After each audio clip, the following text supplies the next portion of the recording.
Yo, on this live, we'll be talking about the confirmed trader status of Eddie Hearn. Eddie Hearn is a confirmed trader of Canelo Alvarez, a confirmed trader, basically a turncoat, a scumbag, a loser. Eddie Hearn, a trader of Canelo Alvarez, has turned on Canelo Alvarez. We'll be talking about that.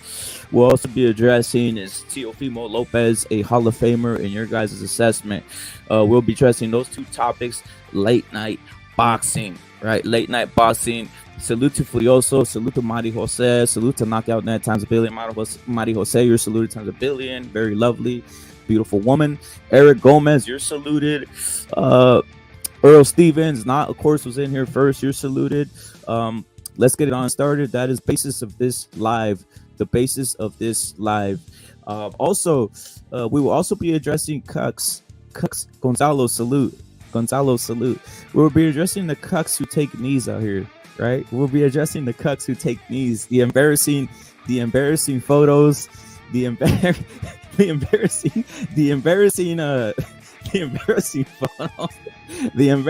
photos that we have on some of these cucks, the embarrassing things right on there. We got a lot of dirty evidence. We got a lot of dirty evidence on these clowns out there, right?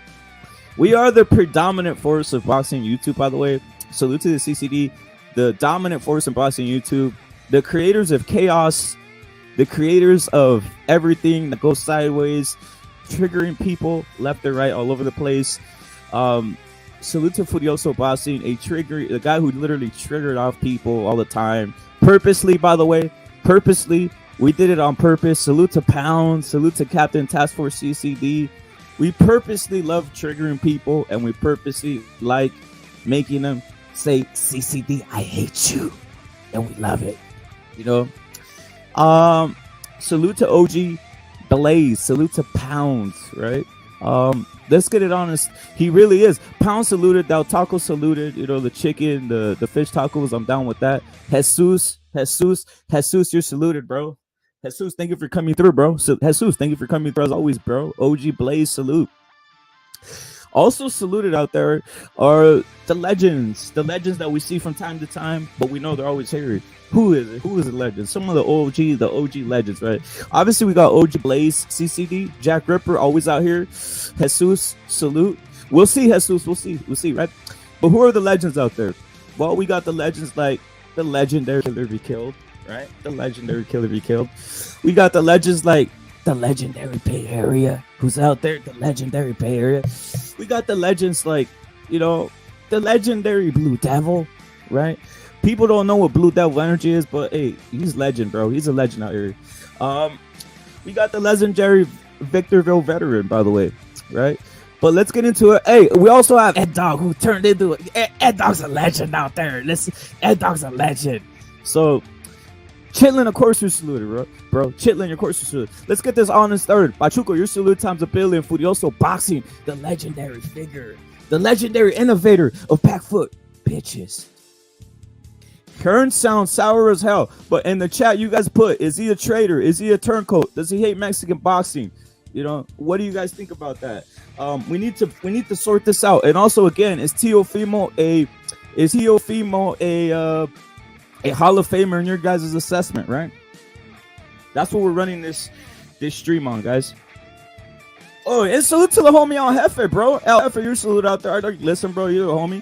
Also, Daima, legendary homie out there. We still got guys that listen, bro. They're out there listening 24%. Ultra Instinct saluted. All these guys in the chat saluted. But Gonzalo's definitely saluted times a billion. SD stand up, bro. 619 stand up. Tijuana stand up.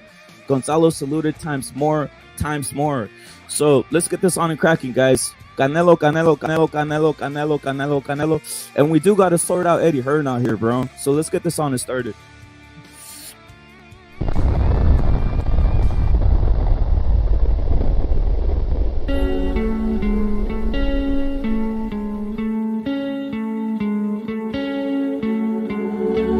One of us seems to circle the other. As you go, you remain a stranger to me. To you, but our pieces left uncovered. I'm thinking about four-leaf clovers. I've got composure, silver coin, you hold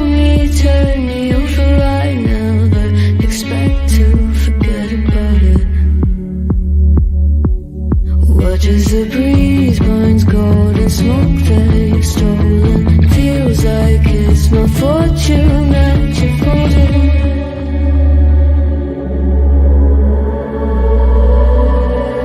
I'm swimming with the sharks.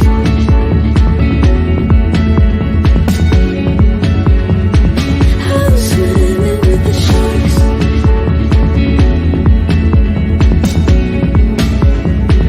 I can't tell you apart from them. You can't tell either. Will we love or fall in deeper? Tell me, darling, what is it you want? How the mind doesn't work like it used to. As I know I remain a danger to me, to you. Going altered by the moment, dear, in the sedation. I don't speed on survival. I'm on fire, waiting your arrival. I never expect to be saved out of all you could ask for never made its way into your eyes. Cold in the water, cold unless you're keeping a disguise. I'm swimming with the sharks.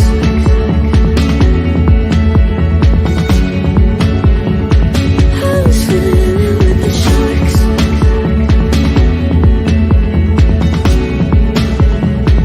It's out of my control. You set the play in motion. Couldn't be a bigger ocean. Tell me, darling, is this what you want? Oh, and all you could ask for never made its way into your eyes. Cold in the water, cold unless you're keeping a disguise.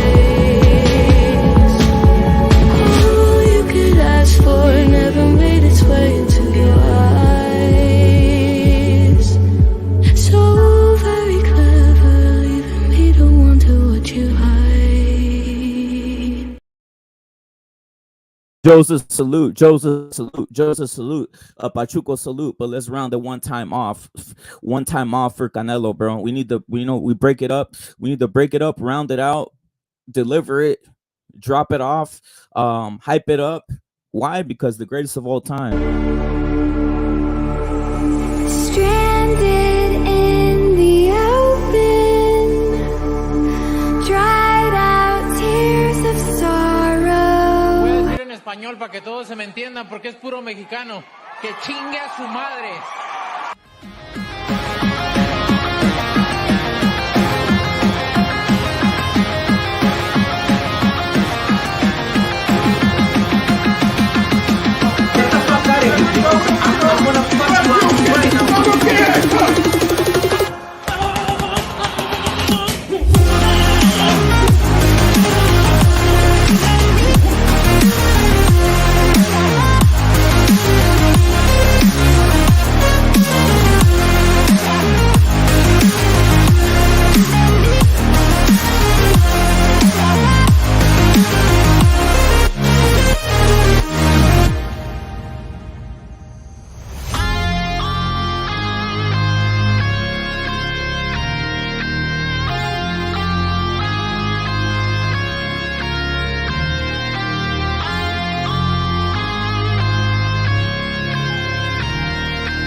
Evil Green, facts. Hearn's a little bitch boy, straight up. Earl Stevens, your salute times a billion. J Rock's in the chat, salute. Earl Stevens, salute times a billion. And also Evil Green, your salute. Of course, you're always saluted, bro.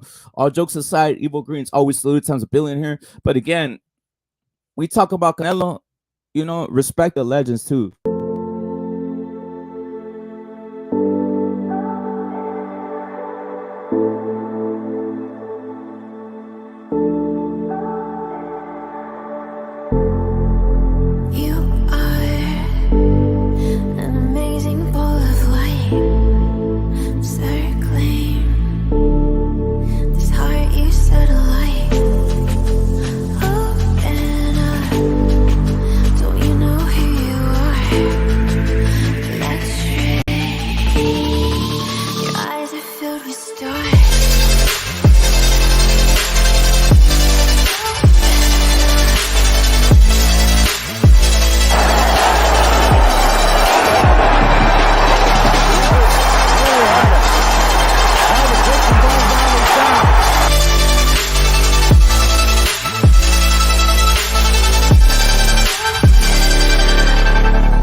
Yo, salute to Pounds again. And yes, we're on this, bro. We're gonna get to it. We're gonna get straight through. We're also gonna basically bring out the quotations of Eddie Hearn, basically straight dissing Canelo, dude. Like, again, we kind of knew this. Now if we go like we're gonna delve into this, and then we're gonna kind of get back into something else. We're gonna get back into the whole Bivol Canelo thing almost being a setup in a sense, right? At this point, we gotta assess that the Bivol Canelo thing might have been a setup. It probably was a setup, seeing as we see guys like Devin Haney get a decision versus Lomachenko, dude. You know, we see Devin Haney get a decision. Now, how come Canelo can't get a decision over Bivol? The Canelo versus Bivol was closer. Now, I'm assessing this. It's because Eddie Hearn had it fucking fixed for Bivol, dude. You know, it kind of went over our heads. Eddie Hearn, if he really promoted Canelo right, should have gave Canelo that fight. Salute to Mario Jose. Eddie Hearn, if he was promoting Canelo right, should have had Canelo win the Bivol fight. That's why if you go look back at the end of that fight where Canelo fought Bivol, he had his hand raised, dude. He had his hand raised. Canelo had his hand raised. But you know what Canelo didn't realize? Eddie Hearn's a scoundrel. Eddie Hearn's a scoundrel. He don't even like you like that.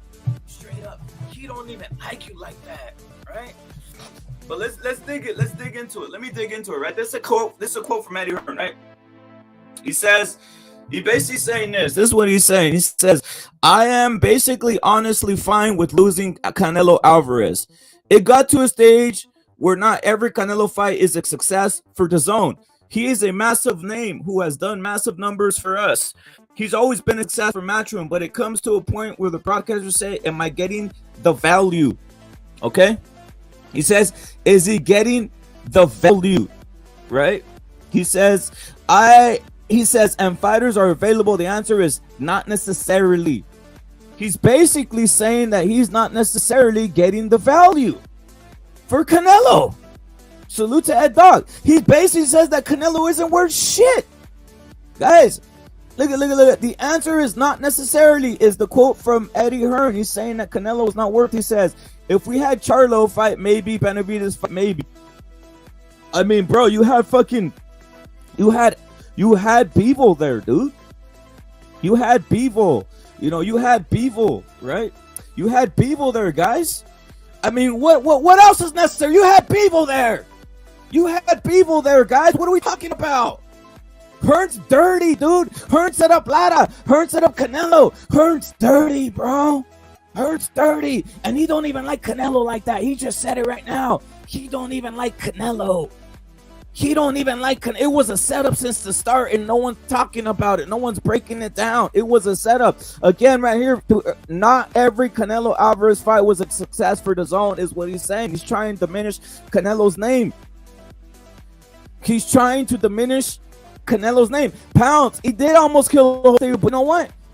Eddie Hearn set him up with Pitbull in the last fight. That's what fools aren't picking up. Eddie Hearn set up Canelo with Pitbull in the last fight, guys. He literally set him up. And let me explain this. What's the whole clown shit? Dude, what's the whole shit about boxing? They say to beat the champ, you got to take it from the champ. Pitbull didn't take it from the champ. Pitbull didn't take it from the champ. That should have been a Canelo victory because he didn't take it from the champ. I didn't see him knock down Canelo. I mean, look at how Devin Haney took it from Lomachenko. He beat him. He beat him because that's the method they were judging it by. You got to take it from the champ. But Eddie Hearn set up Canelo, guys. That's what no one's picking up. Bro, what? Earl Stevens. Eddie Hearn set up Canelo to make him fucking stay there and fight again, dude. That's what. And but by the way, he didn't want to offer. He thought he had Canelo trapped, bro. He thought he had Canelo trapped. They set up Canelo with that loss for Pitbull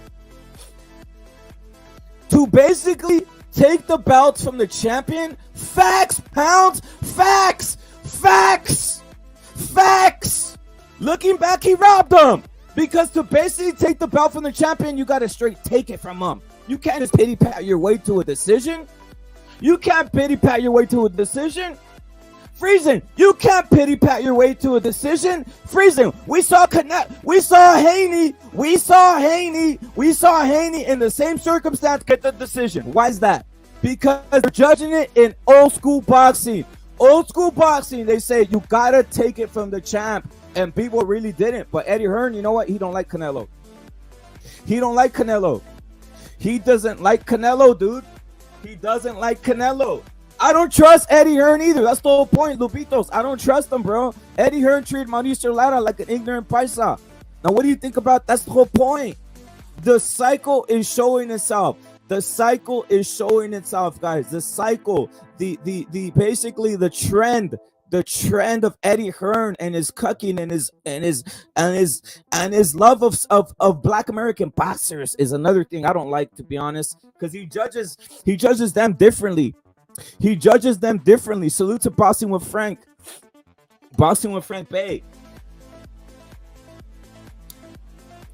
To beat the champ, you gotta take it from the champ, guys.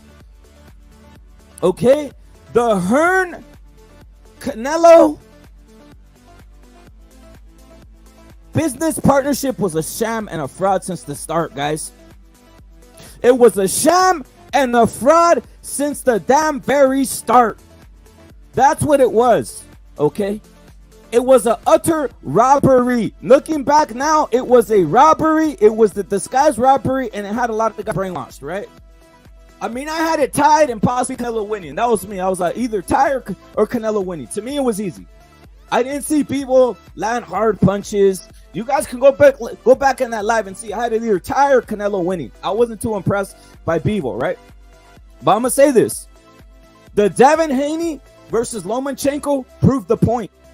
Devin Haney versus Lomachenko proved the point, guys, because they gave the fight to Devin Haney over Lomachenko because Lomachenko did not KO or stop Devin Haney. Because that's the rules you live by when you fight an undisputed fighter. That's the laws they used to tell us. Now, why am I saying this? Why am I going back? Because now you're seeing that Eddie Hearn is showing his true colors. You're seeing Eddie Hearn show his true colors. So if he's saying this, what was he thinking during the Canelo Bivol? What was he thinking during the Canelo Bivol fight, guys? I mean, he had exclusive rights with Bivol.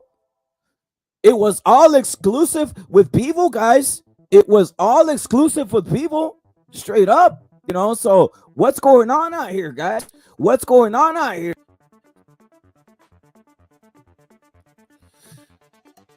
Now, like I'm saying in the chat, guys, I want the votes out. Is Eddie Hearn trusted? Is Eddie Hearn a scoundrel? Is Eddie Hearn now a scumbag? Is Eddie Hearn has now been exposed? Eddie Hearn exposed as a scumbag traitor that he is. I say yes. And the evidence is there. And the evidence is there, guys. Who else? Who else? Look at why? Look at basically. Let's just keep this real. I'm gonna just keep it 100% across the board, right? We're gonna keep it 100% across the board, right? Canelo needed to fucking knock out Bivol, dude. Just keeping it real, because I'm starting to notice that's the same standard they had for Canelo over there. Because look at Canelo was knocking guys out or stopping them, breaking their faces. A lot of guys, if you guys don't remember, Billy Joe Saunders. You guys aren't remembering this, right? But Billy Joe Saunders, a lot of guys had him winning on those scorecards over there at the zone. So it literally took Canelo to knock out Billy Joe. Arturo, your salute says, there's no way Bivol anyone else takes anything away from Canelo, and Hearn is losing a grip and part thinking that he can do it. Thank you, Arturo. Arturo, you're saluted. Arturo saluted right here for knowing his boxing, dude. Arturo right here salutes. He says there is no way Bivol or anyone else takes anything away from Canelo and Hearn. And Hearn is losing his grip on his part, thinking he can take over business. Of course he is. He never. You know what it is though, Arturo. I'm breaking it down right here, guys. I'm breaking it down. Chitlin, you're saluted. I'm breaking it down right here. Look at Canelo's gonna do what he did on PBC. He's gonna have to. He did the same thing on the zone, guys. That's what you're not picking up. I don't know if you guys are picking it up now, but basically the way Canelo was fighting on the zone, he was fighting as a foreigner, bro. The same way all Mexicans fight as foreigners in this country, dude. So, you know, PBC, he's going to fight there as a foreigner, dude. He's basically doing the same thing he did on the zone in a sense. It's the same shit. Same scam, same thing. We got Furioso boxing on the pound. Furioso, what's your thoughts on Andy Hearn just basically setting up Canelo, and now it seems like the hate comes out. Canelo didn't do shit. And basically, if I'm your promoter, why won't I? What Furioso? Why don't I give you the Bivol fight? Why don't I give you the Bivol fight? It went the distance. I see Haney getting the distance. Calls on Lomachenko. That in itself is crazy. And it's crazy, Furioso. What's your thoughts on that? Well, my thoughts are Eddie Hearn's a little bitch, just like fucking freezing boxing from Canada. Oh shit. Same little type of little bitches. Spitting bitter grapes. Eddie Hearn's spitting he's spitting fucking bitter grapes. It was sweet once. He ate all the sweet grapes. Now he's spitting the bitter ones because he's bitter. He's bitter grapes. Now obviously Canelo is moved on, so he now looking after his own interest, after his interests, isn't he? But he could be a bit more. He could have been more classier, to be honest. Damn. I suppose. But that's where you can't buy class, and he's supposed to come from an upper class. Yeah. You get me? But he's not very classy, is he? Maybe unless he's just talking from a business, just from business, it wasn't. What it was. Maybe not for him, but for Canelo it was. Canelo made his juice. Do you get me?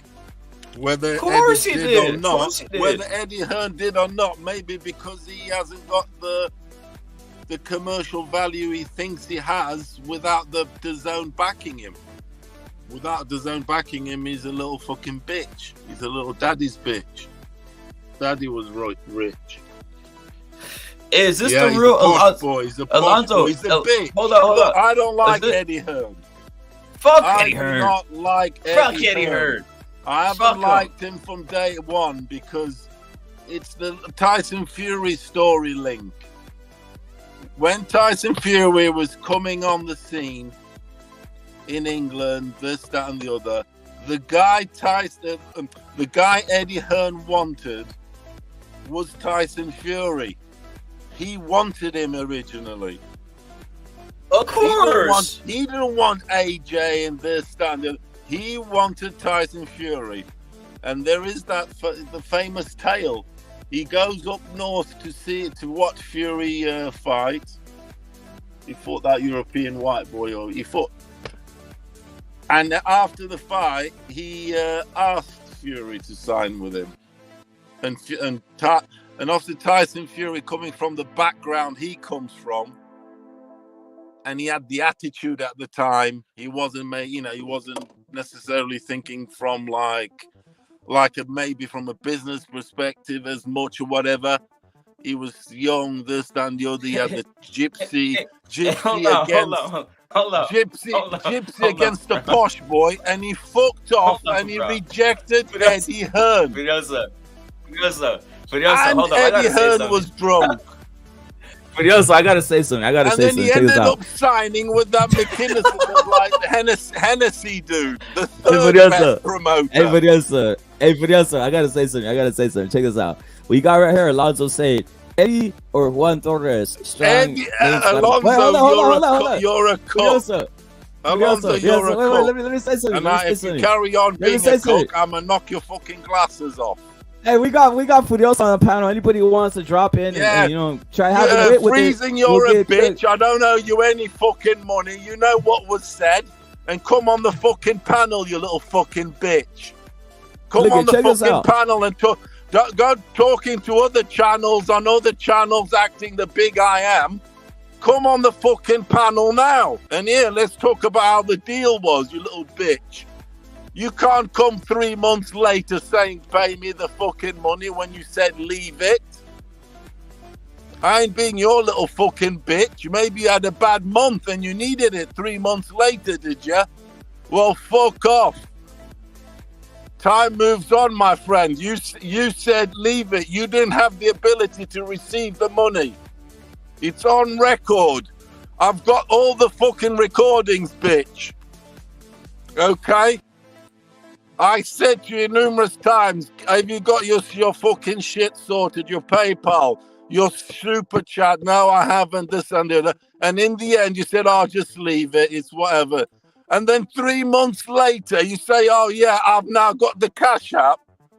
Nah, mate, not 3 months. It's not like that. If you had a bad month, pity on you, my friend. Put some overtime in, bitch. Never seen Furioso. I've never seen Furioso. Salute Furioso. I want to say to you, fuck Frozen, nigga. There's only one fucking captain, motherfucker. Wait up, I've never seen. Hold up, let me say something. Wait, let me say something. Am I out? My bad. Am I cutting out? Let me say something. We got Alonzo right here saying Eddie or Juan Torres, strong names. Yeah, those are strong names. I'm gonna say this. My name fucking is Eddie Alonzo. Hold on. You need to fucking keep out of it, fucking bitch. Name, bro. It's got nothing to fucking do with you. You don't know the deal. You wasn't there, Alonzo. Check this out. So your opinion doesn't matter. If you carry on, I'm gonna slap your glasses off your fucking face. Yeah, I'm gonna take them fucking white lenses off you, I tell ya, bitch. It's got nothing to do with you, Alonzo. You don't know shit. Go and suck fucking Hangler's dick on Mad Chats. Yeah, bro. Fuck freezing, bro. Fuck Frozen. So he's fucking making Canada look bad, bro. This is coming from a Português. Português de raça, cabrão. Uma caça portuguesa, way. Canada crimes. Reason hit the link. You wish you were as good as me, Reason hit the link. You wish. Hey, I was gonna... Fucking low. Yeah, he's gonna stamp Alonzo. Hit the link, Alonzo. Hit the link, Alonzo. But I was gonna say something. I mean, everybody knows my name. These My name's out there. By the way, motherfuckers are so fucking thick. They fall everybody for knows my name. A fucking Everybody English knows my Indian. name, bro. They fall for an English Indian and take him for a white fucking Indian. I can't trust people like that. You wouldn't be in my platoon. No fucking chance. You'd let a fucking dirty Indian straight away in. Bitches. You know it straight up. You know what I'm saying? They can't just fuck that shit, bro. Chris, they can't even tell a dirty Indian. I fucking knew it right away, bro. You guys fucking were playing around with this fucking These Yanks can't even tell a dirty Indian. So how can I trust any of these niggas? I can't. No way. They're fucking full of shit, bro. You know what's crazy? They don't even come here no more. They're over there fucking mad chat, sucking each other off 24/7. They can go fuck each other, bro. Fucking little fucking haggler, fucking cocksucker. Chris, let me say something. Marvin Hagler, dog. Marvin Hagler. The fuck out of here. Fuck Marvin Hagler. Chris, let me say. It's fucking Roberto Duran in these streets, homie. Fucking Chris, fucking right. What's up? Say something, Chris. The link there, bro. The link is there for fools to hit it if they want to hit it, right? Anybody wants to hit it. Hey, well, I'm fucking ready, dude. A fucking bitch. Yeah. He's a like bitch. I was gonna say, hold up, Chris. Fucking broke back, fucking mountain boxing talk over there. Look. Chris, when I say Chris. Canadian, look, Chris. You know the score with Canada and Canada. They come in different Well, you know languages. I'm fucking half English, bro. So you know what side I'm on, homie. They can come French at you, and they can come English, or even Irish, or even from anywhere. Who's the face of white? Wait, Furioso. Who's the face of white boxing, dude? Subscribe to Furioso White Boxing. Hold on. Subscribe to Furioso Boxing. Subscribe to Chris Task Force CCD. The real motherfuckers right here. Stop hanging around with cucks, guys. Subscribe to real guys in here. Real guys who are real white men. They're not cooking out here, dude. You know, subscribe to Furioso, my friend. Subscribe to Chris Task Force CCD. Real guys, they're not cooking. You know what I mean? They're not cooking out here, dude. Straight up. You don't see them hanging around and chimping around all over the place with weirdos, dude. So subscribe to these guys' channels because this is real guys who really break it down. They're not cucks, dude. Straight up. That's all I gotta say. You got people out here saying they're Italians, and you can, Italians, but via Romania. I'm with Arturo. Canelo's the face of all boxing. But Furioso, what's your thoughts? Keep going on your thoughts on Canelo and Eddie Hearn because I want to get to that real quick, and then I want to go into the Teofimo shit. Canelo, Eddie, yeah, I mean, to be honest, to me, he's dirty laundry, isn't it? Even if it was, the figures weren't what was expected, whatever. He shouldn't be washing his dirt, displaying his dirty laundry out in public like this. On Canelo. You get me? What's your thoughts on that, Chris? Because they were all sweet in DJ fucking DG pajamas. Listen, rep it. Fuck Eddie Hearn. Eddie Hearn's a little fucking slimy weasel cunt. Ever since he lost Joshua, now look, he's on the Canelo train, isn't he? But let's see what happens. This guy, fuck Eddie Hearn. He's always been a little slimy fucking weasel cunt businessman faggot. Dude, Chris, he wanted Fury. He turned up at the Fury He's fight. mad, bro. Fury rejected him in his face. In the fucking in the dressing room says, no, I ain't going out with signing to a posh boy like you. I ain't that fucking desperate. Even if you get me there or whatever quicker, I ain't going with you, little fucking bitch. And he went with the third best promoter, Hennessy, who was a bit more like pikey type. Do you get me? Because Fury isn't going to go with with Eddie Hearn, the little fucking posh toff at the time, was it? Even now, they hate each other. That's Eddie Hearn has had to live with this every single fucking day of his life. The fact that he had to go and get the black dude, the beast, the AJ, after being rejected from Fury, and then the bubble popped. Fury still somehow is unbeaten, whether he's ducking, whether he's this or he's not, but he's unbeaten. He's still the man, and he's there left with a guy with 3 defeats, tattered and torn. Do you get me? He's a bitch. I don't like him. I mean, obviously Canelo went with him because Canelo, he thinks about himself, doesn't he? In the right way. Of course the way he does. you should do. Of course he does. He's thinking of the business. Okay, it suits me this time. Boom. Okay, yeah, and now I'm going to go there. It's where the money's at, isn't it? Show me the money. That's because that's what cash cows do. If there's nothing there, you can't stick around. You can't. You have to move, don't you? Now, let me ask you something real quick, Furioso. How come Haney got the decision versus Lomachenko? Right, the promoter did that. But how come Hearn couldn't give Canelo the decision versus Bivol, which could happen? No one would have said anything.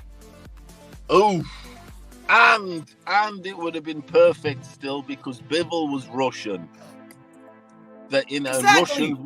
Russians weren't popular or aren't or whatever at the time or now. Okay, so they could have even said, all right, fuck this Russian, blah blah blah. You definitely need a knockout to beat Canelo. But nobody would give a fuck either. Nobody would give a fuck. They let him fence his way to a points decision and gave him the decision. Yeah, 7-5. It's just the way it is. I'm telling you now. Now they fucking got the decision. Look, Chris, and we have to be honest here.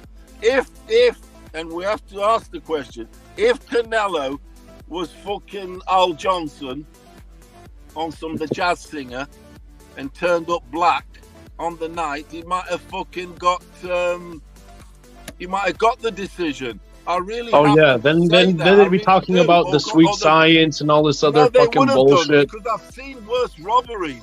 Put it this way, then: Castaño versus Charlo. All right. Oh, that's another one. On the eye test, when you say like the Don, great TM, right? When he says the famous 8-4 thing, okay, that sort of fight you could say, okay, Castaño did what Bivol did to Canelo, okay, if you want to say it like that, okay, 8-4, which is what the majority out there in the world say, okay, 8-4 Castaño Charlo, 8-4 Bivol Canelo.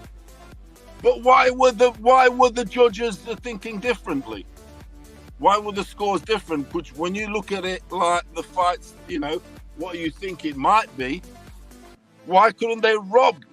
I have to put the question back. I mean, because it's racist, really. To be honest, I think there's a big race movement in the world. To be honest, at the minute, and not only this, it's not a race in color, but also race against time. Because shit's fucking got fucking tight at a minute, right? We're racing against time too. So. So why does Charlo get the 8-4 defeat robbery given to him, but why can't Canelo? Yeah, I see what the question is now, but why can't Canelo get the decision against Bivol when the eye test said the same? Of course, but then I look at the color of the fighters. I look at Charlo's black as fuck, and they gave it to him because no black guy gets robbed on decisions. No one can name one, unless it's another black guy. There hasn't been a black guy in recent time that's lost on points. Bro, these Crips don't fight each other, so you don't really fucking see that. The whole thing is so. There you go. So I think it's racist. I'm gonna be honest. I think they didn't give it to him, to Canelo, the decision against Bivol, because he's got freckles, because he's light-skinned, and because he's ginger. And he's Mexican, so he's... And he's got a big farm. But also speaking facts. But also speaking facts. And he's got they robbed Canelo, dude. He's a foreigner, so yeah, they're gonna fucking... And because he's got loads of horses, a big farm with loads of horses. Something that Spence wants to be. Do you get me? What Spence wants to be, what he wants to be, the big land, the horses, this, that, and the other. Yeah, is Earl Spence fucking Django now? Got. So that, there's that. Because he's white, he's got freckles, and he's ginger. So he'd be treated like that. If he was black, and he was the twin brother of another black guy, and he dyed his head. He's dried his sponge. He dyed his sponge at the top blonde. Yeah, he would get the decision. It's because Canelo hasn't got a sponge haircut with the dyed top, like Charlo. If he had that haircut, he would win it. Or is it the color of his skin? No, maybe it's the color of his skin. It's either the haircut or the color of the skin. Or maybe it's because of the way they talk, maybe. I think it's the color. I think it's because they're black as black. That's what's going. It's on Vogue. Striker. That's what's in Vogue at the minute. Well, if black. Canelo started fucking acting like Caleb Plant, listening to hip hop and all this other shit, then maybe they'd be easier on him. Yeah. There was, you'd get the. Look, you asked me the fucking question. I'm going to answer. It's because of his color of his skin and his color of his hair. It's because he's ginger and he's not American. He's a foreigner. I'm giving you my honest opinion. I'm giving you my honest opinion from a thing of just life experience. It's because of the color of his skin and the color of his hair. If he looked like Charlo and he dyed the sponge on his head, they got a sponge, don't they, like a black sponge. The sponge on their hair with the top hat like Kid Play, and they dyed that bit blonde, they get the decision. Or they got some dreadlocks. Dread like Rasta. Buffalo soldier. Fighting for America. Yo. Yeah, if you come out with that shit, you on it. You gotta be black, basically, rep it. Come on. They don't want us to tell the truth. Let's be real. Why did Haney get the decision against Lomachenko when Lomachenko clearly won fucking 8 or 9 rounds, depending how you scored it? Let's be real. Why the fuck did Haney get the decision, bro? Nobody cares about Loma. Nobody cares about Loma. He speaks broken English. He's small. And he's from the other side of the land of the world. Whether the world is flat or round, he's from the other side of the world of America. No one gives a fuck about Loma, all right? Apart from obviously YouTube and stuff like that, no one cares about it. Oh shit, 18th Street. Yeah, salute. Lomachenko wasn't no fucking pay-per-view star, so I don't know why the fuck they put that shit on fucking pay-per-view. Doesn't even make fucking sense. Hold up, let me give a salute to Furioso for fucking triggering the cucks. You're saluted. Task Force CCD, you're saluted for triggering the cucks. 18th Street, of course, you're saluted for triggering the cucks. Arturo, you're saluted. You guys are always saluted for triggering cucks. First and foremost, Matty Jose is saluted. No, hold up. Let me say something. Let me finish.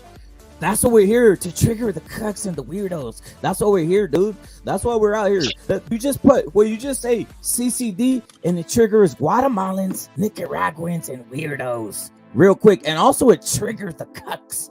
The cucks. If you're a cuck and you're hurt, if you're hurt right now, or if something's hurting you, you're probably a cuck.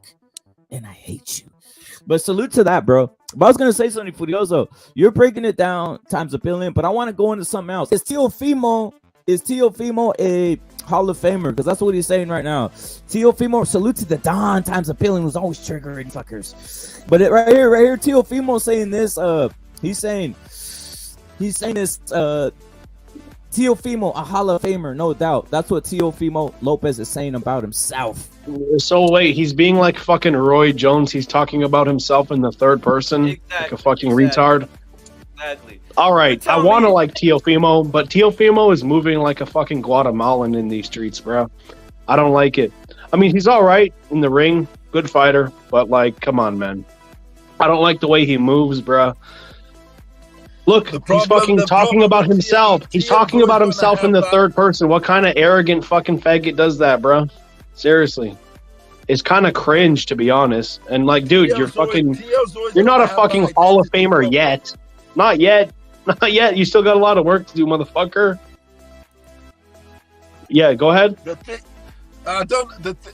he's always going to have that identity problem, Teo. Like, sort of, I don't know. It's as if he wants to create this me against the world shit. He's definitely cross-wired and confused, obviously. But maybe that helps him though, talent, because his talent obviously gets him through. But Hall of Fame thing, the Hall of Fame. To ask that question, what is the rules and regulations? Are we making our own up? I don't think we should talk about that until you're actually retired. No, he shouldn't be on that. That's what I mean. He's always going to have that identity problem,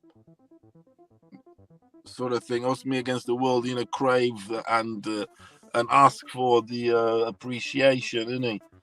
Because watch now, Teofimo's he's on top of the world. He has the belts. Watch, he might fuck around and lose his next fight. Like, we don't know, because he's kind of like unstable like that. If he even fucking fights, he's retired. He said he's retired, but I don't believe that. But like, watch him fucking lose his next fight, bro. I'll tell you what, it's happened before. So because he's because of his mentality. Look how he's being. He's on some fucking crazy cloud, isn't he? Well, my assessment, guys. Look, you guys can put it in the chat. Is Teofimo a Hall of Famer from your assessment?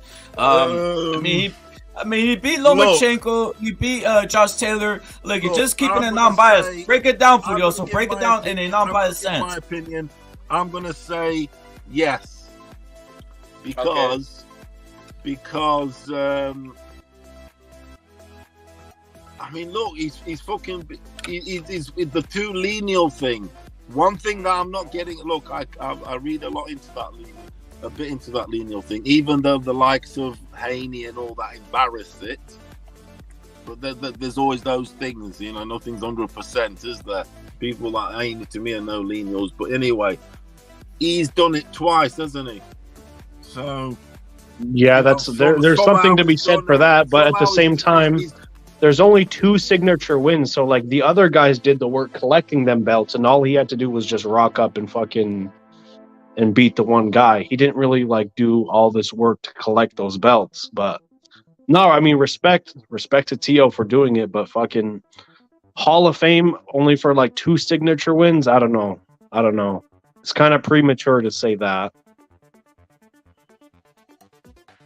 But fucking Rocky is in the Hall of Fame, isn't he? So, and Arturo Gatti, there's other fucking questionable. Yeah. The thing is, the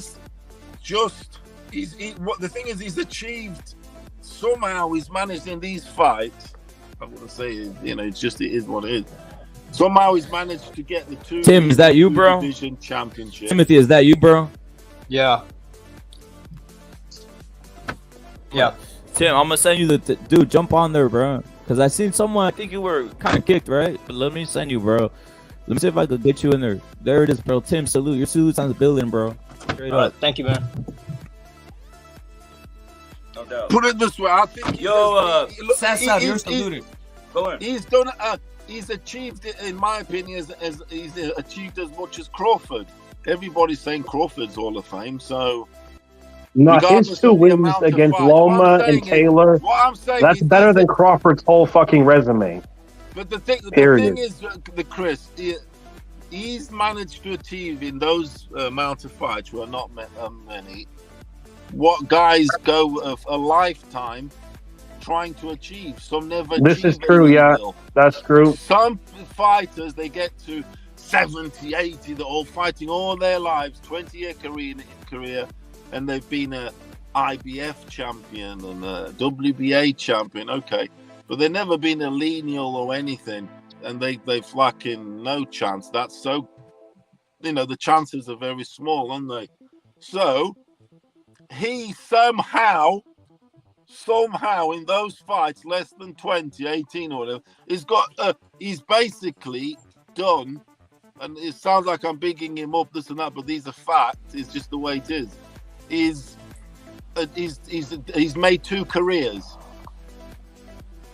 because your average boxer it won't be a world champion, will he? many few will be things. So Yo, two Tim, lineal, two weight divisions. So I'm saying yes. But if you want to look at his record, how many fights he's had, and blah blah blah, then that's another story. But two weight lineal champion is Hall of Fame. Yes, it is.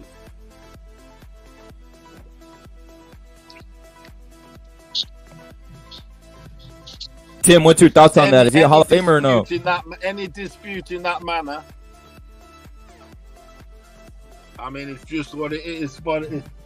Timothy, is Teofimo a Hall of Famer or no, bro? I mean,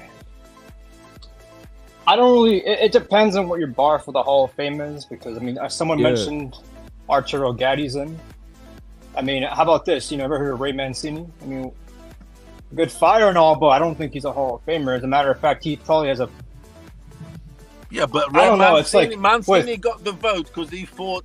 He was the obviously the puppet for the champions, right? And if you got in those days, if you had an Italian name, you in the Hall of Fame just for being Italian, just like Stallone, just like whatever, they'll put you in. Yo, Tim, I'm gonna clear. They would do. Tim, I'm gonna clear all that shit out. You give me time, but hold that link, bro. I'm gonna clear it out by tomorrow, bro. I'm gonna clear all that shit out. But right now, what's your thoughts on that, Tim? Tim, what's your thoughts on what the Hall of Fame thing? Let your Tim get your thoughts off, bro, because I know Furioso let him get his thoughts off. We're gonna drop into something else, by the way, because we got some other shit. But go in, Tim. Yeah, so I mean, if you can put Bradley and all these other guys, I mean, look, someone said Rocky's in the fucking Hall of Fame. A guy who doesn't exist is in the fucking Hall of Fame. So you got Tio. I mean, it's crazy. What do you know what I mean? Okay, let me just finish up real quick. Tio, I mean, bad, bro. That's funny as fuck.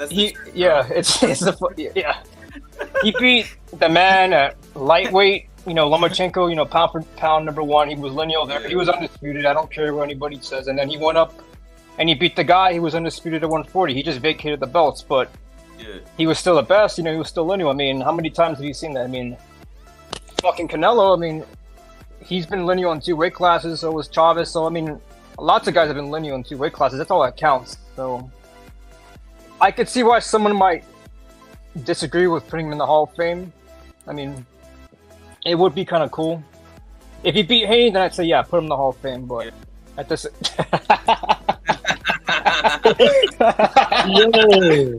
Yo, what are we doing? Wait, what?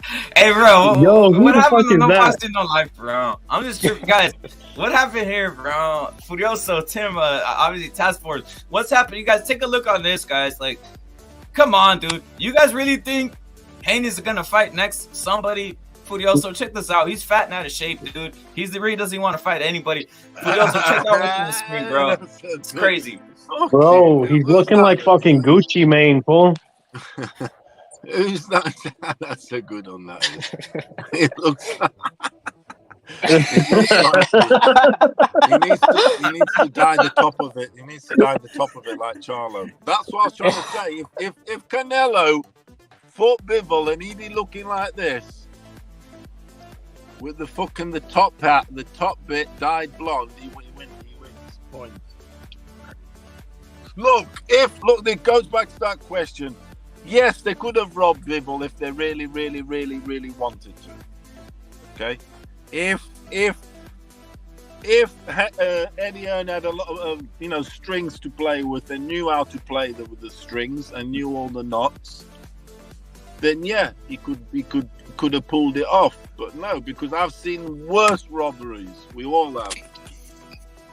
And we would have gone and said, yeah, he's the champion, whatever. But they could have looked after his legacy. Eddie Hearn basically had Canelo's goddamn fucking legacy in his hands, essentially. So it's what it is there. Hey, Furioso, do you think this fat, out of shape Haney, what is it saying about him? Is he going to fight anytime soon? I want Timothy's take, and obviously Task Force. I think this dude's weighing about 200 pounds. I mean, what makes you become fat and out of shape like this? By the way, it seems like he morphed into a butch lesbian. That's what I'm looking at here. Too much fried chicken, bro. Fried chicken. Too much fried chicken. Chicken wings and fucking fucking. Too much fucking fried chicken. Too much fried chicken. Too many fucking 40 ounces, bro. And he's been sipping that lean like fucking Gucci Mane. Boxing's a lifestyle. You cannot be getting this out of shape, dude. You know, you gotta stay in the gym. You gotta at least run every day. You know, they say Furioso. Bro, wait, hold on, bro. Why does Haney look like fucking 78 Sports? The fuck? He looks like 78. Furioso, what's your thoughts? Not to like name other niggas, bro. Running every day and all this type of shit. Timothy, obviously, what's your thoughts? What leads a fighter to get to this obesity and stuff like this? And obviously, he has no plans of fighting or defending any of the belts, right? Anytime soon, right? He's not there mentally, you know, like he's depressed or something like that. Like only someone who doesn't care, someone who's not right mentally, only they would let themselves get that way. So, I mean, I don't know what he's going through. I don't know if his fucking. I don't think he had any plans of defending those belts. He just won them, and then he's gonna drop them and move up to cruiserweight now. Obviously. See, this is another mother. Haney's the dude. Look, he's gone and achieved sort of a lot more than you'd expect from his talent, really. He's in terms of titles, you see. But then who he's fought and how he's won and whatever, we know what it is. It's a load of shit. Yeah, but he's another one. Look, I mean, he's just sat there thinking, fucking hell, I don't know how I've won these fucking titles.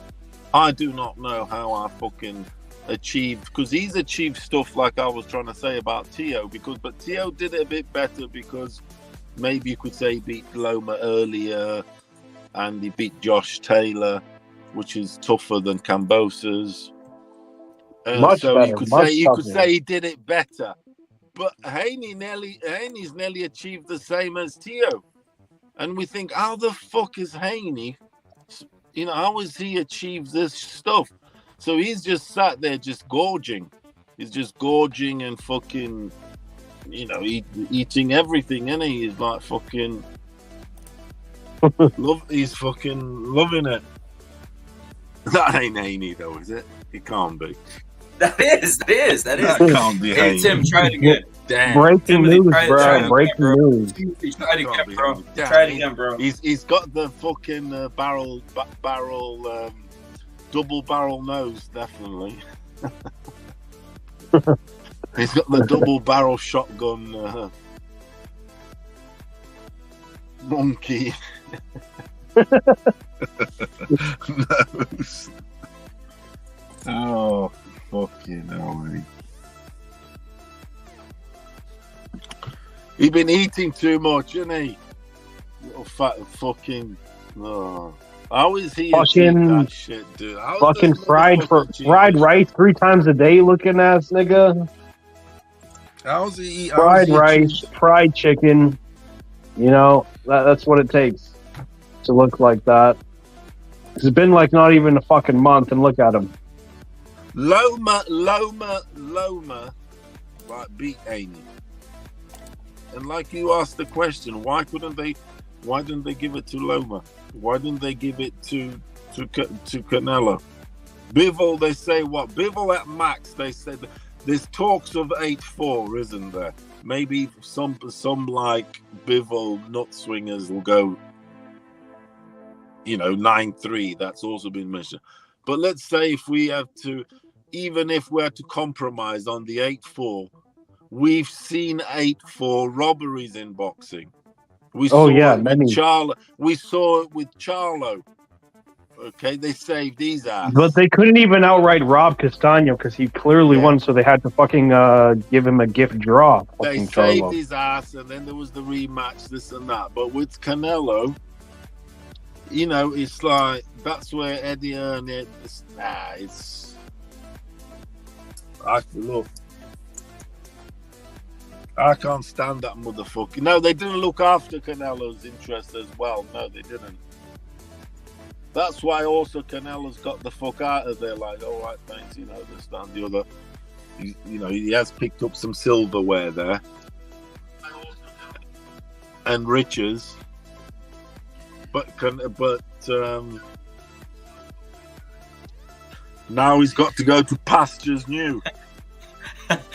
Some people are saying Vadu Haney. Maybe he wants to fight some Vadu Jack, bro. Maybe he's trying to go to that weight class. Who knows? Pounds. No, he's trying to challenge Canelo, bro. He's trying to challenge Canelo, dude. Bella Vaca, he's trying to challenge Canelo now, dude. Oh man. Have you ever gotten fat like that? Furioso, Chris, have you ever like just lost your wits about you just gone too obese where you can't handle yourself or no? Not like that, bro. Never, mate. Never like that.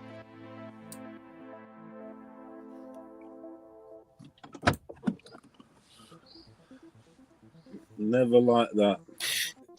This isn't fake. This is real shit, by the way. Why is he looking like 300 pounds fucking out? Dude. It also tells you there is something that people don't talk about much in regards to chemicals.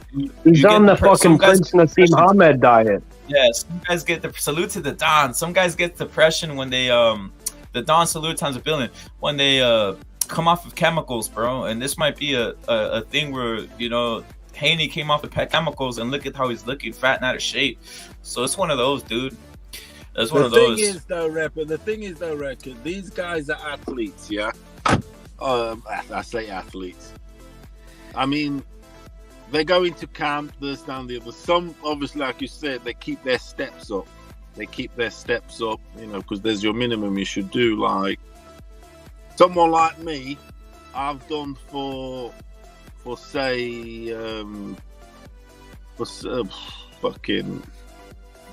decades, I've always done on average a day. Obviously, you have your days where you're in and whatever. You stay home or whatever, or you're relaxing. But every day, I'm always doing 10 miles.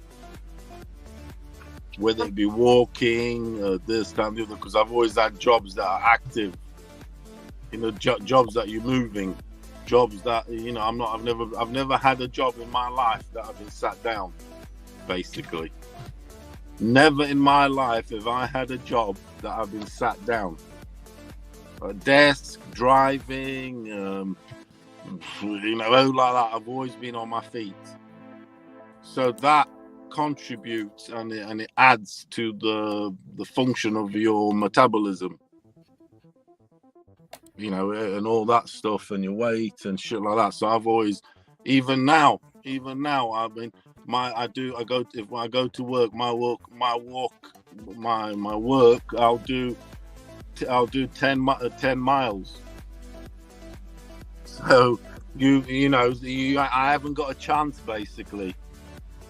Yeah, I haven't given myself the chance to put on that fucking weight, basically. Because if everybody did that, what I've just said, and you put your 10 miles in or whatever. You ain't putting weight on, mate, and you'll enjoy your food, but everything's well. Anyway, and so that's what it is. So he hasn't kept his movement, whatever movement it may be, yeah. But he hasn't kept his movement, and so he's chicken wings, this and that, and he's chucking the bones at the bucket in the corner of the room. Chick just blah blah. You can't. Everything's remote controlled now, isn't it? You don't have to get lights off. Yeah, he's just basically literally. You can put the cooker on. Yeah. You can move the curtains with the remote control. You can open the windows. He's certainly not reading books. You can do. So he's certainly not reading books. No, he ain't reading books. No. Yeah, he's certainly not reading the Quran. You fucking fake Muslim bitch. That seems like a cafeteria. That seems like a cafeteria that he's at. Seems like he's at a cafeteria, bro. He ain't reading no book. He's at a cafeteria, man. He's at a cafeteria.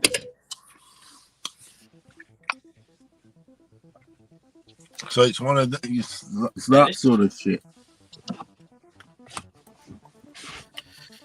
Devin Haney, fat, out of shape, a loser, a bum. He robbed Lomachenko, and guess what? The chickens have come home to roost. Now it seems like he's depressed. That's what happens, dude. What's the whole thing? I don't know what you guys believe in. Do you guys believe in any type of I believe in a higher power. I believe in God. But everybody has their belief system. But I'll say this. They always say if you do something negative, some shit's going to come back and bite you.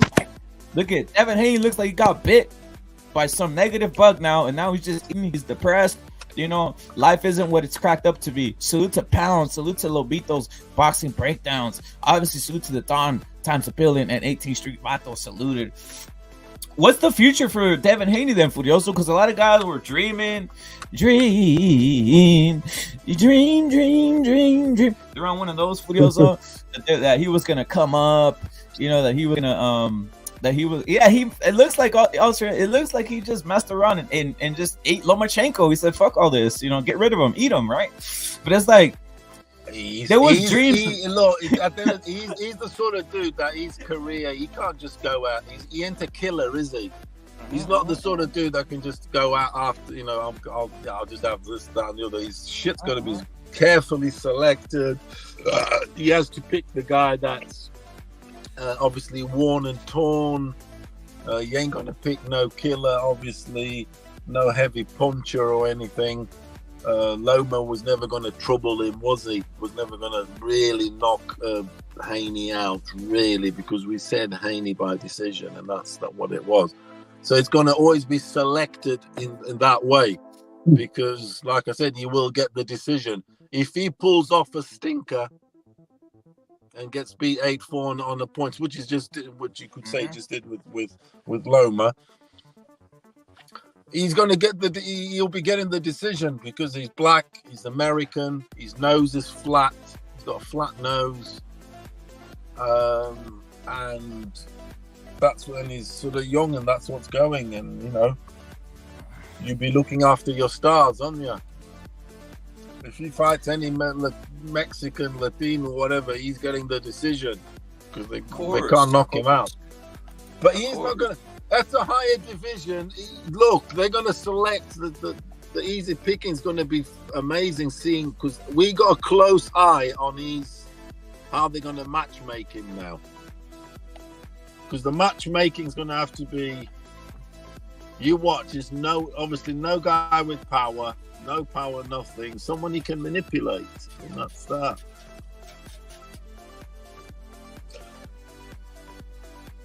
At 140. I mean, does he beat Teo? Does he beat all these dudes? I don't know. I mean, apparently these two are both retired. Apparently they're both retired. So put it this way: if Haney fights Teo, if Haney was to fight Teo, and that shit goes to points, they'd be robbing Teo's ass. And that's what's going to happen. Maybe actually, that's what's going to happen. Of course, that's what I have. I have the same thing. I think that's what could happen. Teo fights Haney, and eventually, yeah, because obviously there's all this soap opera going on. Eventually, and I don't see Teo stopping Haney. I don't see him stopping him. He can school him and give him a Josh Taylor sort of lesson, which it was in the end. But no, it was though. It was. In the end, it was.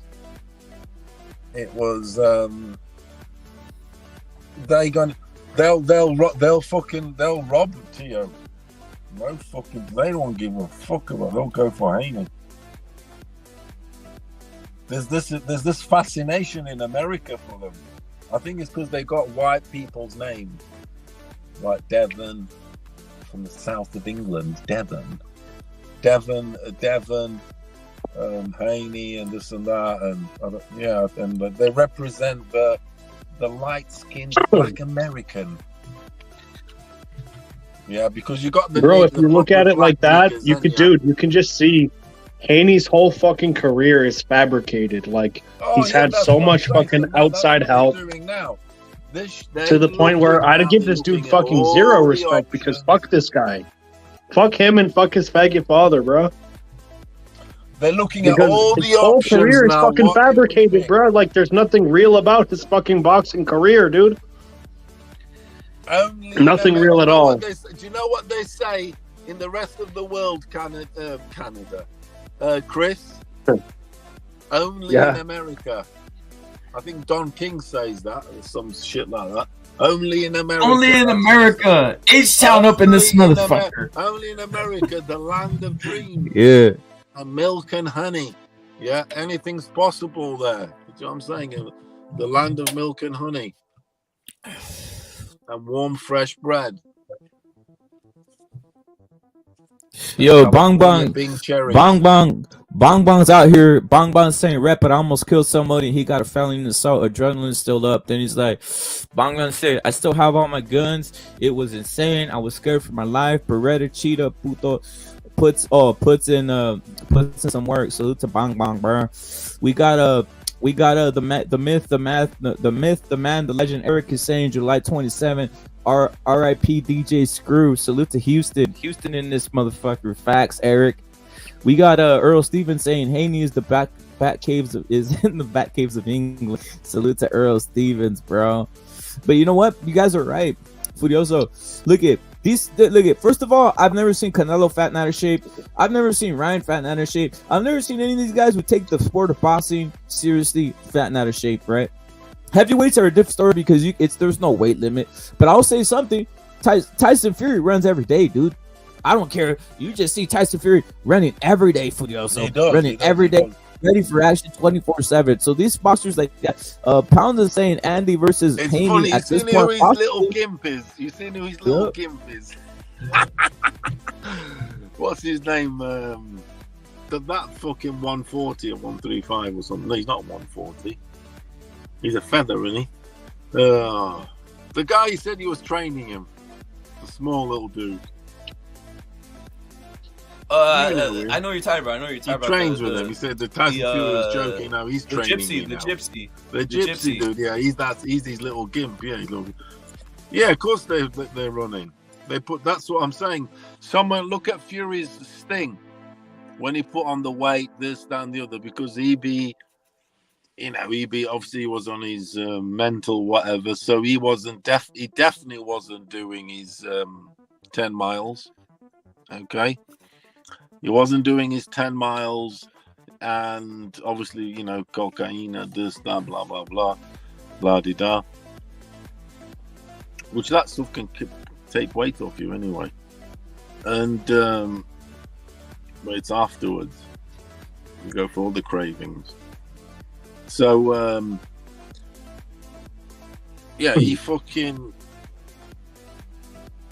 he wasn't doing steps. He got to 300 and whatever, and he's the sort of dude that he has to keep active. He's admitted. I can't be out here not being doing my 10 my runs or whatever every day, because he's obviously people have different metabolisms, don't they? Some people burn faster than others naturally. All right, someone like me, especially when I was younger, say teens or whatever, if I can eat, you eat things or whatever, and it doesn't do it, it just doesn't, just don't put weight on, you burn fast or whatever. Someone like him, I mean, he has a chocolate and he puts a pound on. Of course he does. Look at him. You know what I'm saying? This man had This man had the fucking tub of ice cream. This man had a tub of ice cream, dude. The fuck, he had a tub of ice cream, a chocolate, and fucking, two large pizzas and a fucking pack of hot dogs. This motherfucker don't stop eating. So and that's important, the activity thing, isn't it? What I was saying about the 10 miles or whatever. So I'm doing a 10-hour shift, and my steps, I see stuff, and look, it's saying you've walked 10 miles. Even if it means walking 10 miles. Your average person out there ain't going out there every day walking 10 miles, I'll tell you now. Of course not. Fucking not. Especially nowadays. No fucking chance. Do you get me? Gerald, that is, bro. That is Haney, bro. Guys were shot. No, this is Haney, guys. When you go to the gym, when you go to the gym, a lot of the people on the running machines in the morning and in the evening, they've come out of the office. They've come out of the office. So guys, if you guys when I finish work, you guys are coming through, I don't need to go to the running machine. Furioso on the panel. I've done my 10 miles. You guys are coming through. Furioso on the panel. Literally called out a lot of guys and they fucking coward like always. That's the whole point. Furioso, I noticed that. That's the whole point. Like fuck these buffers. Cowards. CCD owns them, and there it is. But let's go into let's talk about this, Furioso. Also, if you guys are coming through, we're also breaking down. We're breaking down the Canelo Eddie Hearn, who basically Eddie Hearn turned on Canelo, and you know what? Earlier we broke down why and how, right? But if you guys want, I could go over that again. Also, we have Chris Task Force CCD, Eric. Jump on the panel. I want to if there's any update, not your saluted. I want any update on Houston, Texas, on the possible, the destination of the Canelo Charlo fight. We need to get the update, bro. New York Rican saluted times a fucking billion out here. Salute to 88. Salute to New York Rican. Bro. What's your thoughts though? What's your thoughts, Chris? Because I didn't get your thoughts on Eddie Hearn turn on Canelo, dude. And this whole thing kind of messes me up, dude. How come Haney gets the decision? A fat right here at Shape Haney gets the decision over Lomachenko, but Canelo can't get a decision over Bivol in a sense. So what's the question then? I always knew fucking. I always knew. Check this out. Fucking Eddie Hearn was a piece of shit, scoundrel, fucking. I didn't know he's not. Wait, Chris, cunt. I was innocent. Chris, I gotta admit, I was innocent. I thought, Team Canelo. I thought he was pretty cool. I was kind of innocent. Seriously, what else? I thought, he's pretty cool. It's not really news to me, bro, because obviously I already fucking know. Now that we backtrack, we can clearly see that Eddie Hearn was a scoundrel, a scumbag, a loser, and trying to basically get Canelo cooked. Well, he lost his fucking Joshua, his cash cow, so now. Haven't you noticed a little streak here, though, gentlemen? Yeah. What is it? Eddie Hearn, you go to Eddie Hearn and you turn into a bit of a loser. Not a loser, but you get an L. You get an L. He don't protect you. Exactly. I said he hasn't got enough strings to pull. And the ones he has, they're not, they're very, there's no thread on that shit.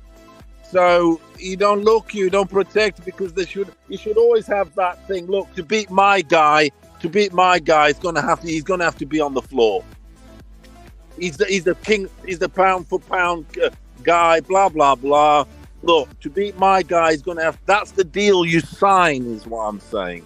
You need, you're gonna have to beat him. Otherwise, you tell the guys, look, expect this, because look, he's the pound for pound. Blah blah blah. You protect him, and he should be protected, because you earn that right. When you become a manager of the company, like you become the president of America, them motherfuckers are protected, aren't they? Okay, they are. Of course they are. They got presidential aeroplanes, this and now. They're the best of this. They got jetta pilots next to them, everything. They're protected. Eddie Hearn didn't put any jet pilots. They went out there in the sky, solo Manolo, just like that. Of course you're going to get fucking stung. There's fucking dodgy F-16s up there, fucking Spitfires, fucking... just Lancasters. Shout out to Lancaster. Bomb the whole bloody place. Bomb the whole shit up, dude. No, but yeah, so you're a bitch. I hate it. What's up? Canelo could be his own fucking promoter, bro. He don't need Eddie Hearn. For what? He needs fucking Eddie Hearn for it. I mean, he needs him, Chris. The fighter. He needs the fighters. He needs the fighters. Yeah, that deal was necessary at the time. It was. It was, because there was all those belts. There was some belts there, wasn't there? So now he's gone somewhere where the belts, the guys that we all are calling out are at. Charlo, Benny, Diaz, Morales and all that folks. So now he's going to that work. But Eddie Hearn's not. Look at what Eddie Hearn did with AJ, dude. He's $1 billion man. He fucking he got him fucking beat, dude. It don't look good. He did though. He did. He fell into the oh yeah, Miller this. Bro, AJ hasn't even won a fight in America. He didn't do his homework. He just went into the Ruiz. Andy Ruiz is easy, he's fat, this and that. And that's the last time you'll ever see fucking AJ fight in America, bro. He got his ass fucking clown ass shit. Oh my god. That's one of my favorite fucking moments. Is this a factual statement? Devin Haney eats chicken. It doesn't even be fried chicken. He just eats some type of chicken. Doesn't matter what. Raw chicken. Raw chicken. Why not? Just takes it down, bones and everything. Eric, we need you on the panel. Eric, salute to everybody coming through, guys. No, this is real. Now, if tomorrow you might see Devin Haney jump in the sauna, try taking it all off and, make a public appearance and all this shit. But Devin Haney eats chicken. Devin Haney's a bum and a loser. And Devin Haney, you know what? He's getting what happens. You get depressed, when you start being a thief, everything comes around. Good works always get paid, but bad works always get paid too. This guy has to pay for the bad works he did on a lot of people, dude. Robbie Lomachenko. Now, I'm going to say something now. You see also on the title, Canelo Alvarez. I do believe Eddie Hearn is nothing and not working in no sense for Canelo to work and kind of set him up versus the Bivol fight. What's your thoughts on that, Fudioso? I think the whole Bivol fight, the last one, was a setup. You know how we always saying like Bob Arum does a setup, or oh yeah, it's his last fight with Bob Arum. This is a setup. He's gonna set him up. I think that Bivol fight with Canelo was a setup. Like, just my assessment looking back. If you're the A side, you should be able to get a decision. They used to say you got to knock the champ out to be the champ. What happened to that whole thing? Looking at it now, really, yeah, you could say he definitely didn't look after him. It was the last fight. It wasn't the last fight, but it ended up being the last fight because there could have been a rematch. He could have pulled more strings. That's another thing. He could have made it. Why didn't he materialize and make the rematch happen? It's just he didn't put any effort. He just left it at that. There was that bid, whatever. He left it at that and just let go. So yeah, he didn't look after Canelo at all. Of course he fucking didn't. We got to knock out the fucking champion. Of course. If Canelo wins, if the champion wins 5 rounds, yeah. If a champion wins 5 rounds, I'm not saying you go out here cheating for dudes. No, I'm not saying that. No, but I'm saying historically, if the champion wins 5 rounds, he's the winner. Okay. We love triggering motherfuckers, bro. Hey, we love triggering out here. Hey, J-Ross, we love triggering. Is it the 9-3 Bibble boys? Is it the 9-3 Bibble boys? Hey, we love CCD triggers you. Oh, and we love it. That's why we're the best out here. Salute to Eric. Eric saluted. That's why CCD dominates, because we are the best. Hate us, you cucks. Freezing boxing's a bitch. Alonzo, these guys are all bitches. Eric, go in. Eric, what's your thoughts though? Eric, H-Town salute. Eric, boxing. We got him on the panel. Eric, what's your thoughts on what's happening with Canelo? Are you getting any info, dude, on where the fight can happen, bro? Because everybody's saying it is what it is. Eric, break it down, bro. And by the way, Eddie Hearn's a snake. Eric, straight up. But Eric, salute. Hey, Tam. Eric, hold up. Was that your wife, bro? Yeah. Damn, hold up. I'm not even gonna cap Eric. Eric got a hot wife, bro. I'm not even gonna cap, homie. Eric, I'm not even gonna cap. I don't have it on the cover. I have Eric covered, bro. The whole thing is covered, so no one's seeing. But dude, I'm gonna say something, dude. Eric's wife is fucking hot, dude. Straight up, dude. Eric got it, bro. Dude, Eric's wife is hot, bro. What, dude? Eric. Yeah. Well done, soldier. I guess I get a beer and shit. So what was the question? Like Eddie Hearn and stuff? The question is, The question is, did Eddie Hearn did Eddie Hearn really like kind of screw Canelo over? What are you cracking open right there, Eric? Is that a fucking Bud Light, bro? A Bud Light shit. You're lying. That's a light. That's a Modelo. That's a Modelo. That's Miller. Miller Light. Is that Miller? Light, yeah, it's Miller, bro. Yeah, no doubt. Fact. But what we got, Eric? What do you think? What do you think of this whole scenario cracking off, bro? The Eddie Hearn Eddie Hearn saying that Canelo ain't shit, dude. In a sense, kind of turning his back on him. Nah, it's like Oscar too. It's like Oscar word, like promoter wise and shit. Oscar and like Hearn and shit. Maybe he didn't like could have get the Bebo deal done and shit, and the Hobo Jack deal done and shit and stuff. Like, and now you know what I'm saying, like now like at first and shit, you know what I'm saying. What I see and stuff, the haters didn't want to see. At first, the haters didn't want to see Bebo and shit. And now and shit like, oh, now he's ducking Bebo. He tell him to fight Bebo and shit. Like, man, fuck all that shit, bro. Like, first, you know what I'm saying?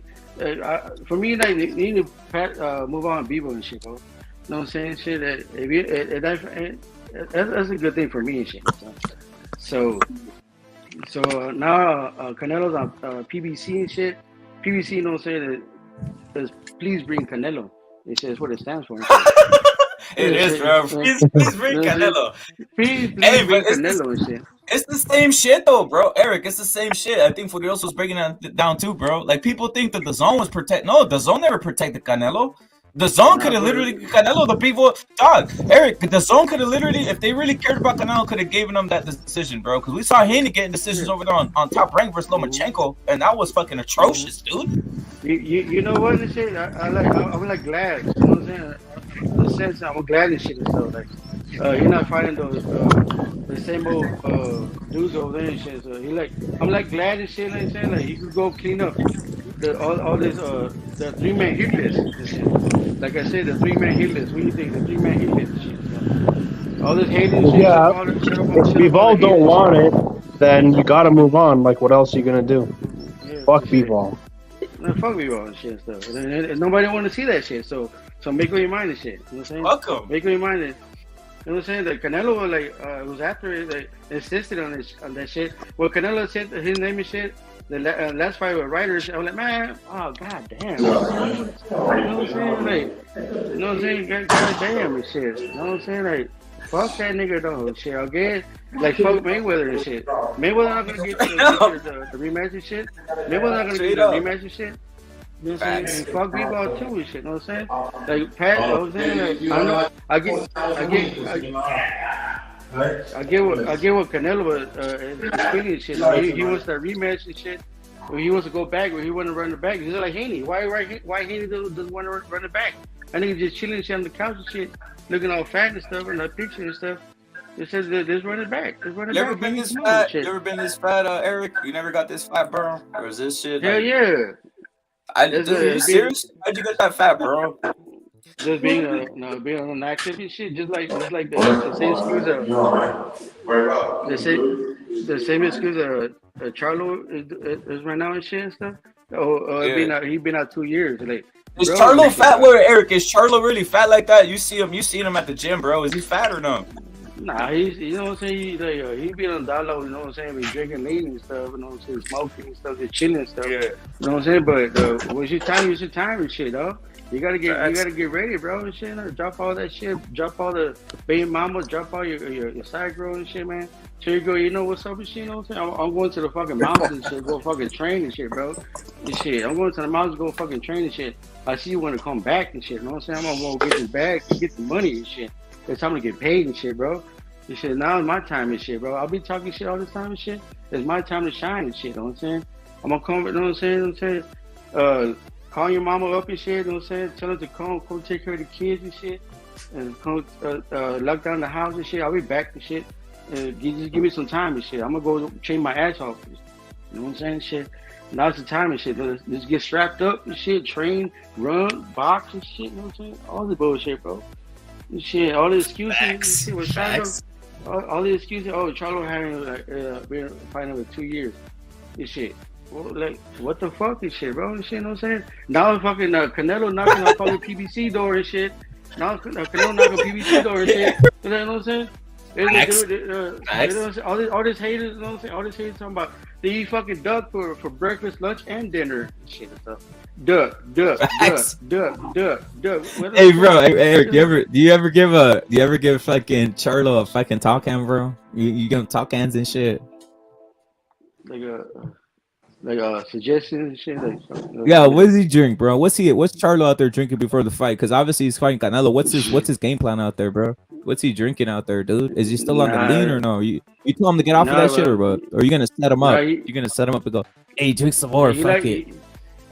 He drinks lean and shit at the crib and stuff right here at next time and stuff. You know what I'm saying? But he say he be drinking and stuff and shit, but like we all tell him and shit, like, you know what I'm saying? Now it's your time, bro. Like, leave that shit alone and shit, bro. And shit. That shit alone and shit, and all this baby mama drama and all this bullshit and stuff. You need to leave all that shit alone and shit and stuff. You know what I'm saying? Down here next time you be like drinking and stuff, lean and stuff, whatever shit and stuff. Hey, dude, what do you think about Pokey, bro? Pokey, I see the video that fool just passed out and fucking like he was rapping and passed out and then fell on his face, bro, or fell on his back. Is it hot? Is it hot like here, like over there in Cali and shit? Bro? I seen it like on fucking Instagram. He's like the weather and shit. Oh, it's hot as fuck out here, dude. Hot as fuck out. It's hot everywhere, dude. It's global warming, as they say, dude. Is it hot up there in Canada, Chris? Furioso, is it hot on your side? Because Eric's breaking it down. Is it hot out there? Because on my side, it's hot as hell, dude. Global warming's real. The last couple weeks it's been raining, bro. In Canada, a lot of rain. But yeah, it's still hot. I mean, not as like fucking California. It's not California hot, but yeah, it's like fucking 23, 25 degrees Celsius. I don't know what that is in fucking Fahrenheit. It's comfortable weather. Shit, I believe in the spirit liquid of the gods or the boxing god and shit. You need to drink that water, bro. You know what I'm saying? Water's like, you know what I'm saying, gonna keep you alive and shit and stuff. You need to keep a lot of water next to you and shit. Every time you work out, water and shit, Gatorade. What if I have a beer, dude? Eric, what if I run and just drink a beer, dude, and smoke a cigarette? Shit. Why not, dude? Yeah, beer like it's liquid and shit and stuff. You gotta keep your body like hydrated, but beer like slow you down and shit when you work out and shit. I tried it too and shit stuff. Yeah. And, like smoking weed too. Like people like saying like do some weights smoking weed and shit. They're like, man, I'll be like chilling out and shit. I'll get tired as hell and shit. Hey, I'm in the Midwest and we're getting that fucking Canada fire smoke. Oh shit! You guys are getting the backlash from the Canadians burning down the entire fucking their nature. Like woods. You go outside, it's like smoking a cigarette. So we're getting all that nature smoke. It was like that over here, but it stopped. It's not like that anymore. That's like out east, in the east. Bullshit, dude. Bullshit. I'm Midwest, dude, and it's hazy outside. It's the smoke from those fucking wildfires. So wait, where are you from? Indiana. Midwest. Yeah. Yeah, that's kind of far away, bro. It stopped all that shit here. It's not like that anymore. But it was really bad like a few weeks ago. Like you couldn't even see like 1 block away. It was all fucking smoke in the city. Yeah, well, I understand that. But the Gulf Stream is pushing all that smoke downwards, and it dissipates it. So we're getting like what it looks like. It looks like it's a foggy day, but you can clearly see the smoke, and it's dispersed. So you can even go outside and kind of smell that wood burn. Like that campfire type. Crazy, dude. Yeah, that's crazy, dude. I'm glad, on my side it's just hot as fuck, dude. It's already like it's getting up 100 out here. But see, out there in Cali, you guys had fucking wildfires and shit. But I don't remember seeing weather reports, bad air or like multi-states. I'm gonna say something. I'm gonna break it down. I'm gonna break it down. Right, this was when I was a kid, maybe about like fucking 10 years ago or some shit or whatever the fuck. So it's like maybe I was 12. I don't know. I don't remember. It's like I was a kid, right? I was going like Colorado, right? With like my brother's girlfriend, dude. you know, because she's like, yo, I'm gonna drive you and your brother out, and we're gonna go visit my brother, right, over there, like in Colorado, right? And it was like going to Colorado from California, you gotta like cross. I think we went through Arizona, obviously, New Mexico and shit, dude. The mountain. Yeah, wait. Dude, the plains in New Mexico. There's a lot of like reservations, bro. You know these like Indian reservations, Eric? Yeah. These Indian reservation shit. And they sound like these fucking rockets, homie. These fucking rockets, dude. Like those ones that go into the fucking air and they make the whole like boom, you know, a fucking firework. Dude, I bought like 5 of them bitches, right? I told like my brother's girlfriend, yo, pull over. Like she couldn't even control us, right? I was just like, it was like, yo, pull over, let me buy these fucking fireworks, right? Dude, pulled over, and on the side it was all like just dry, like on the side in New Mexico, it was all dry, like fucking, like I don't know how to describe it, weeds or whatever, just dry, like fucking yellow, dude. And you know what I did? I just steam and shit. Yeah. You see the steam like coming out the car. And shit, yeah. I lit 2 of them bitches. Shit went in there. The whole fucking shit started going on fire, homie. The whole fucking, like, So what you're saying is you started one of those wildfires out there in Cali? Yeah. I was like, get in the car, I'm out of this bitch. I was like, we went into Colorado, dude. The shit, dude, like, quick, dog, quick, dude. I was amazed, bro. That shit just started off quick, dude.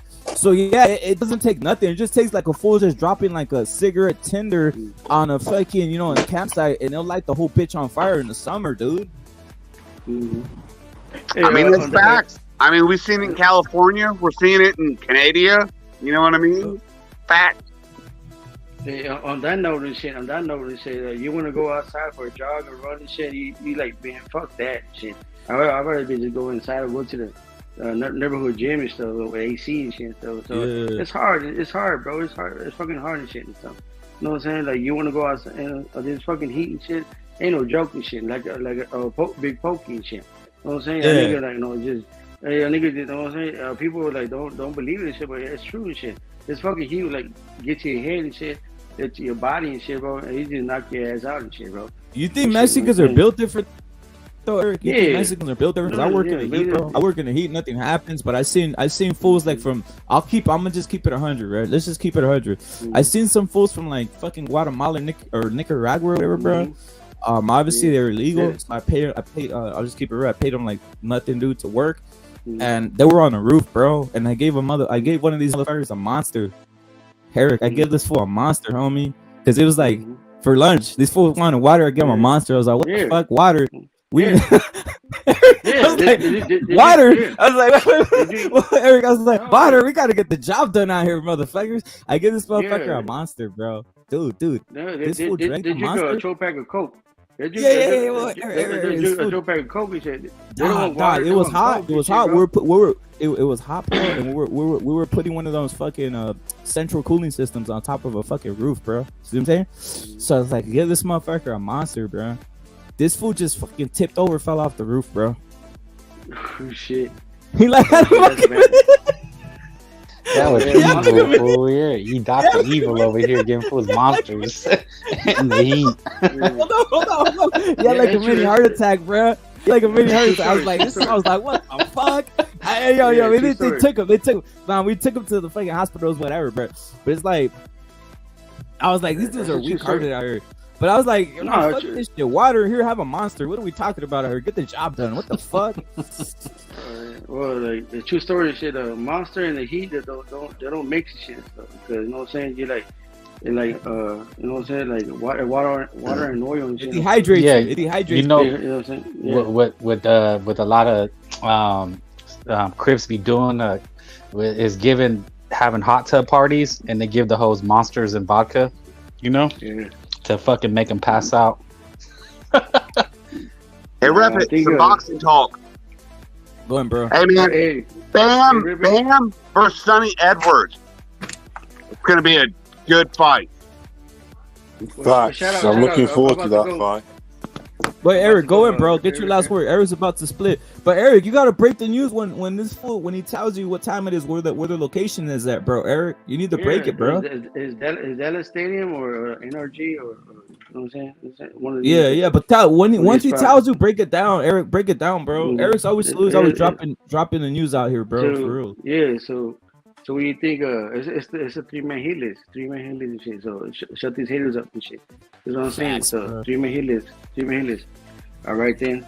I see H-Town represent. H-Town in this motherfucker. Eric, salute. RP, Big Pokey, RP, DJ Screw, and all the click and shit. Screw click. How about SPM? Is SPM coming back or what? Yeah, shit. Eric. SPM, you know what I'm saying? You know it's going back and shit though. So you still have a store open at the flea market and shit. So, oh shit! Nobody goes in there and shit, but you know what I'm saying? Everybody passes by and shit. Damn, that's fucked up, homie. They abandoned SPM. Frank used to be his biggest fan, and he abandoned SPM, bro. What the fuck, Frank? His little store is open still at the flea market and shit, but you know what I'm saying? You feel kind of weird, I'm saying, walking up in there and shit and stuff, but it's still open there. What was I supposed to do? You know what I'm saying? I still jab like on the down low and shit. Fuck yeah, you bump it. Do you like Pac or do you like Biggie? Wiggy. If you don't know that joint, I don't know what the fuck to tell you about, dude. Straight up. So if you jam Screw and shit, you jam HPM, though. They'll both go hand in hand and shit out. You know what I'm saying? For life and shit. Facts. Shit, you know what I'm saying?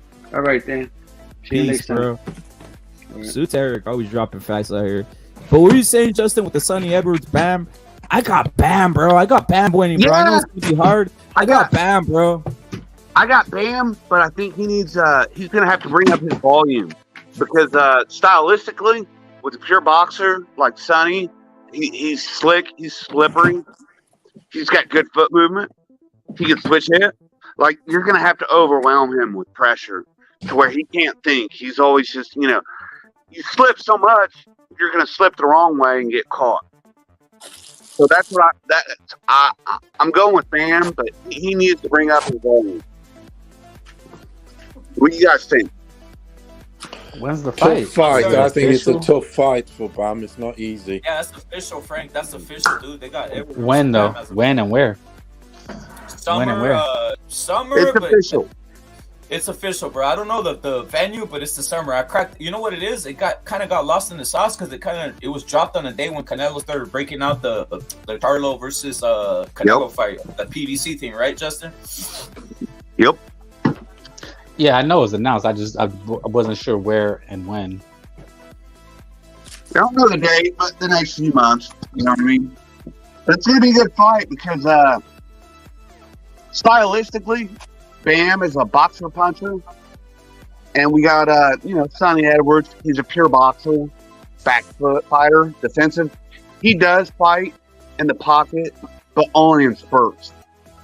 So that's why I say Bam needs to bring up his volume because the more you let a pure boxer think, the more they're going to piece you out, outpoint you. There's such a stylistic factor.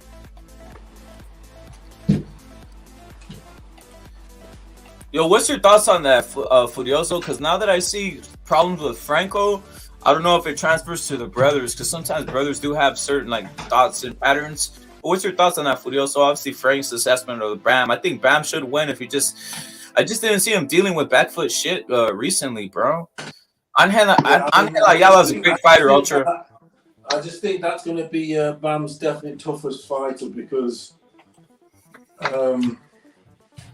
Sonny Edwards, there's no fighter out there really like him. He's got his own little... Obviously, there's loads of back foot bitches out there, but not like him, if you get me.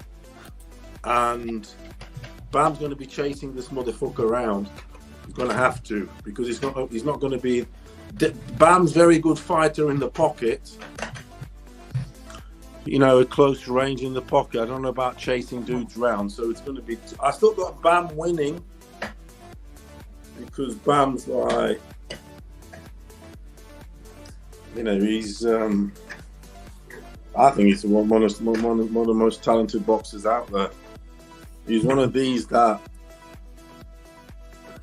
He doesn't even look a boxer or anything, but he's just so talented. He's a throwback talent-wise, technique-wise. So I think he can. I think that shit's going to go to a point. That's what I think. So who's it under? Who's running this fight? Eddie Hearn, dude. That's the other thing. Eddie Hearn. Now, who's Eddie Hearn's guy? Both these fighters then, aren't they? Yep.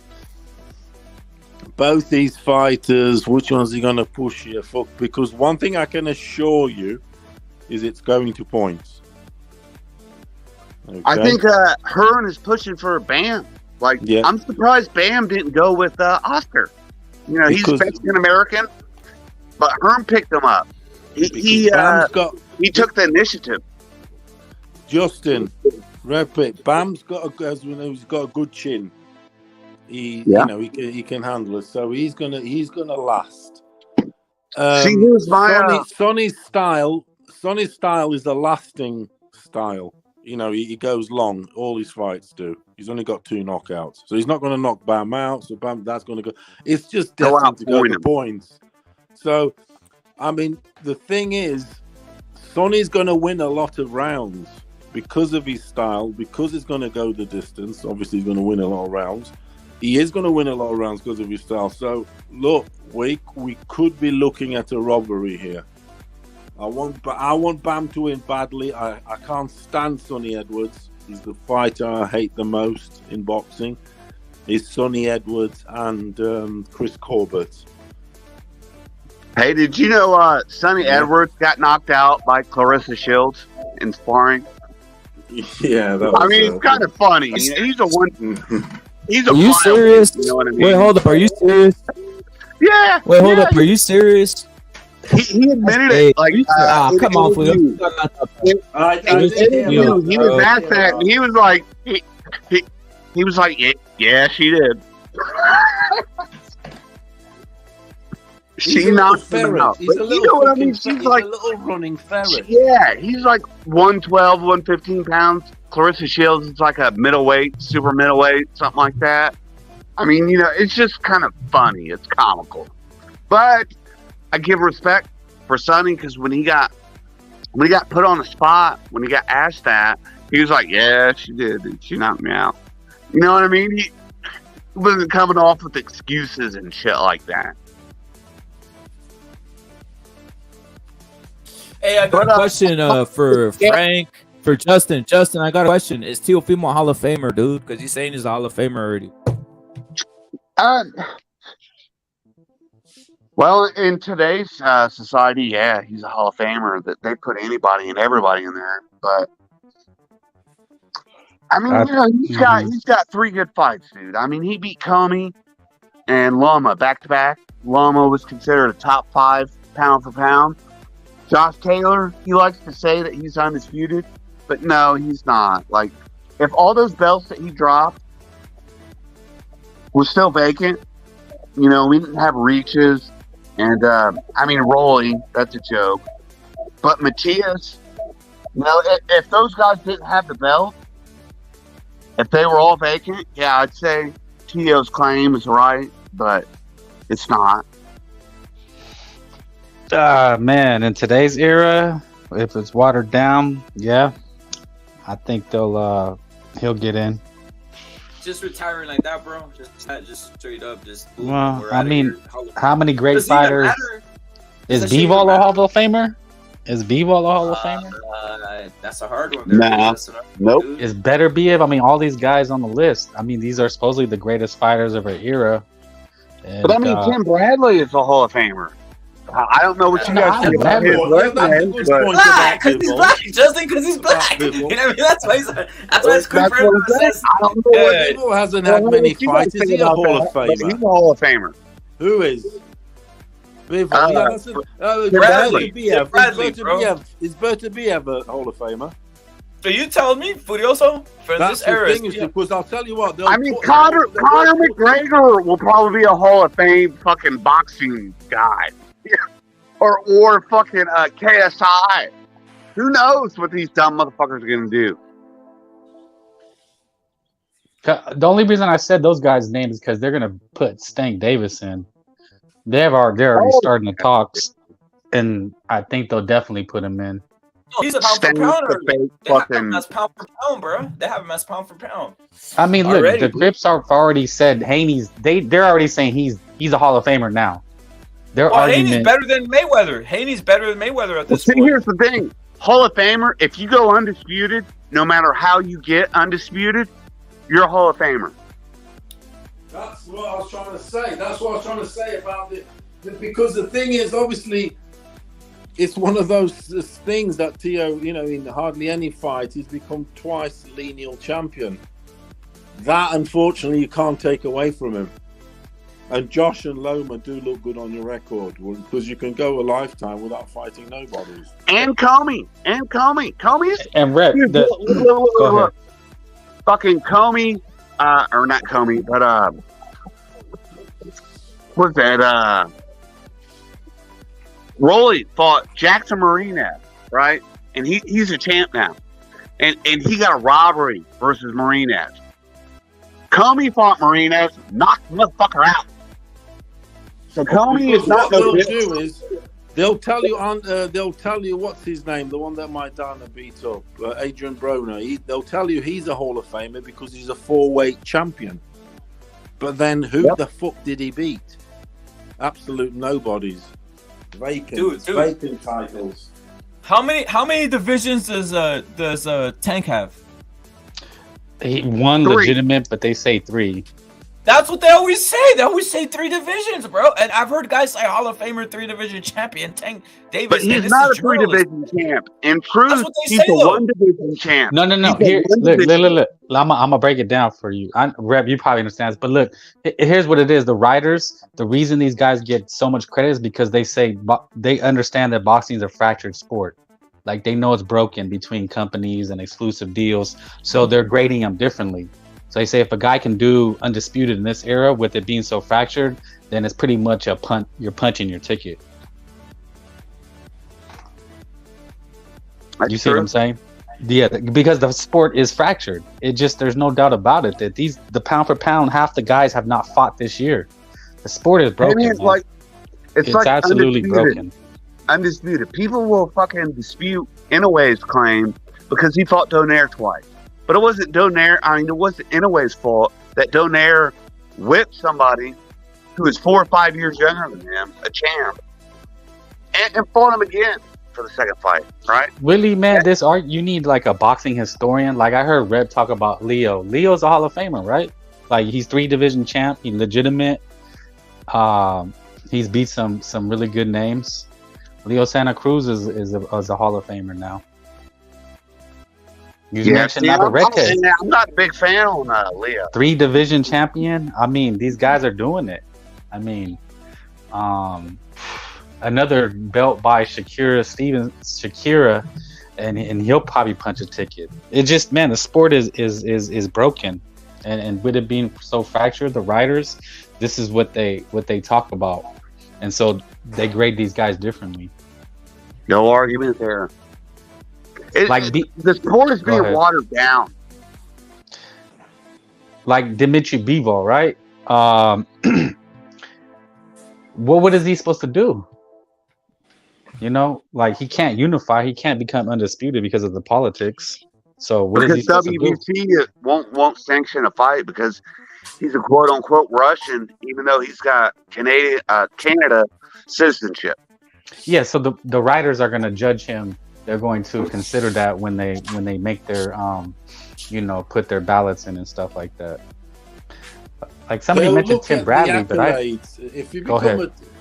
they'll look at the accolades. At the end of the day, he's become a two-weight lineal champion, undisputed. So it's just one of those. So yes, by today's standards, and I think even the standards of the 80s, whatever, there will be that two-weight lineal champion. Yes, Pound said Mikey. Like, is Mikey a Hall of Famer? Because, I think he is, bro. Unfortunately, the Hall of Fame, 4 division.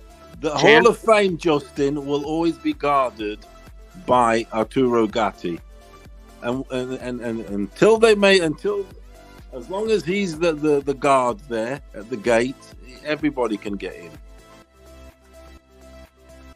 Because Gatti was the 2-weight champion, but he wasn't unified or anything, I believe. He just won like... He was like a top-tier journeyman. He won an IBF and like a whatever, and then, Yeah, Gotti was a total fucking bum, dude. But they really upped his whole like persona with this whole like tough guy attitude. Is let's keep it real. The Italians in the Northeast are heavy, right? So they wanted someone to represent that aspect of the game, dude. They always have done. Plus his Italian wife had something to do with his death. But watch the documentary on that shit, now dude. they're completely That out shit's of the vicious. scene. Now they're completely out of the scene. They always had one dude lingering around, and made it propped him up. I mean, now there's nobody. Dude, if Arturo Gotti's in there, then Jose Luis Castillo and Maybe the heavyweight Casumanu. Yeah, they don't got Diego Corrales in there, dude. That's the thing, dude. They don't give a fuck. Jose Luis Castillo. I mean, think about this though. The Paulon effect. Damn, he should be in there too. The Paulon effect is, look at some of these guys are getting left behind, and then you're gonna have like a Teofimo and some of these other guys jump on, bro. Jump on before them. Next thing you know, it's gonna like back it up. Like, so these guys are never gonna get on, bro. Yeah, they're gonna go whatever was hot at the time. They have more champions now too, so the guys of the past will fall behind even more. You get me? There's like before there would be 3 champions, wasn't there? So like there was a lot less to possibly going in. Now you can have 4 champions, 5 champions now, can't you? I mean, what's a champion though? That's another thing. If these guys start considering baby shit champions, what the fuck? One of the belts. That's why lineal means so much nowadays, because the lineal is supposed to be the top rank 1 and 2 guys fighting each other. So if you're a lineal champ, that means much more than having a fucking belt.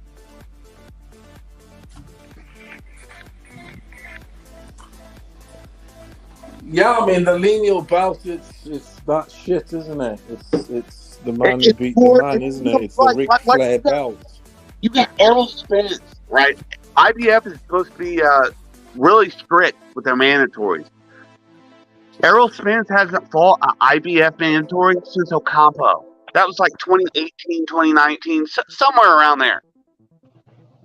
So these belts don't mean as much as like the Ring magazine and the Ring lineal. Those are the real belts because they don't pass them out left and right. Because they're not getting sanctioned fees. They're not, a legit organized body. But they're a prestigious title.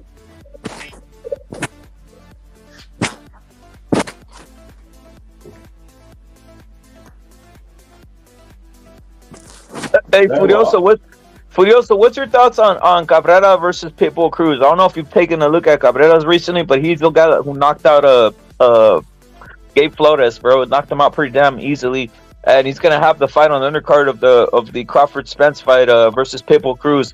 Pitbull Cruz, a known fighter everywhere. A lot of guys better know him from the Pitbull Cruz fight, from the Pitbull Tank Davis fight. I watched that Flores fight, and I think, look, that fight's close on it, but I've got Pitbull. As in, who's going to win? I think Pitbull's going to win. Personally, I think he's on a bit of a momentum, to be honest. Yeah, I think he's going to win. I'm gonna go from my side, Furioso. From my side, I've seen Cabrera fight, and I've seen Pitbull fight. I've seen every fight of Pitbull, every single fight of Pitbull, from the fucking first to the last. And I don't know if he has the footwork to keep up, man. I'm just keeping it real. He's just gonna fucking plot forward. Yeah, I think he's really gonna end up like just fucking beating his ass, dude. Might even fucking stop him, dude. And that's something no one's thinking, but I'll tell you, he might even fucking stop Pitbull, dude. That's like a underline, like a little, like a like a little. That's like a fight that a lot of people really don't know much about. They really don't know much about Cabron, and everybody knows Pitbull. Pitbull became PBC famous, and there's nothing wrong with Pitbull, right? But you just kind of Ultra Instinct. Take a look at Pitbull's fucking fights, bro. Ultra Instinct, take a look at Pitbull's fights.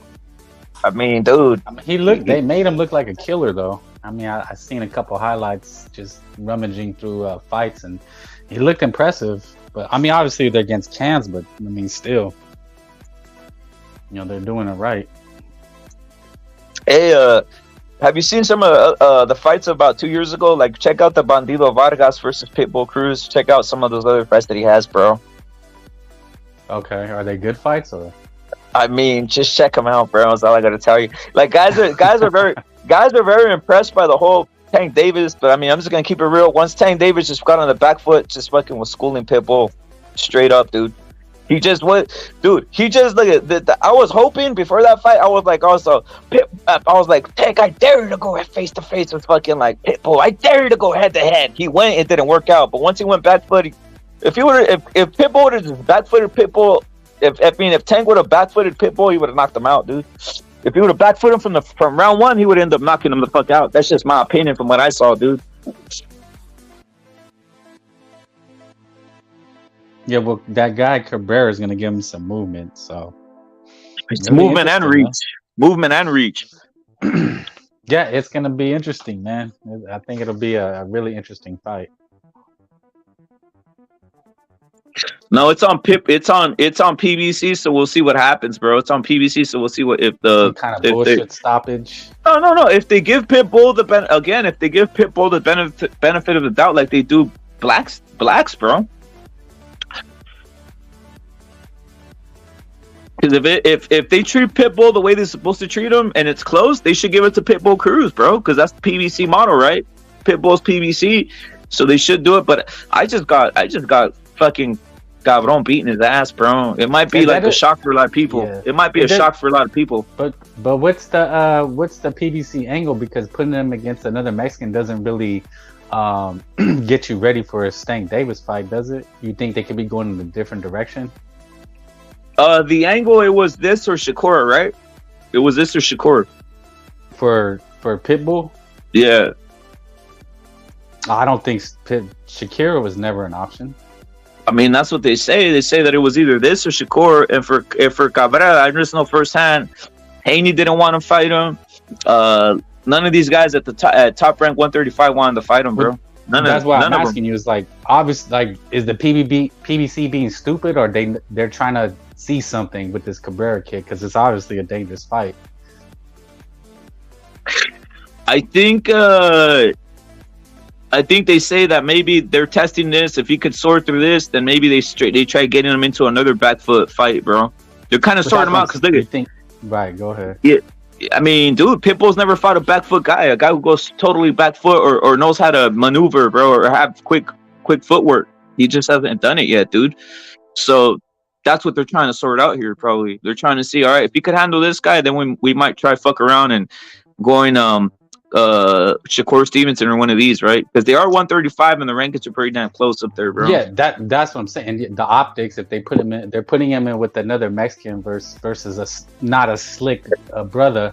So who are they thinking? They must be like they're always planning ahead. So that's what I'm just trying to. Well, what's your thoughts? Well, you break it down. What's your thoughts? What's the outcome? You think he's gonna like Because look at that over there at PBC, they have guys there, bro. They got Rayo, they got this fool, this other black fool, dude, the fucking Martin. Yeah, they got that fool.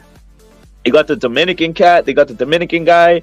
So it's not like, they got guys there, but obviously they're looking at this. They're looking at this. This is the first time I think it's a co-promotion where it's kind of like Top Rank sending in Cabron, dude, versus Pitbull. So that's another weird thing that's out there. Yeah, that's why it's very funny style that they're doing this. Like, you could possibly get your guy beat. So it's like, what's the angle? They must believe in Pitbull. They must believe in Pitbull. But think about this: Top Rank don't send guys out. They're sending this guy out. They're sending Cabron out there, what do you call it? Militia, militant style, dude. Oh, that's why you're okay. So Top Rank's like, okay, here's what we could do. We'll send send this guy out. Clip Pitbull, boom, eliminate him, bro. Similar to the way they sent out Andy, the PBC. They sent out Andy versus Anthony Joshua. Fools don't know. They don't know nothing, but then he goes in, knocks him out, and people are like, what the fuck? That's the same thing they're doing with Cabron. Cabron, they're sending him out there. People don't know much, bro. He's going to end up like, just my opinion, probably fucking schooling the living lights out of Pitbull, dude. And then guys are going to be like, what the fuck? They're going to be like that, right? And that's one in the bank. And let me tell you, now think about this. Now you got Cabron, who gets that W over Pitbull, and you have him at Top Rank. So they're literally giving Cabron clout, bro. They're gonna basically have a name right there at Top Rank. Now, what happens if they put him with Shakur and Cabron? There's a fight right there. Yeah, no, that's a hell of a plan. I thought you meant that Top Rank sent them Cabron to take on Cruz so that they could set up a Pitbull Shakur fight. Like we do one. What I said is you give us Cruz. What I said is, dude, Shakur is the most protected. Shakur is the most protected fighter out here, dude. Facts. So what they did is this. They said, hey, Shakur, do you want to fight Pitbull? We're going to have this fucking card. You're going to fight on the fucking Bud versus Spence undercard, dude. And you think they're going to send Shakur out there, dude? No, fucking. Of course they're not. That's what people aren't picking up. Of course they're not. Dog. They were trying. Their narrative was this, bro. The whole narrative was this: that Pitbull somehow dug Shakur. You got go look at through the Crip channels. Oh yeah. Pitbull. Nah, that's not, dude. They just didn't want to send Shakur versus Pitbull on that card, bro. It was open for season. That's why they sent him into the Yoshino shit. They were negotiating this shit a while back. I announced this fight was gonna happen like before, fucking 2-3 months ago, dude. So the first negotiation was Pitbull versus Shakur. They wanted to put it on the undercard of Spence and Crawford. That's what fools aren't picking up. They wanted to put Pitbull versus Shakur on the undercard of Spence and Crawford, dude. And literally, Shakur didn't want to do it. Look at Shakur has ducked. Let me see. He ducked this fight. He ducked the Josh Warrington fight about 2-3 years ago. Cordina, he's been ducking a lot of guys, dude. They're keeping him in house. They're saving him, dude. They're not gonna fucking let him go mercenary style versus anybody out there, dude. They're saving him, dude. Somebody said that Cabrera upsets Cruz, then that's a Stanks opponent. Nah. I think they're bringing him back to, dude.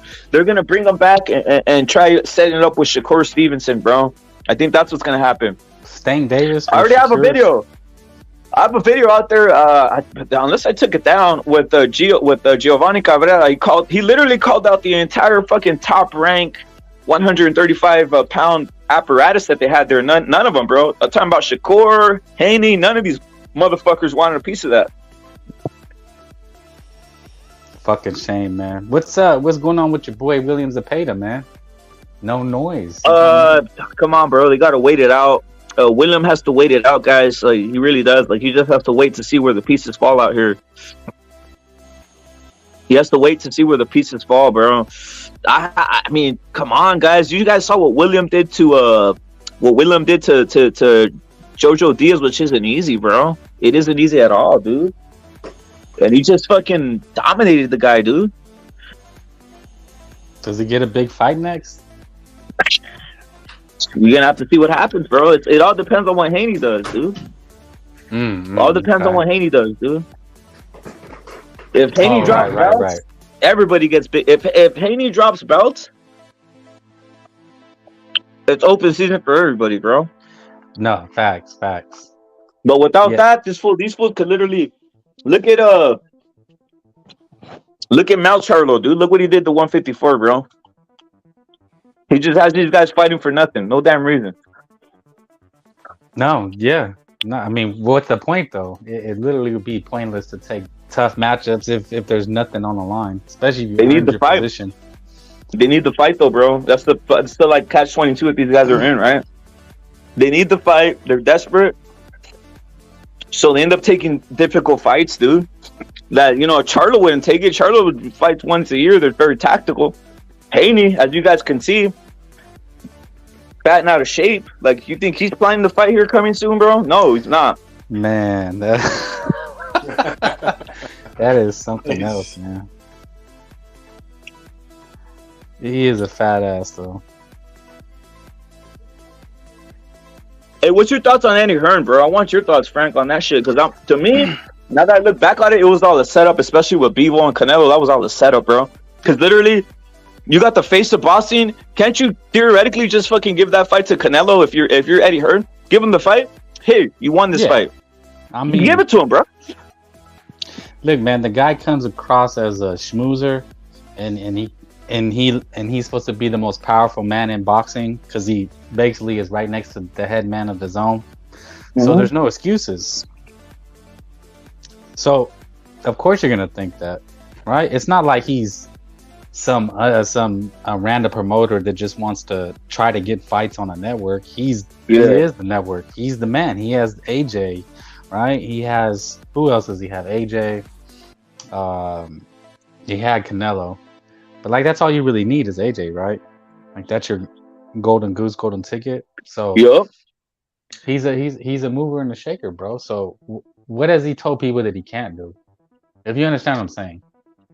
I mean, dude, I saw AJ go life and death with this Crip. What's that new Detroit Crip? This black dude. Franklin, dude. I saw Franklin beat up. Come on, bro. He beat him up, dude. He beat up fucking AJ, but somehow AJ got the decision. That's the point I'm trying to make. Like, if you really had Canelo's best interest, just send Bivol, send Bivol to hell, give Canelo the decision. You still got Canelo as on your side. And you could look for the next fight, but instead he was doing what people aren't catching. He was doing the whole Bob Arum shit. Where you're not leaving, motherfucker. You're not leaving with the fucking bout, homie. I'm keeping it in house. He kept the belt. He kept the belt. Yeah, he kept the belt, bro. He kept the belt in house. Andy, the guy was Russian and not very popular in current times. If he was that's what Teo accused him of. Teo accused him of stealing his belts. He did, bro. He did. Yeah, he had no. You think that guy gave a fuck about him, bro? Like, look at Eddie Hearn is all for English boxing or for a couple Crips that he has, bro. He's not like guys were kind of confused because he was actually giving Canelo opponents, but dude, Canelo was having to stop these guys, bro. He was having to do something like dramatic, dude. He's basically fighting under the same circumstances as PBC, bro. Straight up, guys think that the zone he had it, dude. The zone he was fighting under the same circumstances, bro. Yeah, so he just threw Canelo under the bus today. That's the newest news? I mean, he's been throwing him under the bus, but this is where he kind of went open with it. He basically says Canelo's doing nothing for him in a sense, and that it's nothing. It's nothing that he lost Canelo in a sense. That's what he's saying, bro. Right. Yeah, I hear what he's saying. So that's crazy, man. That's actually pretty wild. Because aren't you like burning bridges? Oh, he's gone all sour grapes now. He's fucking. But man. Like it's politics, man. It's the politics. I was hearing you guys talk earlier, and that's what turns fans away is the politics. I don't think that when they actually let go of each other, I don't think that was amicable for Eddie Hearn to be. To be coming out like this sort of thing, because if they had left each other amicably, they were like, yeah, okay, we might work together again in the future, blah, blah, blah. Behind closed doors. But it looks like it wasn't like that. It was like, you didn't fucking do enough for me. Your true colours have come out, you little fucking dirty chameleon. And Eddie Hearn, you're a fucking bitch, Canelo was saying to him. You could have and should have got me that decision, regardless. On a split or whatever. You didn't look after. Yeah, they fell out. It looked like it. Dude, I always say go look back, guys. Look at Canelo after the Bivol fight. Before the decision was that was announced, bro, he literally had his hands up like he was gonna win, bro. Because why wouldn't he think? He was under the impression of the old school where you have to beat the champ you have to take it from the champ to beat the champ.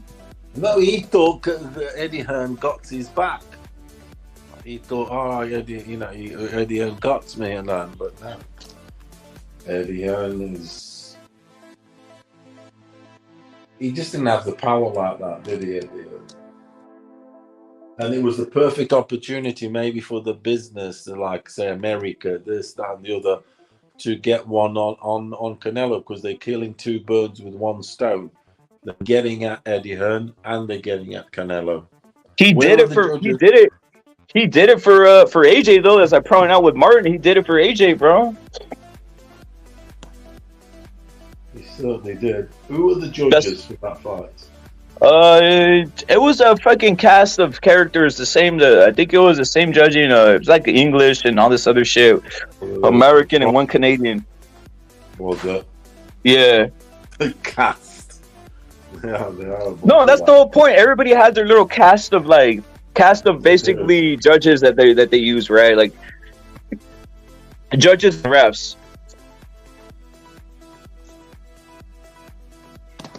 Yeah, they know their role, don't they? Yup. In retrospect, that whole Bivol versus Canelo shit was pretty fucked up, dude. You know, but just at the moment, people couldn't capture it. People were kind of brainwashing, and they couldn't capture it because the mere fact that Canelo was kind of bigging up Eddie Hearn, right?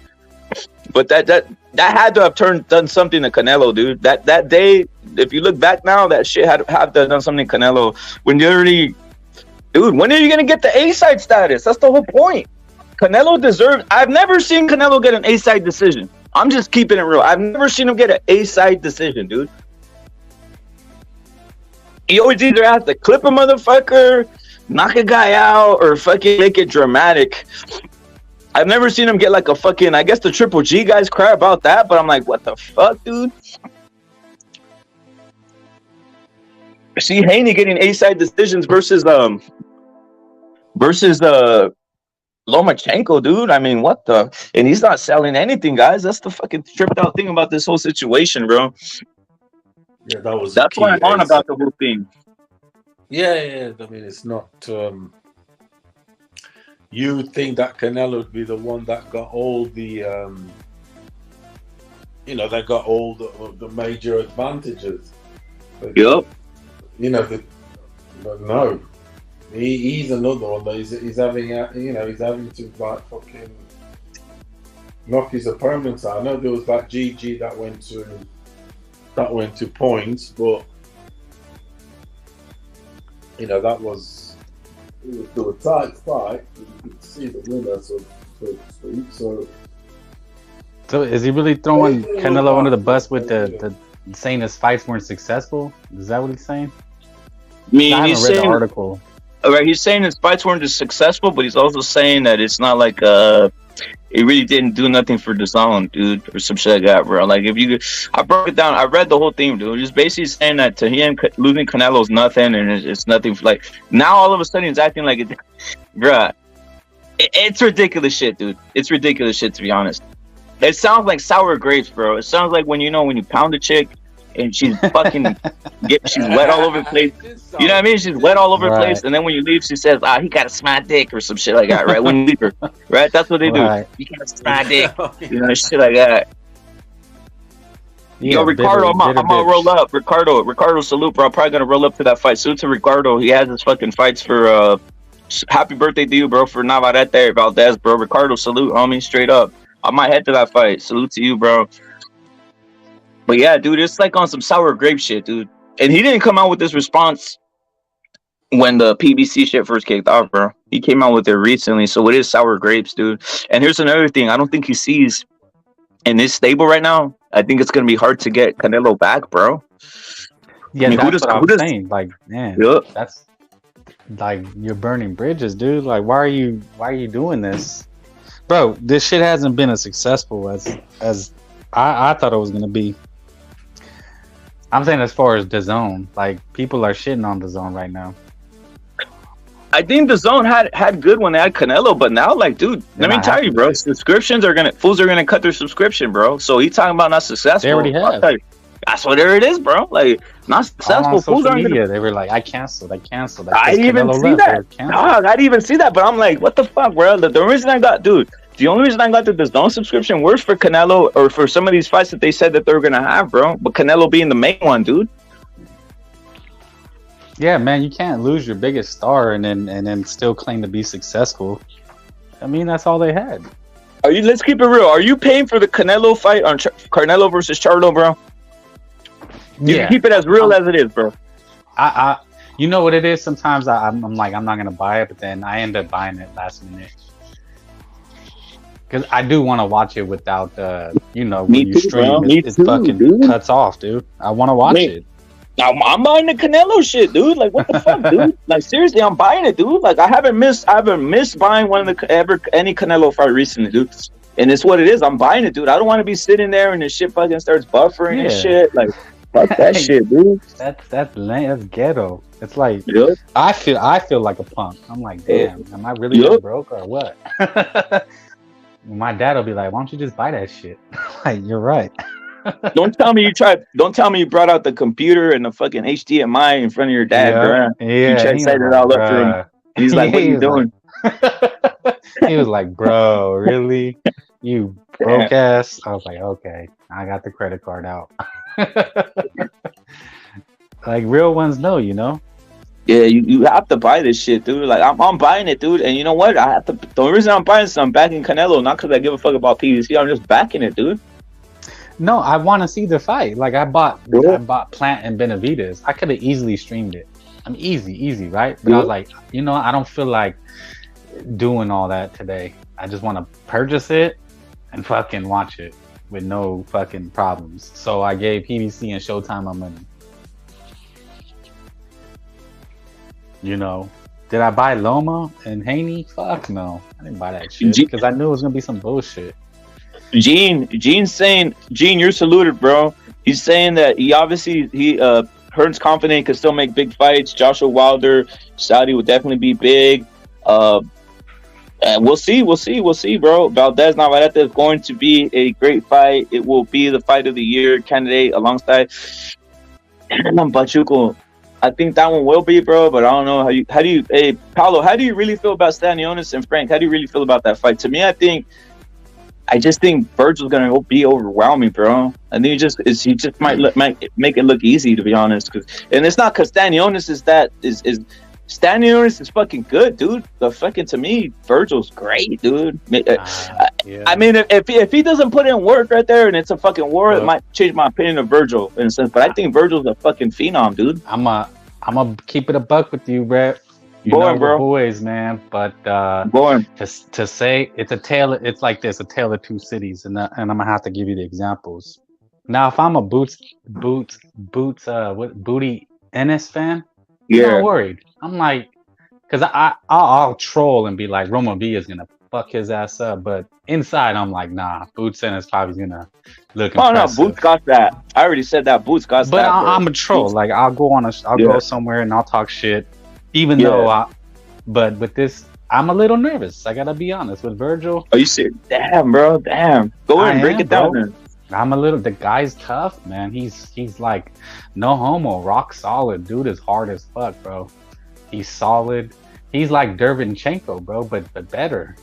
I watched, these guys are different. They're built different. You know what they say? He got that dog in him. He's built different.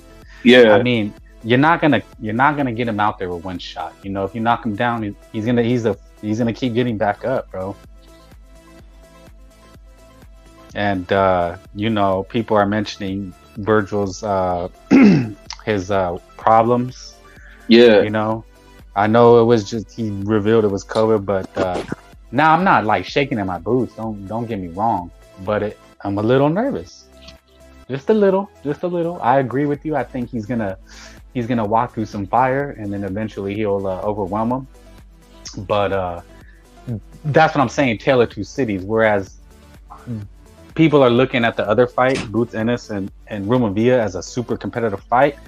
We know better. It's a showcase. So those guys, Now, I think the Crips, they look at things, they're always nervous. I think they know their guys can bitch out at any moment, and they're always super nervous. Whereas us, I think we have a little more faith in our fighters, you know? Yeah. But I do think that Virgil is in with a tougher opponent, and that's the only thing that people are calling these both tests for both guys, and it's not a coincidence that it's on the same night. But Virgil is in with a tougher opponent, bro. He's going to be tested. Now let me ask you real quick, dude. The Virgil shit. I think Virgil. Let me ask you, you think Stanionis is better than Mean Machine? Yeah, he's much tougher and better.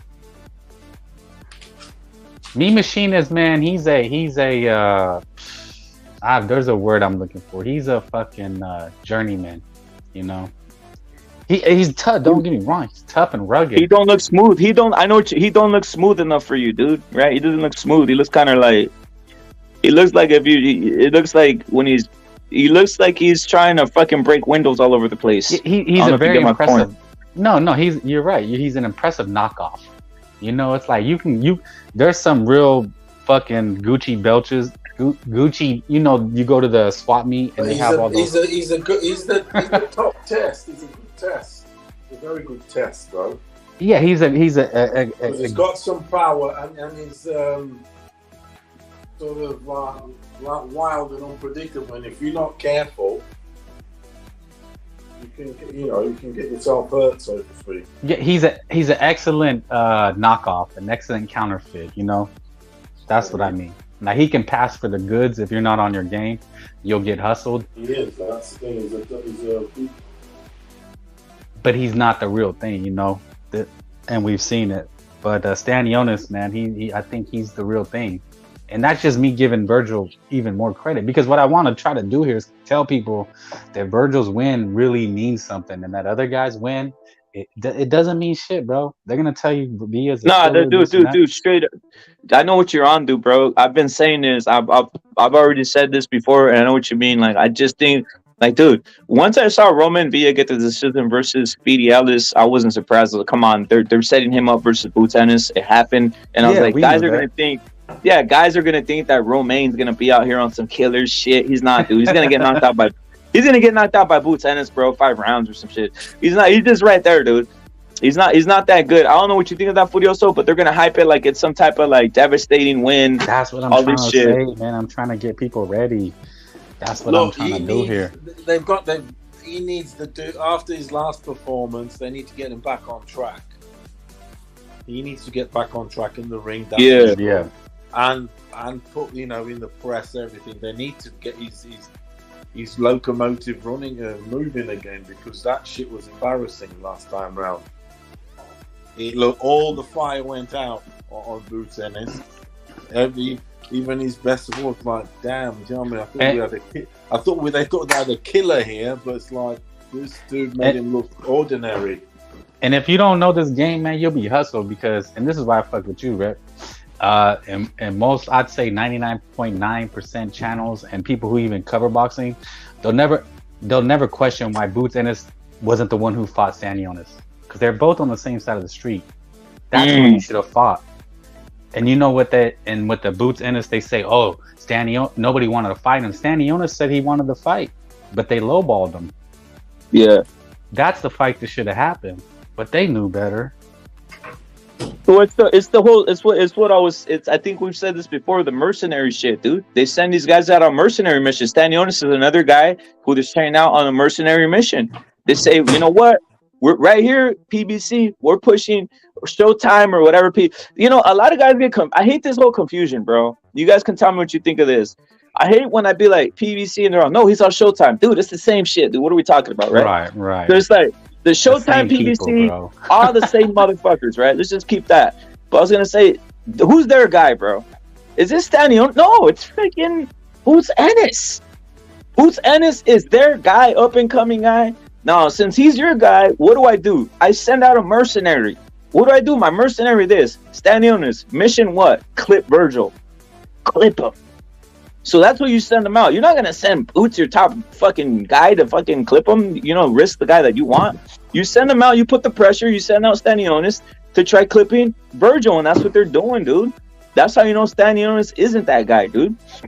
You know, so we'll see what happens. I really hope Virgil is over all the sicknesses and all this shit, and he just goes in and eradicates Stanionis. But again, I'm not saying Stanionis is shit, but what I'm saying is this: you're never gonna see a matchup with Boots unless it really comes to Stanionis eliminating a couple motherfuckers, dude. Right? No, they're pushing Boots, bro. They're pushing Boots to the death out here, guys. That's the common theme, by the way, bro. That's the common theme. All these guys should have happened. Boots and Stanionis should have happened first. Yep. Or even Budayev, bro. Even Budayev. They even put Stanionis to eliminate the other motherfucker, Budayev, dude. Instead of bringing that in and sending it to Boots or giving him some type of hard fight, dude. Yeah, you know, Boots gets the easier matchup. In all honesty, you know the term I don't like, bro. No more. I hate this shit because realistically, it's just a joke. Testing fighters, like promotions, testing fighters. I don't know if you get my what I'm saying. Like they say, like, oh, you know, you got to move a fighter and you got to test them so you can get ready for this, dude. That's fucking old bullshit. That's old bullshit. Don't work, because if it worked, you would have had Earl Spence Crawford test versus Manny Styles. They were never tested versus Manny Styles. Even Boots, what's his name? Boots Ennis. The minute he got tested with the guy who's back footing in a smaller back foot, he looked like a clown. All this testing fighter shit is out the window, guys. It's now just fight as many cans as you can, knock out as many bums as you can, and wait in the back of the bushes and shit, right? For those drops to be for this belts to be dropped, or for like a fucking weird ass like email to come your way and then you get the WBC bout like Haney, dude. There's no more like, oh, I'm gonna test them here for all styles. All that shit's bullshit. I don't know what your thoughts on that is, Frank and Furioso. You're on about who? I'm on the whole concept of, hey, you know, like, cause I look it. I'm gonna call it out. I think some casuals and even some what you call quote unquote hardcore boxing fans, some of them are still on these old ways, right? The old way of like, yeah, we need to give this. You need, you know, like we'll make an example, right? You need to give Virgil's not a good example. Any case, we'll just make up a name, you know, just fucking Juanito or whatever, right? Well, we need to give Juanito a fucking match versus fucking, you know, a Crip who's running because we're testing them. We gotta test them against various styles, right? I think a lot of fans fall for this shit, dude. I think that era's over with. I think now the whole like concept of moving a fighter is just having them bum bashed and then getting the bout. See what I'm saying? Just no risk. Dude, fuck all this me testing you versus this. Just fucking get on the rash of bum bashing. And once those bouts are like kind of like dropped or something, you jump on them right away, you know, on some like real like grimy shit. That's what I'm trying to say. That's look at the guy who's made a career out of that, and he'll be in the Hall of Fame probably, is Adrian Broner. Of course. Adrian Broner did that. That's how he was handled. Dude, that's the fucking new way. I tell you what, he's a 4-weight champion, right? But you ask anybody, who did he beat? I don't even fucking know, and I don't want to know, to be honest. Right? I don't make a point of wanting to know. I didn't watch the fights. I watched the Maidana one. I've watched some of his fights and that. But that's how he made a career. Vacant world title belts. Mm-hmm. And that's how it is. Another dude that did that was the Scottish guy. He's the most titled weight champion in the one that Crawford beat. I always forget his name. Which one? The white Crawford did the same thing. I don't want to run into the Crawford parade, but he was kind of on the same shit, beating just like fucking weird motherfuckers, right? So yeah, guys who are out, they're going out, they're coming out of the game, they're too old, this and that. It is. I mean, Crawford. I always think of. Look, I'm going to say this, and it's one of these things. Teo's had a better career than Crawford. Yeah, I'd have to agree with that. Look, at the end of the day, take the fight and this and that. He has Crawford's best win. You can look at it any way you want to look at it. Let's go with wins. Crawford's best win is Sean Porter and fucking Cal Brooks. And Cal Brooks. Damaged goods, yeah? Yeah. You know what? They C-level. I mean, Cal Brooks a B-level fighter. He's the best. Sean Porter's a C-level. He's a pressure fighter and all that, sort of limited. Yeah. You know, obviously he's high energy and all that. And that's it. Actually, I heard what you said. I think if Kell Brook wouldn't have fought Triple G, I think he would have fucked Spence up. Because he fucked Spence up. Yeah, he was doing well, but then he would have been the best one out of all of them. Floyd didn't want that problem. But, yeah, go ahead. Oh, thank you for a good. That's a good segue, Cal Brooks. Let's not forget who. I ask you, gentlemen, the question: who fucked up Cal Brooks' career? Triple G, right? Or are you talking about his business? Business. No, Triple G fucked him up, bro. He's right. Triple G fucked him. You're right. We know that. Yeah. But who fucked him up in the business side? Eddie Hearn. Thank you very much. Because Eddie Hearn, he could have looked after him better, but he was too busy with AJ, this and the other. And this is like, he could have, if he was trying to convince Eddie Hearn, he could have unconvinced him. Because to go, look, Cal Brooks did the thing that America, let's say, America couldn't do. They all ran scared, America. Yeah? The whole world ran scared of GG. And here's this 147, 140, okay? Blown up 140, 147 at the time, going on a take of GG. When GG's just retired people, everything, Andre Ward's, this and that, they don't want no piece of that shit. So, it just goes to... But he could have unconvinced him and says, nah, man, Cal Brook, look, you still got it going. I think you can be the guy. I can make you the guy here. I think you could, 147, this, that, no, don't take the 6 million because you'll make the more than 6 million, blah, blah, blah. No, he cashed him out, as they say. He cashed Cal Brook out. Double or quits. With a killer. With the most feared, let's face it, the most feared man in boxing, in world boxing at the time, was GG in terms of power and all that shit. He was, bro. He was. Let's be real here. He was the most. His streak. He was, knock everybody. So that's how you promote motherfuckers. The only guy who took him off the rails was Canelo.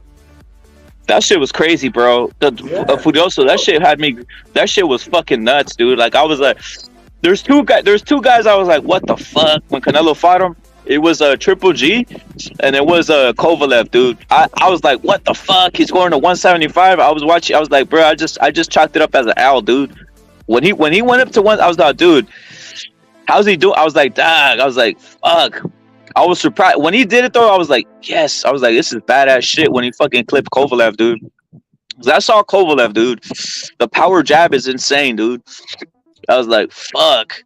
He's really a fucking monster. That's why I was like, when he did that, I was like, yo, he could knock out anybody. Like, I'm still kind of like that, to be honest.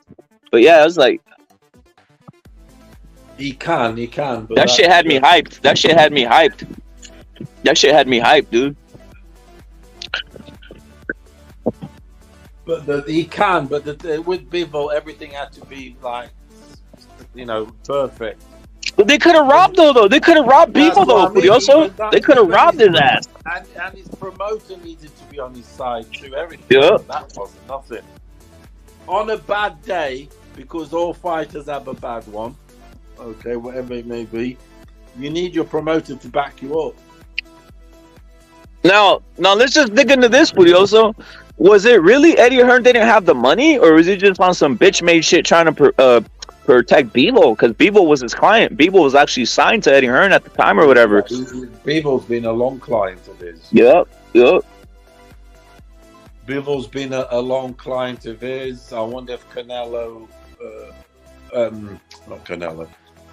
I wondered if Eddie Hearn he was looking after Bivol so he could make the Berta BF fight. But that shit don't make money, the Berta BF fights. That's the thing. Berta BF Bivol, that shit don't make money. I don't know. Eddie Hearn's just a shit show, he is. I mean, he's losing it right now, dude. He's losing it, dude. Hey, you know what it is though? Now that we know this, dude, it's all, dude. How can you be Mexican and trust Eddie Hearn now, bro? Like, what the fuck? Like, dude, your food there, dude. Your food there. You might as well just assume that PBC and Eddie Hearn are the same thing at this point. Crazy, dude. Like, dude, you're safe nowhere, dude. You're safe nowhere if you're a Mexican guy. Dude, it's nuts, dude. There's no safety, funny, dude. Bro. Yeah. It's funny because it's real. Yeah, man. That's crazy. No wonder Fury said he's a fucking bitch, dude. Fucking crazy. No, that shit's from day one. Motherfucker tried to sign him. Eddie Hearn wanted Fury day one. I wonder how that would have worked out. Fucking hell. I mean, you got Knot right here saying that dude, there it is, dude. You guys are exposing it. Thank you, Knot. Obviously, Pounds is saying Eddie has African Hitchinson. Yeah, Haitian. And then he has, he's promoting Montana Love. I mean, dude, I've said it. Ford guy? Does he have that Ford guy? Or is that the... He got Ford, bro. He got Ford. He got Hitchinson, Montana Love, Anthony Joshua, Tevin Farmer. Haney was his guy. Let's not forget that. Haney was his guy. Yeah. And now Regis, he got Rigaroo. Regis was a total bum, bro. Like, what the fuck? I heard that he signed the Matias. He got Matias too? Or I don't think so. I don't think he has Matias. I don't think he has Matias yet, bro. Because, did you know his dad, Eddie Hearn's dad made his money from snooker and darts, in the early 80s. But the fighter that made his boxing empire, that he started with, and it was his guy. Do you know who it was? It was a black fighter. His dad in the 80s into the 90s.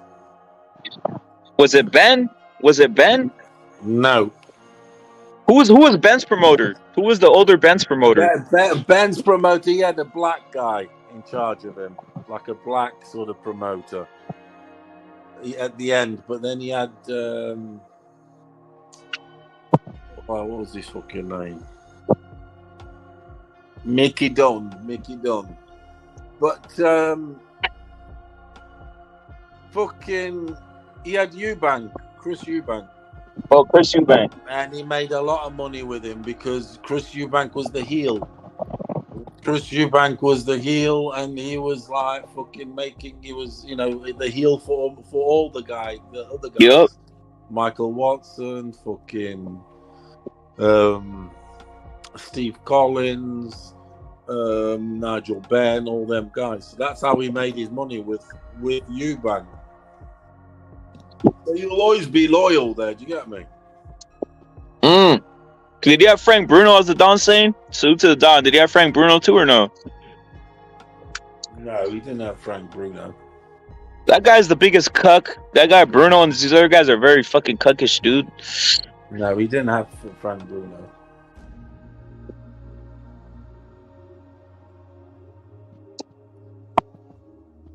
Yeah, Bevo's gonna fight with some Aziz dude.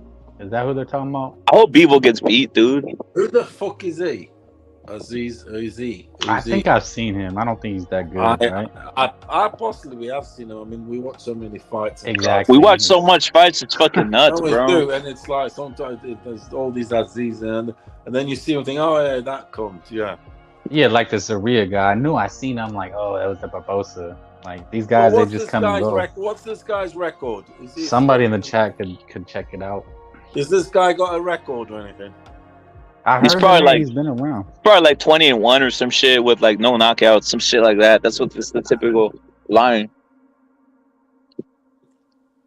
That's what you call dropping the ball, man. It's very disappointing. I think he's making excuses, and you know what? The thing is, some of these promoters, they exposed himself. Right now, the guy who's looking good right now is actually Golden Boy's looking kind of good now, bro. Now if you look back at it, Golden Boy, that's it, dude. That's all. I've been saying it, dude. There's really nothing out there for nobody, dude. Like every other promotion, they fuck you, and the Mexicans are gonna get fucked everywhere, dude. That's all I gotta say, dude. Straight up, dude. There's no like protection, dude, out here.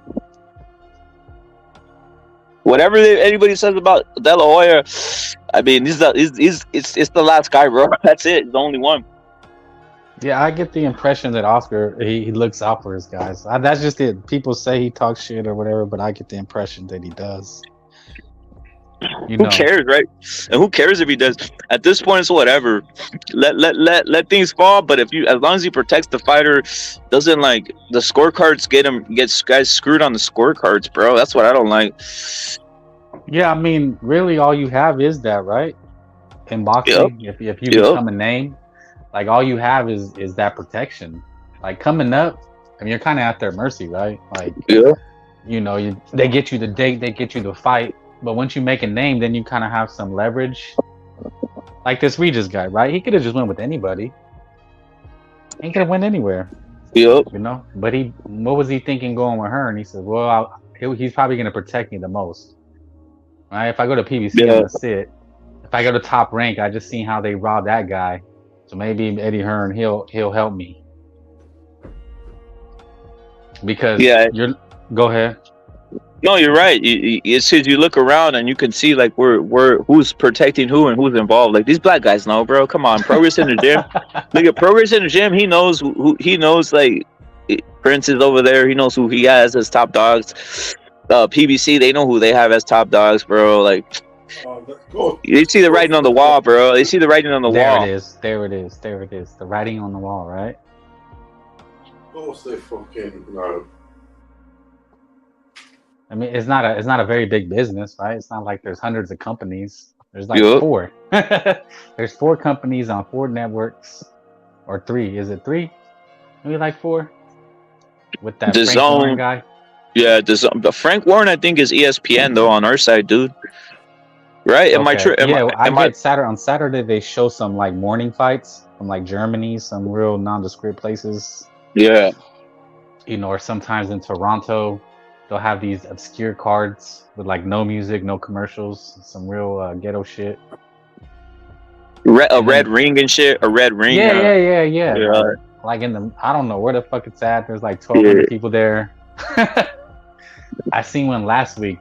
Some Mexican cat, I think, was about to pull an upset. I wish I remembered the name. And then you got the Zone, and they have some obscure cards here and there. They'll just be on Saturday morning or something. Some of these women fights, And then Showtime PBC. And then sometimes they have Showbox. And then Top Rank. That's it. Yeah, I saw this card on it had to been morning. Furioso, remember that card we all saw? I think it was just me, you, and a couple other people we saw like in the Discord. They literally robbed, dude. I was like, they robbed this Mexican dude who straight up was killing some Uzbek guy over there, dude. Undefeated. They robbed him straight. One of the biggest robberies I've ever seen in my life, dude. Was that like a week or 2 ago? It was about 8 months ago or some shit. Oh, you're talking about 8 months ago. Okay. Dog, dude, this dude was from fucking Monterrey or some shit, and he was undefeated. He went over there to like Uzbekistan and fought their top guy, bro. Beat his ass, beat the living lights out of him, right? Dog, they gave him a robbery of his life, dude. They gave him a robbery of his life. I got a perfect example. I'm watching right now, and then I got another example. This no, this Dervinchenko guy, he's never had anybody look out for him. Imagine if someone had got behind him and said, dude, we're going to protect you. Make sure you don't get fucked over. This guy just goes everywhere and gets beat.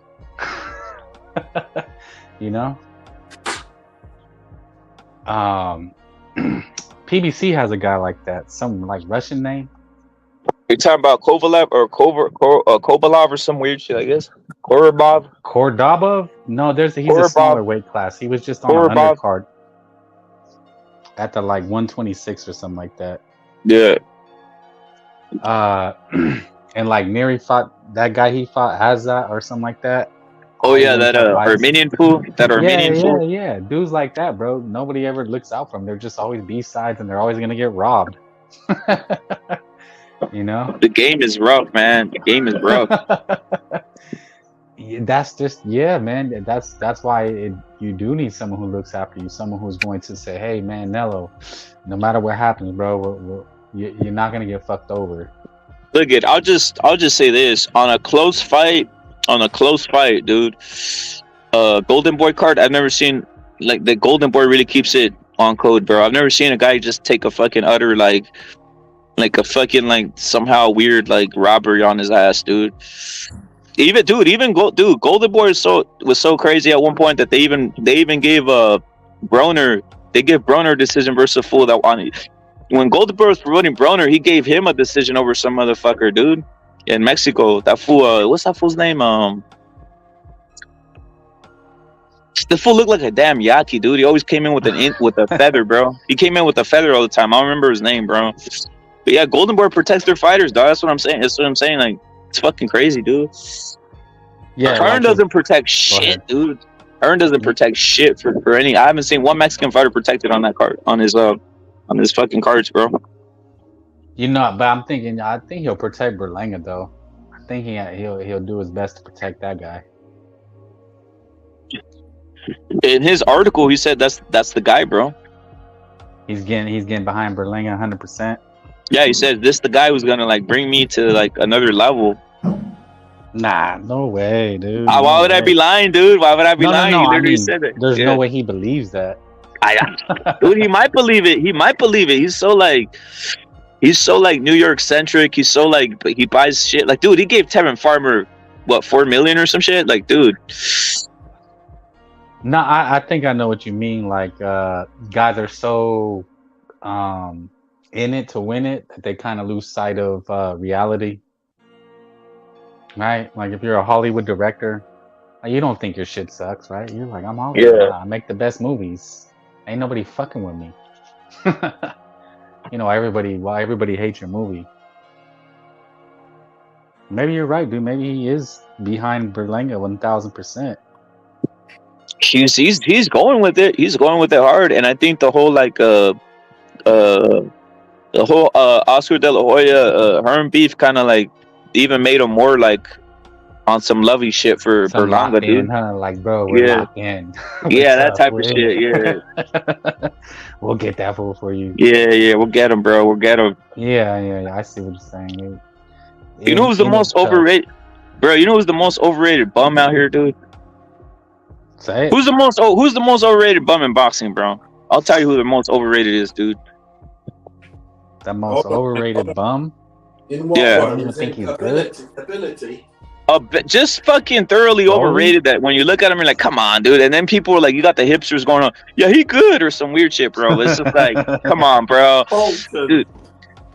Bolton, all right. Bolton? What's your thoughts, Frank? Who's Countless. Oh, I thought you had an answer. I thought you're asking me. Yeah, I'm asking you. I have an answer, but I want to. Furioso's going Fulton, the most overrated motherfucker. Damn, that's a tough one. Are they active? I'm okay. To me, Terrence Crawford. You guys are aiming high, bro. We need more like. Look, I said already Crawford, because when I say look at his wins, it's Porter and fucking damaged goods. Brooke, well over. They make out this guy's better than, I don't know. You gonna say Rougarou? I'm gonna keep it real, dude. To me, I'm gonna say it, dude. Janibek, dude. Janibek's a total fucking bum, dude. Dude, guys were hyping This is what I'm gonna say, because guys were hyping Janibek like he's Triple G, dude. Like, he's not Triple G, dude. He's a fucking total shit bad, dude. There's an incredible fascination for the Eastern for the Eastern Russians. There just is, even in the MMA, the Khabibs, the GGs, all these guys. So as soon as there's one that's like shows any sign of potential, it's like, oh, well, they get all excited, don't they? Because there's a special club for them guys. There is. Yeah, he's a total hipster. You're right. He's club. A total hipster. Yeah, Coomer. The hipsters, fan club. The hipsters in boxing love themselves a bit of Eastern European Russian. I mean, they do in MMA. They do in MMA too. They do too in MMA. There's the incredible fascination for them. Look at dude. Look at I saw Janbek fight this dude Bentley. I mean, don't get me wrong. Dude, I prefer them to Cribs. I prefer them to Cribs. Rep. I'm with you, but come on, Furioso. He fought that guy Bentley. He fought that guy Bentley, and Bentley was putting hands all over him. And we all know that fool Felix Cash knocked out Bentley, dude. Like what the fuck? Like it's like get this guy out of my face. When you put it at what they were like, you're saying they were hyping him up, like he's the next Triple G. Then yeah, he's a total. Imposter, but is he a fraud though? I'm like, are you saying he's a fraud? I think he is. Yeah, he's a total fraud, dude. He's a total fraud, dude. They get him in there with someone who has any like fucking a little bit of ability would fucking KO his ass. I think he's a total fraud, dude. Straight up, I think he's a total fraud, like a fraud, the most fraudulent. He's never beaten anybody at all, dude. He's basically, dude, he has the same resume as Nico Ali Welsh, but he has a belt, dude. That's what fucking has me like, this is hilarious. This is hilarious. Nico Ali Welsh. Do you know what I think of my top three? Do you know what I think of my? I'm going to give you my top 3 fighters of the last 10 years. In my opinion, my top 3. Go in, Furioso. Yeah, and I want you guys to give your top 3. All right. You count the best or frauds? Or which one? Which? My top 3 fighters of the last 10 years is Tyson Fury, Canelo, and GG. Fury never been beaten. Okay, Canelo is all career and legacy until go. He's like the GOAT of now, so so to speak. And GG, only Canelo's beat him. He had the whole world running away from him. Those are the top 3 of the last 10 years. It's as simple as that. There's no one comes in there. They can't. Crawford, all these fucking cribs they're trying to sell you. Like they don't get in there. They don't. Those are the top 3 fighters of the last 10 years. And no one gets near them, by the way. Nobody. Not even Usyk. Not even Usyk. Because I don't rate Usyk's cruiserweight reign. I don't think there was any names in there. There was Breedis and this and that and dude, I was hyping, bro. I was hyping the Breedis. It was weak. Don't come up to me. Don't come up to me ever and try and tell me that some cruiserweight dude is the man. Because you can fuck right off. Only if you got a fascination for that Eastern Bloc, yeah. Those are the 3. Who are yours? I can't argue. You're talking 10 years. So, to me, the top 3 most overrated fighters, right? We're going overrated fighters. He said top. That's what I was asking him.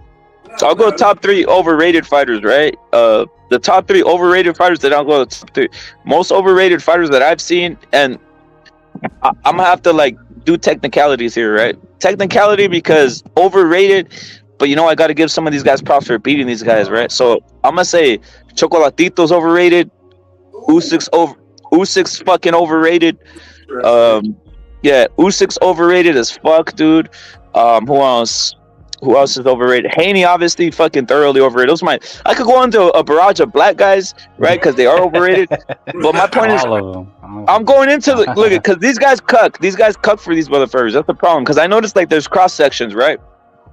Look, there's cross sections because this is what's happening. A lot of these guys who took the Loma loss, by the way, it was a robbery. I was here. I was saying it's a robbery. But a lot of those guys jumped on the Shakur bandwagon, dude. That's what's weird. Dude. So it's like, to me, those are the most overrated. What's your thoughts on that? Of course, but 18th Street, but they were never rated. 18th Street. This the whole thing. The Andres and all these guys, they were never really rated like that. If you look at it, bro, think about it, Frank. They were really never rated. It was more of a propaganda. No one rated them, but they rate. Well, look at the pound for pound list. They have fucking Usyk and fucking Chocolatito. All these motherfuckers rated high, dude. Like, come on, dude. A bunch of coomers. Yeah, They're dude. the ones that do that. Yeah, man. The overrated list is easy. I mean, just off the top of my head, Crawford, Sprints, and Queef Thurman. Easy. Frank, I like the way you got names for these guys. It just comes to me, man. I'm just like, and I like the way you also keep it consistent. You always say Stank Davis. Is that what you say? Yes, Stank Davis. I don't know how you manage to keep it consistent all the time. It rolls off the tongue, man. Look at Crawford. Crawford and Spence thoroughly overrated. The point is this though. The point is this though. Crawford and Spence overrated, but the most rated, consistently rated has been Usyk and Chocolatito, dude. They've had these guys rated up there. Like, how are you gonna take multiple? You know, how are you gonna like not be fighting anybody? It's weird shit to me, bro. It's weird shit to me, dude. Yeah, it's on some like you said, hipster shit. Because a hipster is different to me. Is like the Crips are just ignorant, right? But hipsters know better. Like, you know better. Come on, man. You're just being ironic. The thing is, that Usyk's reign at cruiserweight, which I watched every fight. This motherfucker, there was no dudes in there. There was no killers. Breeders had a bit of a punch, yeah. But he ran away from most of these dudes. Nearly all of them. He was on the back foot from them. He didn't knock them out or anything. Look at if we just rate Usyk at cruiser, yeah, he's good at cruiser. But the reason is because it turned into another level of like idolatry, dude. That's my point.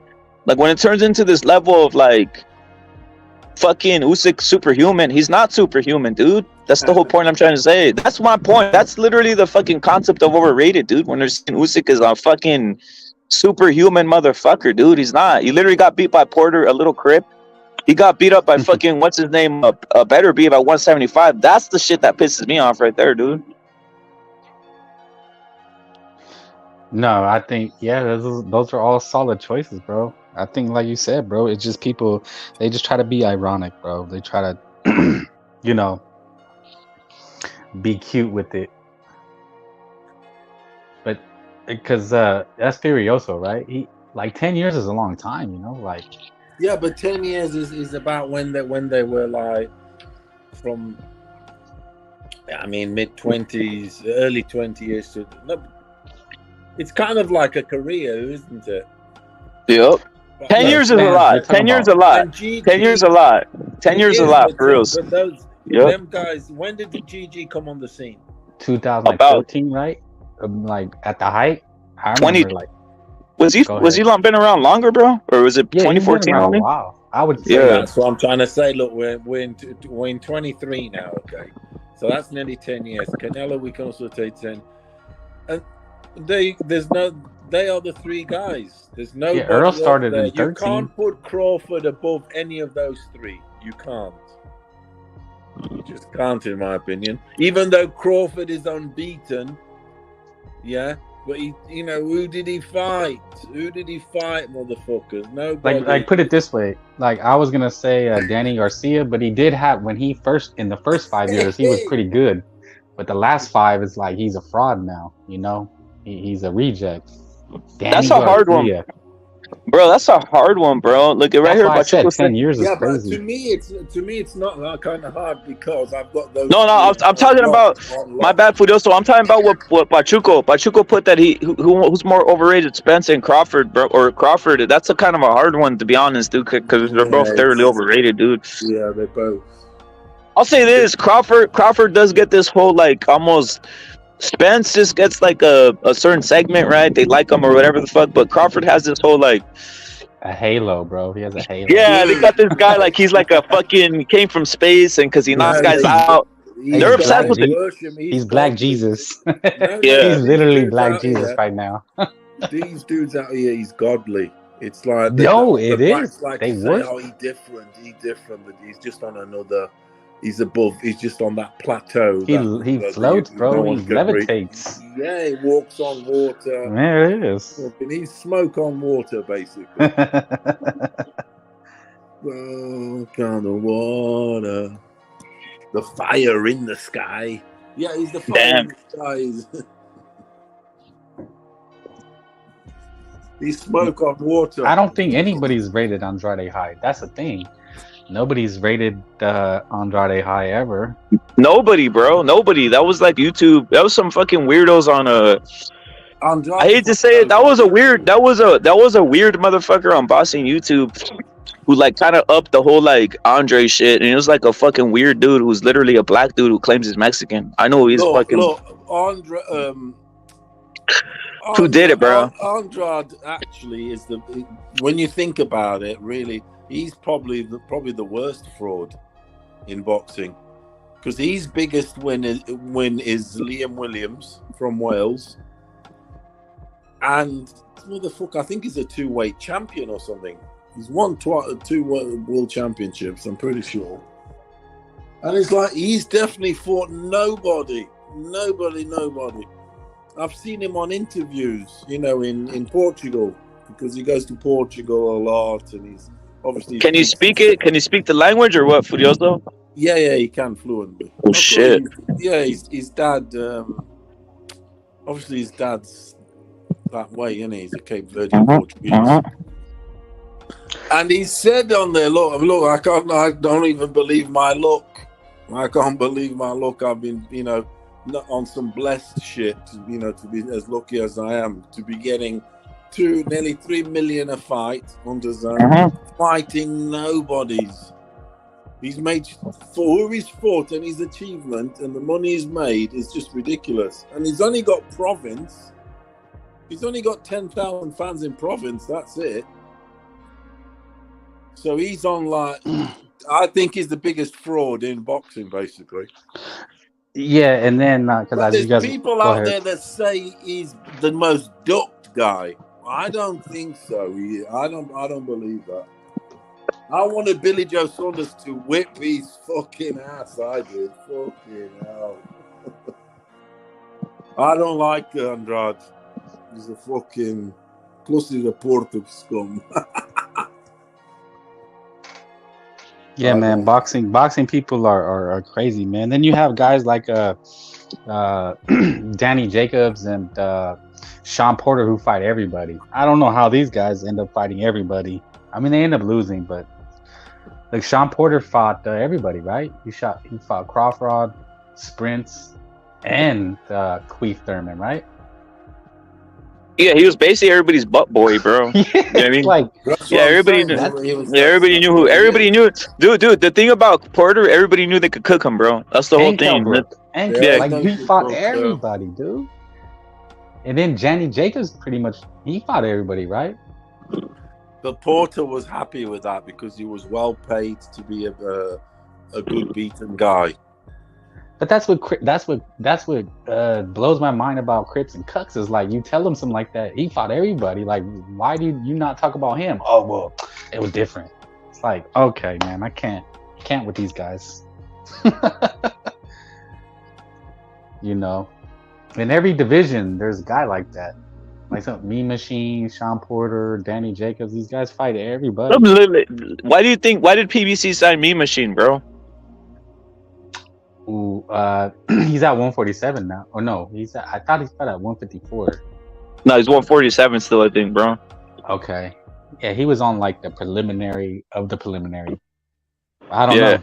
I don't know. Maybe to shelve him, bro. To shelve him, bro. To shelve him. Okay. That's what they said. They said, "Hey, Machine, come over here. We're gonna shelve you. We're gonna shelve you. Go fuck yourself. And here, come over here, just so people can't be mentioning you versus any of these motherfuckers, dude."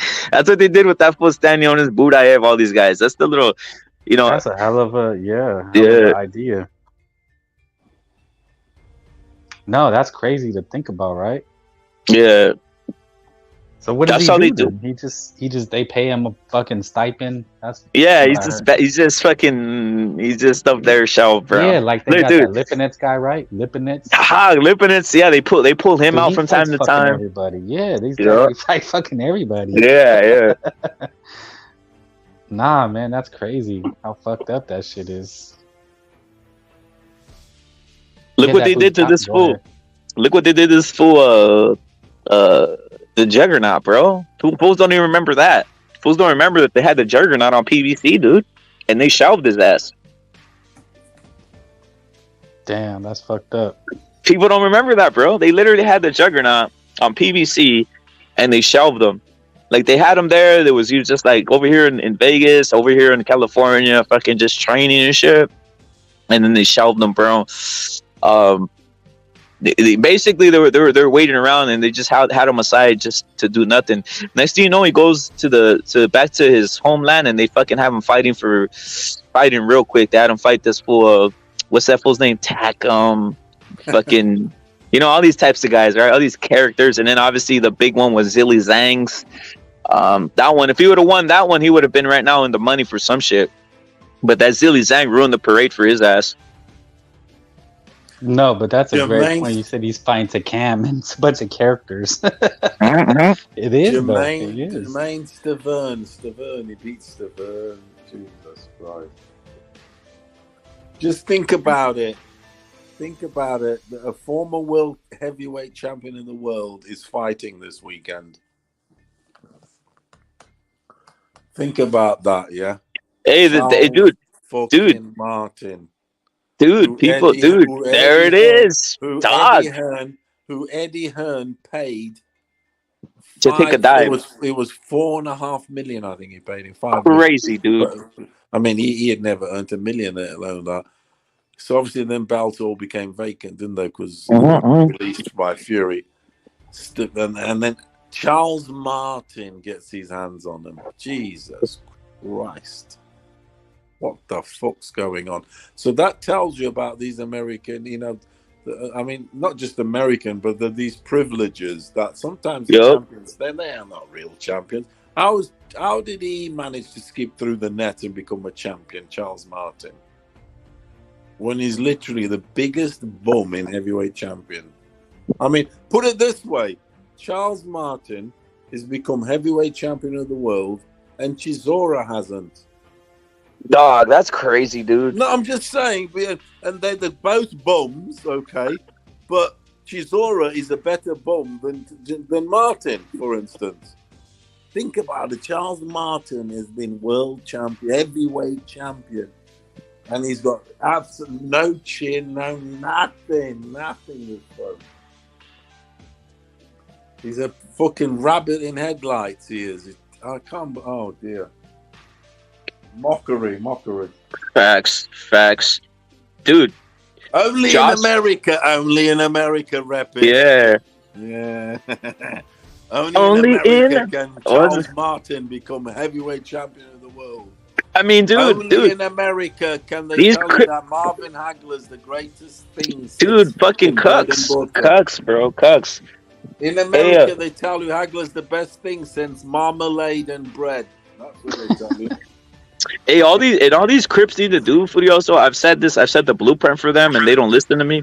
All they need to do is come out with the fucking Apollo Creed shorts, bro, and come out with the fucking top hat, bro. Living in America. But they're so hateful. They're so disrespectful to the country. They're so like anti the flag, dude. That they don't even, dude. Money doesn't even make them do that, bro. Think about that, guys. They literally Yeah.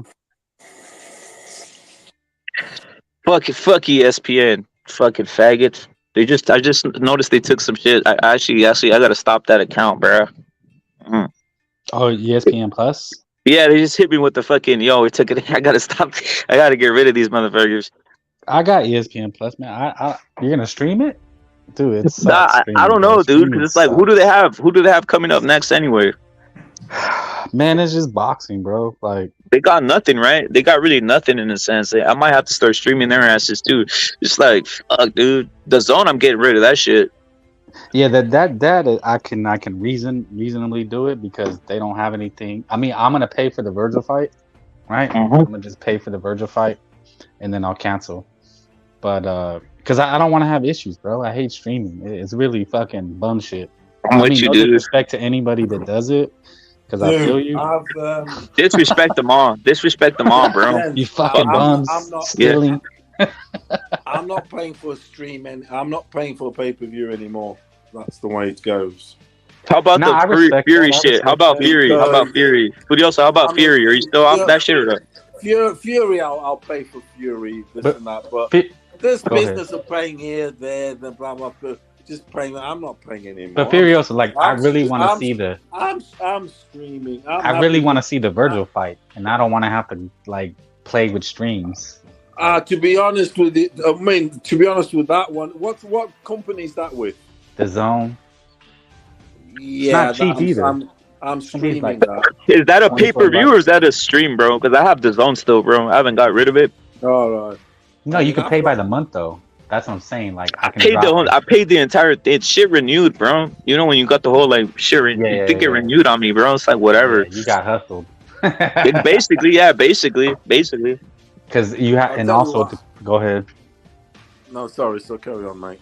Oh no, just in order to cancel, you have to like notify him a month in advance too, so people get hustled that way. So yeah, I've done that myself. To be honest, I got a question for you. So obviously, Frank, you think the Showtime subscriptions go up, bro? Because it's just Canelo shit that they already know. All right, I got figure if you get the Showtime, it's fucking $10 off of the pay-per-view. You think that shit's gonna fly up or what? no, because it's already with Paramount, right? It's already lumped in. But I can't see what you're saying. They offer a discount if you sign up. But like when I try to do it on my TV, they wouldn't let me order the fight without a subscription to Showtime. So I had to load up my Xbox, and then I bought it on Xbox. Like they had a straight. I could skip that part. You know how it is, but they make it difficult because then I had to go from I had to download their app, put in my login code for the actual Showtime, and then I had to go back on my Xbox. So it was like, fuck, I could have fucked up and not seen the fight. You know how that shit goes. You know what I'm saying? Yeah. I don't want to be doing all that, bro. Like I hate that shit. Yeah, they try to hustle. I hate when it happens. They like try to force you to fucking sign up for Showtime. Like, bro, you're not getting me. I'll find a way. There's too many fucking subscriptions now, though, dude. Like, fuck. You say you have fucking Showtime, The Zone, all this other shit, dude. Well, you're gonna be at another 40 a month, right? 40, 50 a month, just on the regular shit, or what? ESPN comes with my Hulu, so I got a sports bundle, right? Like you have different bundles. How much is the Hulu shit, bro? Like $40-$60, cheap as fuck. What are you getting on that? What do you get on that? I get pretty much all the mainstream news, right? The regular channels. Yeah. And then a sports package like ESPN Plus, all kinds of college games, different baseball games, like FX, Comedy Central. How much is that a month? How much is that a month? 40? 59, probably like it was like 40, now it's probably like 59. Frank, what you've just mentioned is exactly what I've got in the UK, okay? I've got a subscription package where I pay like 40, I think it's 44, but I get my line phone, I get my internet, and then I get the basic package with the sports. I get BT and Sky. So, of course, I get BT anyway, okay? And that shows MMA, everything. And then I got Sky Sports, which show the... what do they show? They show Top Rank, okay? Top Rank and Boxer. And then, so basically, I stream now. I stream The Zone. PBC, you have to stream anyway, because of nearly all their shit's pay-per-view. I'm paying pay-per-view for them. Because that's the thing. So I don't want a DAZN subscription. and I don't want to pay pay-per-view on PBC because I get all the rest. I get the other stuff anyway. Because Golden Boy is on Sky Sports. No, it's not. It's on the Zone, isn't it? Yeah, it's on the Zone. It's on the Zone. So I stream that. That I stream. And I'm be streaming Virgil because I'm not subscribing to the Zone. I'm not. It's gone up anyway. It's Yeah, It's they not really $9.90. didn't. It used to be $9.99, $7.99, dude, to hook us in. And then it went up. Now it's gone up to whatever 20. Now fuck that shit. Yeah, $9.99 is not bad. I mean, whatever. Yo, Ryan O'Rourke, you're saluted. He's saying Top Rank's only on Sky Sports on your side. Ryan, you're saluted, bro. McSmith, salute. Fanboy says, y'all used to love the Zone. I remember y'all was talking of the Zone was the best. What changed, man? Fanboy, jump on, bro. Nothing changed, bro. I never really trusted any of them, but this is the thing. Like, look, you tend to support companies that have the fighters that you like, dude. You know, like if you have Canelo, of course I'm gonna pay to see that shit. Like, dude, like Frank said, you don't want to be sitting there with the whole fucking thing buffering on you, dude, like a fucking like a dimwit, right? Right, exactly. Like a dimwit shit, yeah. Like a mouth breather. Oh, okay. I'm gonna sit and wait. Keep jumping forward. You're late. You're like on the chat, and you're behind. You're like, man, fuck this shit. Facts. You hear people screaming. Like, damn, I missed it. Look, man, everything costs, man. Everything costs. You know, you pay for what you want. But some shit, I think you're just getting hustled. And right now, the Zone is basically hustling you. You're getting played, fool. They are, bro. They are being played, dude. The Zone is what it is, you know. But I'm gonna have to get rid of it. But they do have a lot of Mexican fighters still. That's the problem. They kind of have like blackmail. They got more Mexican fighters than Top Rank, dude. It's like I remember there was a situation. I don't know, people and you know, my family are from SoCal too, and so they're Dodger fans. And I guess the main the Dodgers got pulled. So people were like, "Fuck that! I'm canceling these fucking whatever it was at the time. What was it like? What was the name? Who's in SoCal? For what? The baseball? For baseball or what? Yeah, the Dodgers basically got their own like network deal. Weren't they like? I think they were like on Spectrum or some shit. Yeah. And whoever they were with, it was some kind of like major media outlet that was in SoCal. And then the Dodgers. Spectrum. I think it was Spectrum, bro.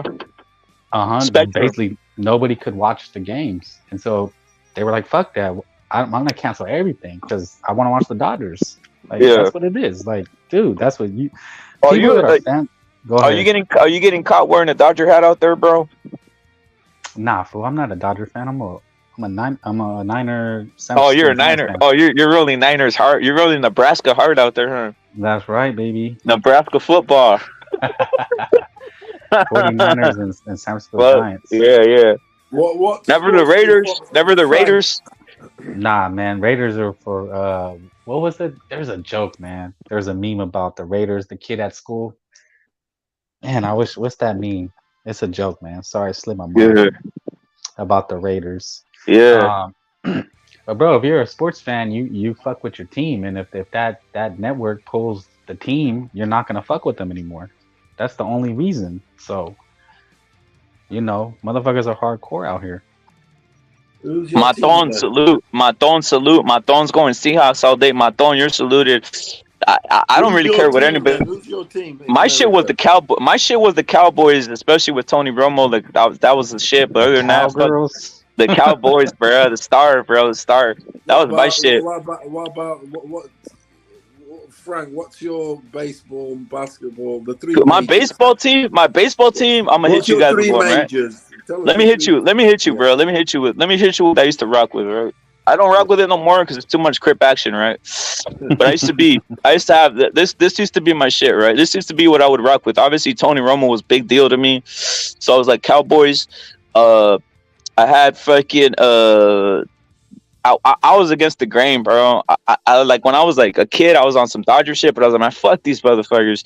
They ain't doing shit. So I went with the fucking. I was like Yankees, like a motherfucker, dude. So I'm like the only motherfucker on the West Coast that's on some Yankee shit, dude. Nah, dude, there's a lot of Yankees fans. Yankees, bro. Yeah, Yankees. Dude, they sell out everywhere. I'm Yankees to death out here, but I haven't seen a game in a while, dude. Right? But they had a Mexican fool that was on there. That's why I was Yankees too, by the way. And then what's the other sport? What we got left? Why do you think they call them Yanks? Yeah. I mean, they were on some racist shit, so I like that. Yeah. Oh, they were racist, were they? I mean, they're not the ones that brought Jackie Robinson, so fuck him. But whatever, you know, I don't want to get too into it, right? But I was like that, and then who else, bro? What's the other sports league? I guess basketball. The Lakers. The Lakers. My sister. NFL, the Lakers, bro. The three majors: NFL, basketball, and baseball. Those are the three. The Lakers, but to me, it's like whatever, dude. I used to like what's that fool's name? Steve Nash, bro. Oh yeah, but the Suns and the Lakers. He was an MVP, fool. He was pretty good, bro. He was pretty good. Steve Nash was pretty good, guys. He was, bro. Obviously, that was the era of like point. That was the era when it started like all this 3-point shit, bro. So it's like, yeah. Other than that, I used to play basketball too, by the way. That's why I started watching that shit.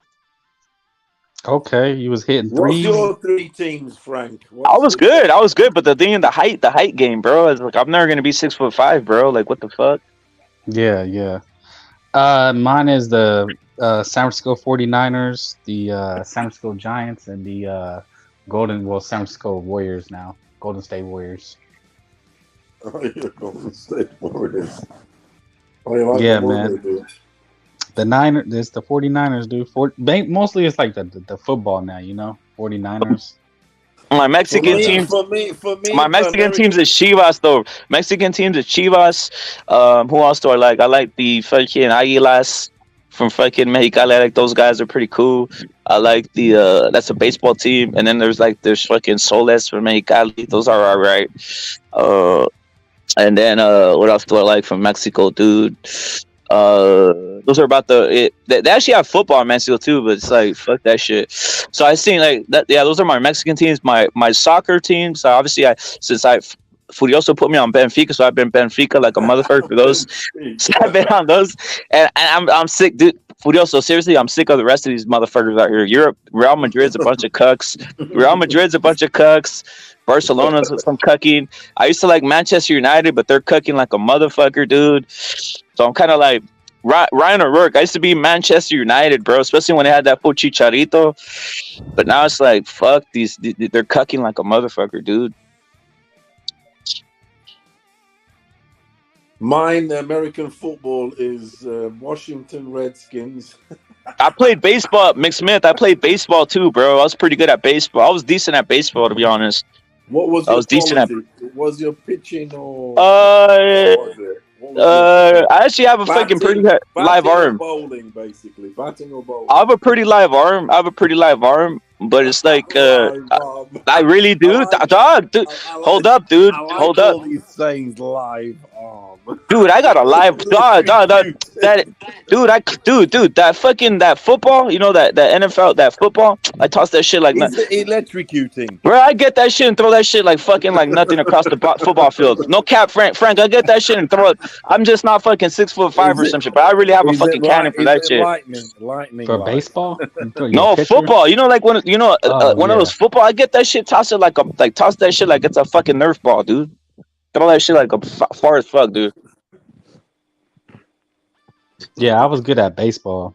That was probably my sport. I love to play basketball to stay in shape, you know. Hit and go run around. Yeah. That's a hell of a workout, bro. You know, baseball. But baseball's like slow and boring now. I can't really watch it. You know, it's like hella slow and boring. Hey, dude. Hey, I used to hey Frank, basketball, dude. Like that's why I had to get out of team sport, because I obviously wrestled and played. I did wrestling and I did obviously MMAs and all this shit, MMA sport, all of them. It's like I had to get out of basketball, dude, because I used to obviously I'd be point guard, and I had like a issue, dude. I would start like screaming at motherfuckers, dude. If they wouldn't make it, Dog, I'm being serious. Furioso. Dude. I would start like kicking, punching, telling guys, you guys suck. You ain't doing shit. Fucking make a lit. Dude, it started getting out of hand, dude. I used to get in fights all the time at these with Crips. Dog, with Crips, dude. With Crips, dude. I remember I told the story around here. There was like a 6'3" Crip who was on my team. I just teach ourselves to pick up basketball. I threw him a lob. This dude didn't dunk it, dude. And I was like, what the fuck? Jump up, nigga. I was on some shit like that, and it's fucking straight up. Like, fucking, like, hold up, hey, Frank. Like, hold up, like, fucking,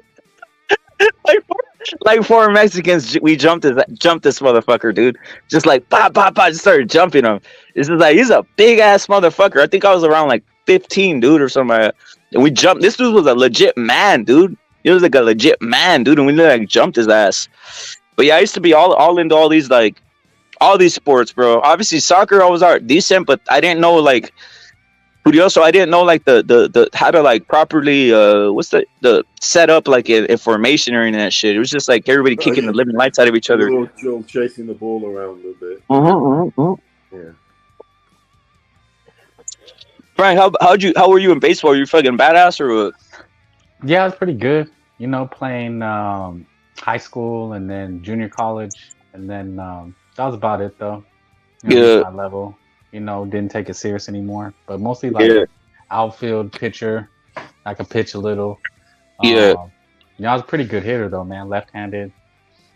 I just loved it. You know, I loved playing it since a kid. It was like playing all year round and shit. Hella competitive. You left-handed. Yeah, I was a southpaw. So I could pitch a little bit. Oh shit, South, that shit's crazy. They need those motherfuckers in the majors, bro. Yeah, those are like, that's the most prized, you know, pitching is left-handed pitchers, man. Get the most, if you're good, get the most money. I truly believe left-handers pick things up easier.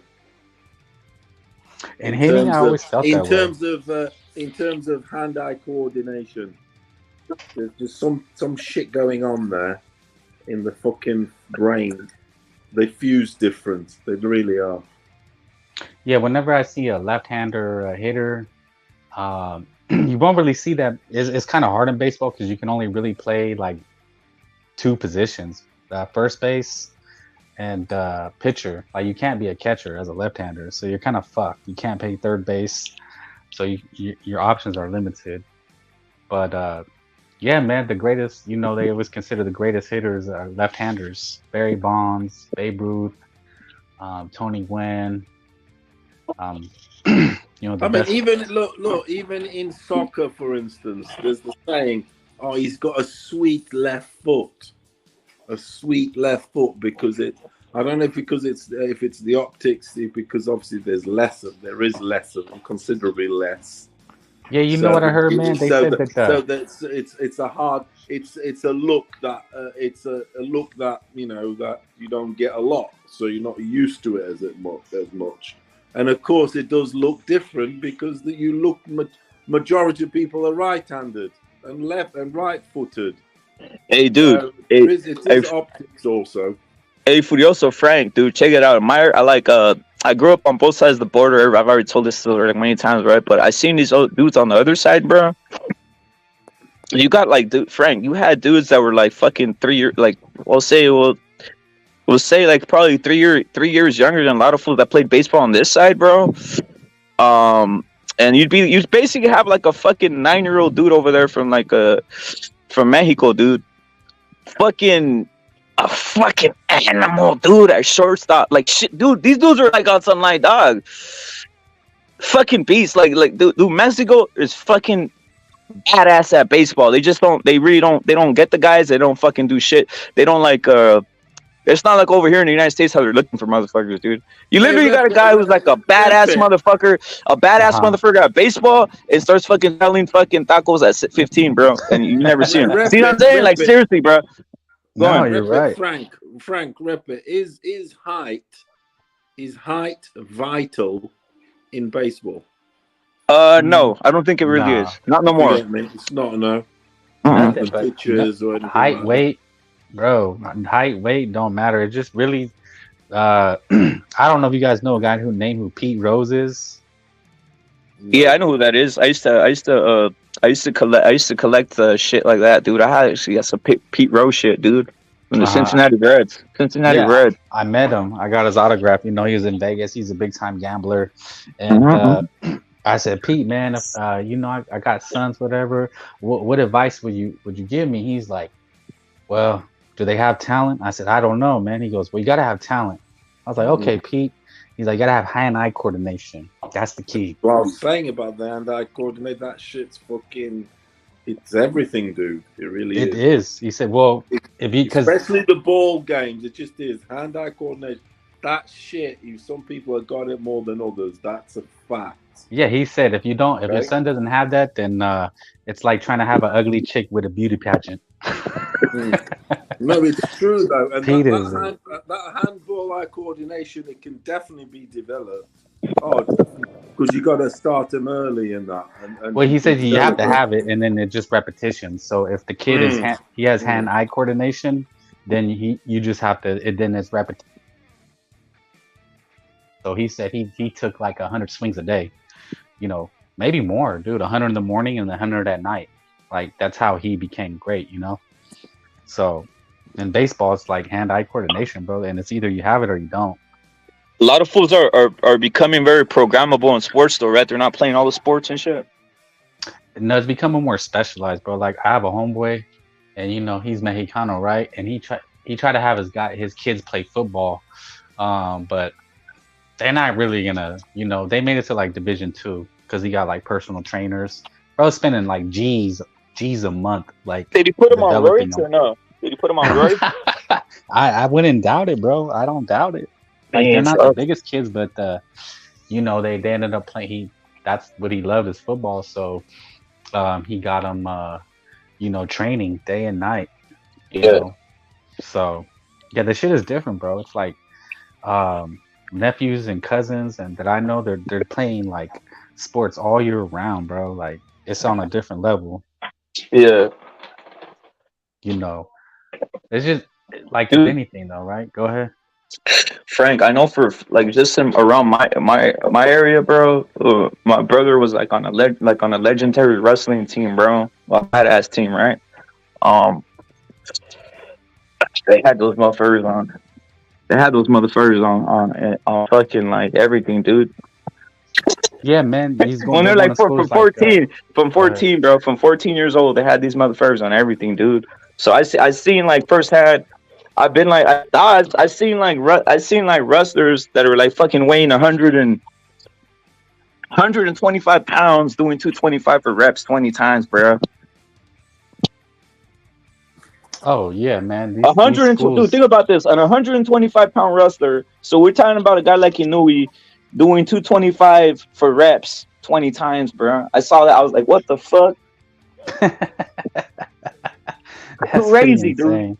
I seen it though. I seen it. That's my point. And so it's like that shit. That's what people need to do if they really want to like get a guy with like. You get a guy like you gotta start putting them on cycles and shit like that. If you really want to invest and get like a free, if you want to and take it seriously, that's how they would have to do it, bro. Even in baseball, right? A lot of those fools were on cycles, dude. That's how they got like fucking throwing 95 or 100, bro. Dude, it's the personal trainers. So they bring these trainers around, and they're the ones that have all the connections. I mean, like, did you hear a school called De La Salle? Of course, De La Salle, bro. Yeah, they got a bunch Concord? Concord. Yeah, of course. Yeah. It's a pipeline, basically, right? They got the program. They got the program, haven't they? They got the program, and they got all these guys on the weightlifting program. A hell of a weightlifting program over there. Yeah, that's what I'm saying. My homeboy, like his kids went to those schools, like those type of schools, and they're competing like De La Salle, Mater D. I don't know if you guys heard Mater D. Yeah, I heard of those. Yeah, these real powerhouses. So yeah, man, it's a different level now, bro. It's not fucking like ride your bike to the park and throw the ball around. Nah, these motherfuckers are taking it serious. The greatest sportsman of all time needed drugs, growth hormones, or you would have been nothing.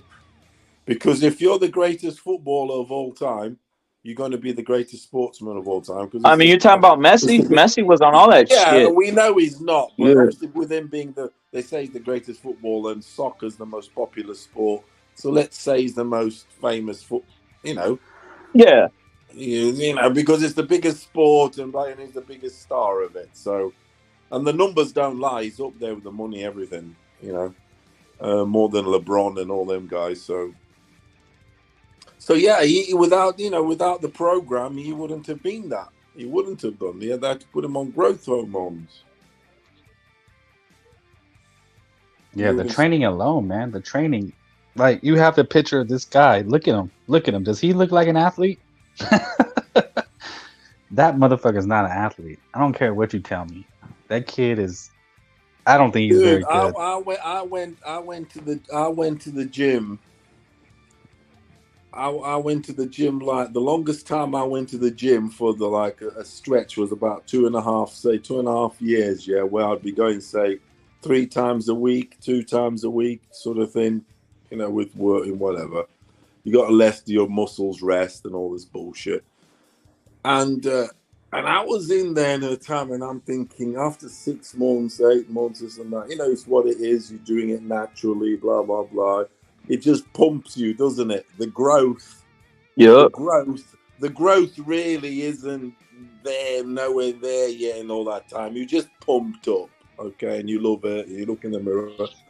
But I'm like fucking looking around it. Obviously, I know why, but it's so interesting to see, like, in the space of 6, 8, 9 months, these motherfuckers are like, I'm like exploding. And it's like, how the fuck has he got like that? I've been coming here at the same time, and obviously I've never taken steroids or any of that shit. The most steroids I've taken is like a milkshake after the session. Used to like having a milkshake afterwards and shit. One of them, they beat you up a milkshake there, don't they, and all that.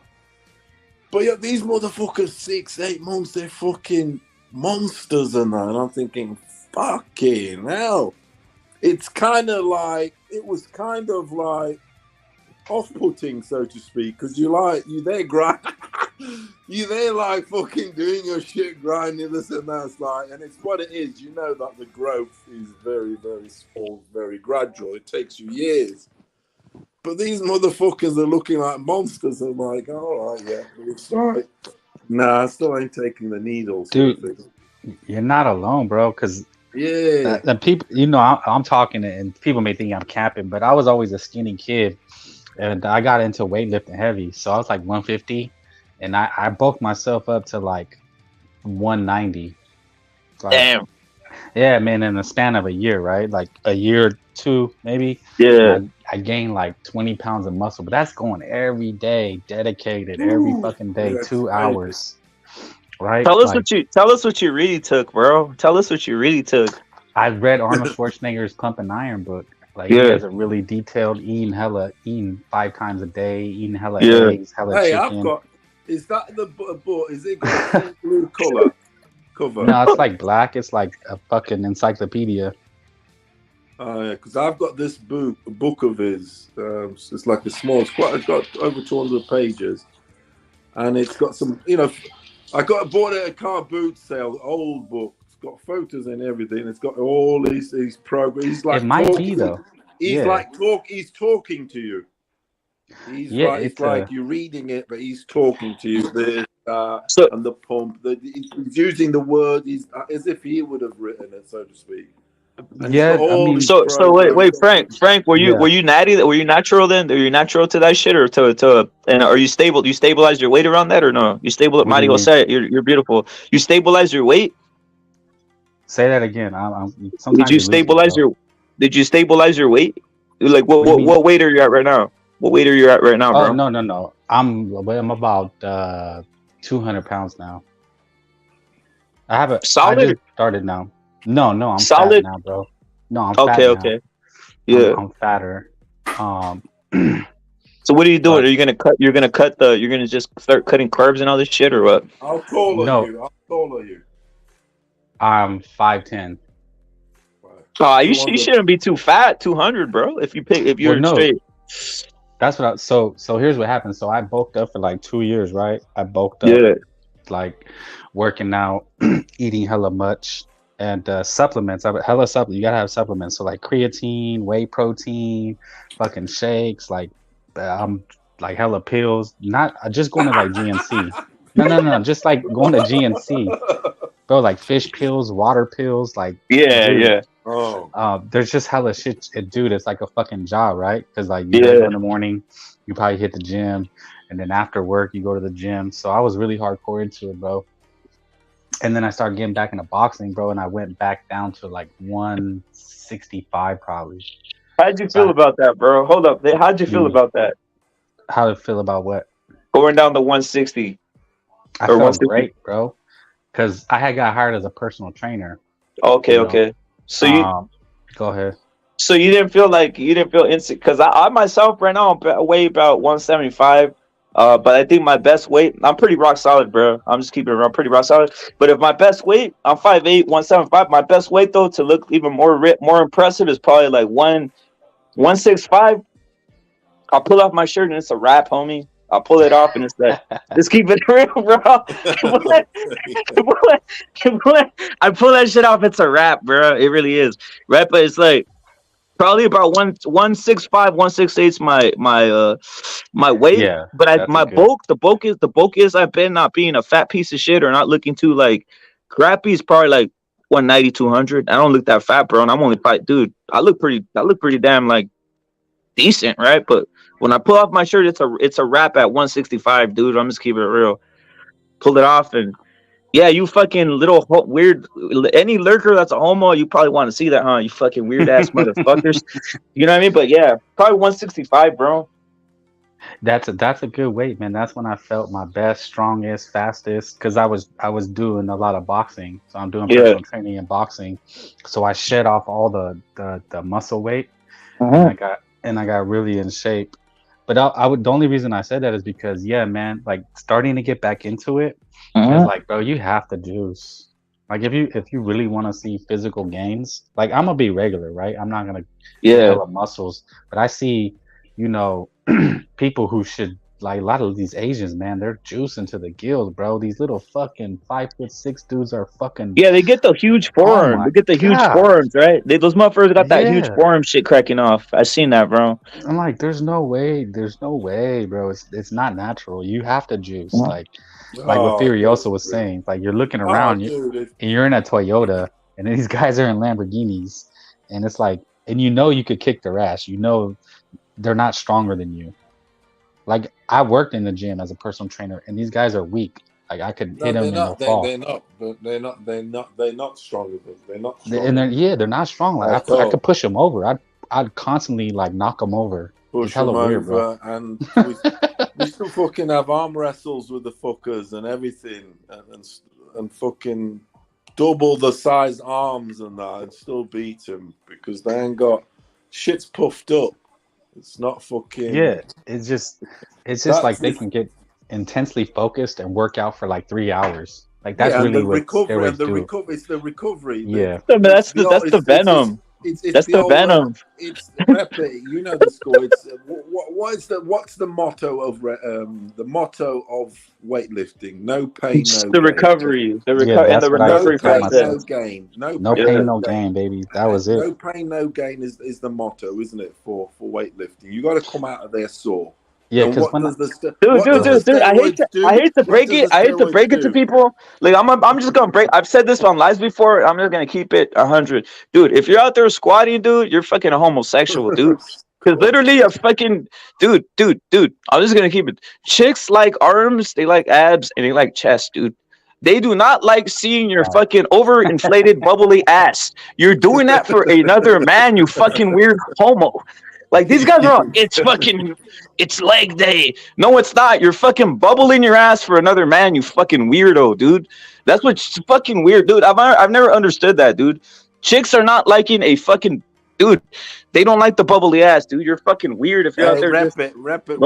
When I used to go to the gym, we only did the main shit. It was bench press, incline bench press. At a degree. You like half sat up sort of thing, so it works your top bit. Yeah. Triceps, biceps, forearm. Yep. Forearm, you know, them fucking curl shits. Forearm, shoulders, and then backs, the lats. That's it. That's it. You know, and that would be it. The triceps, you know, around the arm, shoulders, around the back, underneath the back, the shoulder plates, and chest, obviously. The back is the back is good. You're right. The back is good too, bro. Oh yeah, the lats. Yeah. I used to do the sit up. You know, you sit on the bench. Yeah. Where you do the bench press. Yeah. You can do it yourself. You do doing it with someone or whatever. You pass it over, and you give it behind the back, behind the neck, isn't it? Behind the back. Yeah. You know, that's your shoulders, isn't it? Shoulder, but it's also working your back. Obviously, it's shoulder back. That is your whole shoulder plates. Yeah, then that was it. Yeah, you don't need much else. You don't need much else, bro. You really don't need much else. Yeah. Yeah, the traps too, bro. The traps, Frank. The traps are pretty. Some guys like huge traps. That shit's easy for me, but that's why I don't even work. I don't even like working that shit because else I just look like a little trap. But yeah, it's whatever. You know what traps are, Fudioso? The by that fucking neck area and shit. Yeah. You guys are really, dude. The only ones in the traps is fucking dudes, man. Honestly, you know, it's what it is. Suits and Boston Frank, bro. Maton, jump on the panel, bro. Maton, jump on the panel.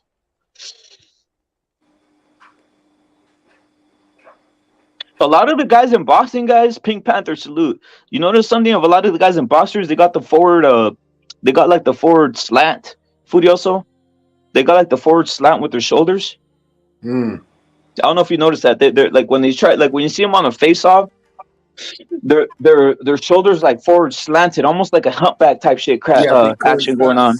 Because as far as boxing, I think boxing kind of gives you that, because don't forget you're throwing forward, aren't you? Obviously. Yep. Yeah, so it's pulling forward, it's pulling your shoulders, your back, everything, and your stance. You don't stand like a straight plank, do you? Yep. You kind of stand. Boxing is kind of the side to side movement, and the slight sort of hunch whereby you're tucking your chin in, so your head's slightly down, isn't it? Because you're tucking your chin in, so there is the C curve. Yeah, naturally there is that. Hey, Furioso, are calves genetic, bro? I'm gonna tell guys, calves are genetic, dude. You like a lot of guys, suits and Frank, suits everybody. Like, dude, I used to play like football. Say here in England, there was a white dude, Mark. He's like Mark, and he hadn't played much on there. He had like the oversized calves, and he had calves like, it's like, what the fuck, you know? I've seen guys like that. Yeah, it's just I've seen guys like that. You know, but you know what it is? Funny enough, he was also one of them dudes that walk on their toes. If you get me. Yeah, they have that weird. I know. I've seen them. They're kind of like they have like a spring sort of step. So what that's always tensing the calf also. Yeah, I think that contributes to that also, because he wasn't a flat-footed walker. Some people, when they're walking, they land on their heels. Some people land on the side foot. Some people land on their front foot. Okay, and they're hopping forward like a chicken or something. And that actually works your calves, because if you're doing calves and you go on the carve machine, you're lifting your heel, aren't you? Yep. You know that shit. So yeah, that is genetic, definitely. Hey, was that guy like part, like, was he redheaded, Furioso, or like kind of almost? He was a pure white as white and blonde as blonde. I noticed those dudes have huge calves, bro. That's what I was asking. White dudes have huge calves, bro. White as white, blonde as blonde. He was. he was shit. He was shit at football. Yeah. But he was like a bit of a tackler and all that and whatever. But he was like a bull in a china shop. They see everything's breaking. He doesn't have any fucking. But the thing is, if he fucking kicked you, which he did do, because like I say, he was a bit of a tackler, defensive, so he would kick you. You know what I mean? He'd kick you around your ankles, on your calves, everything. You'd feel that shit. They're like an ox. Yeah. Like an ox. It is. Hard as an ox. The lower leg. Nothing on top. The dude had fuck all on top or anything, but his calves are like, what the fuck? Is he built like that fool, El Kun Agüero? I mean, that fool Kun. Hey, Furioso, that fool Kun Agüero is just all fucking legs, dude. Like, fucking, he literally has his hamstrings look like his fucking ankles, dude. He got cankles. You know, this just shit, like when the legs are so big, these motherfuckers got cankles, dude.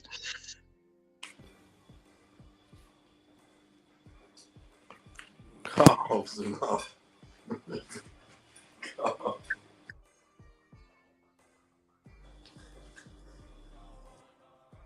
All depends on the build, guys. All depends on the build. Everybody's gifted differently. Some guys, you know, they could bigger biceps or whatever. It just depends. You just got to work on your flaws, man.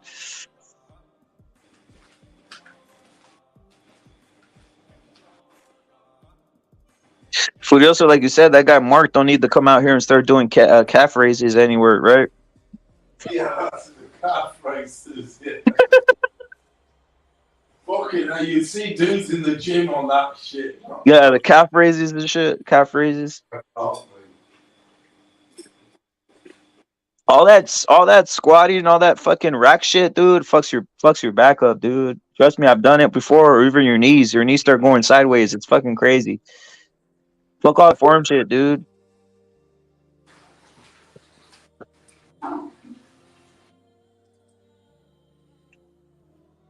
Gonzalo, break down the fitness game, because I know you're basically ready to kill, dude. Gonzalo's ready to kill, dude. Yeah, I'm trying to raise it up a level. I went up to the hardware store right now. There's this thing called a shafting bar. So I'm looking for a piece of steel that's thick and solid. Like a piece of rebar, it's okay, but I can't find like a piece that's longer than 12 feet. So I went to the hardware store to have what you call a shafting rod. It's 6 meters long. It's 4,000 Filipino pesos, which is like $80. And I'm gonna run one of those across my room that's 12 feet long. And I'm gonna get 2 4x4 posts. And I'm gonna secure that rod on top of the post. I'm gonna make like this long ass pull-up bar so I can hang up my bags. And on the window, I'm gonna make some parallel bars so I can do dips and muscle ups. So I'm getting ready to knock that out this next week. Did you already do the muscle ups? Hey, Gonzalo, did you already do the muscle ups? Did you already bang out can you do them? Did you already test to see if you could bang out a muscle up or no? No, I haven't even tried because outside I can't go too high because I'll hit the roof. That's what I saw. That's what I was asking. Cause I saw that, bro. I saw that. So I was asking if you tried it anywhere. So I saw that you can't. You just have to do a direct pull up because you can't muscle up. You'll hit the roof right there, right? You're under You're under there. Yeah, right here in the window that I have in my room. I'm gonna cancel the window. I'm gonna take the window out. I got 2 windows, like a small one, and I'm gonna make a cement post outside. But I gotta get a rebar that's like 15 feet long, and I gotta bury like 3 or 4 feet in the ground. Then it's gotta go up the post, and I gotta bend it where it comes inside of the room. So I gotta make 2 like those L shaped. Yeah. Basically, those will be my parallel bars. That'll be my pull-up bar. Those 2 parallel bars will be my dip bars and my pull-up bar. And I can also do muscle up there, and I can hang up the prolapse wrecking ball there. And the other horizontal bar that I told you in the beginning, I'm gonna hang up the double end bags right there too. And I can also hang my legs up and do I can't do pull-ups because it's gonna be so high that my head will hit the roof. It's because the thing with the double end bags, you want to have it where the bungee is long. That way it can travel back and forth. It has a lot of like leeway when it goes back and forth, especially the outslayer bag. Because the outslayer bag is like the nozzle bag, but it's 20 pounds. It's like a moving double end bag. It's like a moving heavy bag, heavy duty. It's like a moving heavy bag.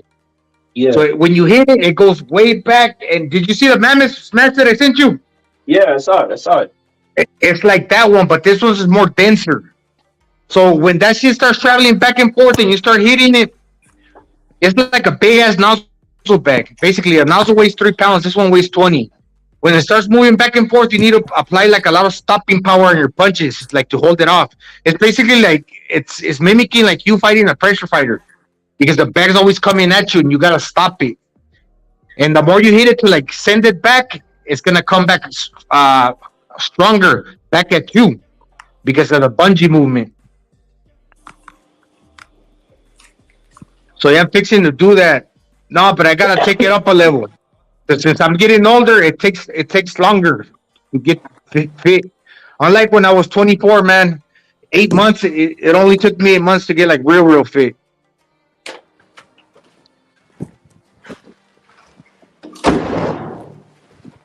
Hey, Gonzalo, are you basically so you're not looking what's your ideal weight, Gonzalo? Because I know you dropped to 160, right? But what's your ideal weight then, bro? My ideal weight, it is what it is right now, 160. 160. If obviously I'm gonna put on a little muscle, so I'd say the most I will go up probably is like 165. What are you taking? Are you taking anything specific? Are you gonna take anything specific, or are you just gonna keep on eating clean? Just keep eating clean. The fish. The fish is great, dude. The fish is great. I'm gonna start eating fish, bro, because I know it's clean. It's good. It's good protein, dude. Yeah. So right here, rep it. Let me see. Wait, let me post it, bro. I put the fingerboard. You see the fingerboard? Let me see, bro. Give me a second. Yeah, I see it. I see that. Put the fingerboard right here. I'm gonna cancel this window right here. Got an accident. Hold on. I'm gonna cancel it outside. I'm gonna make a cement post. Yeah. And I'm gonna get two thick ass like 3 bars like this one. Let me show you.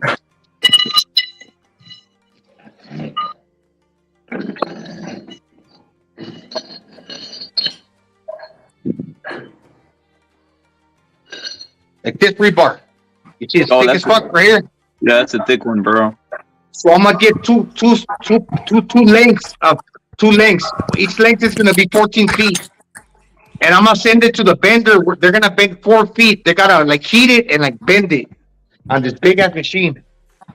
And once they bend it, on the outside, I'm gonna make a post. The post is gonna drag down. The rebar's gonna drag down like 3 feet on the floor, and it's gonna go up and it's gonna bend in. I'm gonna make 2, and the 2 that I bended, that's gonna be my dip bars.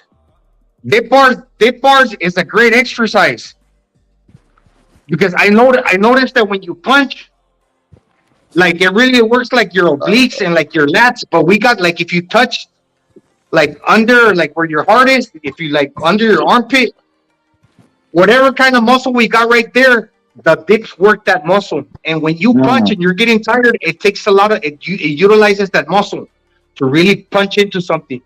So I'm gonna work out that muscle. And I remember like when I was 24 and I was doing like a lot of the dips when I was in the military. Yeah, that really worked my lats. So in punching, it requires a lot of lat strength. In other words, Gonzalo, genetically, you have like a fucking strong neck, or you have a big neck, huh? Genetically, well, yeah, sort of, yeah, I do. Yeah, you got a big. Because I remember seeing one of those when you brought out a while ago when you brought up the photo where you're in the military, dude. You had one of them like fucking like you had one of them fucking a fucking like a neck that you're about to kill somebody, dude.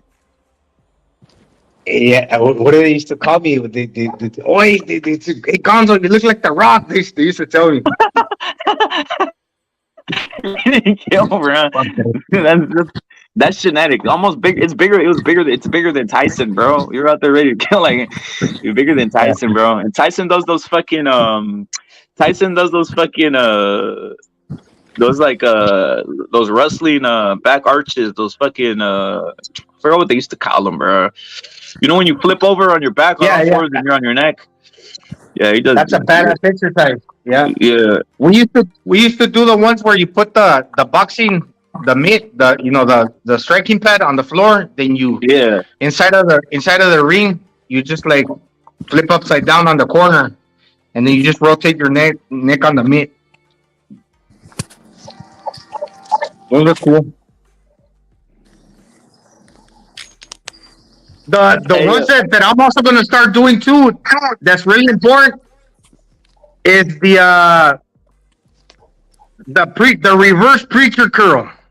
The reverse preacher curl, because we got some muscles on the top, like where the forearm connects to the top, the tricep and the bicep, right at the elbow. But on the top part, like if you do a reverse preacher, those little muscles that hook the arm together, I think those are like very important for everything. For like doing the exercises, for punching, for everything. They're key. Yeah, and obviously the grip strength. I ordered that block that I was telling you about. It's got the edges. It's called a lattice block. And you hook it up to a lift pin. Then you pick it up from the edges. Or you can do like from the top. It's called a pinch grip. And you lift that. And that shit works out your forearms and your hands.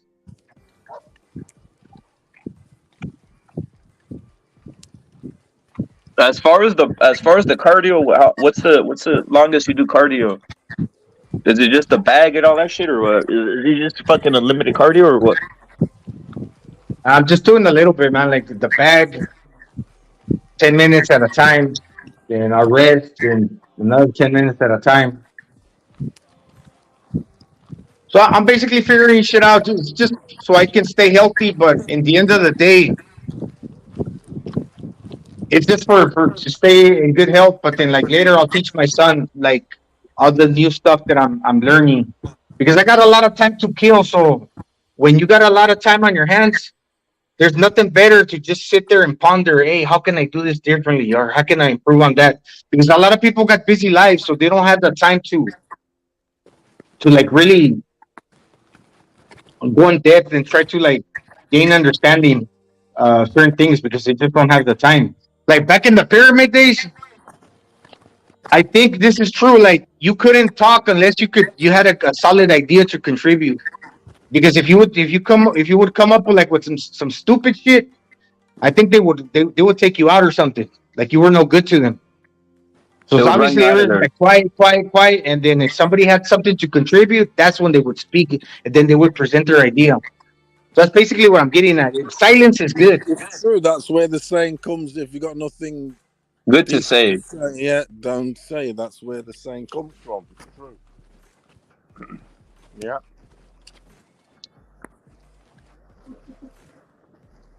Because they'll be them sort of be fucking getting you in trouble, won't they?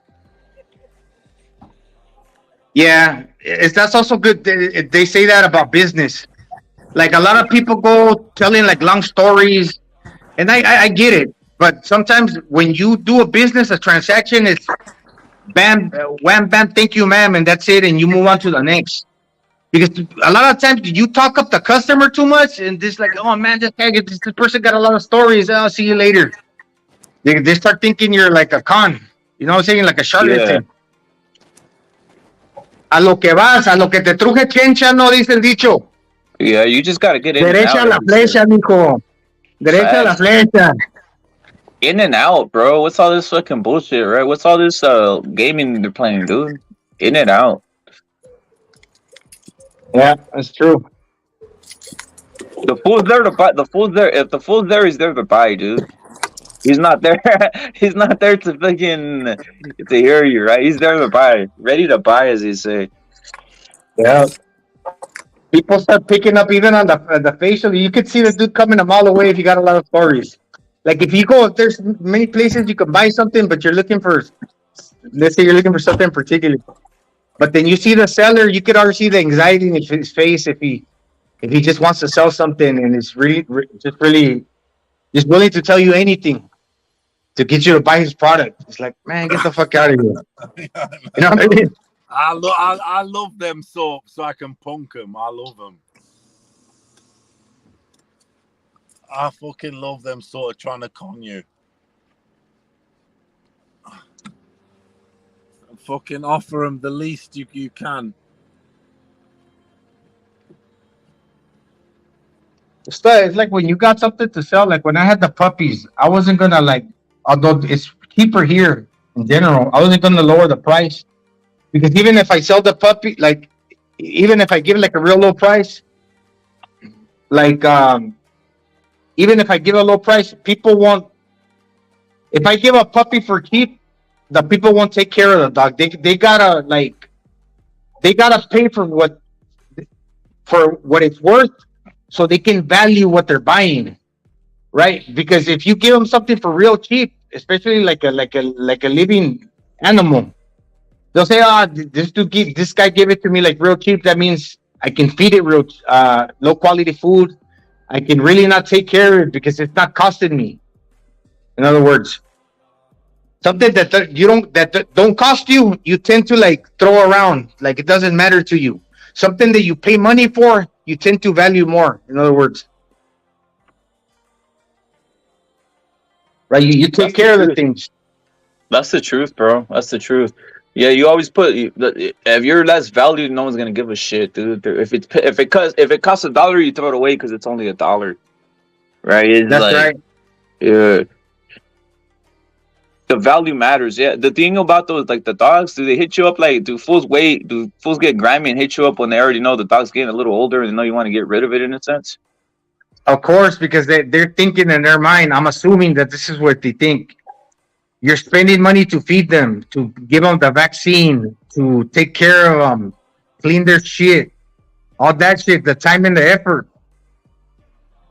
And they're thinking, well, man, he's at a loss now. It'd probably be cheaper for him to sell because he's spending more money by the day, especially if he got more than one, right? So a lot of people, they'll try to lowball you. And it's like, nah, man.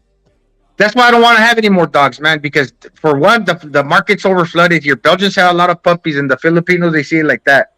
If the dogs have like more than 10, like a litter of 12 or 13, they start thinking in their minds, oh, this is like a lot of money. I can sell each dog for like $300. 300 times 13. How much is that? All I know that in school they used to tell me 12 times 12 is 144. So close to that. Yeah, like that, like in dollars, how much is that? $1,400, for example. I don't know. Yeah, but that's the thing, man. They start thinking they're gonna make like a lot of money, but you know they mainly want to buy the female dogs. Then once they get the female dog and they breed them. They're gonna keep all the little puppies in like a cage for one, so they won't get sick. But they will actually like they won't like let them walk around or anything. They'll just clean them like with the hose, so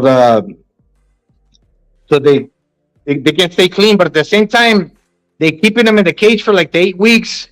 They're hardly giving them next to nothing for food because each sack of food costs like $80, right? Like $80, and like if you're spending a sack of food every 2 weeks, by the time they sell their puppies, you know, you got to pay for the dog food, for the vaccinations, all that time and effort. They really have like no gain. So they cut corners, man. They cut corners, and that's what I don't like about the Filipino people when it comes to like the dogs, and sometimes like in everything else around here, man. They see that like for example, like people open up a little store and then like they see that the store's successful, the next guy want to do the same thing that dude's doing. The people that make the windows and install in the houses, well, one guy will be working with those people, but then he'll leave that job and start his own business. Then all of a sudden everybody's competing against each other. And mainly the things here, it's it's a lot of the same. A lot of the same. There's a lot of competition. That's kind of cool, but I don't know, man. It's just like a dog world. Hey, Gonzalo, is Teofimo Hall of Famer, bro? What's it again? Is Teofimo Hall of Famer? Teofimo Hall of Famer. Teofimo Hall of Famer. That's a hard question because he's on the cusp. I say you need at least like 3 or 4 Hall of Fame type of how do you say it? Fights. Yeah, basically fights against guys that are also like legendary. Like Julio Cesar Chavez, he fought Hector Camacho, he fought Mildred Taylor, and he fought many others. Laporte, Rocky Lodridge, who else? Oscar De La Hoya, Frankie Randall, Joey Gamashi, Doku Kim, Tony Lopez. Remember Tony the Tiger Lopez? He was good. John Duplessis, Frankie Mitchell. Let me see. He did 27 successful title defenses, 3-way world champion, 89-1, 90 fights undefeated. Fought Pernell Whitaker too. I think longevity is underrated now, right? Jose Luis Ramirez. Jose Luis Ramirez is legendary, but people don't consider that. He gets swept under the bus. Longevity. Yeah, I was listening earlier. John Gotti, what's his name? Arturo Gotti, he was good. Yeah. You got to think he was legendary too because the trilogy he had with Mickey Ward, and they did a movie about Mickey Ward. So Arturo Gotti was famous. He had an appeal. He had like a lot of like fans. So he had many fights of the year. He had many fights of the years, like with Ivan Robinson. He had fights of the year with Mickey Ward. He had like fights of the year against like 3 opponents. But what is he? Is he in there for popularity then, or what? Well, it's called the Hall of Fame, so it has to do. If you got it, you got it. Not everybody has the type of popularity. That is a fact. It's called the Hall of Fame. He was kind of like a movie star. I was saying Teo is in there because of his the two-weight lineal undisputed champion. He's got a claim. But the thing is, it's like he's real young. But dude, 2-weight undisputed champion. That's some going, regardless how he's achieved it, how quick and this and that. He's got a small resume, but 2-time undisputed lineal champion. There's many boxers in the Hall of Fame with less accolades. I would say that the whole undisputed thing is kind of overrated. Yeah. And let me tell you why. It's okay. I get it. It's a popular thing right now. You collect all the 4 belts. But really, to me, it's just like making one more title defense, or like going up in a division and gaining a title in a new division.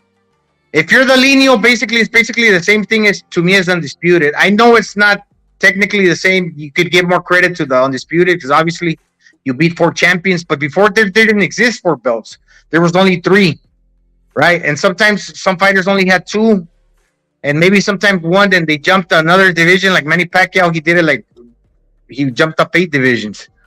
But the Manny Pacquiao thing is impressive. The undisputed is impressive, but also like having like 20 title defenses like Golovkin, that's also impressive. Defending your title like 13 times in one division like Julio Cesar Chavez did at lightweight, that's impressive. Look, Gonzalo, that's why I said my top 3 fighters of the last achievement of the last 10 years is Canelo, Fury, and GG. GG because only Canelo's beat him. He had the whole fucking world running away from him. Obviously, Fury because of his lineal legacy, blah, blah, blah. Ducking or no ducking, unbeaten. and Canelo because of his, these last 10 years of 4-weight division champion, fighting always bigger guys, adversity, all that shit that encompasses. Those are the three guys. Because, like, really, just because you fought the lineal champion, like Josh Taylor, when you moved up in division, I'm thinking that guy that's the champion at the current time, when you got him, if it's only like the one champion, because an undisputed, like for example, he let go of all the belts, but he was supposed to be like that guy. But what if that guy's going through like a bad moment? Sometimes when fighters before in the past, they jumped up divisions and they just like they did title defenses or like they unified against some other random champion. Hey, sometimes those guys are coming stronger than this guy that you're assuming is like the big dog. Josh Taylor, at the time that he was a champion, you have to give him the credit, but I don't think he was going through his best moment. There's other fighters that could be considered the better ones at the lightweight division, like Regis Prograis, Sobriel Matiz. Who else? We got other guys that are like pushing strong. This guy was just like having like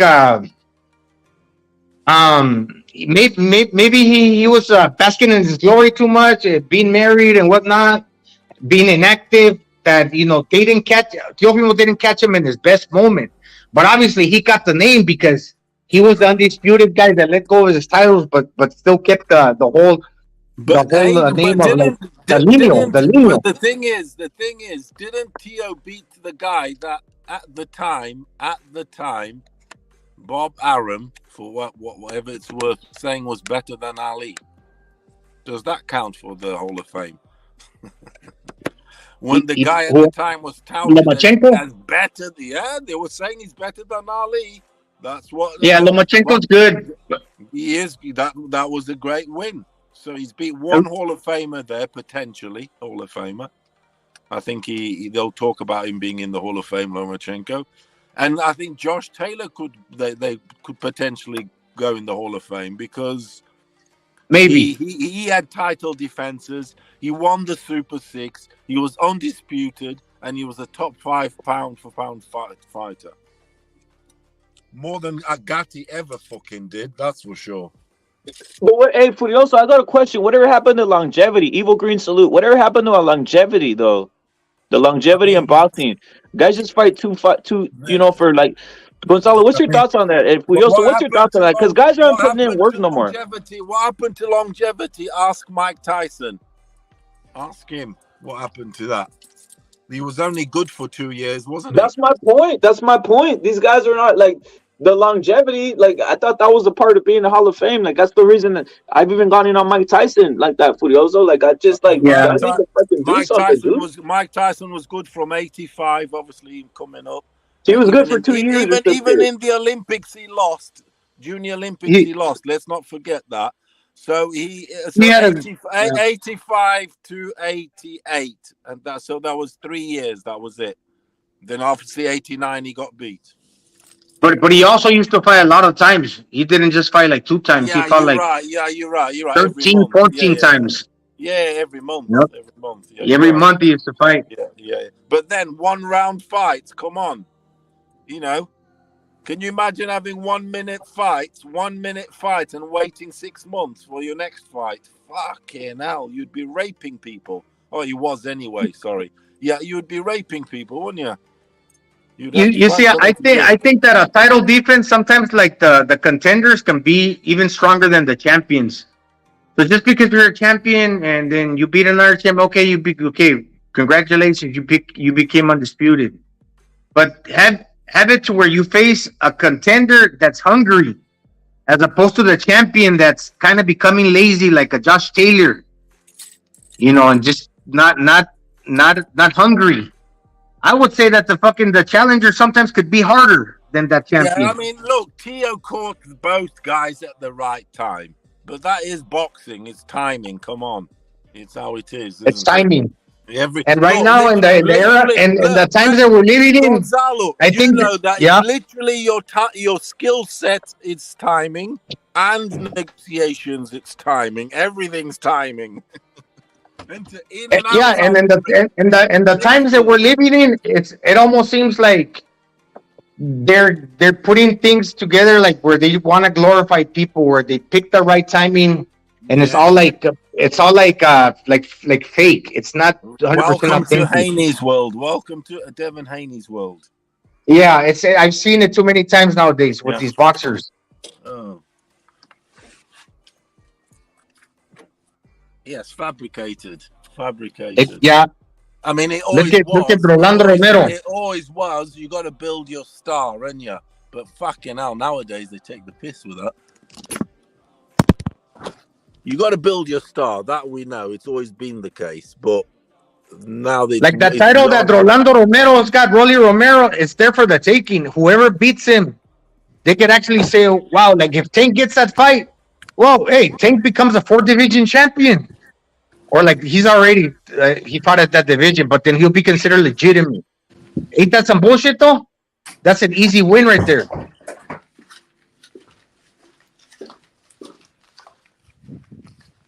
Hey, do you ever see Rolly doing some Mayorga shit though, where he kind of starts stunning people because of his awkward style? He don't got a chin though. That's his problem, huh? The chin, dude. The chin. He's gonna get clipped on the way in every time, guaranteed.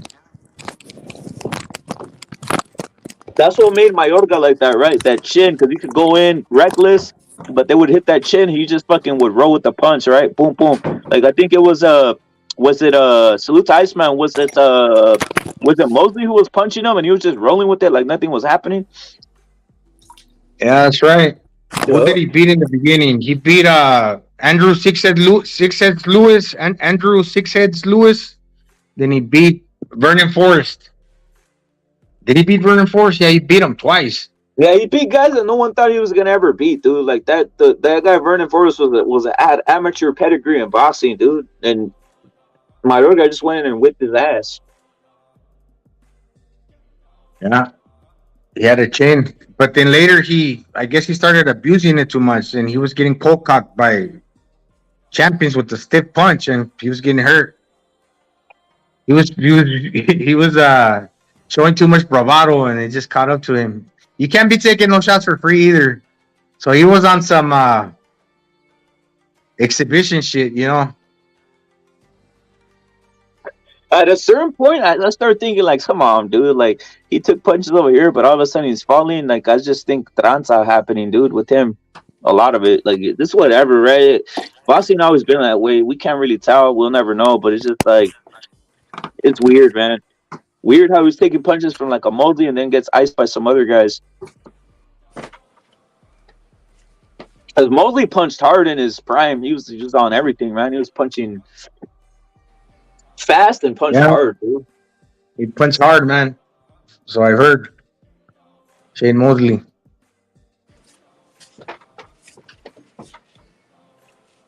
Ito Trinidad punched hard too. Supposedly he used to like hey Gonzalo, who's your favorite three? Gonzalo, who's your favorite 3 fighters of the last 10 years? Like I said, mine is the last 10 years.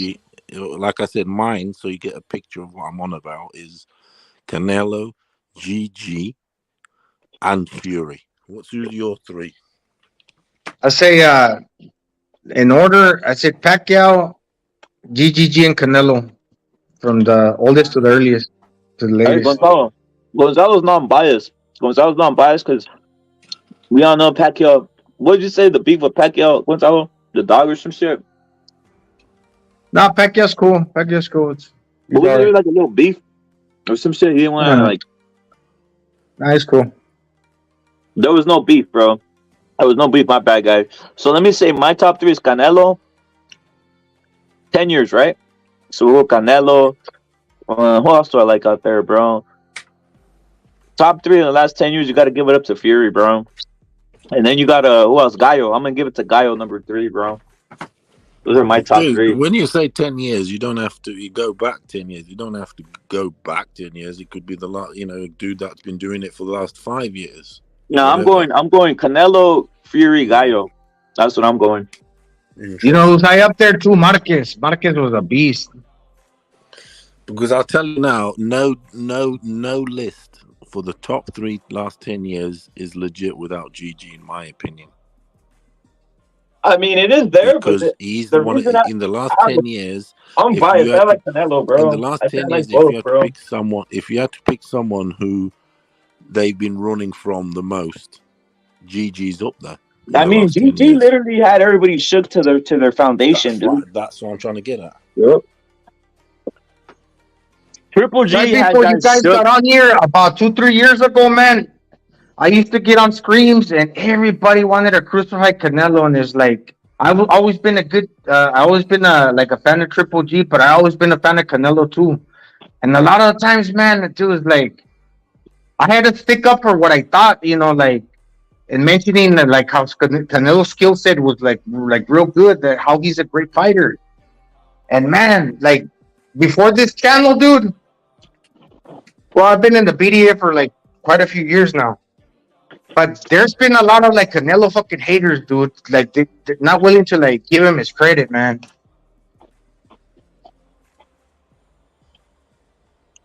Canelo's liked, dude, by a lot of people. Dude, it's underrated. I think he gets a lot of hate, but it's like the Triple G thing, though. It is kind of one of those things that's kind of fucked up, because it's like, if they would have given Triple G, I don't know if Triple G's doing or Eddie Hearn, if they would have gave Triple G other guys, I think he would have demonstrated what time it was.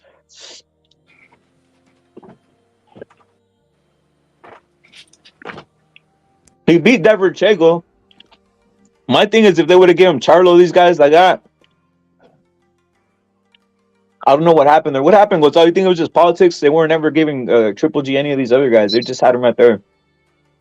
I think they're scared. I think they were scared, really. Mm-hmm. I think they were scared because the way Golovkin punches, it might not be that one punch that like knocks you out. Maybe it is. I mean, he had all these knockouts, but it's the type of punch. Even Canelo felt it. He got buckled. It's the type of punch that if you're not ready for it, can actually like kill you. You know what I'm saying? And the fact that you know when you punch him, your punches are not gonna like provoke a reaction off that guy. He's basically gonna keep coming. It's like hitting like a dead man, like Jason, fool. You hit him and it's like whatever. He's gonna walk through your shit. You're even gonna like look at your glove, like what the fuck, and you're gonna question yourself. And okay, then what's next? I gotta punch again. Then he's still coming. Then you're like, what the fuck? Nothing happened. He's still coming. Then he's coming to collect his. So when he punches and you're fucking tired, that's even worse because now you're all wobbly. And when he hits you, you got nothing to like really brace your body and like to your core to withstand that type of like a hurtful shot. So when he lands something impactful, dude, it's something that could basically like kill you. It's gonna like shake you from the. That's why he hits so hard that he can afford to hit people on the top of the skull. Most people that hit people on the top of the skull, they'll break their hands. They don't want to, but since he like got real strong hands, when he hits you at the top of the skull, it's either his hand's gonna break or your skull's gonna break. And I bet the people that he's hit there, they feel that their skull's gonna break. Like when he hit Veneno Rubio. So when that punch hits the top of the skull, all that energy is gonna run down to your spinal cord to the bottom of your boots, and it's probably not a good feeling when he hits you like that because hard against hard is breaking your fucking will, dude. It's like, oh my god, dude, this is where supposedly it's like the hardest part of my body, but he hit me there and I can still feel it, and it's like that's not a good feeling. I think. Hey, they don't promote fools like that no more. They don't promote like. That's why boxing's kind of fucked up in a sense, right? They don't promote like, hey, here's a fucking terror. Here's the fucking guy who's a beast. Here's the guy who's on the kill. And now they promote all this pity patty shit. Like that was one of the last guys seen promoted. Even Better Beef didn't get promoted properly, to be honest, bro. Like the excitement behind it, like the excitement of someone guy in there going to finish you, going to hurt you. They kind of like falling off on that. I think Virgil kind of has that a little bit, but they need to promote. I mean, they're doing all right. I like what Golden Boy's doing, but I'm saying like the other media that's kind of boycotting Virgil, They should have him on that shit, dude. Like, he's literally just finishing guys. I think he has like 20 finishes on some kind of like Triple G type of shit. We're just finishing everybody. Well, that's starting to become. He's on the cusp of like doing big things, like Edwin Valero. You know, once you start getting into the 18s, 19s, 20s, yeah, the people start noticing that shit. It's like with Berlanga, they started noticing. That's where he gained all his clout. Yep. Because he all of a sudden he had like these 15 first round knockouts, and like they started counting. Is this guy gonna be number 16? Is that guy gonna make it? And eventually, like, we saw what happened. So like they're not gonna keep. They can't keep feet like right now. Where Virgil Ortiz is right now. I think like the people that run boxing. I mean, like the people that really run boxing. I haven't seen it in the past where they're just gonna keep feeding you bumps to break these Guinness Book of World Records. Like, who's the guy that got the most knockouts under so many rounds, or just like that, 100% KO ratio. Yeah. Eventually, they're gonna have to put you in against the toughest guy, right around like the 20 fight mark, to really test you. If you can be one of those legendary fighters that are breaking these world records, like 100% KO ratio. And right now, I haven't seen it. Like, now you got Better BF and you got Virgil. But far from there, like 100%, hey, you tell me. When Edwin Valero was doing it, I think he retired knocking everybody out. I'm not sure. I think he did. Yeah. But he died. He died. But people started paying attention to that shit. He became legendary. And because of the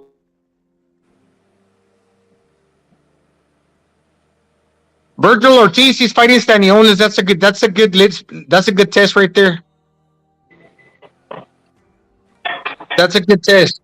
But after Stanionis, it has to be like the top dogs. Like, we'll see if these guys if they could set it up, or if there's Mandos, right? It has to be like Spencer Charlo. I mean, you think Crawford said that Dijes Cavaliuskas was one of his toughest challenges? That was a good fight too. So really, technically, they've been trying to find him the toughest fights already. I want to see Virgil versus either of those guys, bro. Hopefully the fight's made. But I have a feeling when Spence and Crawford, I think, just my opinion, I think Spence is gonna rob him. I think he moves up. Drops the belt. That's what I think. Hopefully, but if not, have him face. If Boots beats Royman Villa, have him fight Boots. I think Royman Villa is going to beat Boots though. And after that, you have to fight. Hey, Gonzalo, I gotta go back, bro. Because you know boxing. You predicted fucking 10 out of 10 that I've heard. I've seen you predict these fights. You really think Roman has a chance, bro? Because I'm the kind that thinks that he doesn't. I think Boots is gonna beat him. But if you're saying, I'm gonna believe it. You think Roman has a chance to beat him, bro? I really do. Wow. I really do. I'm going off what I've seen from Roman, like in 2 fights, though. That's the thing. But I know he's tough. He's got a good chin, and he pressures. And he hits pretty hard.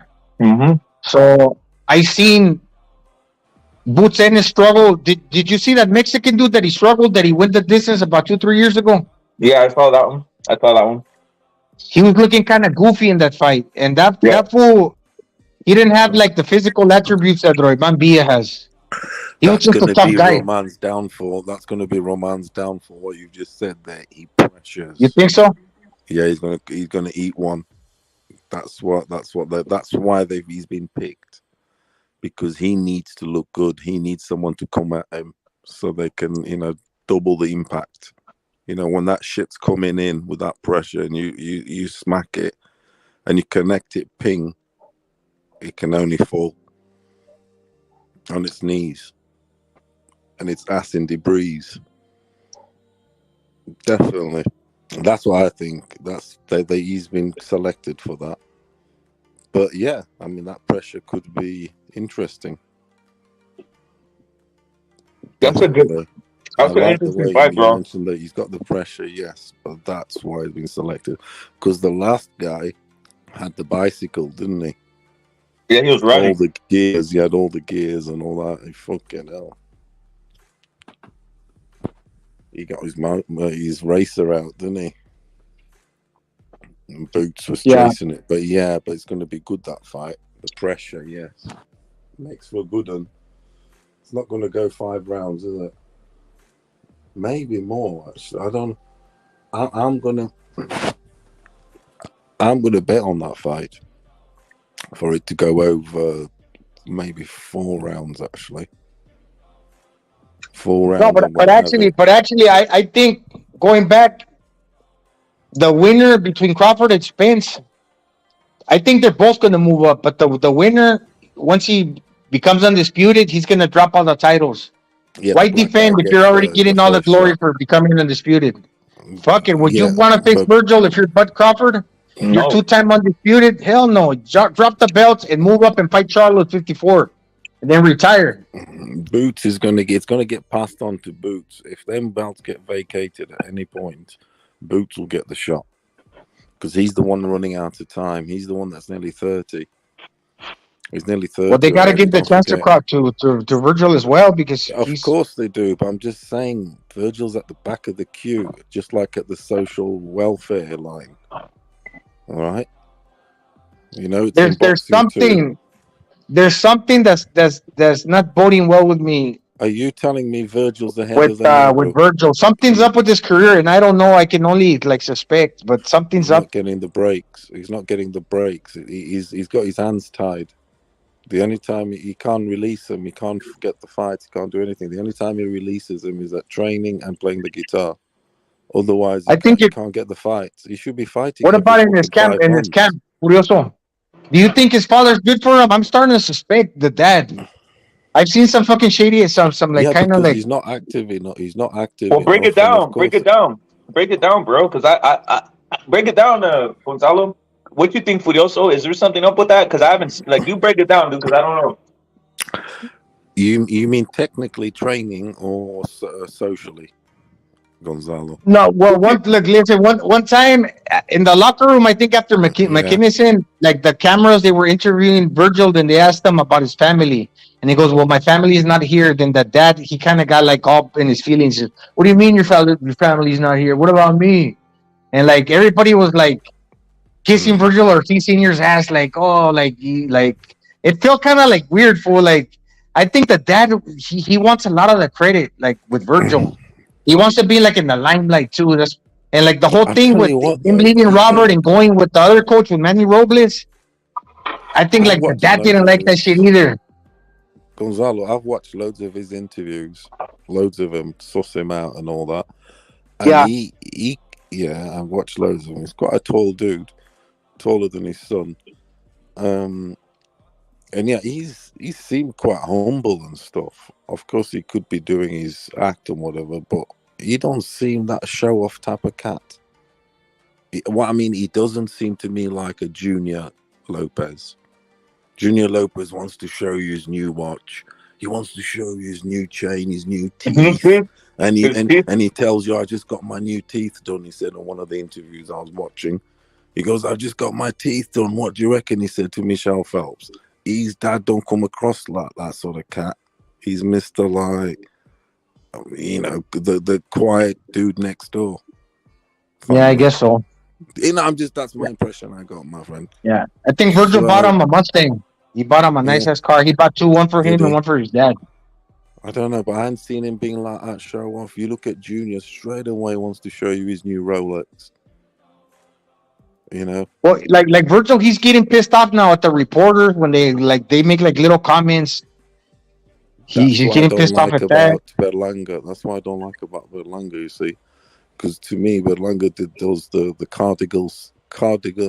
cardinal sin from me, which is where a dude, a boxer or sportsman or anything that isn't a champion or anything yet, he isn't a champion or anything. But he'd be wearing like a champion. It's like he was just a prospect, and he's fucking got all the more bling than all the other guys put together. The gold chains, the this, the that, the this. I know he's selling his image, his look. I do get that.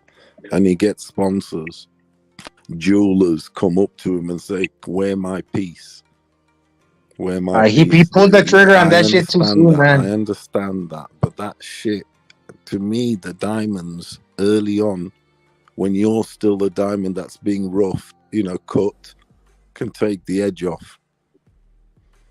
Do you get me? So you're a diamond that's being cut. I agree with Fujioka right there. I'm just saying, and cut and carved, and you already be wearing diamonds, it takes the edge off your diamond. Yeah. You know what I'm trying to say? It's like a mind trip.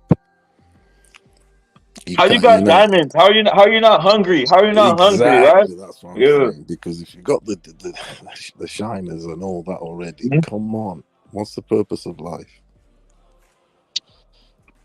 Is to have the ding-a-ling, all the shilling, and all that, and you already got all the shilling thing already, not even a champion or anything. Maybe I've been watching George Paez too much. Not all of them can be circus men. No, Virgil's cool and everything, but the thing is, I'm not saying don't get mad, because obviously you gotta have like some anger inside you, or you probably do, like if you're a boxer. Hey, Gonzalo, I'm just saying they look a little like stressed out. You know what I'm saying? Stressed out. Maybe that's what produced the condition. Because of the activity, the way he is, he's like, maybe he'll be at peak mode at some point, and it's like, fucking hell, if only I was fighting this weekend. Can you imagine the amount of times he's felt that? Damn, I feel like unbelievable. If I was fighting this weekend, I'll beat Canelo, maybe beat Charlo, beat Benavidez. He's feeling like that, but he ain't gonna get the fight that weekend. He's feeling like that because his career stagnated. He's having a career on the shelf. Let's face it. He should be plowing through dudes every 5 months on a proper, but now it's waiting around for the epic Crawford and Spence and this, until that gets sorted, till belts get relinquished, till vacated, till they give him a shot. In the meantime, he's got Stanionis, and then what? Boots. Boots ain't got anything yet. Yeah, so it's his career. That's what they're pissed off, and they'll make you fall out. Also, him and his dad will fall out because they're both stressed. He's saying to his dad's saying to him, "Look, I can't do anything. I mean, I'm just, your dad. I'm training you this, that, and I can't pull the strings. I can't get you the fight with Crawford." Definitely not. I can't get you a fight with Spence. Definitely not. Well, we can't ever play around with Stanionis and that for some entitlement voucher. You'll get a voucher. Wait, what do you think the purse for that fight is? Furioso. For the Stanionis. Yeah, for Virgil and for Aniamantias, or how you already saying his name. Stanionis is getting the majority of the money, bro. Yeah. Oh, really? Yeah, 75%. Why? Because he got like this title, or what? Because he's got the title, and they were desperate to get Virgil the fight, bro. That they were desperate. That shit went to purse bid. Shit. And Golden Boy got it. They were desperate, bro. They needed to get an opponent for Virgil, bro, and they paid. So they paid what they needed. See, he's getting fucked around, Virgil. Motherfucker's fight is the killer, and he's getting breadcrumbs. Fucking hell, 25% against Stanionis. What the fuck's going on in this world? And those are all his people too at the fight. And he's got the best record in boxing. Him and Bertabiev. And he's getting the worst. That's not a lot of money, because let's say he's making what, 400,000, $500,000.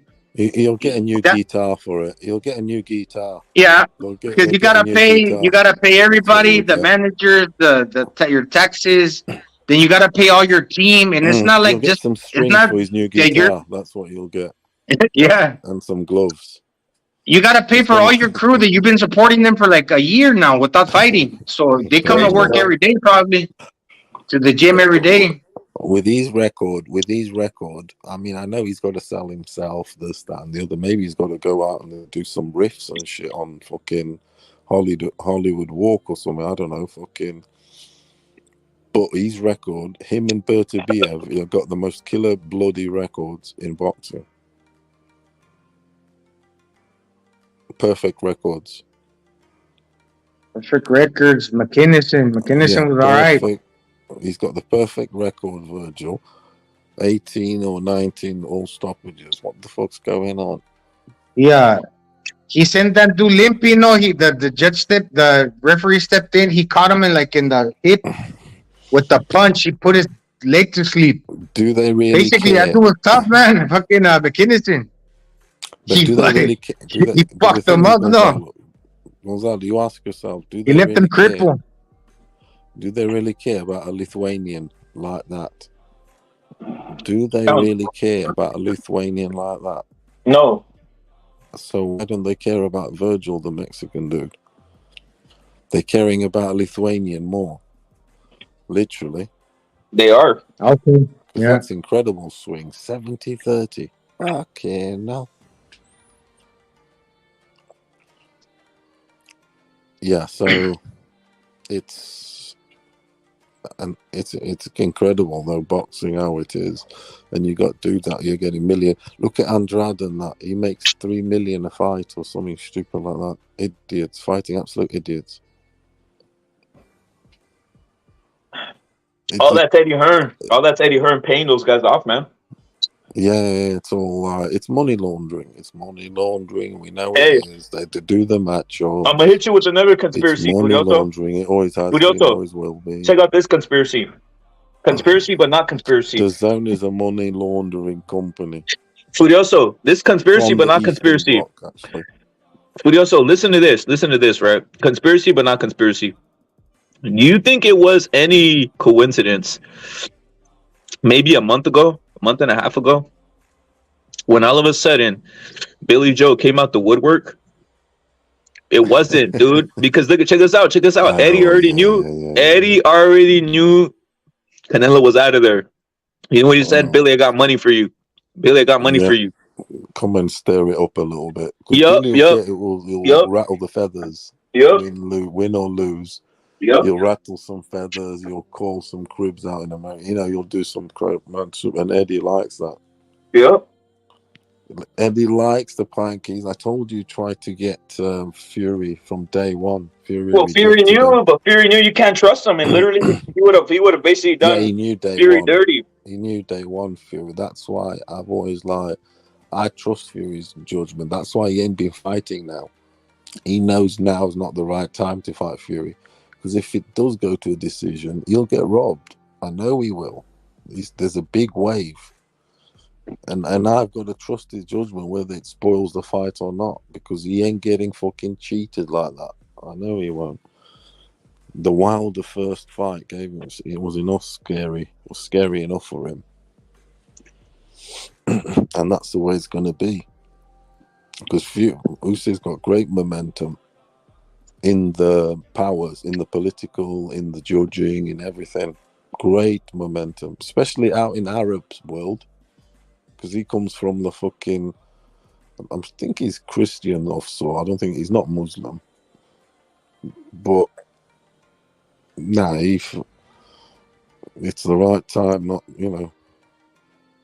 It's like we said, I was on about it earlier. It's got to be timing, it's got to be right, mate. Usyk started trying to time it for him. Because that fight could go long, though. Because Usyk could easily run away from Fury all night. Easily. Of course, on some Motor Walling or something, he could. Because that's all he's done all his career. Hit and run. That's his style, isn't he? Hit and run. When did he stop a dude? Do you remember? He's not that shit, is he? He's an athletic white boy. As they like to say, he's athletic. He's on the bike. He's a 400-meter hurdle runner. Yeah, he's on the bike. He's on the bike, Furioso. Have you seen that at the Olympics, the 400-meter hurdles? Yeah, I've seen that. Yeah. Yep. You know your athletics. The 400-meter hurdles. You know who the champion of the 400? That's Usyk. You know who the champion of the 400-meter hurdles is right now? Right now, no. A Chinaman, I think. A Chinaman. Really? Yeah. Yeah. Really? Oh, he's pretty good. He's pretty good. He must be jacked up to the fucking dude. He must be jacked up. That 400 meters is a classic, right? I used to be into my athletics. I did proper. How many billions of Chinese people are there? Like 1 billion. Yeah, dude, come on, bro. Yeah, 1 billion, you're gonna find a guy who knows how to fucking run, dude. Yeah, of course you do. Yep. Brown Mexican salute. They've got more to pick from. They have, and if they got the process right, fucking hell. And the chinks, they know all the medicines. They know how to build a fucking stone. Anything, right way or the wrong way, they know. Hey, they can silk your ass anytime. The Chinese are dodgy. hey, you know it's crazy. Wait, you know it's crazy. Just not off a little bit off topic, real quick, but I want to get this through.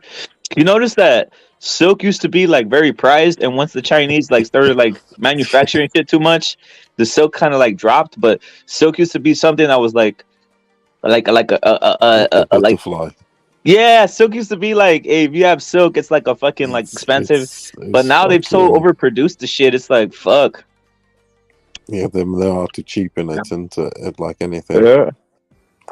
But, hey, remember when those shirts were popular? Furioso. If you're around my age, I don't know, maybe younger or older. Furioso. What? Gonzalo's asking you about wearing shirts like Chippy or whatever. The fucking the suede ones. I mean what kind? Gonzalo? Remember when they were popular? Yeah, of course I do. Silk shirts. Yeah, that's silk is silk, into it's the silk. Silk is it's folklore in boxing. It is, that word is associated with boxing, silk. And we all know about the silky sheets and all the sayings, everything's silky, isn't it? Once it gets silky, your silky has a silky style. When you get the silky sheets, you don't want to get up in the morning for the runs. All that, it's all to do with the silk. Yeah, so silk is silk, isn't it? Did I have silk? Yeah, of course I've had some silk shirts, some Chippy. Chippy was the best make ever. They don't make it. If you had Chippy, you were you couldn't buy it in any shop. Chippy. A special boutique. Special boutique. Chippy, bro. Chippy is fucking crazy. Then they went to kids' clothes. Hey, Furioso, would you hit the club? Would you hit the club with the Chippy or what? With the Chippy silk? Yeah, they had amazing shirts. They were expensive. They were like 100. I mean, I'd get one like on payday. I'd always get a shirt to go out at the weekend. And when you go out the weekend, you don't want the same shirt that if the other person's got, do you? So you're trying to find something that you're gonna. What color were you sporting? So were you on some yellow? Were you on some some flashy turquoise or what? It's not a plain color. It would have like some mad designs. Yeah. Chippy had like a mad design of it. It would have some stripes. It would have like some crowns. Design. It's like on some fucking Versace, on some Versace shit, some Versace fucking. Yeah, there was crazy shit going on. Yeah. But the colors were always predominantly. The colors of the shirts were always predominantly white, red, and blue. The lines or something. They had mad designs, mate. I think they were French. I think Chippy was French. It was French. And then they gave up on the men's and women's wear, and then they went into the kids, and that's it. You can find some of their stuff on eBay, old Chippy stuff. Still expensive.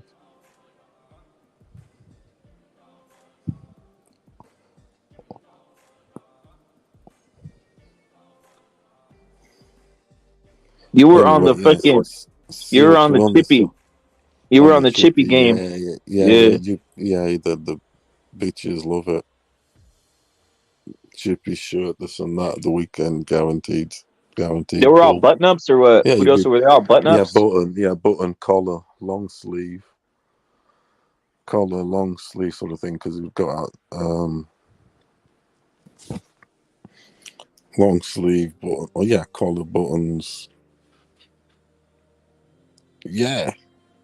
Or sometimes it would be two colors. I remember I had one that was like a cream on one side, and the other side was like a burgundy red. That was on some silk shit. But they would be like, say, £100, £100, £120. Well, bitches love burgundy, man. Bitches love that. Bitches love burgundy, dude. Yeah. Hey, but also bitches. I had some fucking. I had one of these. I had this burgundy and the cream half. Yeah, man. Bitches love that. The fucking burgundy, dude. Yeah, then obviously, but it's not the. Like I say, it's not the Ferrari. It's the driver. Yeah, I know. You can't just be a fucking. You can't be a scummy motherfucker wearing a cool chip. That ain't gonna work, dude. You know what I mean? It's just like you could put that all that Gucci, Versace on anything, bro. But hey, dude, you're not gonna go in. Still gotta be, yeah. You know, it's gotta be the. I'm not to basically like that. Well, just make an example. You put like what's his name? You put Wilder in a suit, and I still don't believe he's. You get my point, bro. Like it's like if you see Wilder sitting there in a suit, bro, like you're just not gonna think, oh my god, here comes fucking Captain. You know, in what do you call it, Captain Executive dude. You know what I mean? Like that's just not. It's just not gonna. It's just what it is, bro.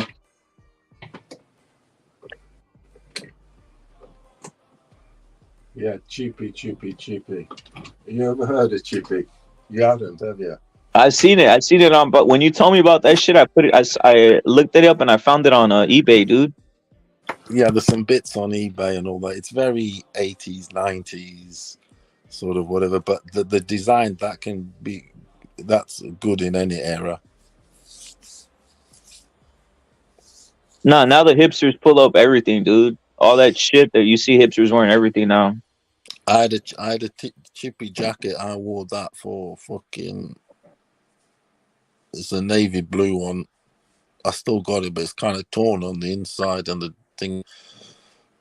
Yeah, for a windbreaker, not a jacket. You know the windbreakers. I like those for training. You know what I mean by windbreakers. You need them. Yeah, I know what it. Yeah. England is very windy and cold, so you need a windbreaker. They're cool. Windbreaker, like a high collar. Hey Gonzalo, were you like Furioso? You hit the club with like with the silk shirt and shit, or what? Button up a burgundy one. Burgundy and gold cream. What would you hit? Yeah, I'd get a shirt every payday to go out. Every day. Gonzalo, what would you hit? I started dressing a little while like lately. I would hit up the Wrangler store. The Wrangler. I like the cowboy shirts. Yeah, those are badass. I like those, man. I was what you're talking about. It's got like the pockets are like a flecha. They're like an arrow. Then they got the sick ass buttons, the cool ass colors. The pearl. You're talking about the pearl. They're called the pearl. What's it called? Pearl snap. Pearl snap. The pearl snap buttons. I got a few of those. The Levi's one, cowboy. It's green. It's green, light green and white. Even the rodeo, like the ones that what do you call it? That the bull riders use, the ones that say Wrangler on the side and on the collar. I used to rock those too. They're fucking cool.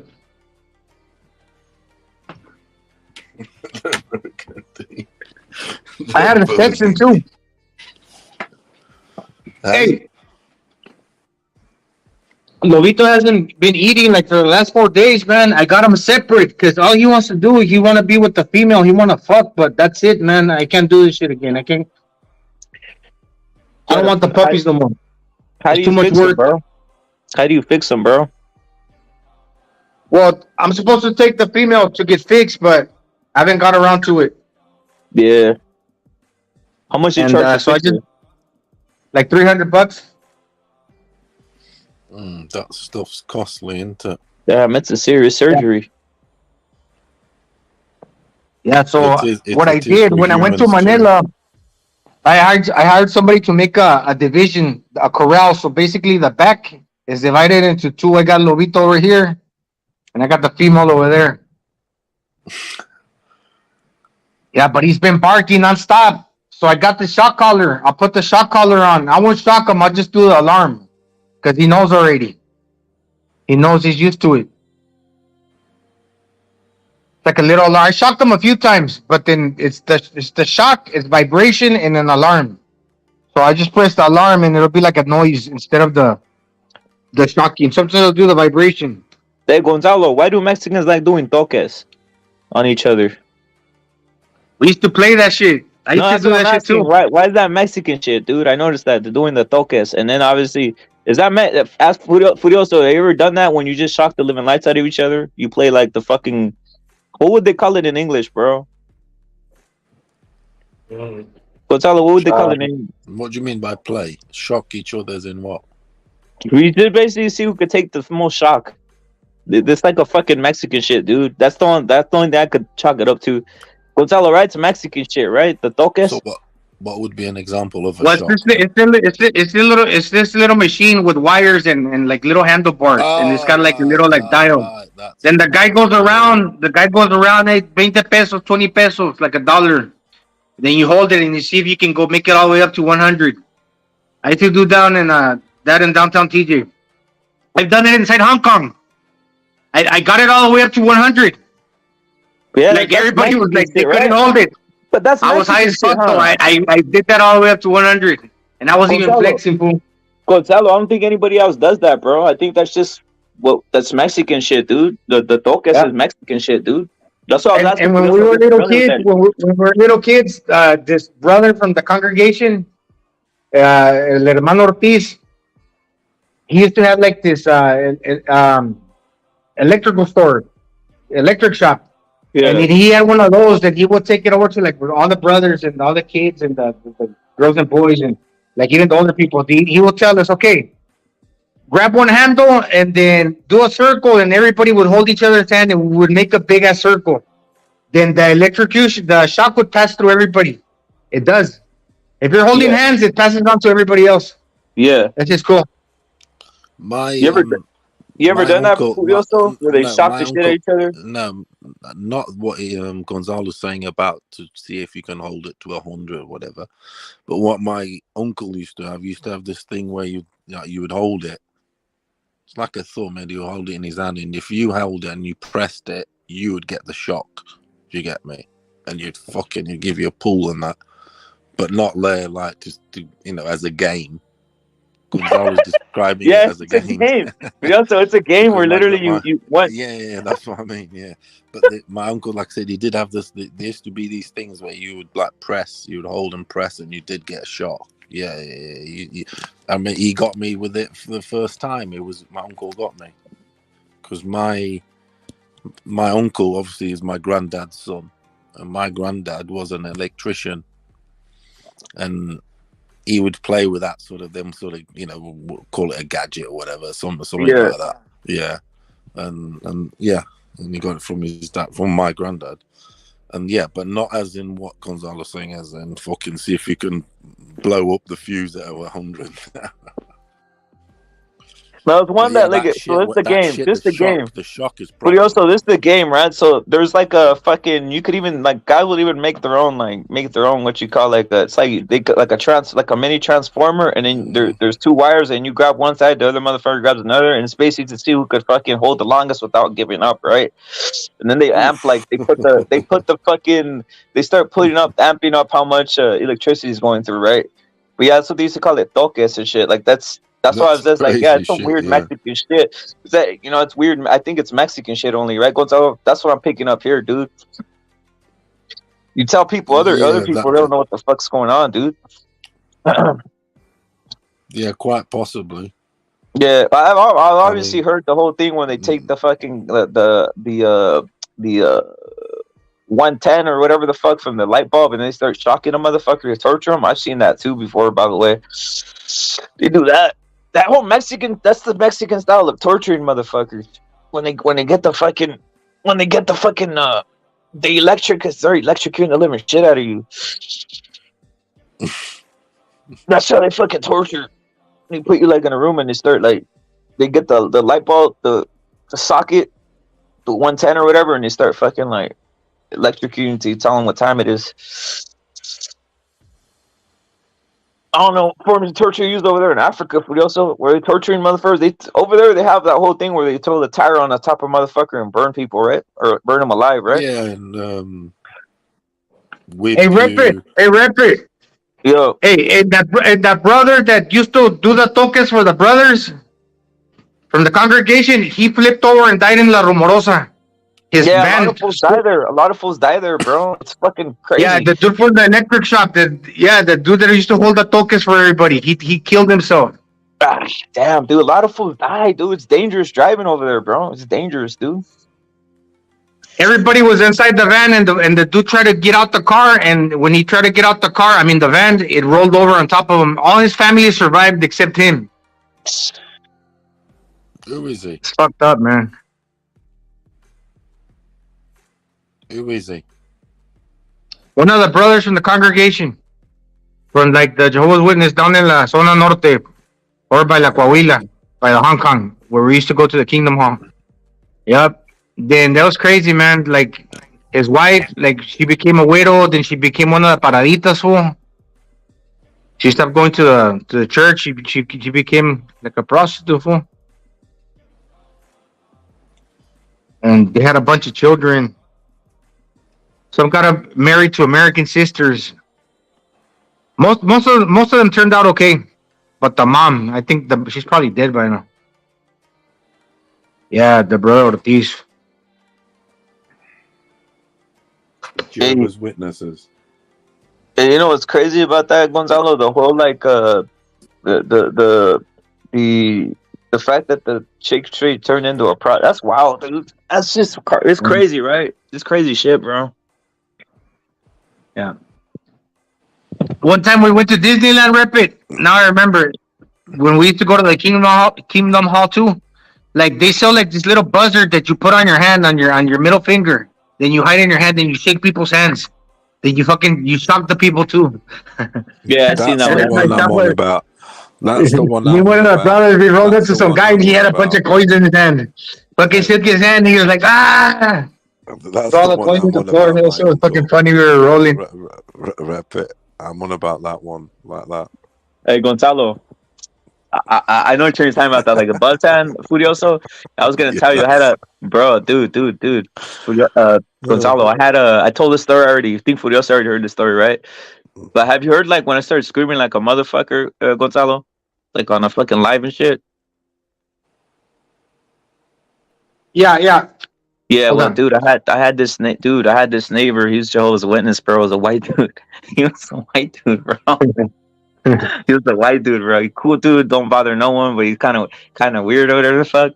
And he had like a half like Mexican, half Mexican like wife or whatever the fuck. But this dude is white as fuck, guys. Like he really is, right? Like what you call like Aryan, right? Like what they would epitomize like blonde, all that shit, right? But he was with blonde hair, blue, like this shit, like nice dude, bro, nice dude, right? Anyways, I was like screaming like a motherfucker on the live or whatever, right? And on my side of my house, bro, there's like maybe 4 or 5 feet. There's like a wooden fence, bro. You probably know the same. It's Southern California, those wooden fences. I have one separation. I have it like right. It's the separation right by the side of the where I like crack off, like where I start literally like sometimes I even go out. That's my problem though. Sometimes I'll go outside and start like moving with the phone, so I'll start screaming or whatever. So it's kind of fucked up. But I heard something, bro. I heard something because I had like my window open or some shit, right? I heard something. I heard like a click or whatever the fuck, right? Like something. I was like, what the fuck? Someone out there? Like I was like, it's weird, right? Weird, right? So then I kind of like clicked the live off to stop the live. I go out there, bro, and I look, bro, and that fool has his ear to the fucking fence, bro. I was like, what the fuck? I looked over, I started I looked because I just like, the muscle up, Gonzalo? The muscle up? Yeah. I muscled up over the fence real quick, right? Just to look, because I heard something. I was like, what the fuck? And that fool had his ear to the fucking to the fence, dude. Hey, Gonzalo. nosy neighbor. Wait, hold on. Dude, I look down, he's giving me eye contact. You know what that fool does? He fucking runs, dude. He runs to the back, bro. Hey, wait. He runs to the back. I was just like, damn, that's weird, bro. I was like, what the fuck, But it's like, but I was thinking, like, it's not weird because I'm screaming, whatever. It's like, whatever, this funny shit, right? So then I kind of like wait around, and he comes around to the front, and I go to the front, right? And I tell him, hey, dude, don't even worry about it. It's whatever, dude. I told him, like, it's awkward. I was like, hey, it's whatever. I said, hey, it's just whatever, bro. That was nothing, bro. I know. You probably heard me screaming or whatever, bro. That fool had like a red face, embarrassing. Like he got like, it was just it was awkward, embarrassing. But that fool literally had his fucking ear against the fence, dude. He had his ear against the fence on some like fucking weird shit, dude. I was like, fuck. Shit's I don't know if that ever happened to you, Gonzalo, because you're over there, right? And you probably have gone on a screaming fest, but you don't have your neighbors around, right? So it's just like weird, bro. Close. Yeah, you should have started talking. You should have continued talking to him, like home improvement, like the handyman. Dude, that's the way I did. Dude, that's the way. That fence, that home improvement. I muscled up over a wooden fence like that. I did a muscle up real quick to look over because I heard something, right? I was like, what the fuck? And that fool was on the bottom, like fucking his ear against the fence. I was like, this is funny as fuck. It's just whatever, though, bro. I don't know if have you ever run into that when you're like on a live and just screaming like a motherfucker? That shit. Not really, man. Now, someone's like around, they're like, what the fuck? Not really. Not like that, no. No. You know what's legendary? That live where fucking Gonzalo's going off, and then he starts saying that these Filipinos were throwing rocks at him, bro. I don't know if you remember that. Gonzalo, do you remember that shit? Cameras. Yeah, that shit was funny as fuck, dude. You're like, they're throwing rocks, fool. Oh man. Man. When I go out around here and people see me, like the first thing they tell me, hey, you're skinny now. And there's been a few instances because like that's the first thing they'll tell me, and like some people have stopped me. And you know what? Sometimes like they assume that like I'm sick or something, that I have like a cancer. And like you could tell in their face that they're curious, but at the same time they wish that like the next words out of my mouth were like, yeah, I'm sick. I don't know why people are like that. They get a kick out of that shit. Like, no, I've been exercising. Why? It's like, oh no, I just thought you were sick. What? And like you could see like a flash, like a little bit, like for an instant. Like a little flash of like they would be like happy if you were to like answer them that. Of course they're happy. That's what they're bringing it up. That's weird, bro. You're gonna die or something, dude. People get off on that shit, bro. People get off on that shit.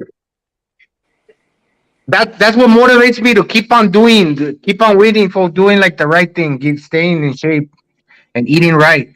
People will be happy the day you die, and they'll be happy to run to the next people over, to the neighbor or whatnot, and tell them, hey, that fool died.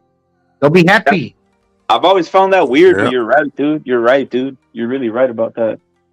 You never heard when people say, oh, he died, and you could see the look in the face, like they're happy? Yeah, I've seen that, dude. I'm like, dude. Human beings, bro, these are the shit, bro. Human beings are scumbags, bro. They're scumbags, dude. Nasty. Some nasty. Yeah, they shit say they no. This is what they go. Did you hear? What's his name died like that? I'm like, dude, why do I give a fuck? Tell me I'm not lying. Tell me I'm not lying, Gonzalo Furioso. You've never had this before? Humans are scumbags, dude. I think it might also be like a little bit of fear, like our own mortality, like If something happened to somebody else, you're kind of glad that it didn't happen to you, maybe. Or I don't know, man. It's just weird. Guys want to just the thing is, I think sometimes we want to justify things, Gonzalo, but we just got to understand that there's a lot of humans that are just straight scumbags, dude. I think so too. There's an old saying, and it's fact, that they say don't tell anybody really sort of anything, okay? Because 80% of the people you're telling, and nearly 100%, but say 80% of those people you are telling something don't really care. And if it's something that's negative, they're loving it. Of course. Yeah. They love it. So if you say to somebody, oh, yesterday I had to go on the lottery and goddamn, I missed my one number. You know, the people, they go to you, oh, really? Oh, yeah. You know, they cry with you, don't they? They cry with you. But, you know, deep down and afterwards, they're on some fucking, I'll thank fuck for that. Because I don't want to see you get rich. Some evil shit. I know what you mean, dude. I know what you mean, though. That dude, humans are shit, dude. We're twisted. Like I heard that. Of course it is, Gonzalo. You know it is. You know the score. I heard that bitches be like, is it true? I heard that like girls like bitches be like if they're with this one dude and they tell their best friend, like they'll fuck the friend over to get with that one dude because that one chick is telling them everything about the guy. Yeah. You know, like, oh, I like this guy and he's so cool, like this and that. We're like, whatever, I don't know. Yeah. And then next thing you know, the best friend, she fucking betrays her girlfriend to get with the dude. It happened. Dude, it happened. Dude, it happened to me. It happened to me. Gonzalo live. That shit happened literally on a fucking about like a month ago, dude. It was weird shit. Like, I just saw this. You know, on like obviously we all have contacts and shit, and then you put the name on the contact, right? And then boom, you see the fucking name and shit, right? When it pops up on the number. So I had this girl pop up. Yeah, this girl that hadn't called me like in maybe 3 or 4 months, right? Popped up, right? Boom. I just saw my phone light up, right? At night. Light up, right? And I think I told Furioso this story. It popped up at night, right? I pick it up, dude. I pick it up, right? And it's like fucking maybe 3 chicks, right? And they're drunk, right? But one got a hold. The friend of one of the chicks that I used to bang a lot. It's basically some chick I could bang whenever I want, to be honest. I could call her up and just bang her, right?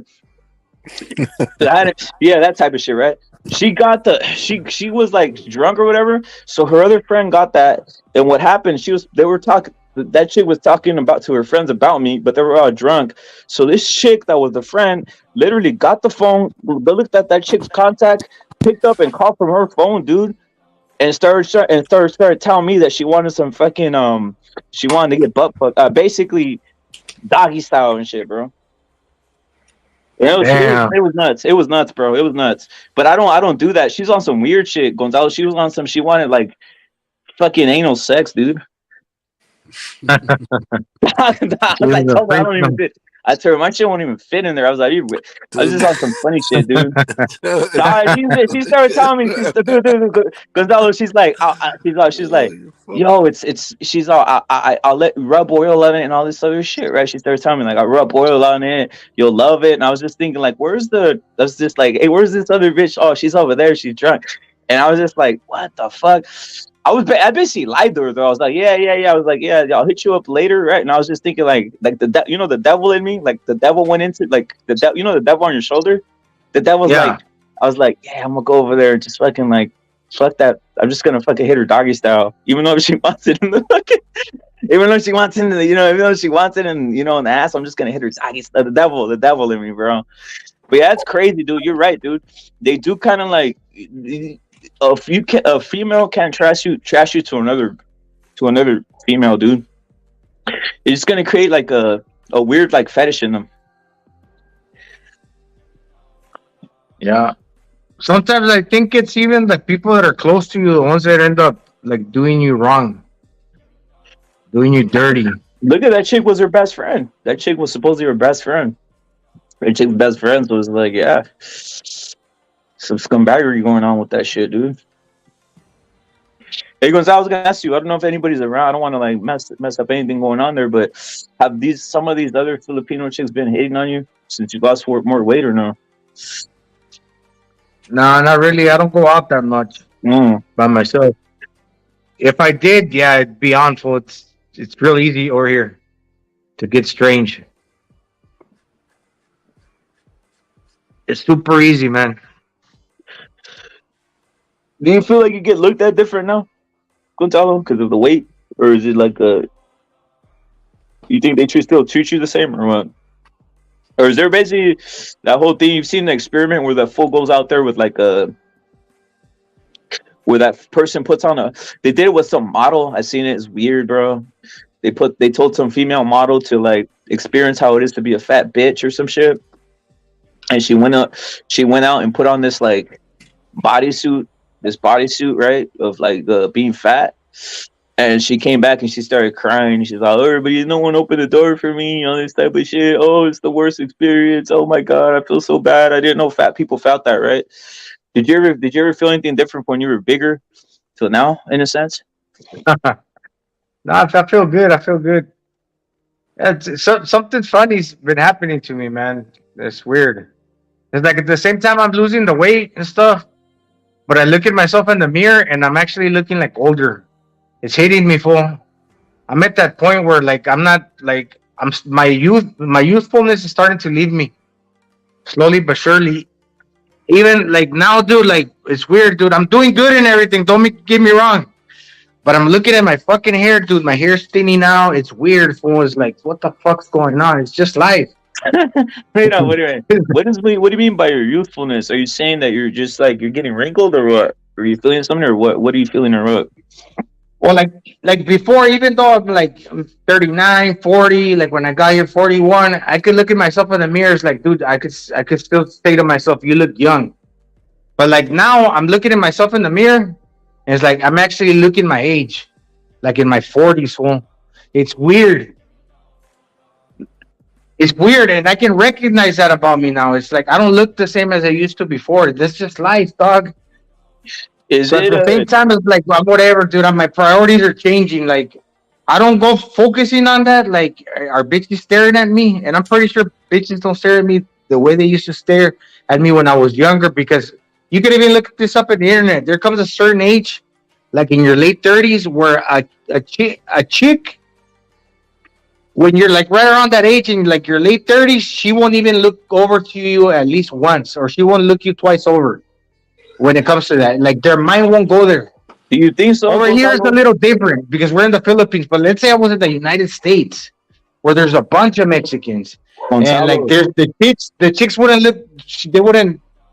It doesn't matter how good or bad looking you are. It's just like they'll see you as an older man now. They got a fetish, but Gonzalo, these chicks have a fetish, dude. I've seen it firsthand, dude. By chicks telling me, like, you're weird. I was like, whatever, you're weird, right? But there's chicks that have told me, like, they're like, I was like, you really big adult. I told some chick one time, right? She's like, my ex used to be like fucking like 40 some shit. She told me, right? And I was like, oh yeah, yeah. I was like, you really? I just asked her like real quick, like that felt like that was weird to me, right? So I was like, you really attracted to older men? And she's like, yeah, they have like a.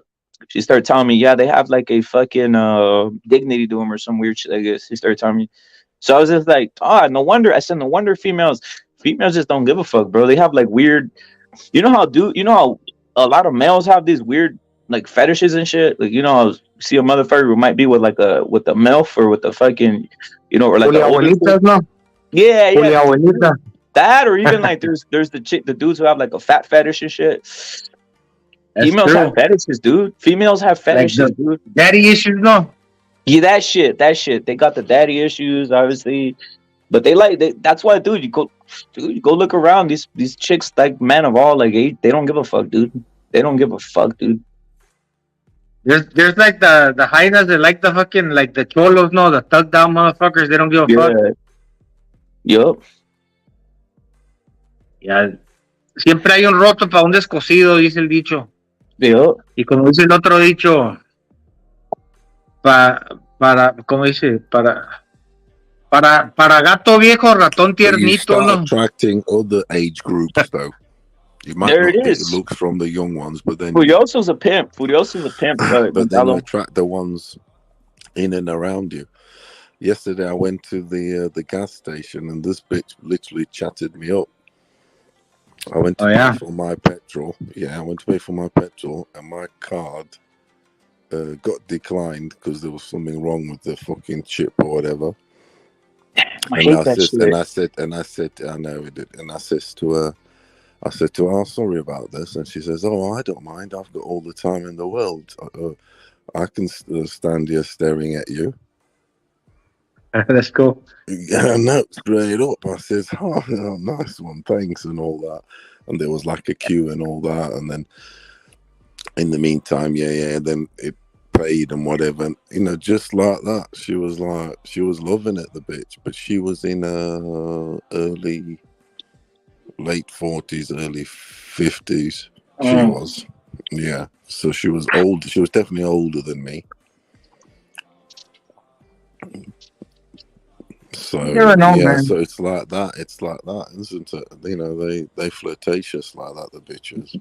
I mean, women. You never know because the world is changing, and some of these broads might not be into like some of these younger fools might be on some goofy shit. You know what I'm saying? I mean, they are, but dude. You start attracting like I said, the age groups. But there is a young fetish for the young ones liking the older ones. That's never going to go away. Remember at high school, that older dude that goes out, obviously with the truth. That's the truth right there, dude. You know, that follows on the generation into. Dude, it does. It really does. It really does, dude. It's literally like that. Dude, I seen this guy in high school. Also, I seen this primary school, then it's at high school, then it's the jacket. Yeah. then it's in real life. The process is the same. That's how we've been trained, isn't it? You go to school, you line up, la-di-da, no. You look at the pretty girl in the line, and this and that, and you try and get in the line where you are like in line with her, because the girls would line up there and the boys would line up here. I'll be trying to get with the girl in the sit next to the girl. I remember at primary school once. The teacher took me to one side and she says, because there was this nice, beautiful, like blonde girl. This was in Africa, actually. There was only a few white ones people in the class. So this white blonde girl, she sat at the front. So I went and sit with her because there's 2 people per desk situation. You know, you got the front people, normally the naughty ones at the back. And I just went and sat with her at the front. After a week, no cap, her parents wrote into the school asking for me not to sit next to her because I was being a disturbance to her. You know, I was disturbing her progress, as it was called. Yeah, her progress. I mean, I suppose I was a bit...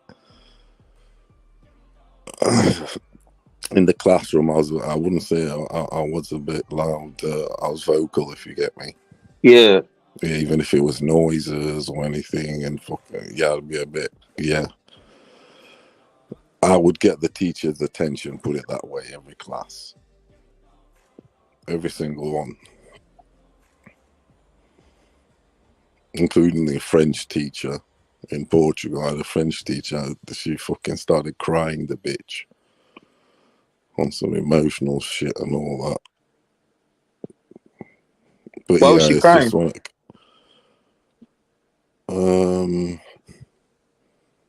Because why was she crying? Because she fucking she pussied out basically because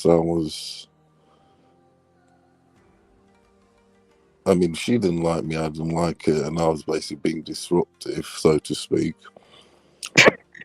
Saying out like French words and stuff. like je t'aime or whatever, you know, it's like that, I love you. And she basically had a breakdown, a mental breakdown. I started crying. Oh, I can't continue with this and all that shit, because it had been building up. You get me? It wasn't just that one moment. And she's like, it'd been building up all year, so not all year, like a few months. I didn't care for the French lesson, you see.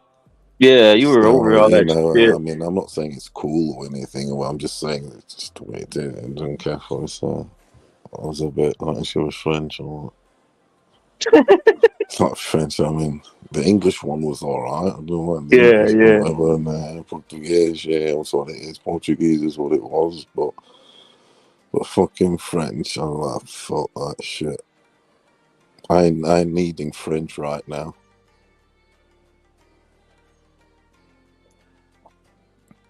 You get me?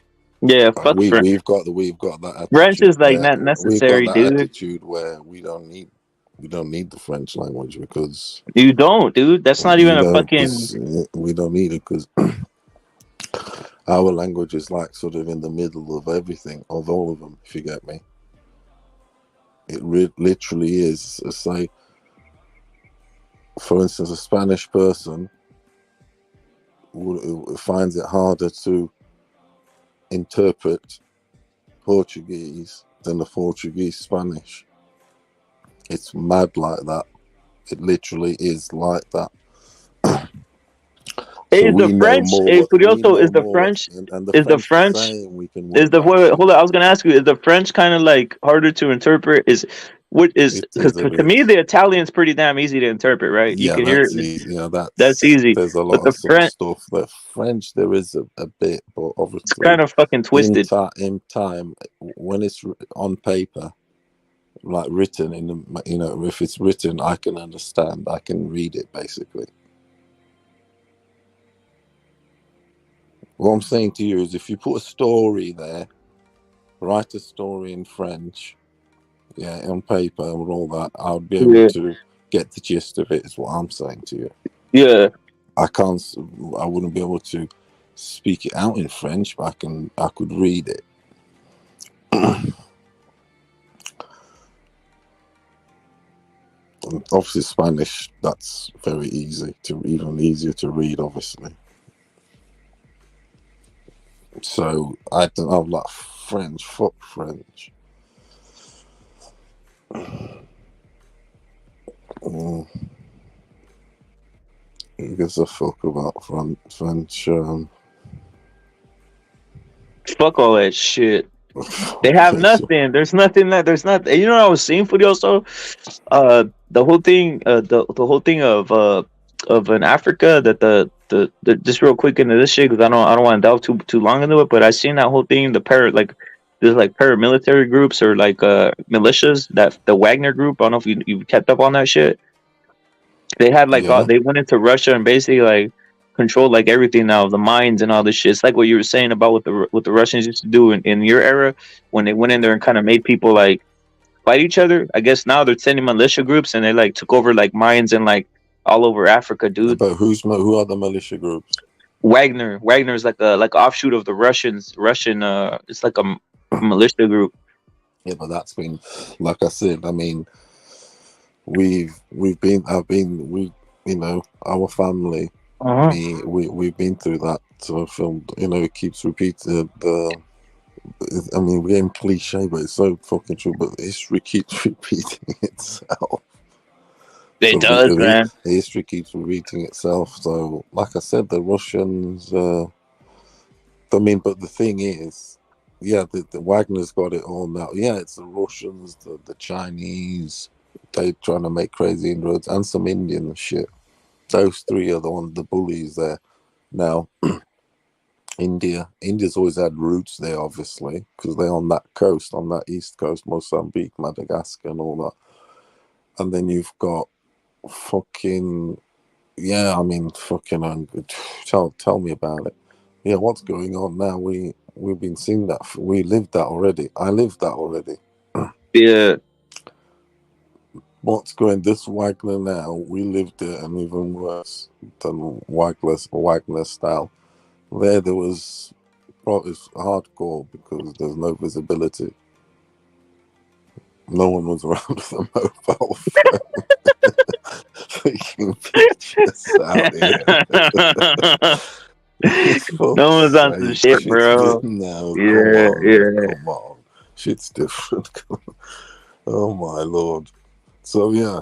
So it's, I mean, come on, this Wagner. Yeah, don't surprise me. I lived already. I see. We know about all that stuff. Before then, they had that. That's what they do. In Angola, they put 5 militia groups fighting each other. The MPLA, the fucking. But what they want the iron? But the whole point is that they set them up. Frelimo. But also they set them up and then they give them iron, dude. They all fight against each other because, like, with the belief that they'll be the one to, like, take over, so to speak. So they're in the meantime, they're obviously fighting each other. They're causing disruption, and obviously in some crazy unrest and all that. But it's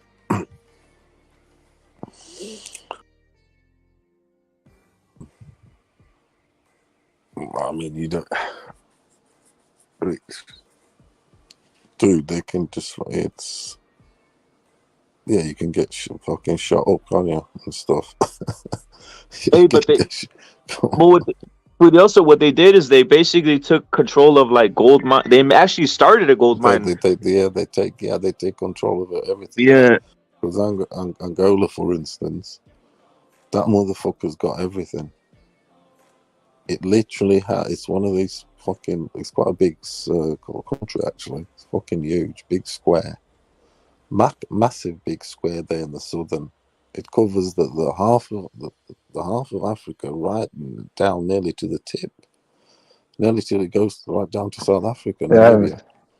It's massive. And the thing is that shit's got everything. It had the best sort of coffee. It had fucking all the minerals and fucking just everything. Rubber, everything. So you think the Cubans were there, the Russians were there, USA was in there. They got their fingers in that shit. They supplied that war also. It's the Cold War, wasn't it? It's the Cold War. Where was the playground of the Cold War? It was Angola. Crazy, dude. Because, like I said, if you know the map, if you've ever looked at the map of the world, look where Angola's located, look where Russia's located, look where Cuba's located, and where America is. There's a centralization there. It was the fucking. That's why that location was important. Not only the militaries, but obviously from the Cold War purposes. Yeah. That shit got tense though, didn't it? I mean, of course. They did, especially in the propaganda of that all did. Is he going to press the button? Isn't he? It really did. They actually did. They would put adverts on TV saying, "Look, if it happens, do this. Go to your loft." I was actually talking about a war. I was talking to some dude. He's like, what is it, 82 dude. He's like a patient. Talking to him and blah blah blah. This was like 2 weeks ago. La-di-da, and he goes, getting to know him because he's a patient and it's part of the job, whatever. And he goes to me, and I asked him if he was English and where he was born, and he was from Coventry. He goes, "Oh yeah, I was born. I was an orphan, adopted from the war. He was like 1 year old," he said. And it's incredible this though, Rapid, because I've got like a statistic, so to speak, in the field that I work in. Obviously, I work with a lot of people from that generation, that age group. And I've had a high percentage now of people, women and blokes, going, "Oh, I was an orphan from an adopted," and it makes sense because generationally, because I'm seeing it with my own eyes and I'm talking to the people, so I'm doing my own undercover study, so to speak. So these motherfucking people generationally born in that era, sort of, they'll be sort of late 70s, early 80s. They were orphans or from hostages, whatever. Because obviously during the war, like he said, he was from the area of Coventry. And Coventry during the war was the one that was blitzed the most. Like he said to me, I was discovered under a table in the kitchen, he said to me. Seriously, during the blitz, he was laid on his bed and all that stuff, having a conversation salute, with him. bro. He goes during the blitz, and he goes to me, because when it came, when it was like, Winston Churchill came on TV and he said there's a broadcast, and he said at the time they told you, if we're getting bombarded, if they blitz, whatever, put yourself under the hardest piece of furniture in the house. And he said to me, they said normally in those days it would be your kitchen table. Yeah. So you'd be underneath it. If the roof falls in, maybe the table will save you. You're under the table. And he was one of them cases, he said, found under the rubble underneath the kitchen table. Or he said you'd put a bit of hard furniture towards the wall, piece of the wall, and you sit beside it for it, to fall around you, so to speak. Do you get me? Not on top of you. So it was on one of them. He was a baby, so they put the babies underneath the tables and shit like that. And he said he was 1 year old. If you get me. And who told him these stories though? Who's the one telling him these stories? He's just 1 year old. The patient that's coming for to be looked after. Yeah. I work in a hospital. No, I know. No, what I was saying, who told her these stories? How would she know this shit? Or how would they know this shit about the 1 year old and all this other shit? What do you mean? Yeah, how would she know? Who's the one breaking her down about who? I wonder who told her. The person that lived it. That she was 1 year old. That she was 1 year old, and they put her under. That he was 1 year old. His name's John Bourne. No, but Furioso, what I'm saying, the 1 year old shit. How does he know about that he's how the fuck did he know he was 1 year old when they were doing it? How did he know he was one? How would what? Because his parents, whether it's a lie or not, I'm taking it on. You dig? I mean, obviously, everything everybody tells you, I can tell you this. It's what it was. No. That's all I want. So his parents were basically told him the story. His parents told him what happened. Yeah. It's always like that, isn't it? Let's face it. Life and stuff and whatever. But yeah, he was like one of the. But there's a high percentage though. Yeah. If it was just him, and that's what I'm trying to say, I've got that's a statistic. Yeah. I was talking to my son or whatever. I said, "Buddy, I've got a mad statistic. Not that important, but it's become a statistic to me because there's more than a few of them. There's more than a handful now. Yeah. There's been 6 or 7 that've come from that. During the war, there is a lot of parents die. The kids have to be orphaned, don't they? Yep. A lot of the European European got fucked over. Yeah. I mean, there's a lot of orphans and stuff. Come on. So, because they'll kill the old ones, wouldn't they? Really, to take the gold off. Furioso, old people, once someone's real old, like super old, like maybe 80, 90. Oh shit, Sergeant salute. He's in the chat. Sergeant never sober salute. But once people are like 80, 90, they start becoming pervs, huh?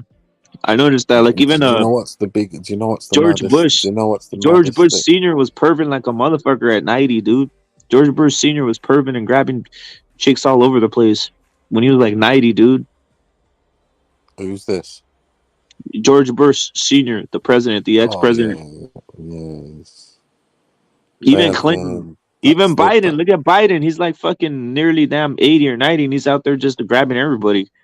That's how they these high top but people get serviced. Who was the biggest pimp out there of the last 10 years?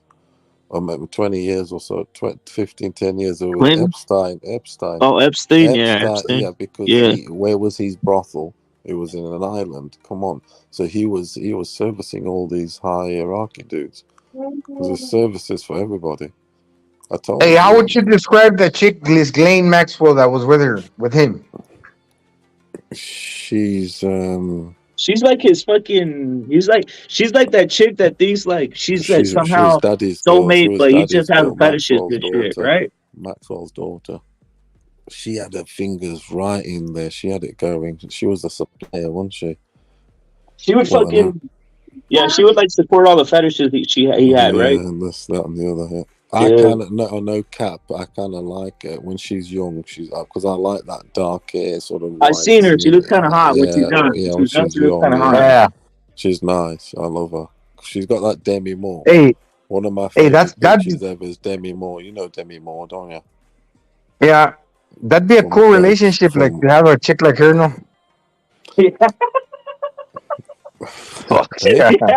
Yeah, because look at this. This is their fucking thing, right?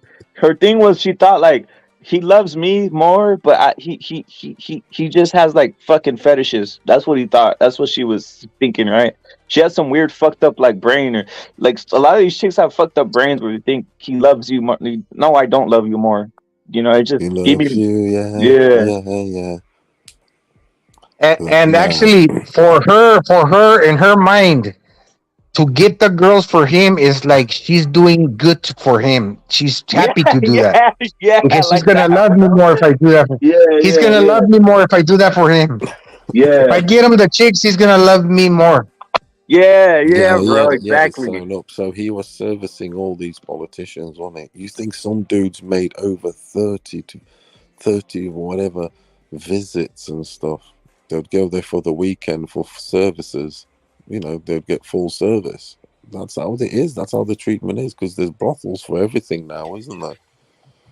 You go in any city now and there's brothels for anything. Just do some Google investigation and there's all the leisures with pleasures. Especially with the human trafficking now. What's the biggest trafficking going on now? It's human trafficking. Get with it, motherfuckers. Oh yeah, I think even the cartels, they want to collect. I saw a video on the Discord. They want to collect their ransom off the prostitutes. Hey, do you know what the Italians are doing? You've seen all them Libyans, this, that, and the other, all going to Italy. They won't stay there. They're making fucking thousands, and there'll be a billion soon on a body to transfer to cross the board. You know, cross the line and whatever. Cross the line. 5,000, 10,000, 15, whatever thousand a man. Hey, I bet crazy shit's happening right now, Furioso. With the people that are migrating out of Ukraine, shit's going weird. Everywhere, not Ukraine, everywhere. Literally everywhere. But don't you think that a lot of the yeah.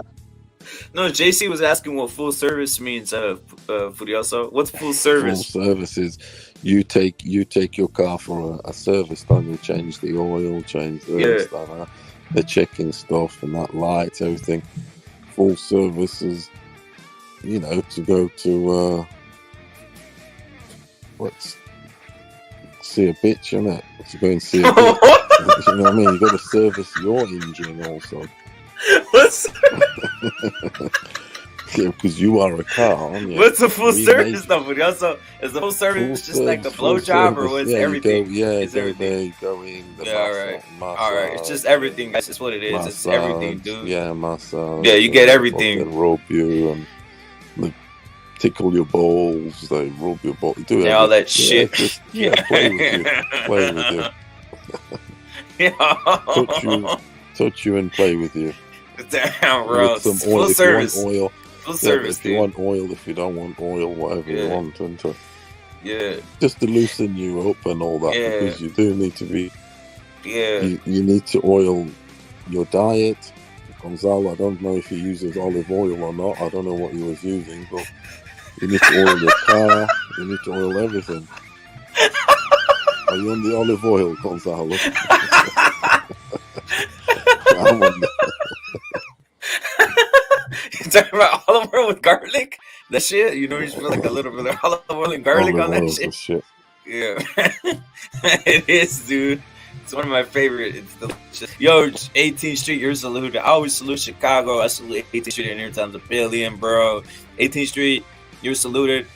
We support Chicago right here, straight up 18th Street, because you're holding it down. Brown Mexican, you're saluted. JC saluted. Sergeant holding down Victorville, you're saluted. But I was gonna say, Furioso, that's the whole thing, right? It really like really the world revolves around three things, right? Money, sex, and boozing and other shit. That's about it, right?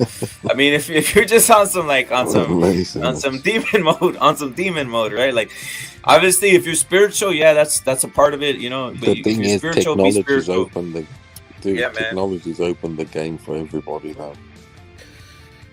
Yeah, man. Because I just see people moving around, crossing borders, literally crossing territory, even if it means crossing the road. Yep. I've seen it in different countries. They're looking at their phone and they're getting to their destination. It's facilitated the movement, because you can literally put your phone on and that. You see these dudes on boats, everything. They got a phone GPS. on. GPS, this, that, and the other. You know, if they got the memory, there's a memory card that works in different European terrains and areas, for instance. So you can literally walk to your destination. You can get battery chargers now, can't you? Battery banks. You can walk to your destination for 5 days if you wanted.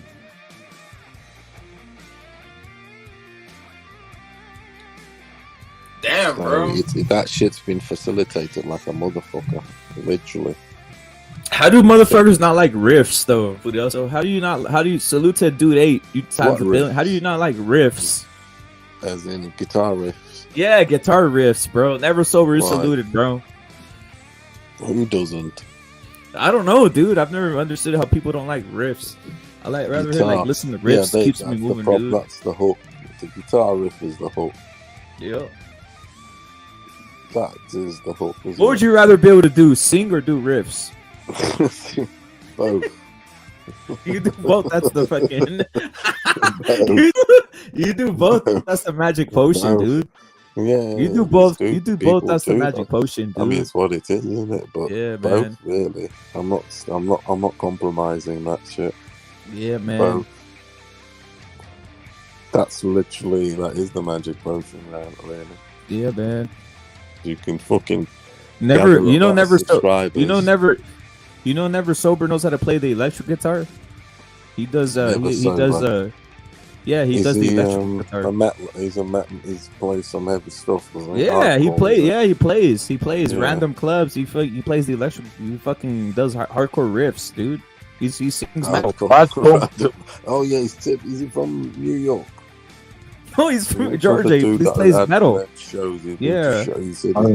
I bet he's got strong ass fingers. Yeah. I met some dude, my friend Jesse Rodriguez. Yeah. The dude plays the guitar. He's like real good. That dude can fucking punch hard, man. And his hands are not that big, but he plays the guitar like a lot. His hands are like very strong. I bet Never Sober can crack too. Virgil plays the guitar as well. That's why he's there, isn't he? He's got the joint top with Berto BF, best record in knockout stoppage streak. 100% record. That's good, that is. 100%. Yeah, that's good. He's stopping dudes, isn't he? He plays guitar riffs. Metallica, he's into his Metallica. He's on some Enter Sandman and stuff. Are you on some Metallica? Are you on some Metallica? Were you on some Metallica, Furioso, Gonzalo? Were you ever He's on the that, or what was? unforgiven. Yeah, He's of the course. unforgiven. He's the I'm unforgiven. forgiving. Oh, Yeah. Given. Dun, dun, He's the dun. one. He's the Na, na, one. na, na. Na, na, na, na, na, na, na. I've Dude. seen these riffs. He does these riffs. He does these riffs on YouTube. Five He's seen Finger them. Death Punch. But Yeah. Disturb, get down with the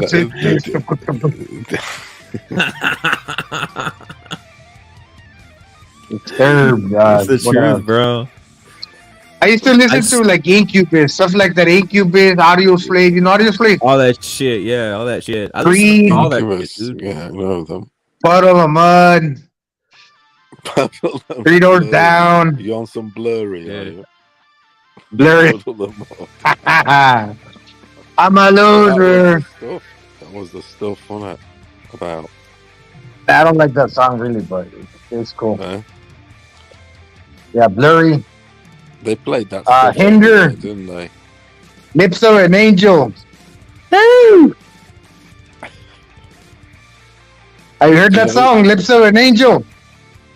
Lips How's on it go? Yeah. How's it go? How's it go? Break it down. How's it go?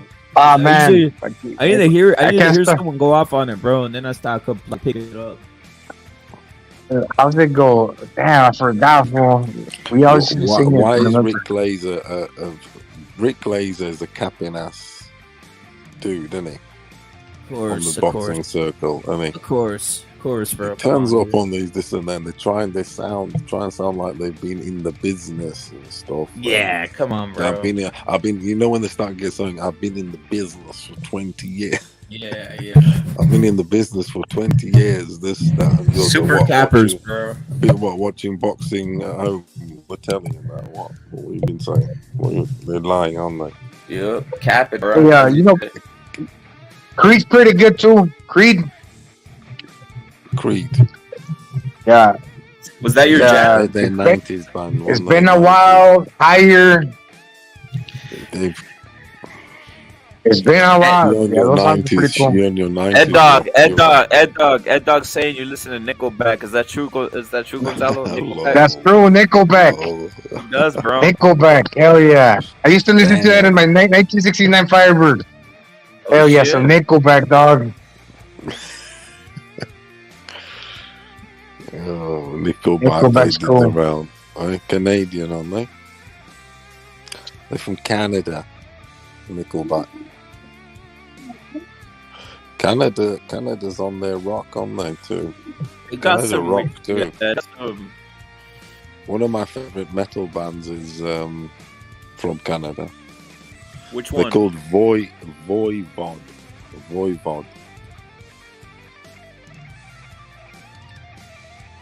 I said that, dude. I've never heard of Voidvod. What is it? Is it straight metal or what? It's like yeah, it's a metal. It's not heavy. It's not heavy like, but it's sort of like heavy and futuristic, sort of. Yeah, sort of like futuristic metal, so to speak, for its time, because it's early. They were 90s, early 90s run. Still going now. Voivod. With other members, some of that. Voivod. Rock en español es cool too. Soda Stereo, Los Caifanes, Maná.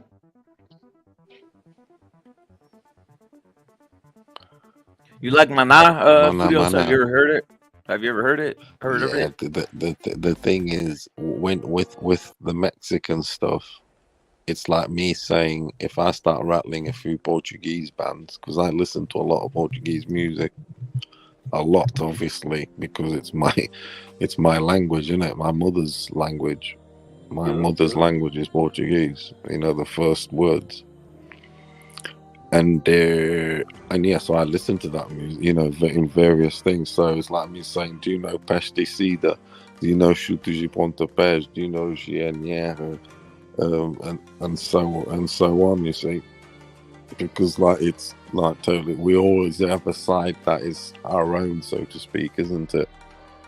You, Gonzalo, you know that sort of. It's like your own thing, and obviously I've got this interest that I'm not surprised you don't know, because you've got that of your own, if you get me.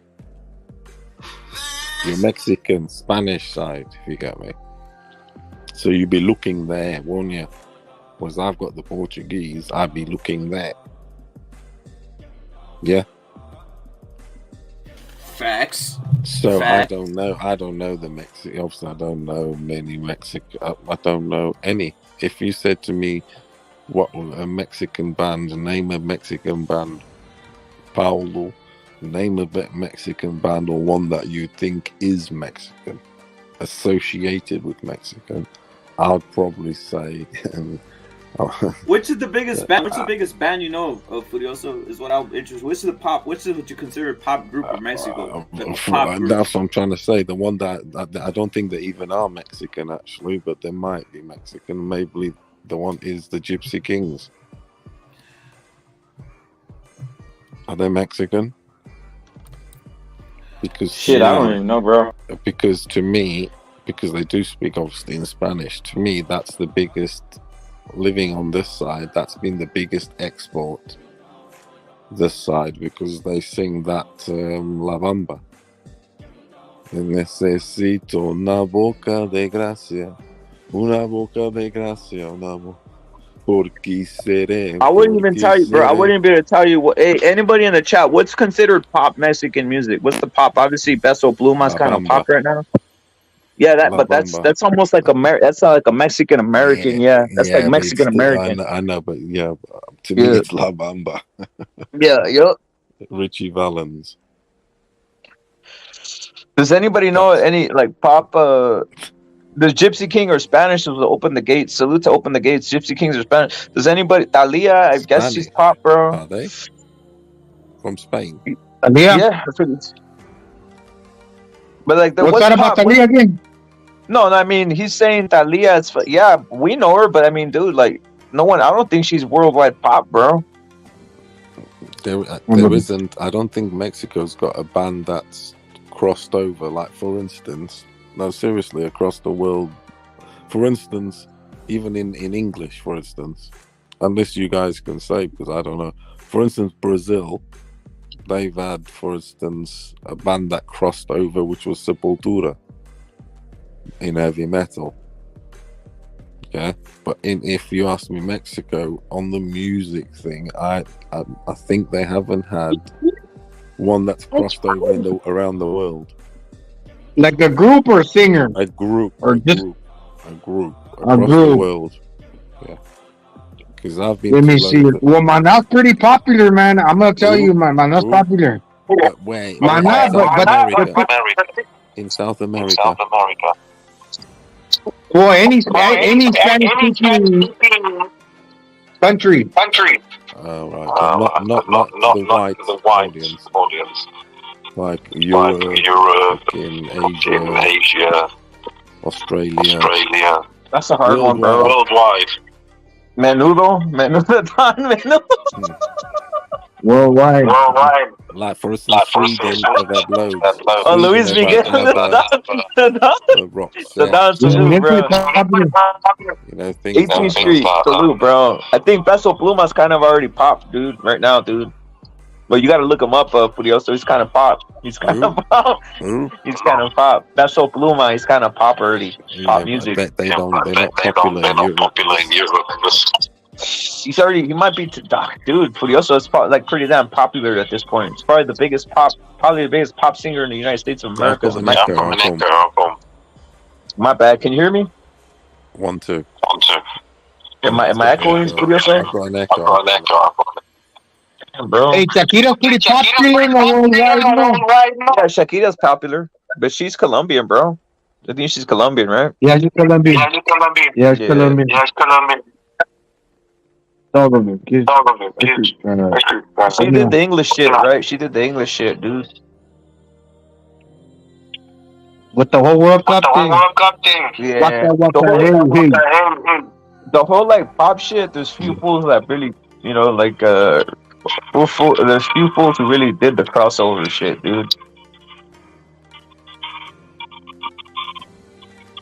San Like Gabriel was very popular. Hey, Luis Miguel. He's just more like Latin America, right? That's all Latin America, right? In a sense, that fool really known everywhere, dude. Latin America. That fool was born in Puerto Rico to Italian parents, I think, but he's a Mexican citizen.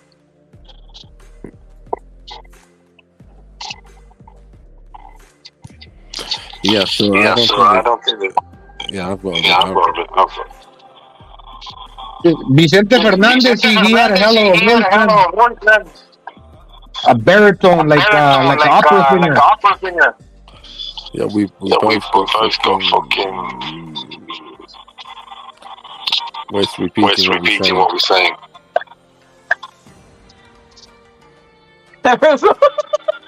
Mental. Okay, I gotta go close it. I'm eating the bush. I'm eating the oatmeal, the noise, man. Tastes like shit. Hey, no, Furioso, what I was saying, have you heard of the singer Peso Pluma or no? Nah. You gotta look him up. He's fucking he's cutting up like the pop, like just he's like pop culture in America. What language is he singing? Spanish, dude. It's crazy. The thing is that's not gonna cross over. It already did. They had Peso Pluma over there in Manchester United, dude. Did they? Yeah, he was over there in Manchester United. It was fucking crazy. Peso Pluma. Wow, dude. He was over there in London. It was a big deal over there in London already. Wild shit.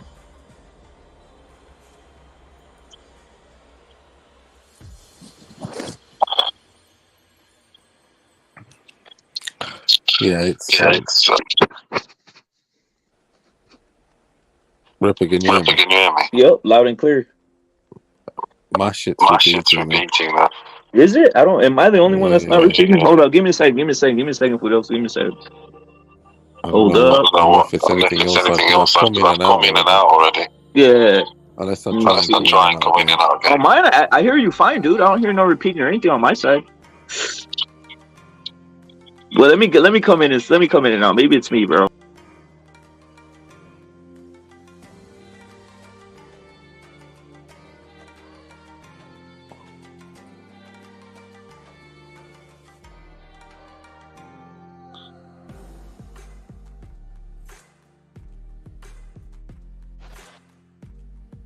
Furios, are you there?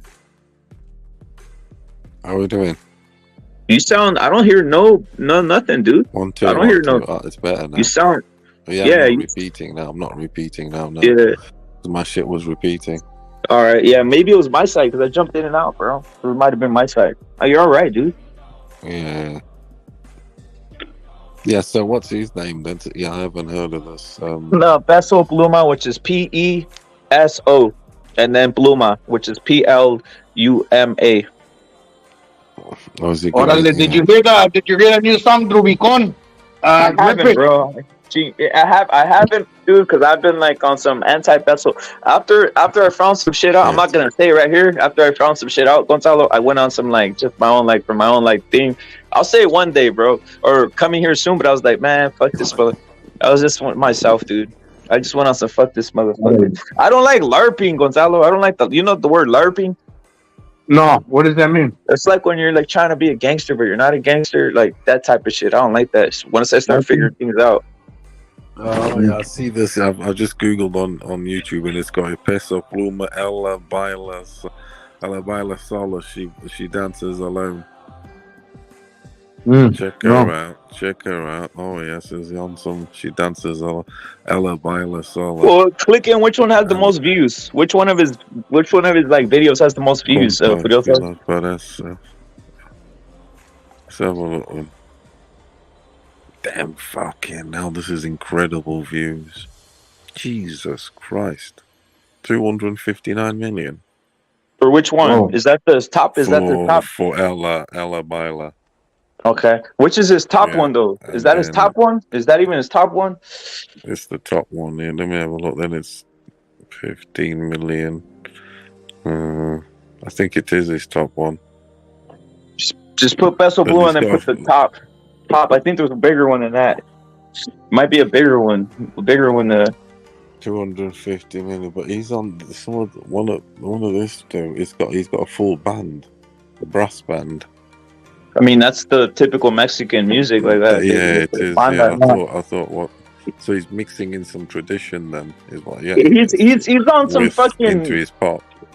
He's on some Honestly, cheeky narco shit though, I'll Gonzalo. put That's what I don't video like, on. dude. Yeah. Come out 2 months ago. He sounds a little bit like Chalino Sanchez. You know, Chalino wasn't the greatest singer, but he put a lot of like heart into it.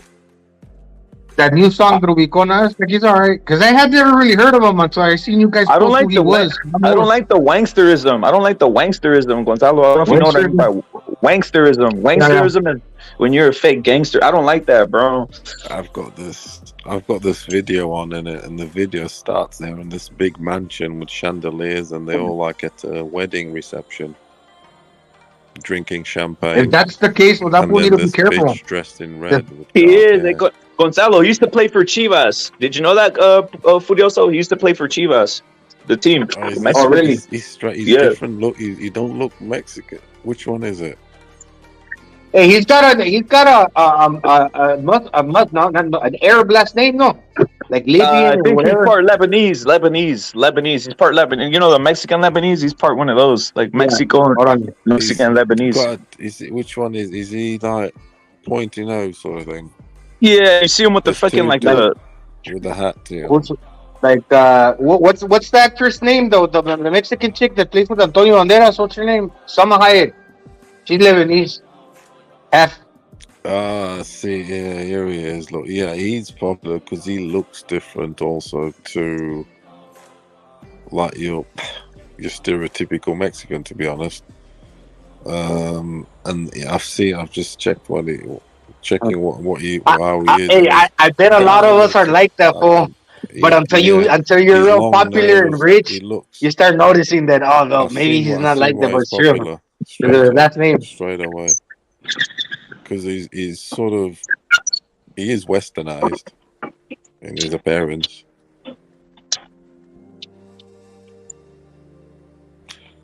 He's got like a long back. He's got like a old school haircut. You know the mullet. The mullet, yeah, the mullet. That's it. So that's what I mean. He's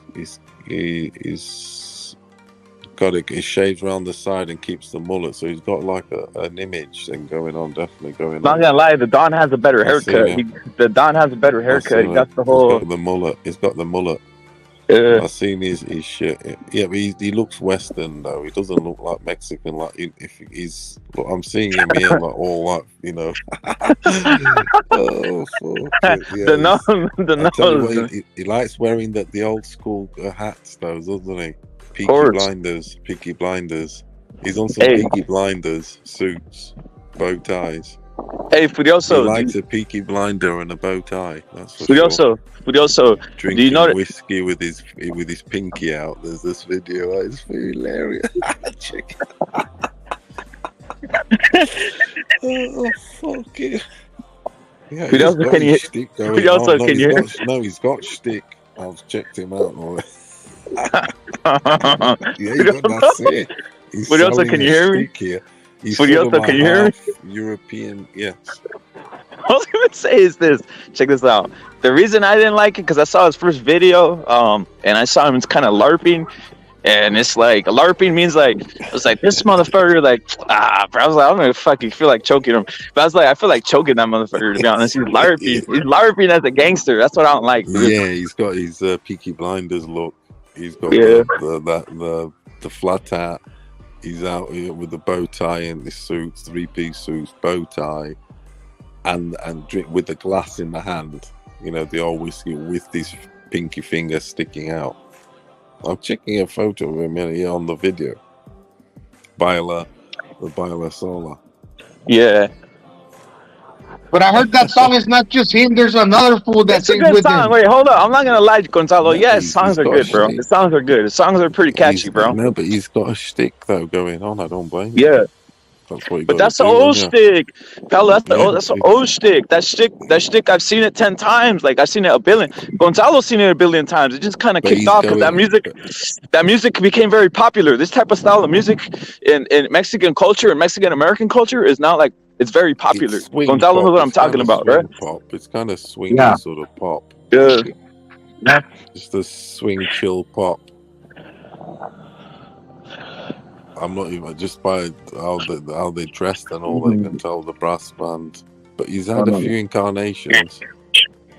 But he's true to the mullet. Llévate tu estoy payachito. Vete tus He's toys. true to the mullet though, long at the back. Oh yeah, the rat tail. Yeah, he's true to the mullet, the long at the back. Yeah, that will be his like one of his signatures. He used to but he used to play for the Chivas, the fucking Cantera team. How do you say Cantera? He looks like he'd be a centre back. How do you say Cantera in English? Does anybody know how to say Cantera in English? It's the bird's nest where they're born. The younger guys are like maybe like 15. The academy. The academy. Yeah, the academy. The youth academy. Yeah. La Cantera. La Cantera is important shit, that is. Yeah, he was playing there, was he? Yeah, he played for Chivas. Yeah, he played for Chivas.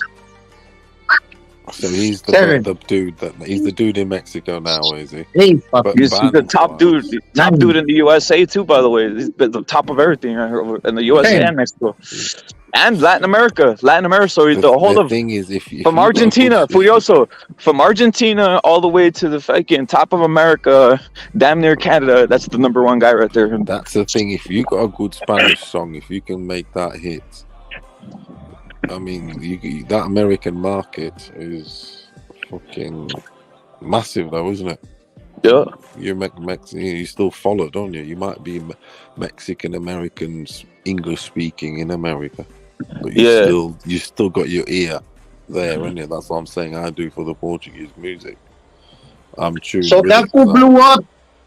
Hey, rip it. So to put it into context, that fool blew up larger than any other of his other Mexican counterparts. Like there's a lot of fools that do Mexican corridos, but this guy he's on another level. Yeah, he blew up on some shit. Other fools are doing it, and some of them are from like the town and the city. I don't know. You think Peso Pluma's connected to anybody from the cartel, bro? Come on, I doubt he is, right? So it's like that's weird. That's all I say is weird, dude. It's weird, dude. Cause it's like but he's definitely maybe he is. I don't know. Maybe he is. Who knows? Maybe he is. Do you know that series Peaky Blinders made in the UK? The what, Furioso? Peaky Blinders. What about it? Peaky Blinders. Yeah, he has that look. You know, the priest suits with the flat hat. Yeah. The flat hat and all that gangster look. That's in that series. That's how they dress. Yeah. Gangsters of like the 40s or whatever, 30s, 20s. Gangsters were suited up, weren't they? Because they should still be.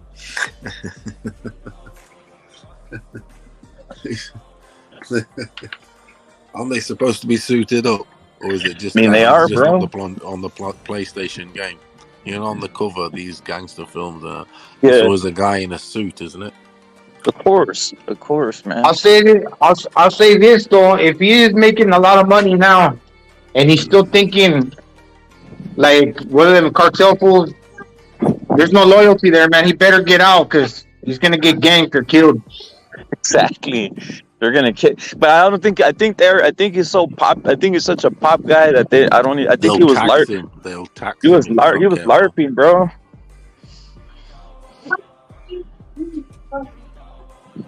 See, even Canelo rolled out, man. He said, "Fuck this. I'm not gonna get extorted." He lives in San Diego now. Yeah, Canelo lives in San Diego, dude. Yeah, like no, so too. I mean, they go to Mexico, but they don't stay. They don't remain as like a target. Yeah. Hey, do you know the story of Eddie getting deported? He was a butcher and then he got deported. he got deported when he was first in the USA, Gonzalo. I think he was in San That's Diego. I don't know. That's kind of. I think he was in San Diego, and then they got him, bro. They ice deported his ass back, and that's how he started training Canelo, dude. They caught him in one of those like little like raids or some shit. Oh man. So he was at the right. He just got lucky, you know. Yeah, at the right time, he fell into the gym, and it was Canelo right there, dude. Canelo was just chilling. Crazy.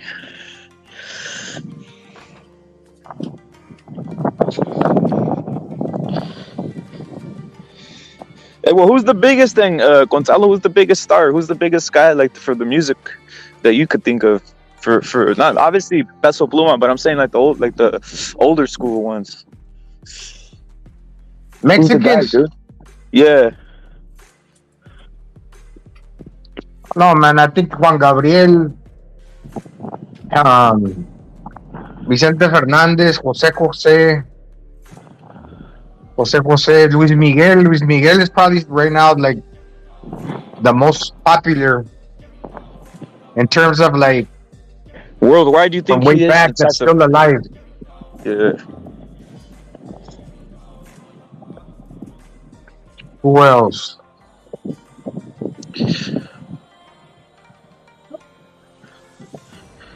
I mean, there's a bunch of groups, but like that, like incredibly popular. I don't know.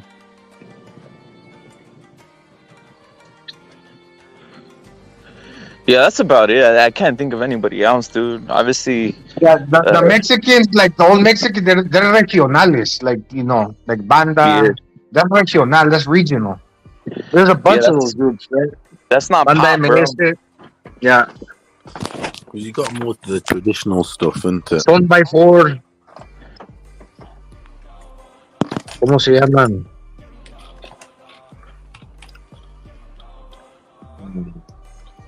I've grown up to know that the Elvis Presley of South America, and that includes Mexico also, as in solo star to me is Roberto Carlos, and that's just the way it is. Roberto Carlos.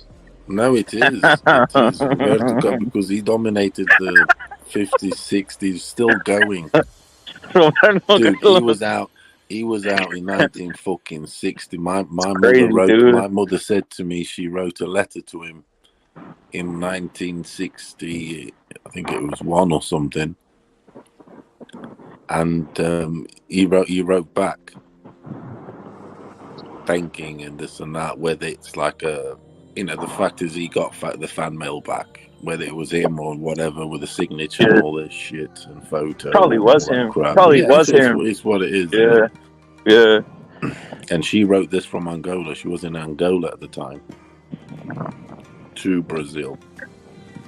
Because that's how Roberto Carlos could make himself famous, because he would travel the world. You would go to Macau, to the casinos there. You would go fucking everywhere in Europe. He was already doing the rounds all around the world. Roberto Carlos, because he had that the Portuguese or the language audience he could go to, just like a Spanish dude do, like Julio Iglesias, but he's Spanish, isn't he? Yep. I think he's half Filipino. Filipino.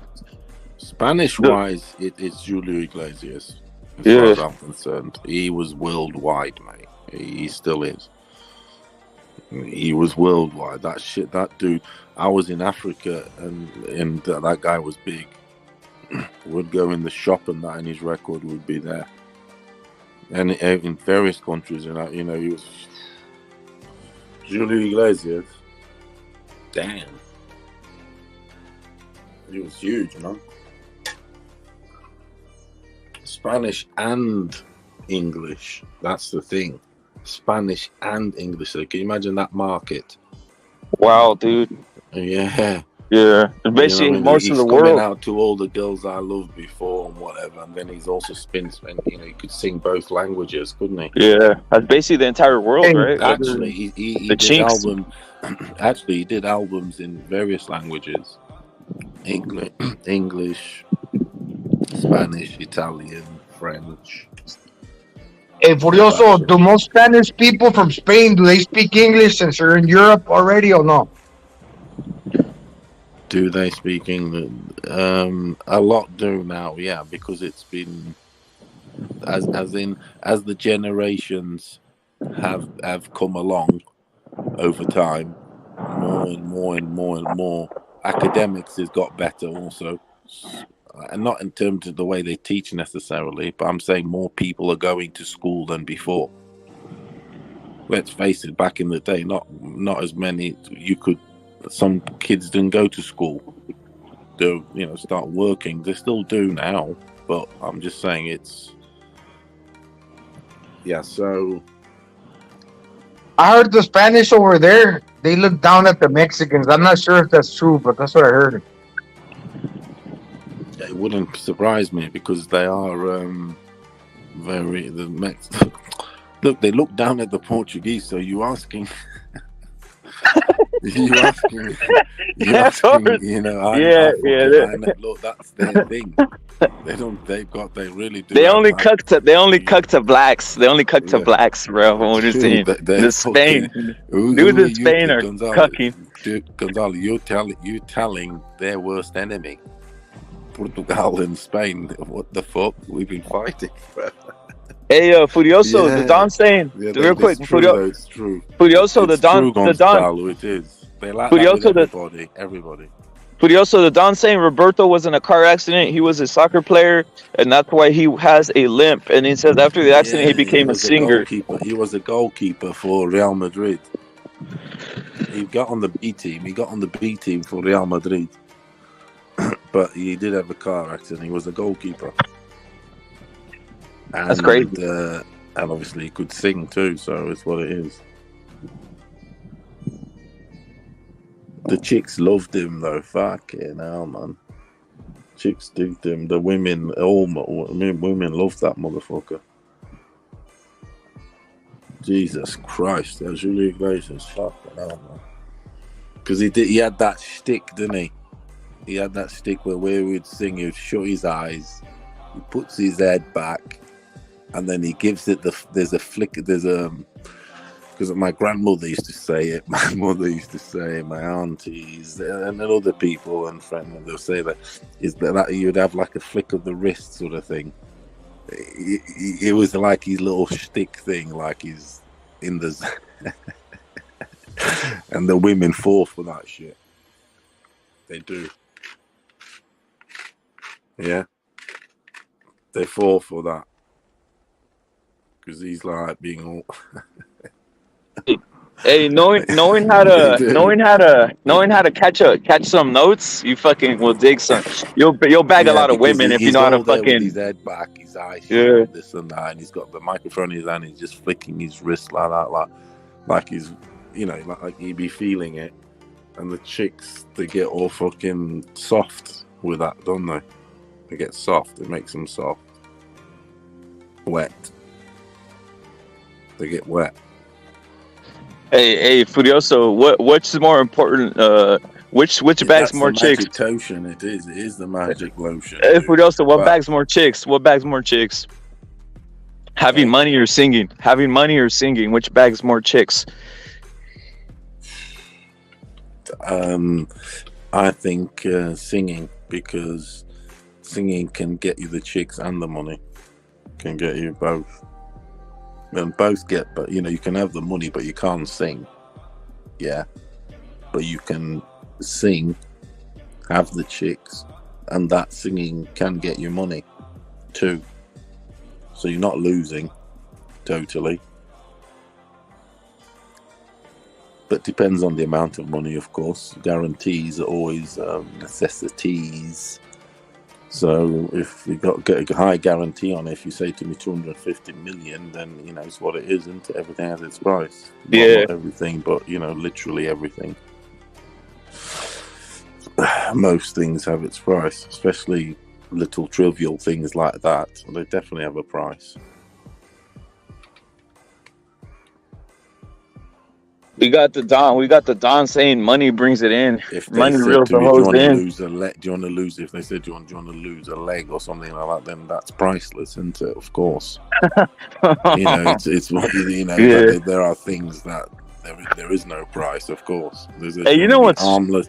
They said, do you want to be armless and you have 10 million or something? I said, no, fuck that. I don't want 10 million. My arm is worth everything. You know what's a mind fuck, Furioso? You know what's a mind fuck, dude? When you see like whenever we talk about like women having different fetishes and shit. A mind fuck is when you see like one of these dudes who's literally paralyzed, can't even move nothing. He moves his fucking wheelchair with a joystick in his mouth. But he has like this fucking well, hold on. He has like this fucking like And this he college drips from the mouth. yeah. and He has that, this and fucking he has this fucking college student pushing around and it's his girlfriend. That's crazy. That's crazy, dude. It tells you about the fetishes that women have, dude. Yeah, but that's the thing. He's the powerful one, isn't he? The thing is, he's a powerful one with the center of attention. That the people, yeah. Jesus Christ, walking. What was that English fool? Furioso? That English fool that had like a. He's supposed to be considered the smartest guy or whatever the fuck. English? Is it Stephen Hawking? Yeah, that fool. Didn't he have like a fucking perfectly fine like girlfriend or like wife? Like a perfectly like adjusted, perfectly decent body. Yeah, because it's crazy, dude. That'll be their personal helper, and then they fall. They have another relationship. They have the guy that fucks them, but that's their other relationship, isn't it? It's powerful, isn't it? He's not just a disabled dude down the road. This guy's got the world media on him, so it's her. She's the highlight. A dude like that, it's more than it's like being married to the President of America and having a dick like Michelle Obama. I can't get over that shit. I really can't. Because it's real, dude. The fact that she's a bloke. Is she a bloke, dude. It's a bloke, dude. It's a bloke, dude. Because the photos out there and stuff is like pretty obvious. It's obvious, bro. It's like a known unknown secret. It's like they've used them to promote the propaganda. LGBT, LGBT and shit. Because the photos we know that famous photo of the two of them together, where just the faces, where she's just like looking like a bloke, short hair. Yeah, looks like a dude, man. It's incredible. That's fucking. I can't believe. Jesus, and he's a little wimp, isn't he? Of course. He's a little wimp nerd. He's a little fucking wimp nerd. Hey, the Don saying that Hawking was on Epstein Island, dude. That's wild, dude. What the fuck's he doing there? Crazy, dude.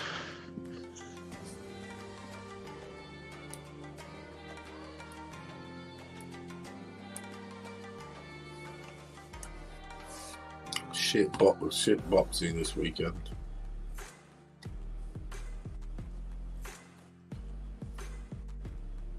Bro, there's basically only this heavyweight Big Baby Anderson versus that one dude, man.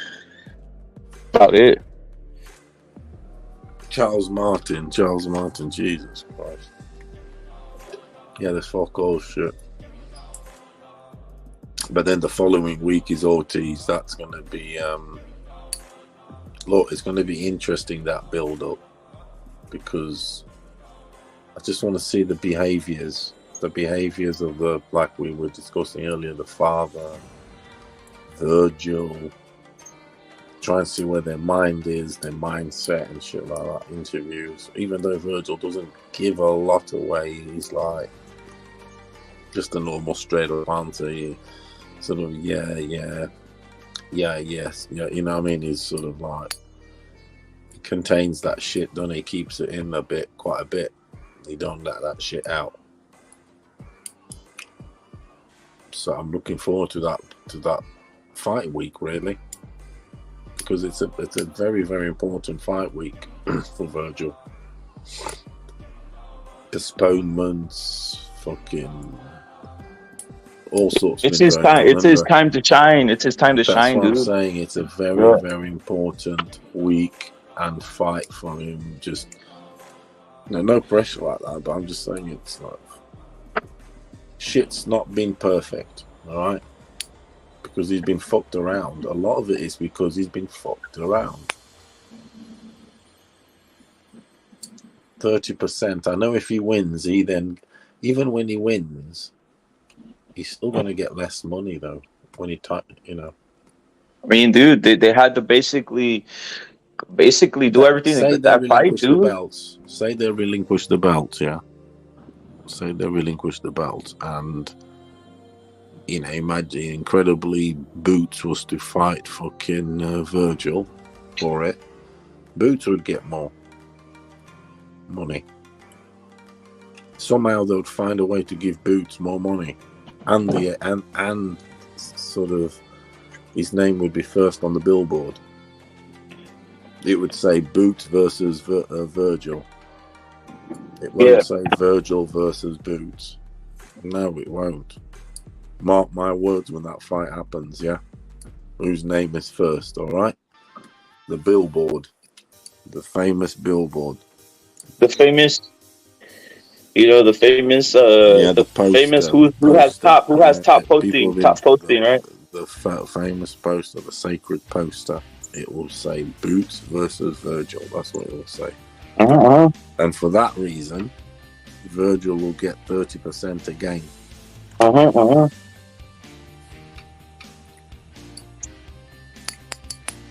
It's saying Virgil, but on the poster, this poster says Virgil versus Stanionis. It does. I think I saw that. I did see that. I mean, he's fighting in Texas. Yeah, that's what I mean. Yeah. And he's getting less money. That doesn't add up. That doesn't add up. That does not equate when he's bringing when he's filling the arena. There's no one there to watch Stanionis, no Lithuanians. There will be maybe a few, but they have scattered around the world. Yes, I've come across Lithuanians. But to be fighting at home, filling the arena, and getting 30%, 25% of the purse, that is corrupt. That is crazy. That is incredible. If you look at if you think, he's fighting in Lithuania, this, that, and the other, blah, blah, blah. But he's first, it's just doesn't add up. So they use his name on the poster first. The fight is in his sort of territory, so they're using him there again. But he gets the least. He gets the breadcrumbs. He gets shit, dude. Damn. Crazy shit. But he needs that belt, so that's what he's getting. That's what he is getting out of it. He needs to get that. I know that this is the they keep saying the final block to then he can have the pathway he'll be the front runner. Yep. It'll be him and Boots though. Him and Boots.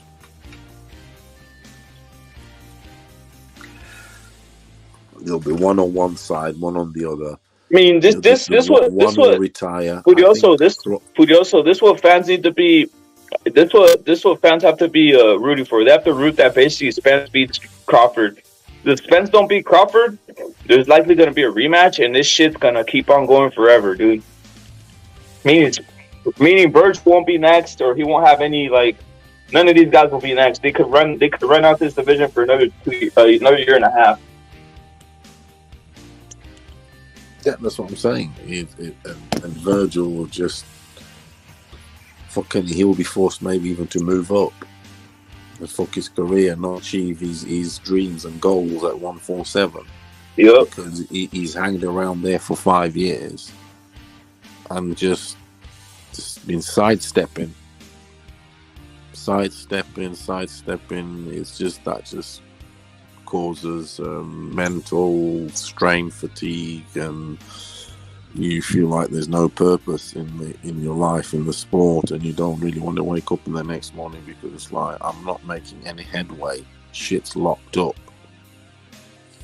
Yeah. Month after month, morning after morning, year after year. Yep.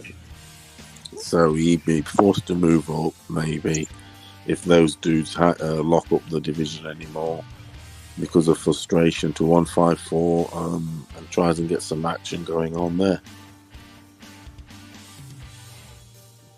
But doesn't fulfill his potential at 147, not through fault of his own or trying, but because of, that division is where there's a lockhold, isn't there?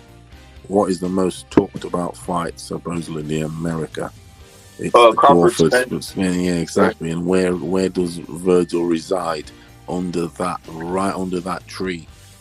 So he's fucked. He's gonna have to move away from that tree. He has to. He's gonna have to go up because he's never gonna get the breaks at 147.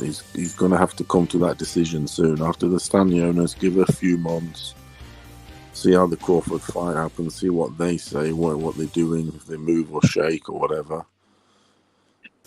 Yeah, if the belts are not dropped, then fucking hell, man. Unless they're forced to, there'll be some Mando or something. Yep. It's gonna have to be. That's what Virgil's fighting for the Mando. Next in line, if they are dropped, yeah, that's what he's fighting for. Him and Boots, they're gonna share him between the two of them, and match him up, Boots and Virgil, and then try and rob Virgil. There you go. That's it. No doubt. That's what they're gonna do. They're gonna get Virgil some, Boots some. They fight each other. Virgil, they rob Virgil because Virgil's not that vocal, is he? You can't say he's got huge, incredible. Virgil got to do what every other Mexican has to do. He just has to knock guys out, dude. It's just it's the common theme, dude. And you just got to knock guys out just to rest it assured, to make sure you leave no doubt, in a sense. Leave no doubt. Look at the super with the Venado, Lopez, and Conlon, dude. Like, that's why I was like, he's gonna go over there and knock. He has to. He knew it. He said, "I'm gonna go knock him out." He certainly did. Hey, Furioso, you made out like a bandit last week, huh? You made out like a bandit with the boxing, huh? With the boxing and the other shit. Made out like a bandit, right? You did what? You made out like a bandit, right? On the bets. Yeah. You made out like a bandit, right? You fucking raked in the shitload after done. Yeah.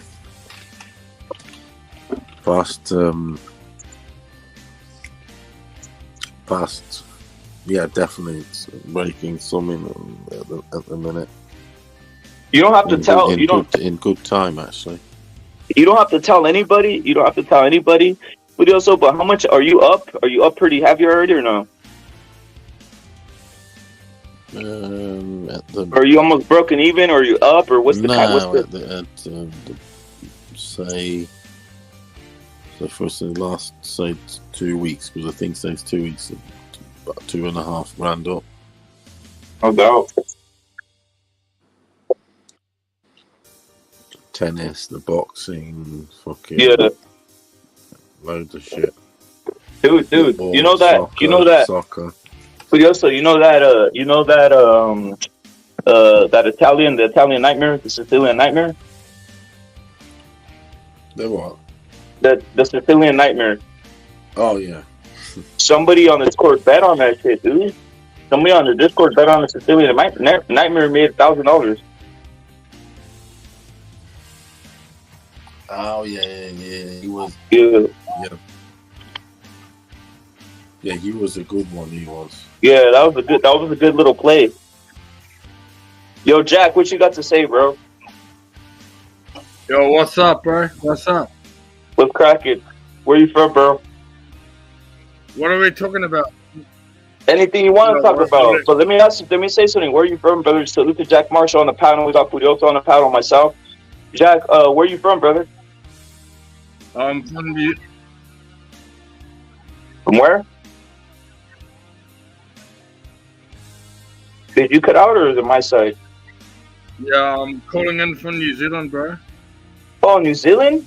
Yeah, bro. Shout out to New Zealand. Shout out to New Zealand, bro. Shout out to New Zealand. We got people from over there that listen and actually friends to the show over here.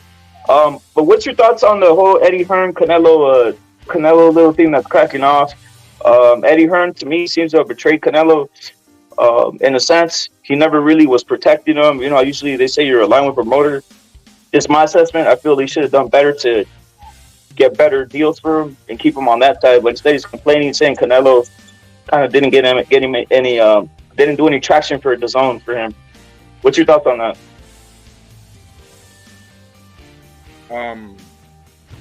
Sorry, I was like listening to echoes. Like I just realized now I had like both windows open, so I was like hearing echoes.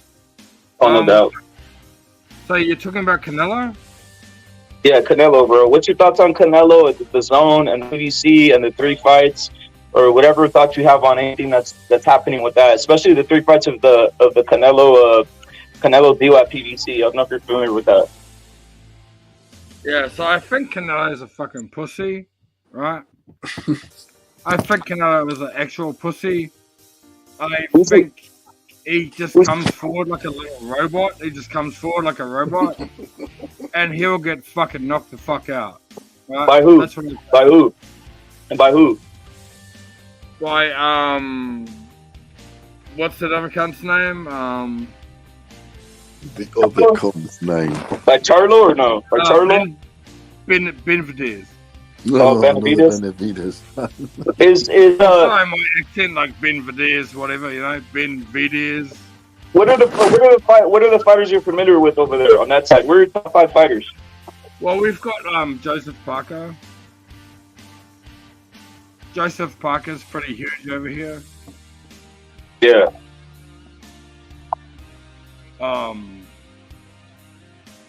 Like that's about it. Would you mind me asking? Are you full blown? Are you a white New Zealander or are you a Polynesian New Zealander? I'm a white New Zealander. Okay. What'd you think of Joseph Parker getting kind of picked up for selling methamphetamine? Yeah, well, that's the thing as well. That's the thing, right? Yeah. He did get busted for methamphetamine, and he left the country, and he went to the UK. Yeah. And he's not been back since, so I don't really know. Like, but he did get, that is a thing. Like, methamphetamine with Joseph Parker is a different thing.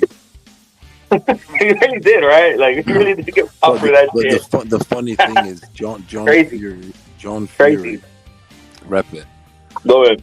The thing is, John Fury, who obviously hangs around with Parker, did 10 years in prison for selling amphetamines. Who's that? John Fury. Repeat that? John Fury back in the day, yeah, in the 90s into the 2000s. Oh, really? Yeah, when he won his world title, I think his dad was still just come out of prison, I think. He's that's why his brother. Well, maybe that's why his brother Joseph Parker is good friends of Tyson Fury. He had the same thing. He had the same thing as supposedly Floyd had. You know, dad in prison and the uncle training him. It was the same thing, Fury.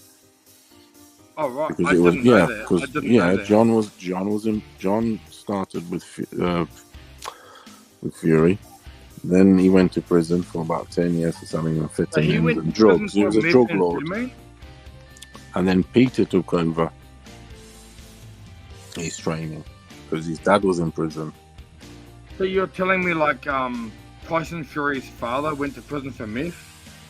Yes. Yeah, Oh, in the wow. 90s. I He didn't know was that. in the 90s. Yeah, in the 90s, he was a bit of a drug kingpin in the Manchester area.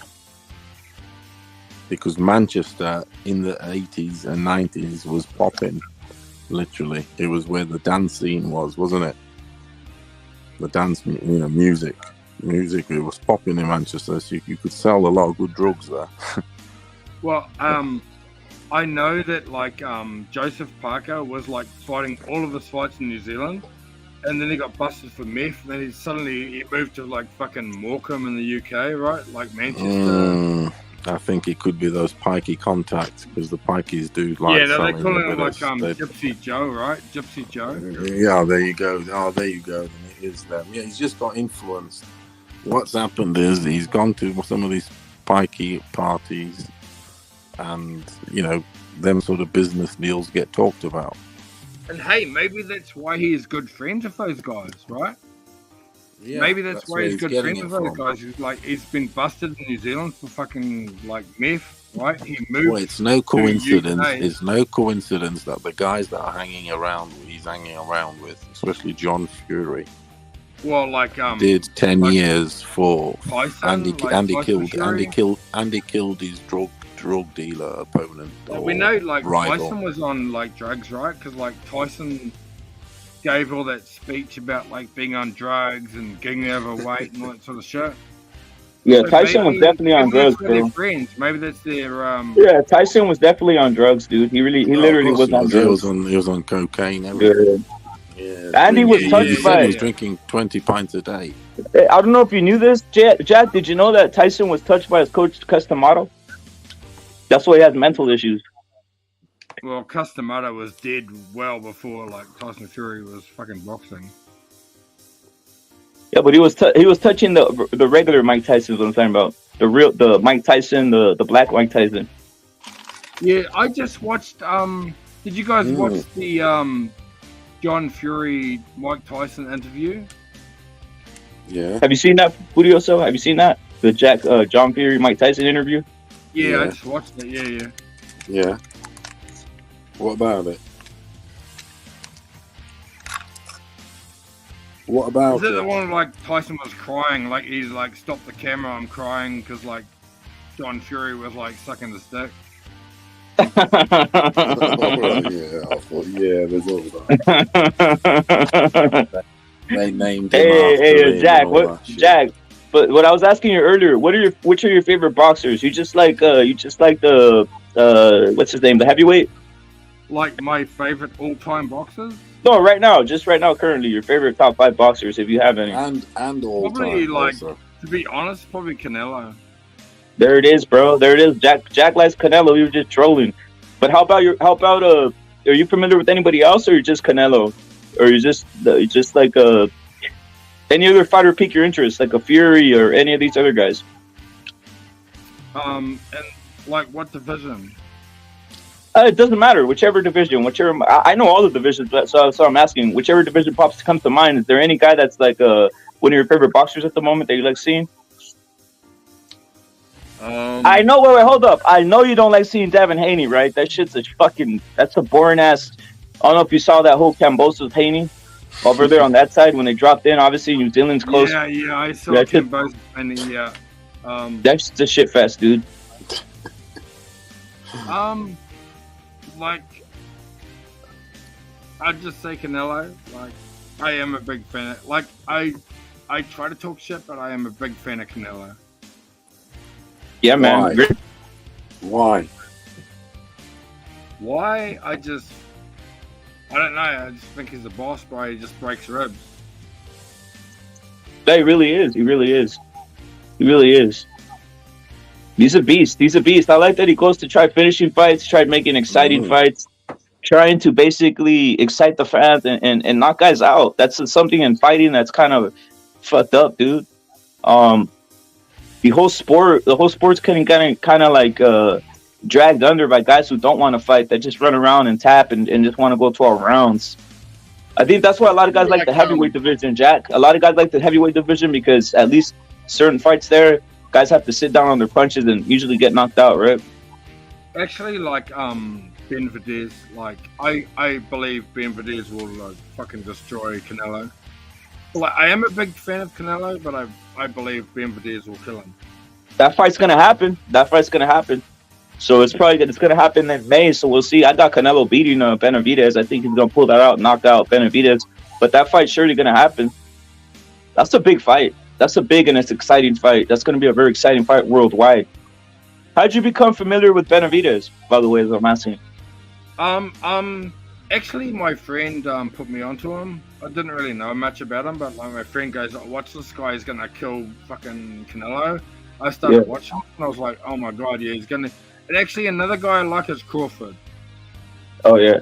Are you friends with Mirage? Am I friend? Yeah. No. Okay. Yeah, there's a guy, Mirage. I think he's from Australia. Salute to Mirage. He's a very huge Benavidez fan, dude. Comes on here. Mirage. Yeah, I am friends with him. Yeah. Yeah. He likes. Benavidez is top guy, bro. Benavidez is the top guy. Yup. That's the same guy that put me onto him. Check him out. That's the same guy that put me onto him. Yeah, man. Are you guys related or something? Or how'd you guys start getting along? Did you guys get along through the web or whatever, or how'd you guys get along, or was it in person or what? We met like playing poker, to be honest. Oh shit. Yeah, poker's a great sport. That's a sport. That's a mind game. You know, that's a fucking. You ever played poker, Furioso? Hold'em. If you played poker, Jack, is that what you play? The Hold'em, or what do you play? Yeah, like Hold'em. Yeah. Yeah, like Mirage. Yeah, like your accent, like kind of took me back, but like I'm like friends with Mirage. We like kind of got like together like playing poker, and like he's a big fan of Benavidez. Yep. How do you say the name? Benavidez. Benavidez, yeah, he's a very big fan of him. He likes Crawford too. I didn't know he liked Crawford, dude. I didn't know he liked Crawford. He never really picked him up that way. Crawford's a ball. I like Crawford. You think he beats Spence from what you're seeing? Yeah. Damn, let me tell you. I don't know how long you've been watching boxing, but I'm gonna tell you. To me, I think Crawford's best pound for pound boxer in the world. Oh, he's your favorite guy? But I was gonna tell you something. Check this out. I was gonna tell you. I don't know how long you've been watching boxing, but he's probably gonna. Just my assessment is gonna probably end up getting beat by Spence, because if it goes to scorecard, he's fighting on a different promotion, and that promotion kind of favors Spence. So if it goes 12 rounds, it's probably gonna. My assessment is probably gonna end up being a Spence victory. So Crawford really probably needs to knock out. Crawford needs to knock out Spence in that fight. Yeah. What's the guy that just got like he got locked up or some shit? Like Tank Davis. Yeah.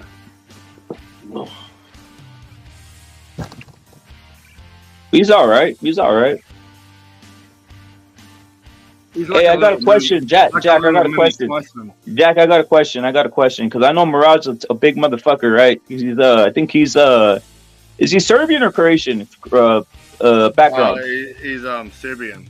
Yeah, these are big motherfuckers, right? So, are you who kicks each other's ass? Do you kick his ass or does he kick your ass? Wow, I don't want to talk about that sort of stuff. You know, it's a no-go. So it's not like who's tougher. Just cool guys. Just cool guys. There's no ass kicking. He's a really good guy and he knows a lot about. But he's mostly into UFC. Oh shit! I actually know about a lot of UFC, so I do know about that sport too. But he does like his thing is a Benavidez, bro. He likes Benavidez, his fighting style. Yeah, I know he's a big Benavidez fan, but like he's mostly into UFC. Like he's the guy that got me. Like he's the guy that got me into UFC. Well, don't tell me you like Israel Adesanya, dude. Well, he lives in New Zealand. Do you like him? Stop playing. Stop lying though. Just tell the truth. Do you like him or no? Is that your favorite fighter or what? Well, he's like kind of annoying, but he lives in New Zealand, so I have to fucking support my guy. No doubt. No doubt. When he comes, hey, he got he won New Zealand Sportsman of the Year, right? He's Nigerian. Yeah, but when he comes out and fights, He's Nigerian, got the Nigerian flag, right? Damn, he comes out with the Nigerian flag. I didn't know that. That's fucked up, dude. That's fucked up. How does he win New Zealand Sportsman of the Year when he's fucking carrying the Nigerian flag? Don't you remember that MMA show where it was Adesanya, it was AJ, and some other dude, and all three of them came out with Nigerian flags. Oh, I remember AJ, the other guy, and Usman. Well, is AJ like Jamaican? He's a Nigerian, dude. He's not Nigerian, and he claims his Nigerian side more than he claims his English side, dude. That's crazy. Really, I'd say he's like I think he's Jamaican. No, he's Nigerian. Okay, my bad. I thought he was Jamaican. Hey, Jack, you ever been to the USA, or you ever traveled to this side, or no? Or what's the place you traveled, bro? I have. What part, bro? West Coast. Oh shit, were you in California or no? Anaheim, went to Disneyland. San Diego, San Francisco. Oh shit, how'd you like? Was San Diego nice? Was San Diego nice? Yeah, really nice, really nice. Yeah, it really is, right? Right when you get out the airport, you see the fucking well, to you it ain't shit, right? Because you see a lot of you guys are New Zealand, so you guys see a lot of you guys have a lot of beaches, right? But it's fucking nice, dude. San Diego, one of the most beautiful cities in the world, dude. I always tell that to everybody who talks about this shit, like on boxing. It really is, dude. And you know what? Salute to you for seeing the OG Disneyland, not the fake ass, fucking World Disney or whatever the fuck's on the East Coast. The OG Disneyland's on the West Coast. Well, I did go to Disneyland on Anaheim, right? Anaheim. Yeah, that's the real one. The Florida one is bullshit. The Florida one is on some like counterfeit shit, dude. What's is that Disney World? Yeah, they call it Walt Disney World. That's weak. The OG, yeah, the OG Disneyland is on the West Coast and is in Anaheim. That's the OG Disneyland. That's the one people should go to. Fuck the other one's like on some weird shit out there in Florida. Yeah, I also went to Hawaii. Hey, did you drive from San Diego to Anaheim and all these other places, or no? Or how were you doing it? Yeah, I drove. Yeah. No doubt, man. Is that the only country you traveled to, or no? Is the United States, or where you been, bro? Actually, yeah, USA is probably the only. I went to Australia once, but that was I was on a cruise ship. Yeah. We just stopped in there, and that was about the only time I went there. But to actually go somewhere, I went to USA. I went to the West Coast. Went to San Francisco, San Diego.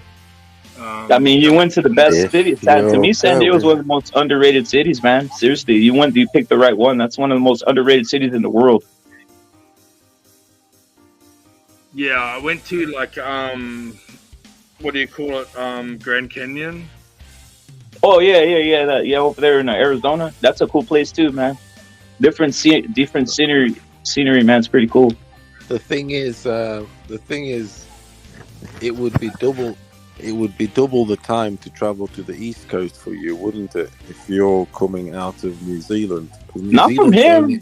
Oh yeah, you're right. From him, Yeah, he comes 'cause New directly Zealand's- to the west, right? Yeah, Yep. they're just down there, aren't they? Yeah. Yep. I actually, Just go yeah, further. like I would Whereas love to have for gone you to to New go York. for you to go to New York, you'd have to fly across America. Yep. All Yeah. the way to New York's overrated, dude. I'm just gonna keep it real. there. New York's overrated, dude. Where you can just take a nice short trip up there to the west. Yeah, that's bang on there. So Definitely, you got that's like the East trip to Coast do. is like East Coast is like Philadelphia, New York, Yeah, New Jersey. like You Washington, South. like that. The south. If you want to go down to the south of the East Coast, like Stuff Florida. like Florida and shit, right? Yeah, I guess Miami's pretty cool, but other than that, like, I never found just for me, I live in the United States of America, obviously. I never had any like interest in going like, oh, New York. It just looks fucking like a shithole to me, dude. So, whereabouts are you in the USA? Where am I? Near San Diego. Oh, okay, yeah. Yeah. But like for traveling, I would never just off the top of my mind go, yeah, I want to go to New York. It's just like, to me, it just looks like a shit fest, dude. I'm just keeping that real. Florida looks alright, but it's like, I mean, it's whatever, dude. It looks very humid, right? No, maybe traveling. I wouldn't mind going to New Zealand or even Australia if I was going to travel, or even I think Europe's kind of fucked. I think Europe's kind of fucked, dude. From what I'm seeing, I would say like people from my country, like going to America, they'd be like New York. They'd be like the big thing, you know? Dude, that's a fucking weird, dude. I've always found that weird. Like, it's because around the world they think New York is like the greatest thing ever, but it isn't. Dude. I mean, dude, I have literally, like, I don't know many people around my area or anywhere that I've ever visited that they're like, oh shit, I want to, like, New York, go fuck yourself. It looks like it's just buildings and a shit fest and just cluttered, and it's a bunch of crypts. It's just a bunch of like in a concrete jungle. They're in a concrete jungle. Yeah, it's like they want to go see like a hip hop scene or something. Hey, Jack, they want to go see like a hip hop scene or something. Maybe you're biased to live on the West Coast, though. You know what I mean? I mean, I'm biased. You were in San Diego. You saw it, dude. You saw it. Like, what the, you know what I mean? You saw it. It's a really, really nice place. It's really yeah, nice. of course, you saw it, man. San Diego, like it's like New York is like fucking this massive city. You know what I mean? It's like this huge city. It's not too much of a It's not even massive. It's just skyscrapers and guys like piled up on top of each other and living in these small, like, it's like fucking weird living like in these small little cubicles that cost a lot of money. Yeah, it's just weird. I don't mean to hate on New York. Maybe. Yeah. But it's on some Manhattan, isn't it? Manhattan. Yeah. It's one of those, and you can have like a big sort of apartment up in the sky, and people want to be in that skyline, don't they? Just in case a plane crashes into them. They want to be the ones that the plane misses. Yeah. So they can say, I was there that day.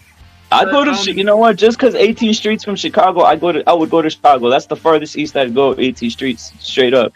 But other than that, probably not like New York, fuck that shit, or Florida. Again, like, I don't know about Florida. This is interesting. You know what's a cool city? A cool city, Jack? Vegas is pretty cool, dude. Yeah, that's the thing I like. Is that the Holy Grail? I wish I went to Vegas. Like, it's not very far. It's like a couple of hours from LA, right? Yeah, like probably 2 to 3 hours. Yeah, it's a pretty badass place. I like it. Can I ask you, what do you think of Andy Ruiz? I mean, he's pretty good. I hope he gets his chance versus Wilder. I think that's a great fight. You know, I know you. Did you get to see Andy versus what's the guy? Your guy from your area? It was over there. The fight was over there. Yeah, Parker. Parker, did you get to see that or no? Live? Yeah, I paid $40 to watch it. Yeah. Damn. You paid to watch that shit? Fuck, dude, I saw that on my side, right? Look at on my side. Look at Andy's from my neighborhood, dude. Right? So he's from my neighborhood. So we grew up around the same places, right? So of course I was like rooting for him to win, right? But I knew it was going to be tough because first of all he's traveling, and think about this: when do you ever see an American or a Mexican American or somebody super high voltage, someone who gets to basically When have you ever seen someone travel to like a country like New Zealand and be fighting over there? He's not gonna get the scorecard, dude. Like literally, that was like a whole that was a whole coronation for Parker, dude, to get the belt. I still think I might be biased, but I still think Parker just won the fight. Like just won the fight. That's what I mean. Why? How can you give it to him on just? You don't lose, And like on you said, but it's the home. Ruiz is never gonna get a close decision with the judges over here. He's never I know, dude. The whole point was this. That was a coronation for Parker. That was what the whole point was. That's why they made it over there. Like that. So like I wasn't expecting. I was like, come on, dude. That's that fucking like. Why do they do this to him? Why do they do this? How come they don't send other heavyweights overseas like that? Like that's because fucking nuts to me. What do you think about Ruiz? What do you think about Ruiz beating Joshua in the first fight, and then the shape he was in the second I bet on that fight. I bet on that fight. What about the shape he was in the second fight? The second fight, it was obviously he was eating too much. Salute to Plutonium. He was eating too much. Why would he do that? Why would he be in that bad shape in the second fight? Because it's human nature. It's human nature when you haven't gotten that much, when you have never been around that much money. It's human nature to start splurging and stuff like that. And he got caught up in that whole game of splurging. He was on his Duran sugar ray. Yeah, it's just human nature, man. And he didn't even do bad. Did he ever get knocked down? Did he ever get like embarrassed? He did. Nothing happened. It went 12 rounds, right? But it's just like. He was on cocaine and pizza. And... I tipped. Like you can ask Mirage, right? Go Mirage, right? I fucking told him when Ruiz fought Joshua, I said to him, Ruiz will beat Joshua. And what do you say? He laughed at me. Dude, you're right, dude. You taught him a lesson, dude. You're right, dude. He beat his ass. Because the reason I said that, because Joshua's got a glass chin. Joshua has got no chin. He's got glass chin. And he's got no heart. He's got no heart. He's a bitch. I wouldn't say he's a bitch, but like I would say he's got no chin. He's got no heart. He's got no heart. He's a bitch. He's not a fighter, dude. He's not a fighter. He's not a fighter at heart. He's like a scared nerdy boy in his own heart. He's not like a real fighter. Damn, that photo is crazy. I've got it on the TV now. Damn, he's looking massive there. I've only just noticed because I had it on the phone a bit. Jesus Christ. How have you... That's good. That's some good editing. What you think of that, Jack? What you think of look on your screen or your phone? What you think of Haney looking fat and out of shape already? Wow, is that Haney? It's Dusty. Works a treat. Holy shit! I didn't even recognize him. Holy shit! I've got it on the big like fucking Fat Albert. Who does it look like? Like some Fat Albert cunt. Fat Elmo, he does, bro. He looks like a fucking... He's a cunt, dude. He really is, man. Shit, like, I swear to you, like, I was looking at that picture and I did not recognize him as being Haney. I mean, dude, that's what happens. His eyes. He's is Haney locked up by the Look at his nose. Is he in prison? I mean, he's never... I don't know if he's ever in a prison, but... He's probably like at a cafeteria there, ready to go to the buffet or whatever. That's what it looks like. He's right there, dude. He's ready to go to the buffet. I'm getting mixed up with the other guy. Shakur. They all look the same. I'm confused too sometimes. Some of these guys, Spence, Shakur, Haney, Tank Davis, they all look the same to me, dude. I can't even tell them apart at times. I'm getting a mixed up with Tank. Yeah, they all look the same. You're right. Well, I don't want to be racist and say they all look the same. I mean, they do. You ever seen those Jack, you ever seen those Aboriginal motherfuckers? They all look the same. Stop lying. Don't they all look the same? I don't know. I live in New Zealand. We don't have Aborigines here. What happened to those guys over there? Did you guys ban them or what? Or they never existed there or what? They got ran off? They never existed here. That's crazy, dude. Thank you. I never knew that, bro. I never knew that shit, dude. I just figured they all lived around those areas. Where are you then? Is he in Furioso, Auckland? are you in? Don't tell me you're in Christ the church, or I think what's the shit? Christ the fuck's that shit No, called over there? I'm in Auckland. Oh, Auckland. I say, do you guys know David Tour? Of course. I know David Tour. He was the boss. He's my favorite fighter, man. He was the fucking absolute boss here. Yeah, that's a good shout. That is because he was. I mean, but he fought in a And tough do you know area. the fight? Do you know the fight we missed out on was David Tour versus Tyson.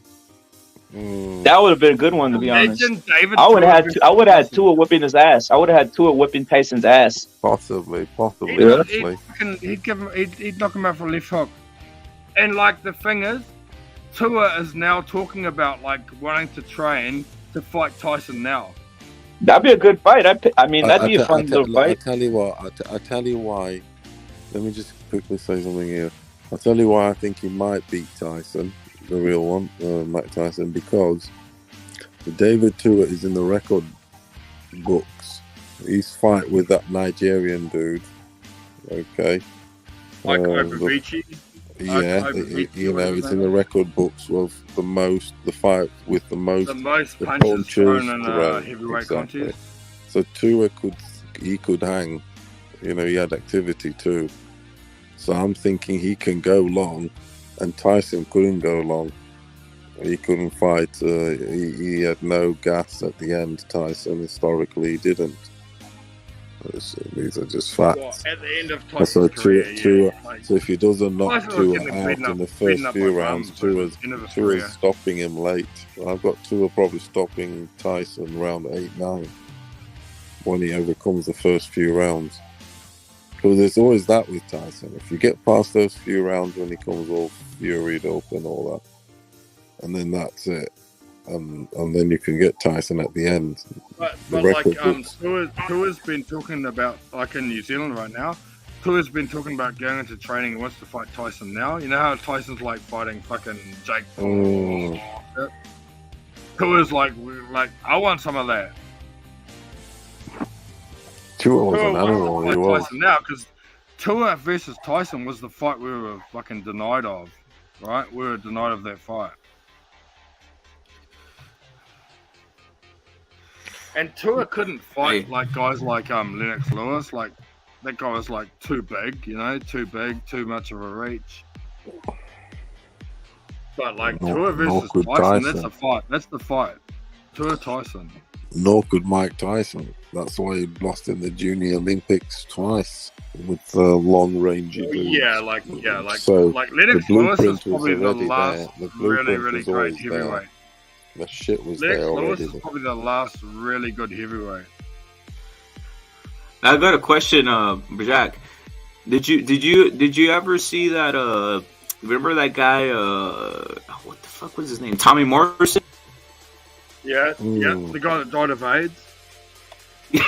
Hey, do you remember? What'd you think of him, bro? Tommy Morrison. Yeah, he did that. He did. Yeah, no, like wait, hold up. Wait, Jack, check this out. I don't know if you know the story. He was good in. Was he in Rocky 4? Yeah, he was a Rocky, bro. They say he healed himself. He never Right. had AIDS. He healed himself. Well, he died of AIDS. They said no, dude. Go look it up, Jack. They said he healed himself, dude. He said that he Really? healed himself Oh, from I that don't shit. know that. I don't know that. Yeah. Like, I just thought he died of AIDS. I thought he was like fucking banging so many fucking chicks without condoms. Yeah.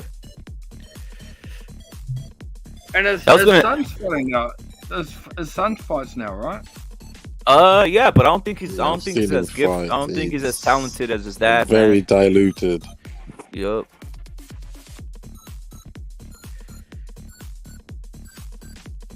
What do you think of Ali's grandson? He's probably the best black boxer out there. To be honest, I think he's gonna take. He's the most known black boxer out there. Black. He really is. He is black. Tell me he's not black, Jack. He's black, huh? He is. He is, He's man. probably brown. He looks black. He looks black to me, man. He looks black. Hey, but you know I was gonna ask. Hey, Jack, what's the typical what's the best thing to drink out there over there in your area? Is it wine? Is it some type of beer? Do you guys have like you guys have like one of these hipster beers? What do you call these shits? Craft beers. What do you guys drink out there, dude? Yeah, like kind of like strong beer, like 8% beers. What's like a it's brand? kind of- yeah. What's It's like a not brand? craft beer, it's not craft. It's like just kind of like 8.5%. Like it's like what do you call it? Imported. What kind? What kind is it? Does it have like a specific brand name or no? Well, me personally, I like Royal Dutch. Royal Dutch is, and Royal Dutch, I think it's fucking South Korean or some shit. Never had it, bro. Is it good, bro? Is the shit good? Is it good? Yeah. I've never had it. Yeah, it's fucking good. It's good. Furioso, you ever We had that don't raw get, Dutch? We don't get the what do you guys get? Like, Certainly not. The hood beer over there, like fucking What's the hood beer? Break it down. What's a hood beer? I'm trying to think of the name of it. Like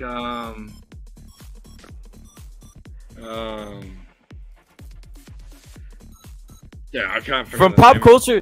Wait, Jack. From pop culture, what's like the biggest beer you think in America from pop culture that you see, bro? What's like the biggest beer that you see I'd out say there? like if from I pop thought of culture. American beer, I'd say Bud.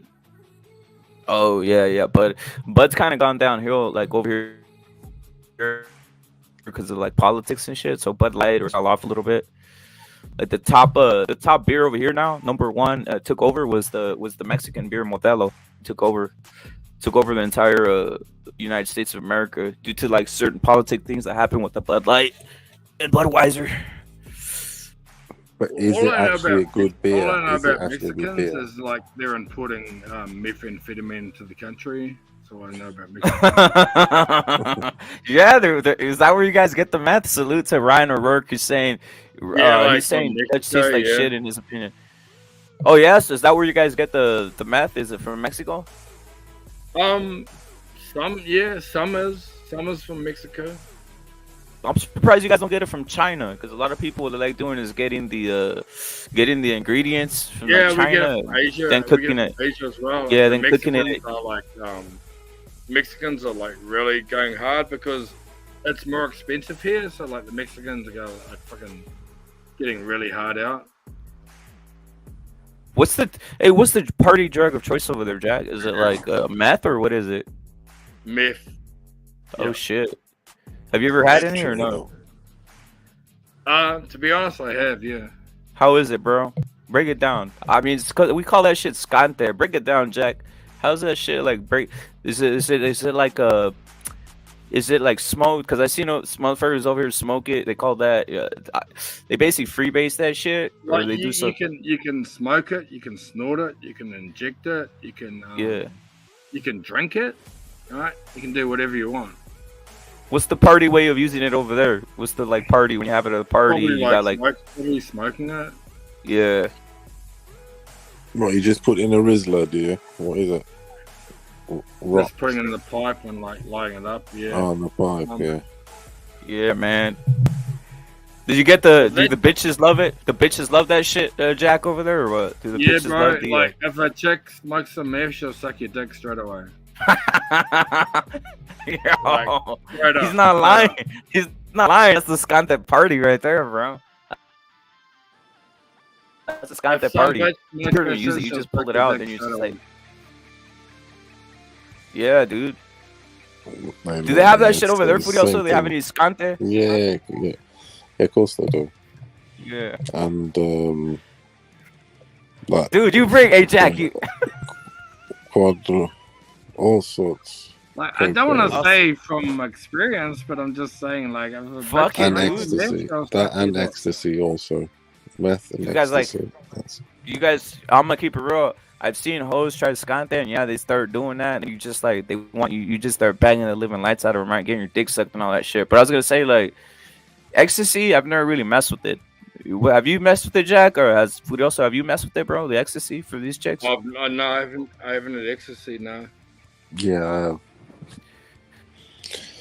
Yeah, I have like weekenders and shit like that. Yeah.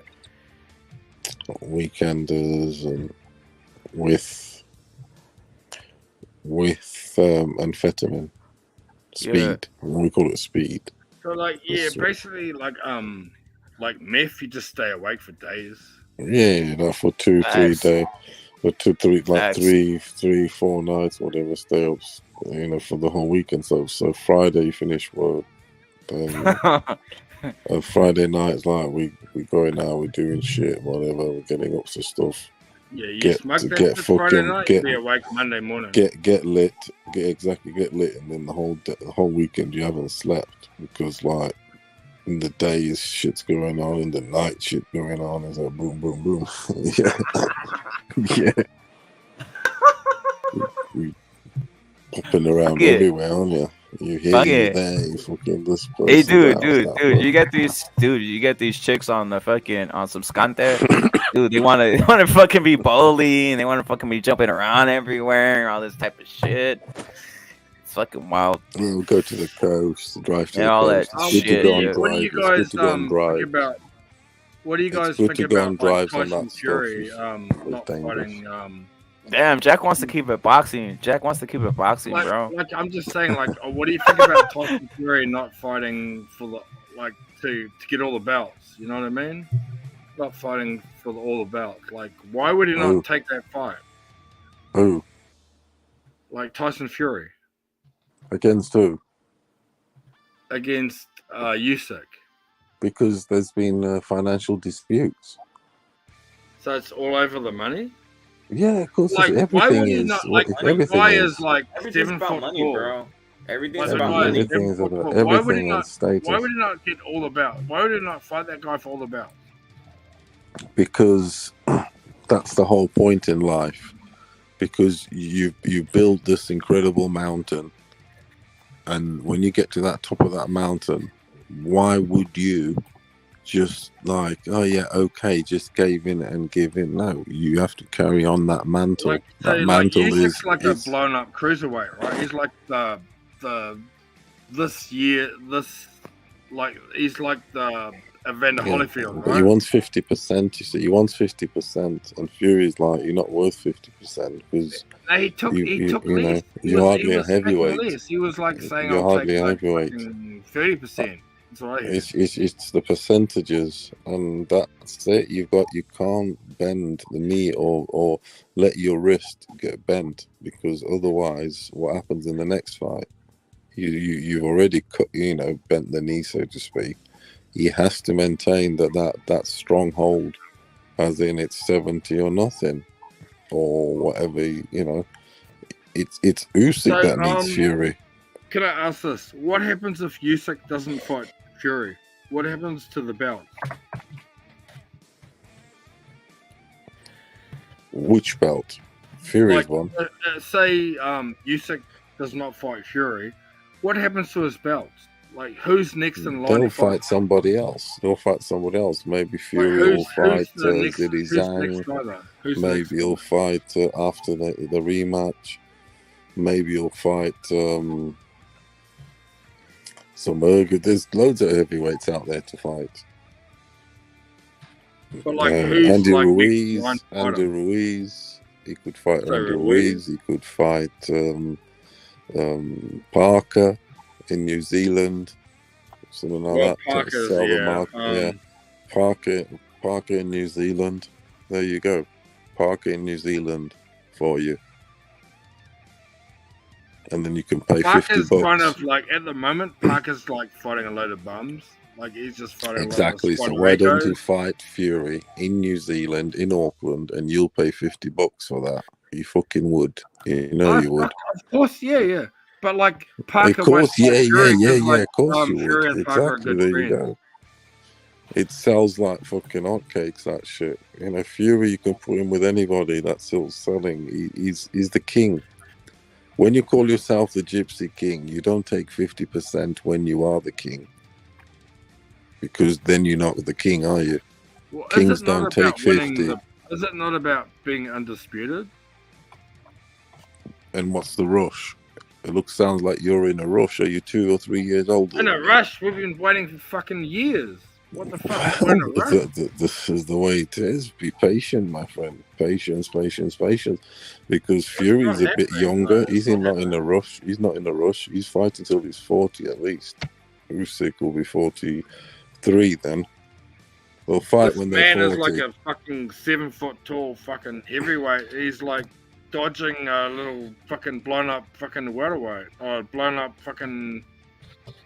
What do you It's call got to be him? for the right price, isn't it? The right price.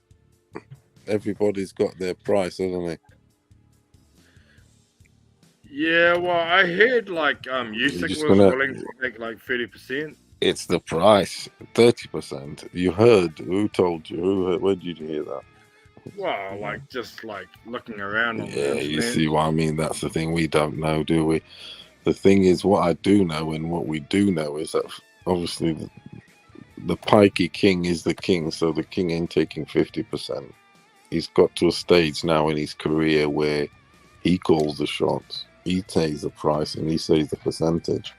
That's what, heavyweight sort of champions do, lineal sort of champions. Two era. It's fought in 2 eras now. The Klitschko era, and now this is a new era. There's another good interview that's out at the moment. It's like have you guys seen the one of Shane Fury, like his brother? There's an interview of Shane Fury. Oh, yeah, what about him? It's a really good interview. Like he tells everybody about like how they grew up, how like Tyson started boxing. It's a really good interview.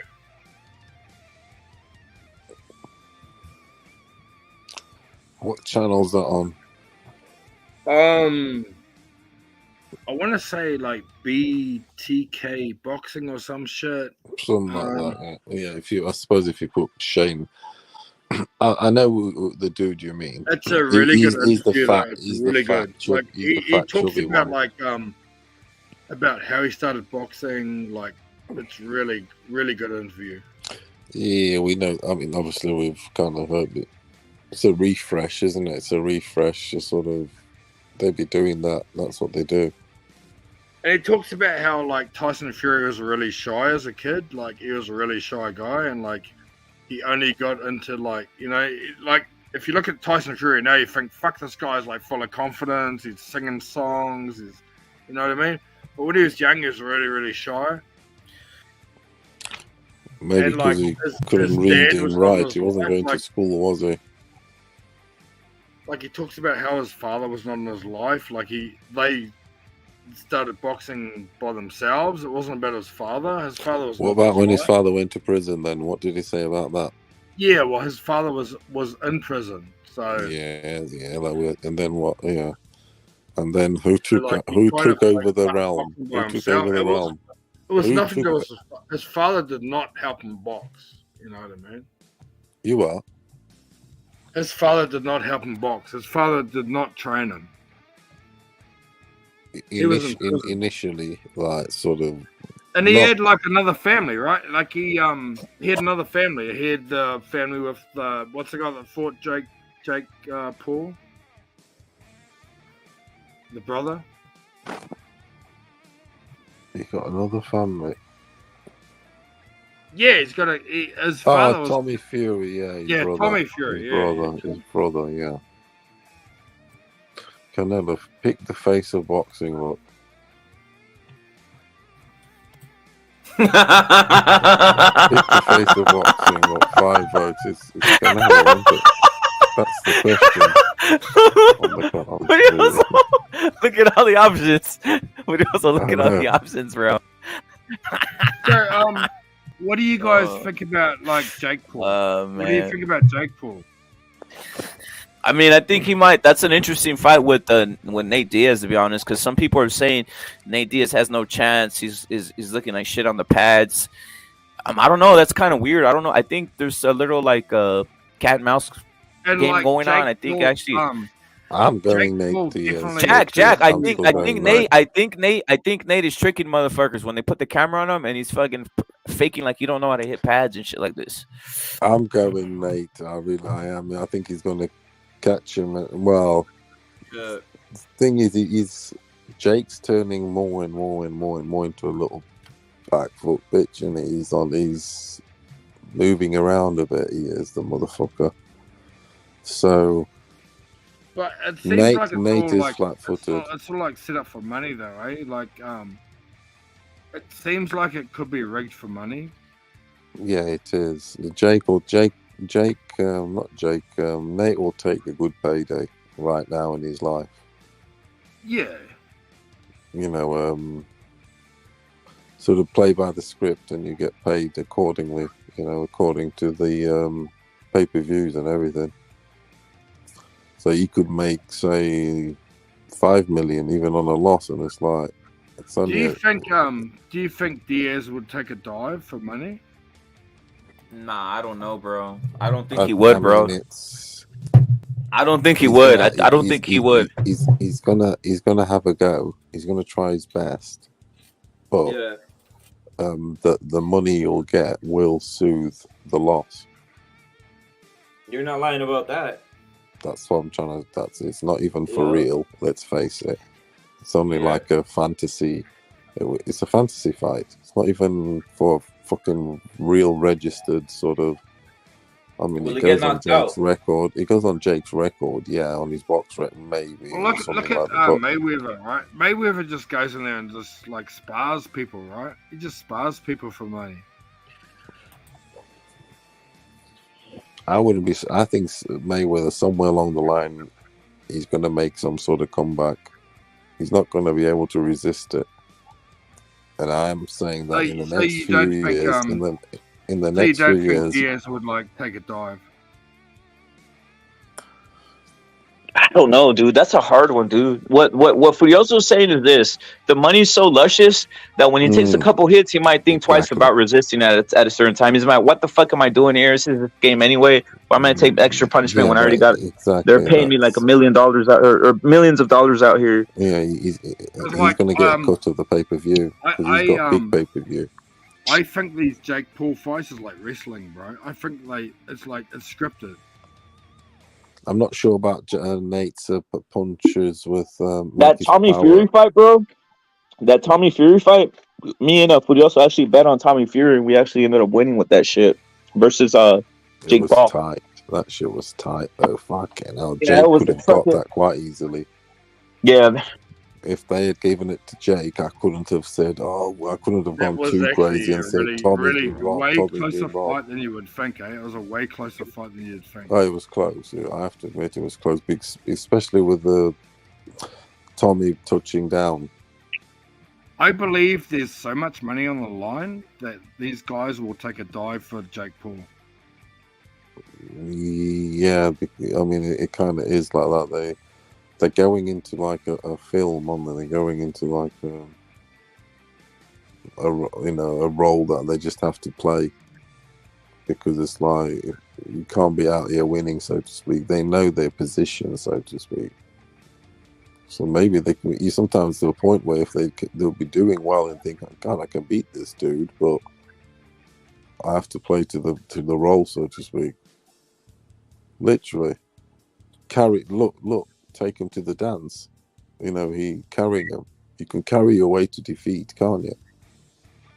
That's what wrestlers do. Someone like Ric Flair will tell you like that. He was like, you're making the fight, you're making the choreography, you know. You're doing the dance, aren't you? You can make the other guy look good. is I what I'm saying. honestly think these Jake Paul fights is like wrestling. I think like Mm. they get together before the fight and they discuss can do what's that going in to boxing. happen. I mean, that looked like a legit fight, though, bro. I'm just the Jake Paul Tommy Fury looked legit. No, that it looked did, legit, it did. dude. That was did, yeah, that like did. he's a That he's did. like he's fighting for the family name. That was because you could tell it got personal in the build-up, and that one seemed more real. That's why I was adamant on sort of Tommy. I thought, no, Look at the walkout, Furioso. You nailed it on the walkout. When the walkout was happening, you saw Jake Paul's face, and he looked fucking startled and scared. No, he did. Yeah, he was the ones like, oh shit, what if I lose?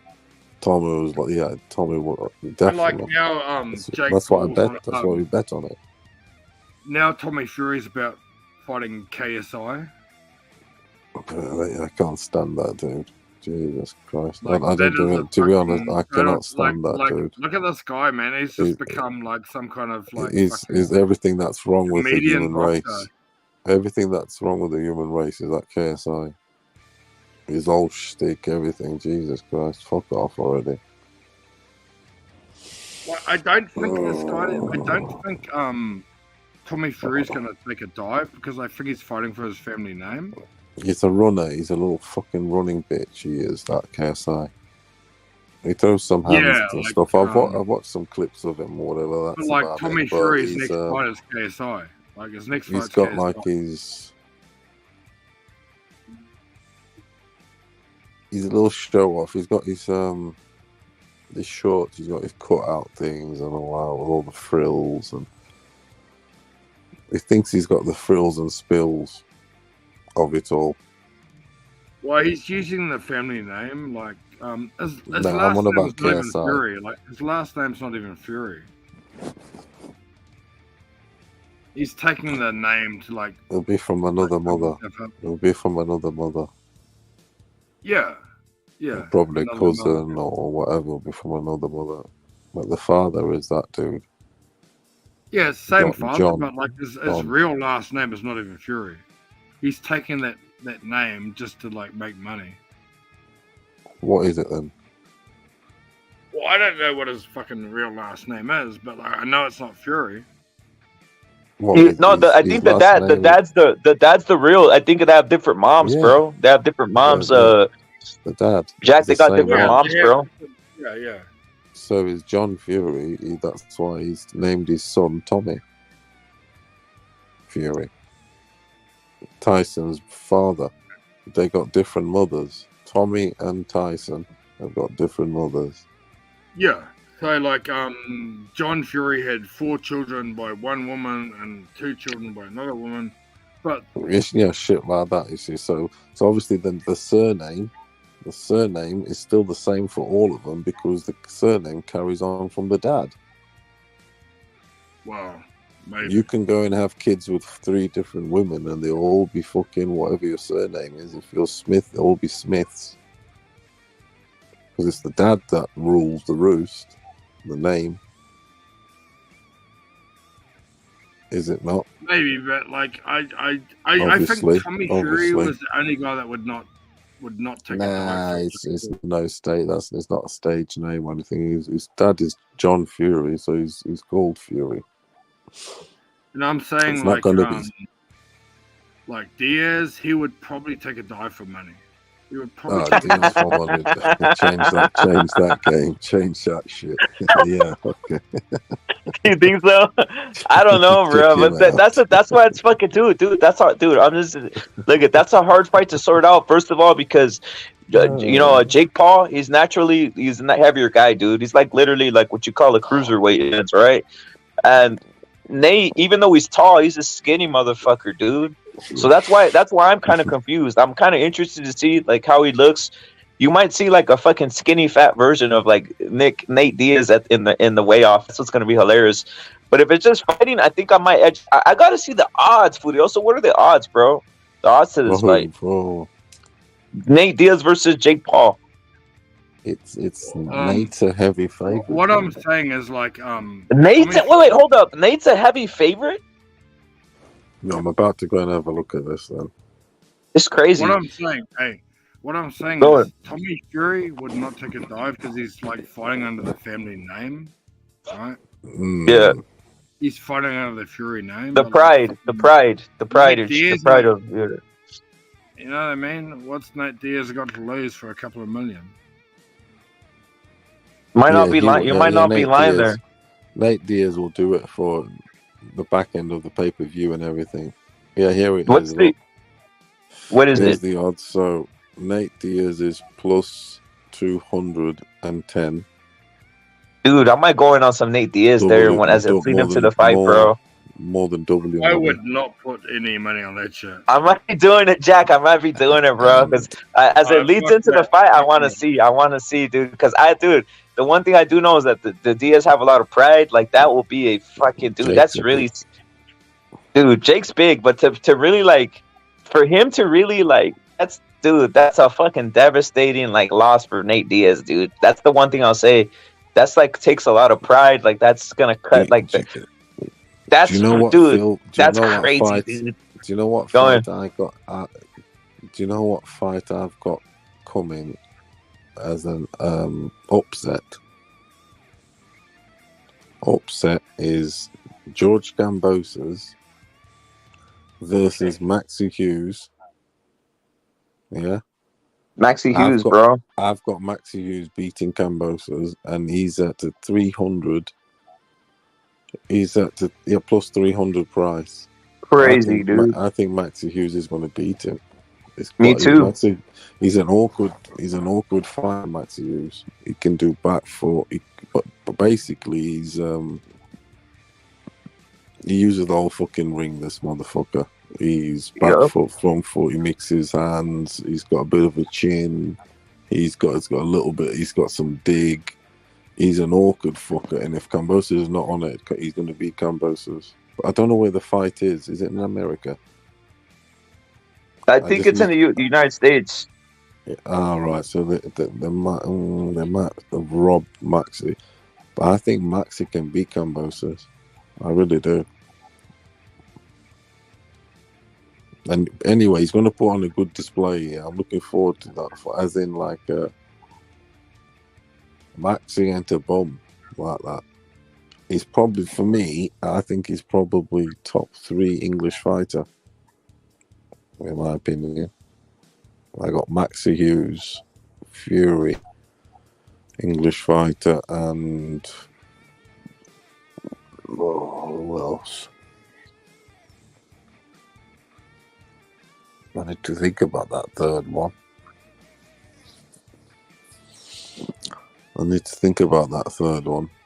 Definitely.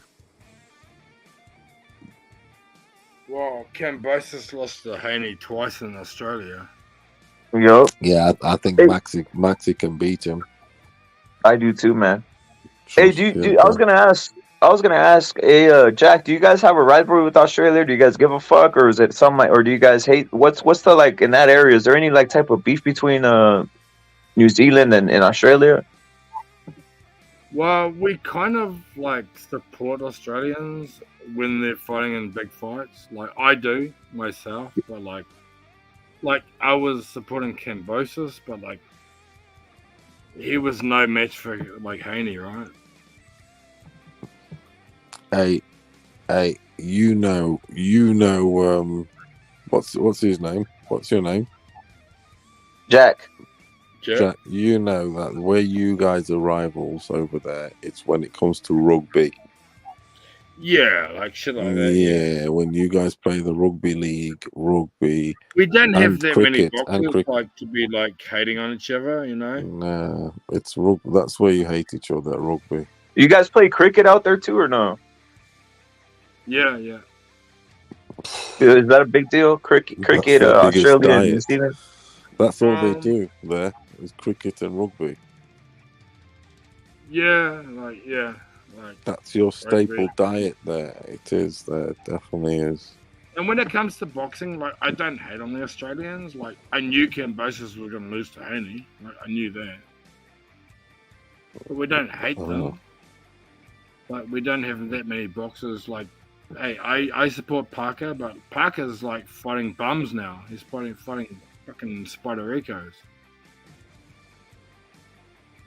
Yeah, I think Parker at this point just in it for money, or he's just getting pushed a certain way. Like he's just there. Yeah, I think he's in it for money.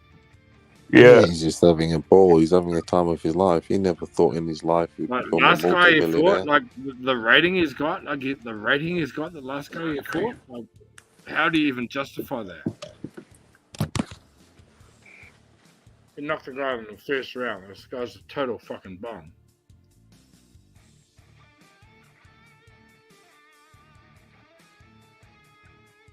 No, that's when you know shit's going off the rails, dude. Because it's like Parker has no power.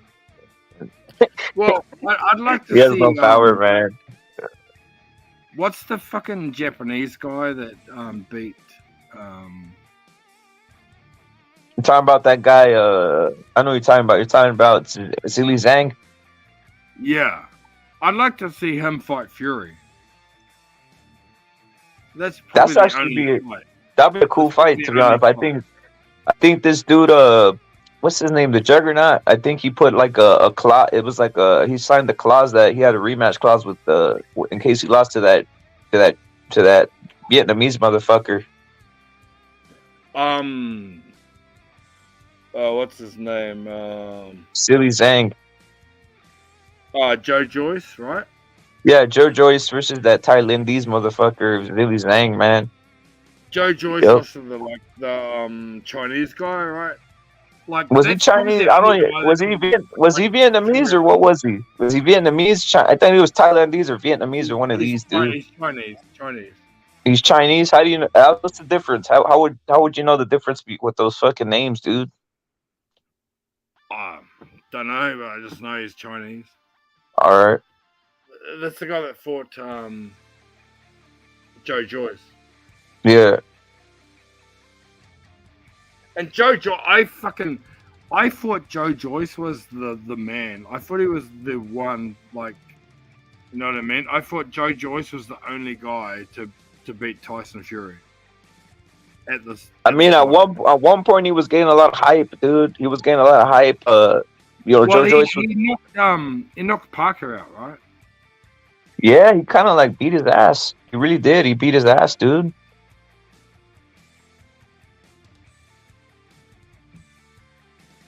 But like, yeah, I'd say that was the coming out. That was the coming out party for him. He kind of he ended up stopping him, and that was like, wow. They were like saying like if he beats Zili Zhang, it's gonna be Joe Joyce versus Tyson Fury. Yeah. So I'd say like Fury needs to fight the Chinese guy, right? Zhang or whatever his name is. I'd say that's the fight for him. That'd be a pretty cool fight, man. But like I said, they're gonna have the rematch, bro. So Joe Joyce is gonna fight him again and see if he could pull it out. No, you think he could pull it out, or what? You think that Chinese guy just beating his ass too much? I'd say I'd back Fury. I would back Fury. I think Fury is the best of the rest, you know? I think Fury's the best heavyweight. I don't say he's like Fury thinks it, like he's not the best of all time. I mean, I think he beats Usyk. I think Fury beats Usyk. That's just my opinion. I think he's too big, too strong, too fast. Too big. He's way too big. Yep. But why doesn't he take the fight? Why not take the fight when it's like to become the undisputed heavyweight champion of the world? I guess it's a small guy like that. I think it's a money issue, man. The proudness, the effect that Fury has. I think he's been screwed over so much in boxing that he said, "I just want my money. I want what I'm worth. I'm not gonna let this guy take some. Even if he has the belts, I'm the guy. He better give me more money." So I think it's a money issue. Some people don't like that though. Some people are angry. They're saying Fury's ducking. They're saying Fury's basically, being a scumbag. But it's whatever, man. I just want to see the fight happen at some point.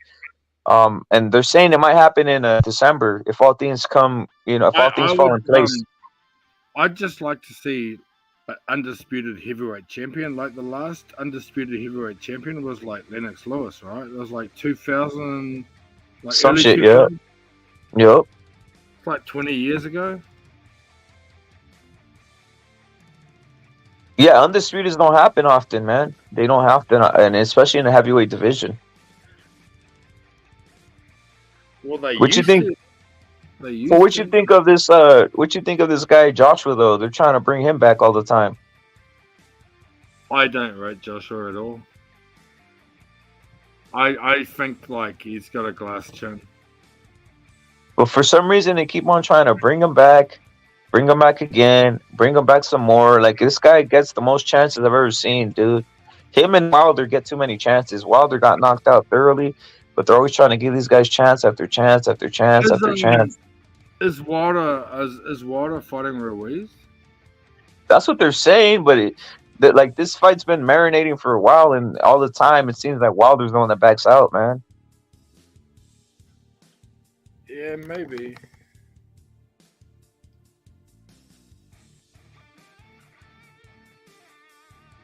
But Zilly Zhang definitely is fighting Joe Joyce again. That rematch is already happening.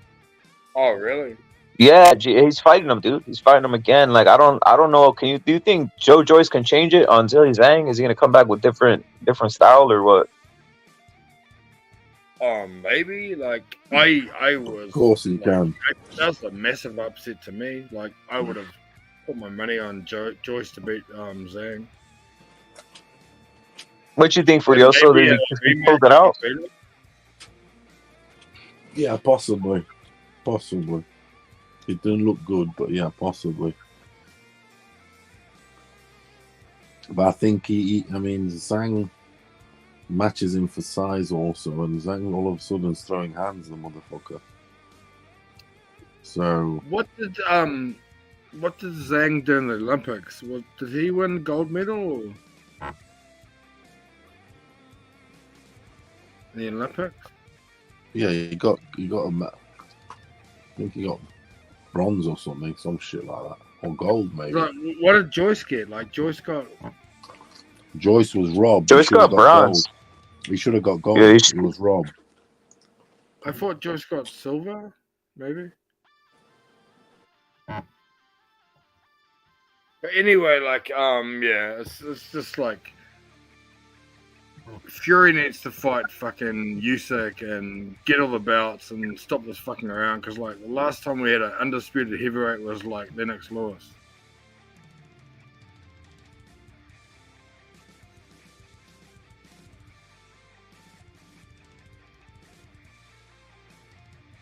And Lennox Well, the Lewis thing was, like David Tua got destroyed by Lewis.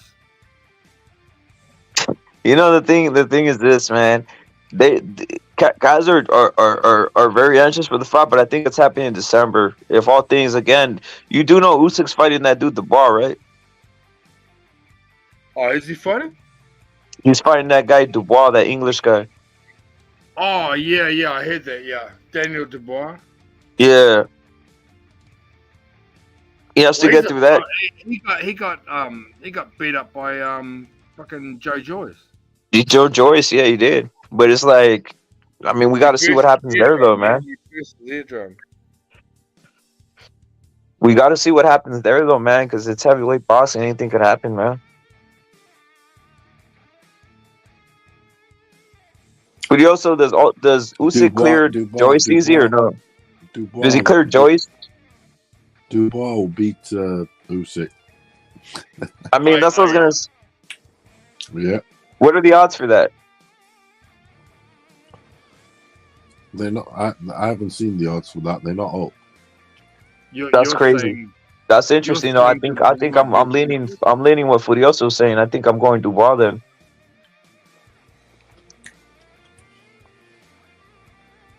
It's the fight. Usyk will be running away. You will. He does every fight, really. Well, he beat Joshua, right? Yeah, but on the back foot. On the back foot, he's doing what Fury used to do.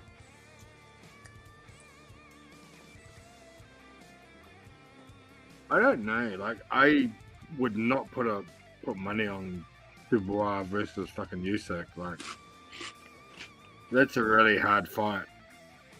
Like, but he's a good outsider. Him, but like Dubois could knock him out, you know.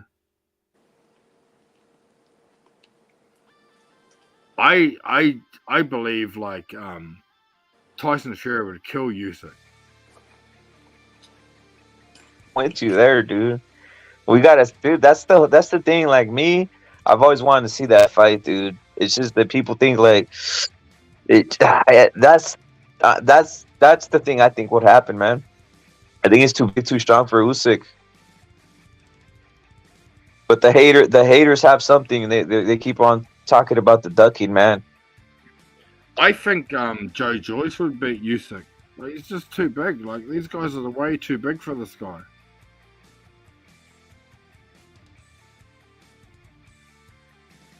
I think Joe Joyce would beat him. What do you think Dubois beats him? You think Dubois beats him? The problem with Joe Joyce is I don't know. I don't know about Dubois. The problem with Joe Joyce, you can run rings around him. You can can for Furioso. I mean, rate Joe Joyce. I rate him. You know, he is slow for someone like I mean, Usyk. Usyk does have great footwork. Usyk does have great footwork. I can't deny that Yeah, shit. He does that's have what I'm great saying. footwork, man. So he can dance around. He can dance around Usyk and all that shit.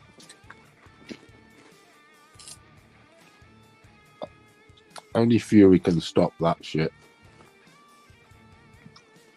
because of his size, his wingspan, and his foot length, his step. Yeah. He'll make the ring smaller. Do you get me? Usyk Like can deal with it. Usyk is like the modern day Holyfield, right? Would you agree with that?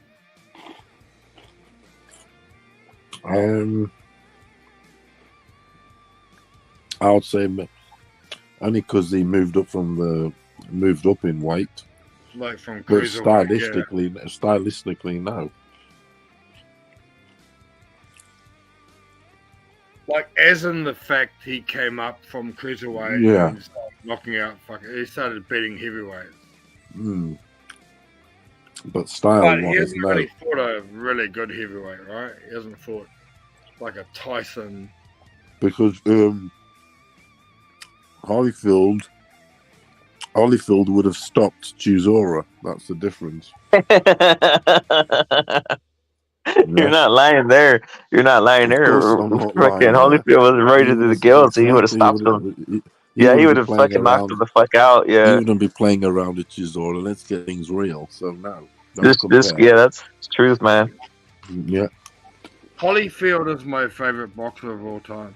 That's why Usyk's only worth 20% because he couldn't knock out Chisora. That was the test. That was the evaluation.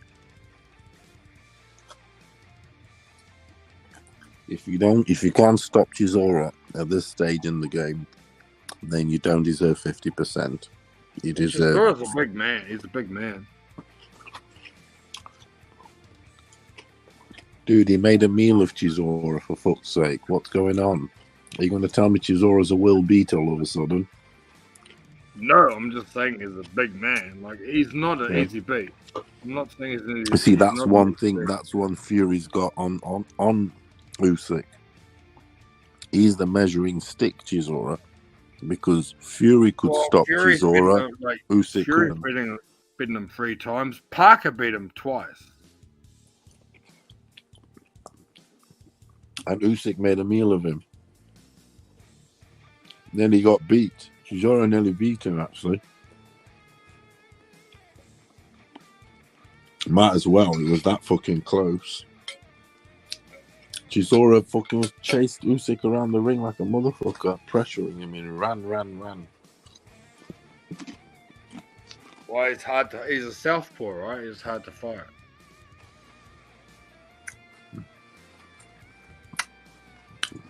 He's cheap. He's very cheap.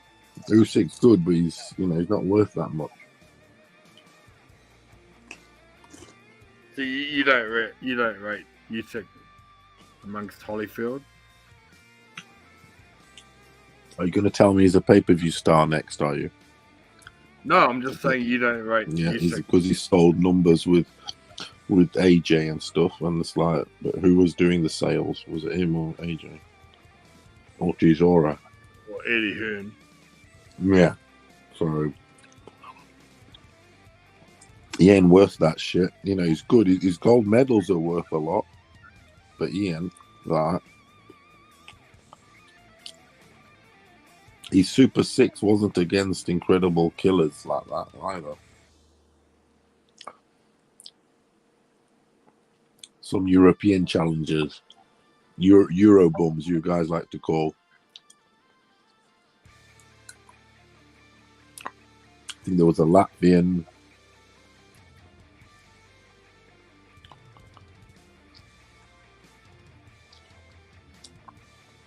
So there we go.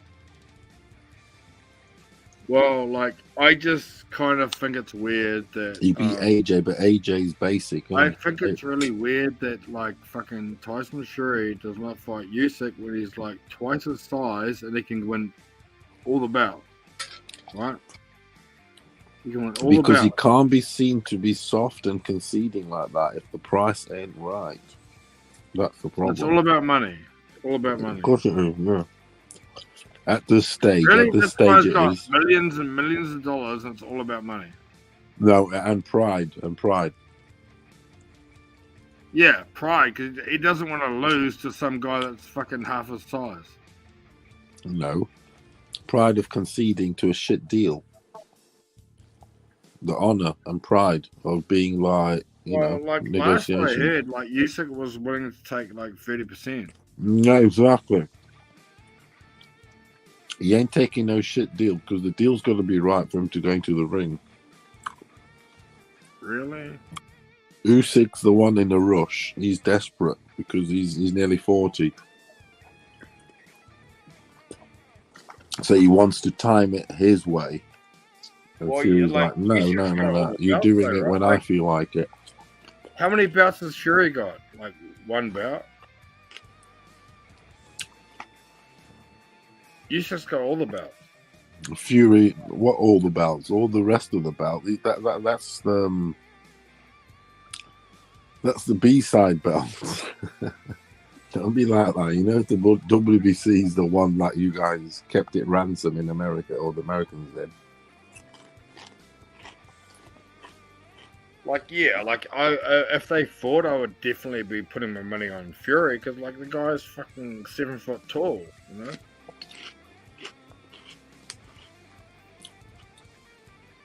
You're just impatient. You know what I mean? Because you're just a punter, aren't you? You just want to, yeah.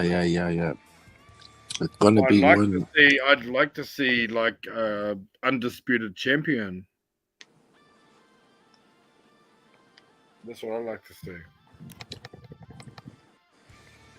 You are gonna do when the king says so. When the king says it's time, he will, because it's all about timing. So, where about are you in the UK? Yeah. Yeah, right. Okay. Say no more. Why? Well, you're like, Fury needs to wait for the right price and blah blah blah. Because you're a UK guy, like that's your man. That's your man, right? Yeah, but I could be an AJ guy or whatever, because there's a lot more AJ. Right. You could Well, be He's AJ. not I don't- He's not AJ guy, bro. Getting knocked Hey, out what you eating on, Furioso? What you eating on, Furioso? Seems like you're eating on something. What are you eating Yeah, on? some good shit. What is it, man? Some crisps and shit. Yeah. Oh, so yeah, you're Onion, cheese and eating onion your crisps. crisps, telling us about fucking Tyson Fury, right? Tell Jack why you like Tyson Fury, Furioso. Jack thinks it's just because you're Hey? from England. Or you're from the. Jack says you're from the UK, so that's why you like I Tyson do. Fury. I think he's like talking shit because he's from the UK. That's what I think. I like Fury because his boxing abilities. He's obviously one of a kind for a start. There's never been anyone like him ever in the history of boxing. Size, ability, all that bullshit. Yeah, well, we're all saying that. But you're saying, Personality, like, you're being impatient. personality. But what I identified with him the most is the outsider perspective. Right. He was an outsider. He was an outsider, and I identify with the outsider. You're like saying you're being impatient, man. You're being impatient, man. What's up then? What's going on? What's your You question? shouldn't be waiting for a unified title, man. There you go then. Well, that's what you're saying. You're sitting there eating your fucking crisp, telling us fucking we should be waiting for a fucking unified fight. Because like When we should the be price impatient. is right. When the price is right, mate. when the price is not where you want it in the fucking Arab world out there in the Muslim dodgy fucking The world. Arab No. world? I'm not a fucking Arab. Why didn't you accept the rematch clause? The rematch clause. No, I'm specifically talking about an undisputed heavyweight champion. Why didn't you accept the rematch clause? Usyk should have accepted the rematch. Not the rematch clause. The one fight deal. I'm talking about an undisputed heavyweight champion of the world. You're sitting there going, be patient, man. Be patient. Fuck being patient. We've been patient since fucking 2000. Fucking 23 years ago. It can't be 50-50. That's what's been set up. That's been set. That's the marker. No 50-50s. I will One say fight. right now, like the last great heavyweight was from the UK. His name is Lennox Lewis. Who's who? His name is Lennox Lewis. The last great Absolute heavyweight cook. champion.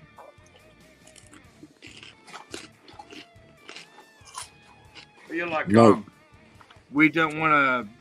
You don't want a unification. You don't want to have an undisputed champion. Like Fury, be patient, Fury fucking wait would- for the money. Like, Fury fuck would off. have whooped Lennox Lewis' ass. Fury would. Fury's the best heavyweight ever, better than Ali. Oh my god. Seriously? What are you on about God? Don't have to start praying on me, mate. I'm not What are you on going to be about God? Do you saying, like, worship Fury's better than Ali Ali. like a god, do you? I bet you worship him I like a don't god. even know if Fury's better than Lewis, to be honest. You must worship Ali like God, do you not? Ali came Nearly, to New nearly. Zealand. Ali came to New Zealand. And was it like the Pope coming round, was it? It was like the Beatles. Oh, my Lord. Very well. Whatever that would be. He was fucking scared to go to the war, wasn't he? He's the last Like, to fucker be you honest wanted with in you, a battle. Like Ali came to New Zealand was the biggest thing since Bob Marley. Since Bob Marley. Bob Marley. Bob Marley was the biggest thing that came to New Zealand since fucking Ali. And before that was the Beatles. When did he come there to New Zealand? Who? Ali? Yeah. Probably like 80s? Oh, no, not Ali, Bob Marley. Bob Marley? When did Maybe he come there? maybe 70s? Oh. Late 70s? But don't just sit there like chewing on your little crisps, telling us like, you know what I mean? Like telling And us cheese, like, mate, cheese be crisps patient, are the man. best. You got to be patient. You got to be patient, man. Dude, if you ain't taking no fucking quick deals like that, it's when he feels like it on his terms. You want it on your terms. You want it now, don't you? You want it to suit Usyk I want it when now, he's like, ready, now, when like, his steroids are really just fucking ripe and kicked in. No. Fury's gonna make him wait. Make him wait, right? Too fucking right. That's always been his game. Till he accepts the offer. Well, so what's Fury's next fight? Who's he fighting next? He's fighting Ngannou. Look. You got to admit, Fury's not at this stage. He does what he wants to do. If he wants to be an actor, if he wants to go into WWE, he's literally now his own boss. He can do what he wants to do. But one thing he wants to do is like be able to venture into anything. If he wants to, he might decide to go and be a musician. So and be a singer. you think Fury is gonna fight in the UFC? No, not UFC. Not in UFC, like a remade model.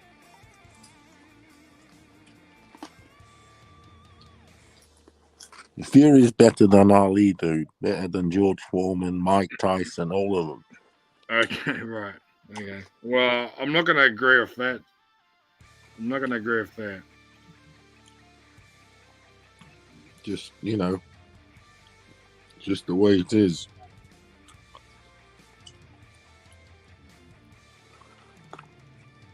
But maybe, David, he's a really big man. Like, he's a really big guy. He's like Ali. What was Ali in his prime? What was his fighting weight? Like 90, 95 kg? he was like, 200 pounds, 190 or something. A little fucking. He's like 90 odd He's kg. he's a right? little Fury's shit. like, He's what? a little shit. What's Fury? Like 130 kg?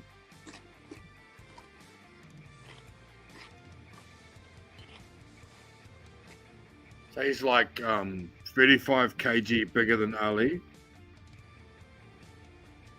Fury beats. He's the best heavyweight ever, basically. Right. He really is. Can't you see he's a one of a kind? Is there anyone like him ever?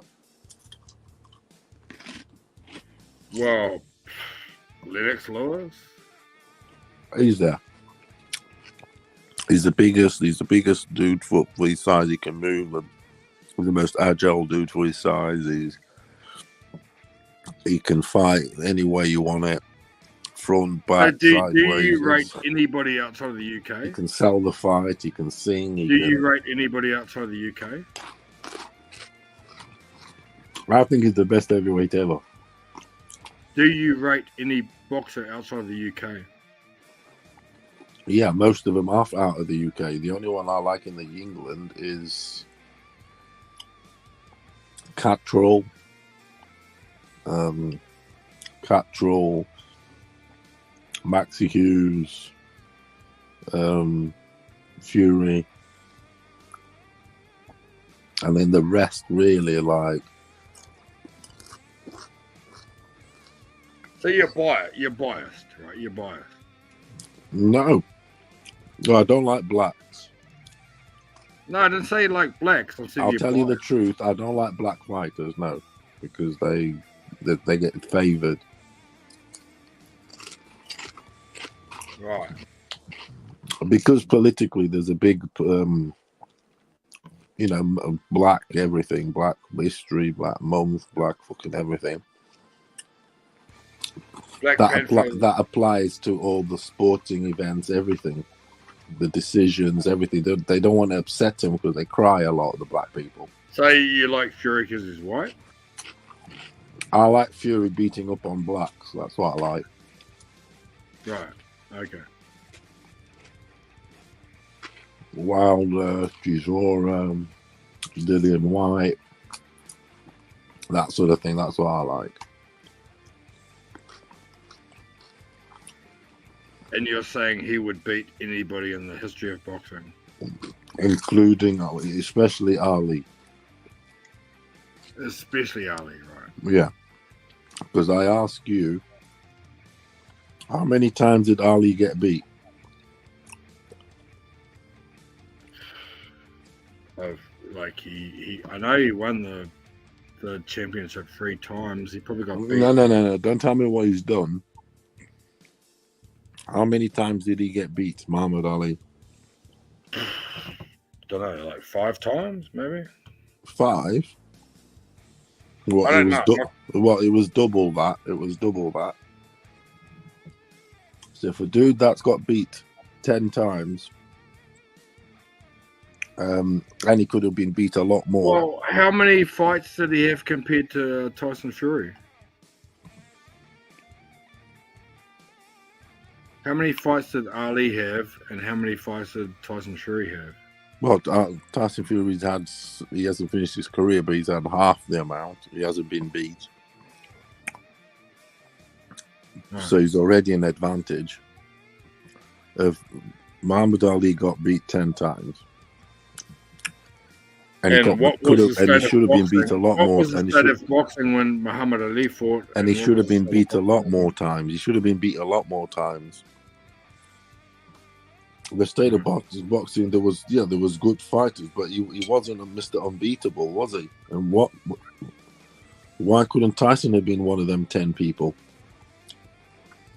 Well, maybe he could. Were those 10 people that beat, all those losses Ali had, and he should have had more because he was the cash cow and they favored him? Were they that unbelievable to beat Ali? Were they? I will say Ali fought killers. Ali fought absolute killers. So he just had a bad night, did he, on that night?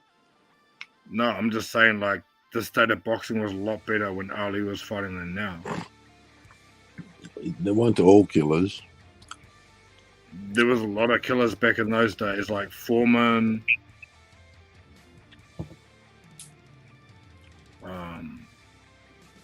Yeah, which he cheated to beat him. See, that's another one. He shouldn't. They cheated there. They drugged Foreman. They drugged him.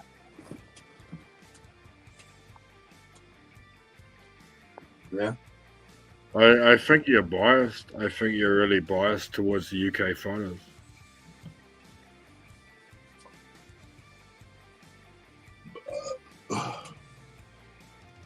They poisoned George Foreman. I've never heard of that. Yeah, they poisoned him out in Africa, in Zaire, in the Congo. Yeah. Foreman wasn't allowed to win that fight. Never. No chance. I've never heard of Foreman being poisoned. Oh, yeah. Well, I lived around there, you see, so I know what's down, because I was... My family and all that, we know. I live right next door to it. To where that fight happened, Kinshasa? Yeah? You know where that fight happened, Kinshasa? Like Zaire? Yeah, Zaire. I've been to Kinshasa, yeah? Yeah. I've been to Kinshasa, so I know the word on the street. I know shit, basically.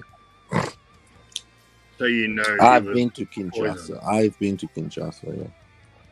Which is right next to Angola, where I was born, so... Foreman was poisoned by Mbutu, because he put the money up. He put the Mbutu, the president there, put the money up, 5 million. He took it from the hungry nation, a country that was hungry, had no food. He sponsored the fight under the conditions that Ali wins. So what happened with Joe Frazier? Joe Frazier. What do you mean, Joe Frazier? Yeah, he beat. What happened there? Because all Joe these guys Frazier, were killers. All these guys Joe were Frazier absolute whipped his killers. ass. Joe Frazier beat Ali. Did he not? He got beat to a small little 180 pounder. Ali did. Joe Frazier. Wow. He got beat to a 180 pounder. Joe Frazier. Wow, Ali, you're the GOAT. I told you Ali's fighting weight was like 90. Hey, you're going to tell me Joe Frazier's amazing because he's got on his name it says smoking. Does that make him really good, does it? Smoking Frazier. The American champion.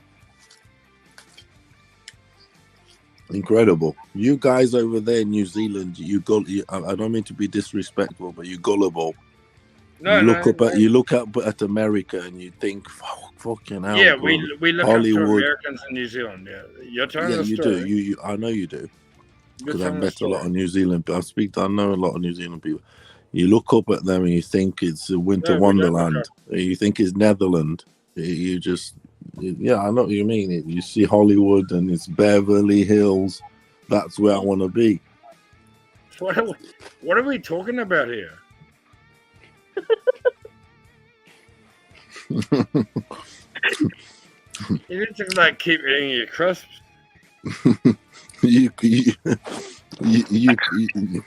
You like, I know what you mean. You look up to the American. Everybody does, and Well, we look up to them. Okay, yeah, right. we all have. I've We never all have. heard We of did used to anyone do from in- New Zealand looking up to Americans. We but, do in like, Europe. you're We telling do the in story. Africa. They do. You're telling the story. You're obviously the guy that knows all about boxing. The thing is, you haven't watched Ali's fights, have you? Yeah, I have. Yeah, I have actually. Did you watch the Norton fights? Ken Norton. Ken yeah. Norton, the trilogy. And Ken Norton was another killer. That guy was a fucking absolute killer. He was American footballer, muscly dude, wasn't he? Oh, he was a killer. He was an absolutely scary fucking man at the time.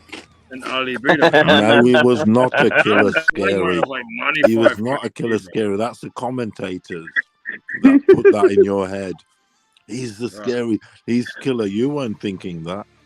It's the commentator that put that in your head. The American commentator, oh, he's killer. He's this and he's a killer. This man is this and this man is that. He's bionic. He's bionic man. He's Lee Majors. And you believe it all.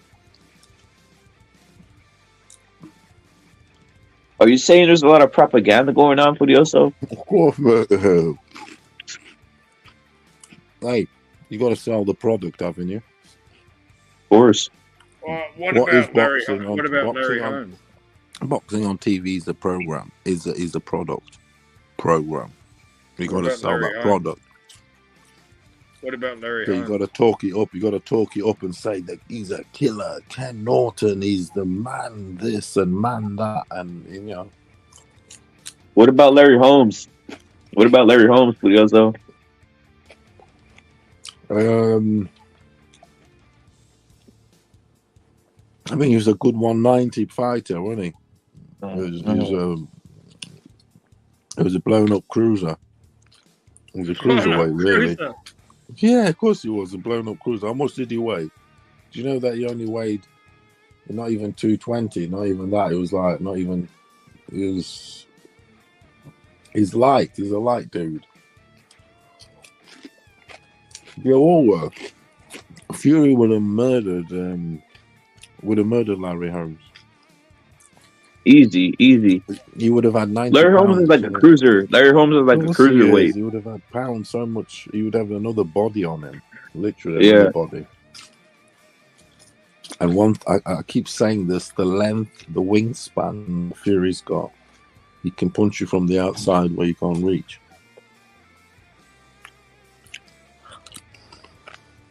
Well, yeah, I will say like Fury's a lot bigger than those guys. Like, what's Fury's height? Like 6 foot. 6'8". 6'8". Like Larry Yep. Holmes was like about. Larry Holmes is 6'3". Yeah, these guys were small comparative, man. That's the thing. Like Fury's probably one of the only. Fury's probably one of the only super heavyweights. Super heavyweights, like just like a freak of nature, man. I'm trying to find Larry Holmes' weight.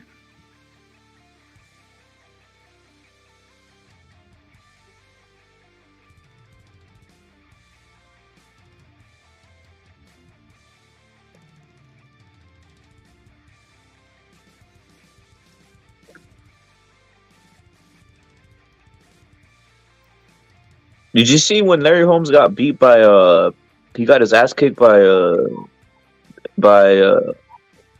Mike Tyson?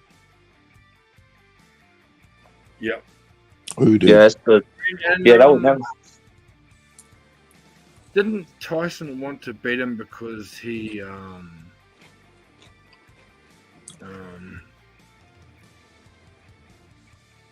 was Holmes beat up like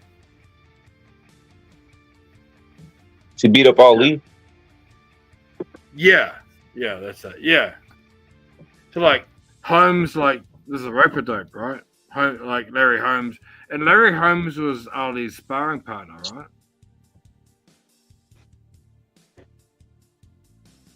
Look, back then, the whole thing, these guys were pretty small. Like if you look at like Muhammad Ali, he even looks kind of small and flabby. Yeah, like I said, like Ali was like fighting in the 90 odd kg. He was like in the 90s. Even the guy you're saying, Lennox Lewis and so on, they would have beaten Ali. I know them. Even these guys, a lot of these guys in the 90s, I think Ali was he was a bit overrated, to be honest. When you look back now, Yeah, Ali was really overrated. because Really when he beat overrated. Sonny Liston was the granddad. And let's not Yep. forget this. Yeah, Sonny Liston was damn near 60 years old. Yeah, it's a granddad, and they still had to cheat with that. There was the phantom punch. Did you know that the biggest conspiracy in sporting history is the phantom punch? As in, What? Did, when they say conspiracy, they're saying match fixing. Didn't Larry Holmes beat Butterbean?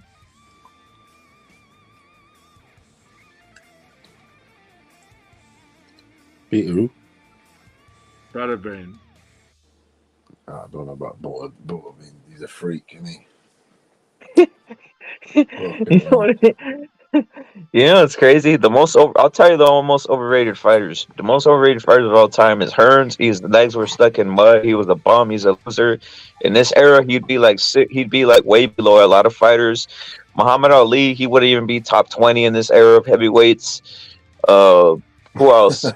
Sugar Ray Leonard's a bum. Sugar Ray Leonard's a total bum who got touched by his coach.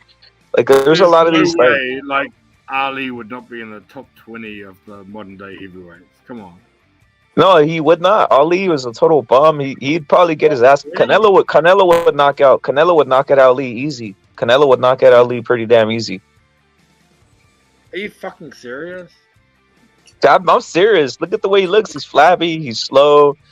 He just takes punches to the He's one of face. the most overrated boxers ever. Dude. Great at publicity. Great at publicity and great at bigging up a fight. We can't take that from my Ali. He knows how to make nursery rhymes. He was good at year one nursery rhymes.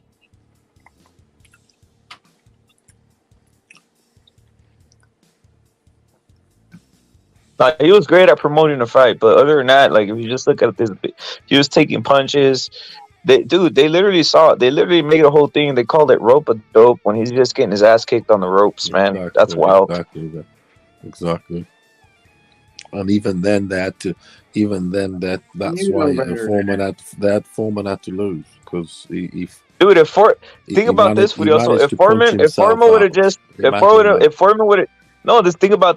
would have just backed up and said, "All right, I'm gonna rest now and just chill," and not even fucking throw one more punch and walk around the ring, he would have cleared that. He would have cleared that. He would have cleared that. He would have won easy. And he manages to flatten the fucking battery just like that. Come on, he wasn't meant to win, was he? He wasn't supposed to.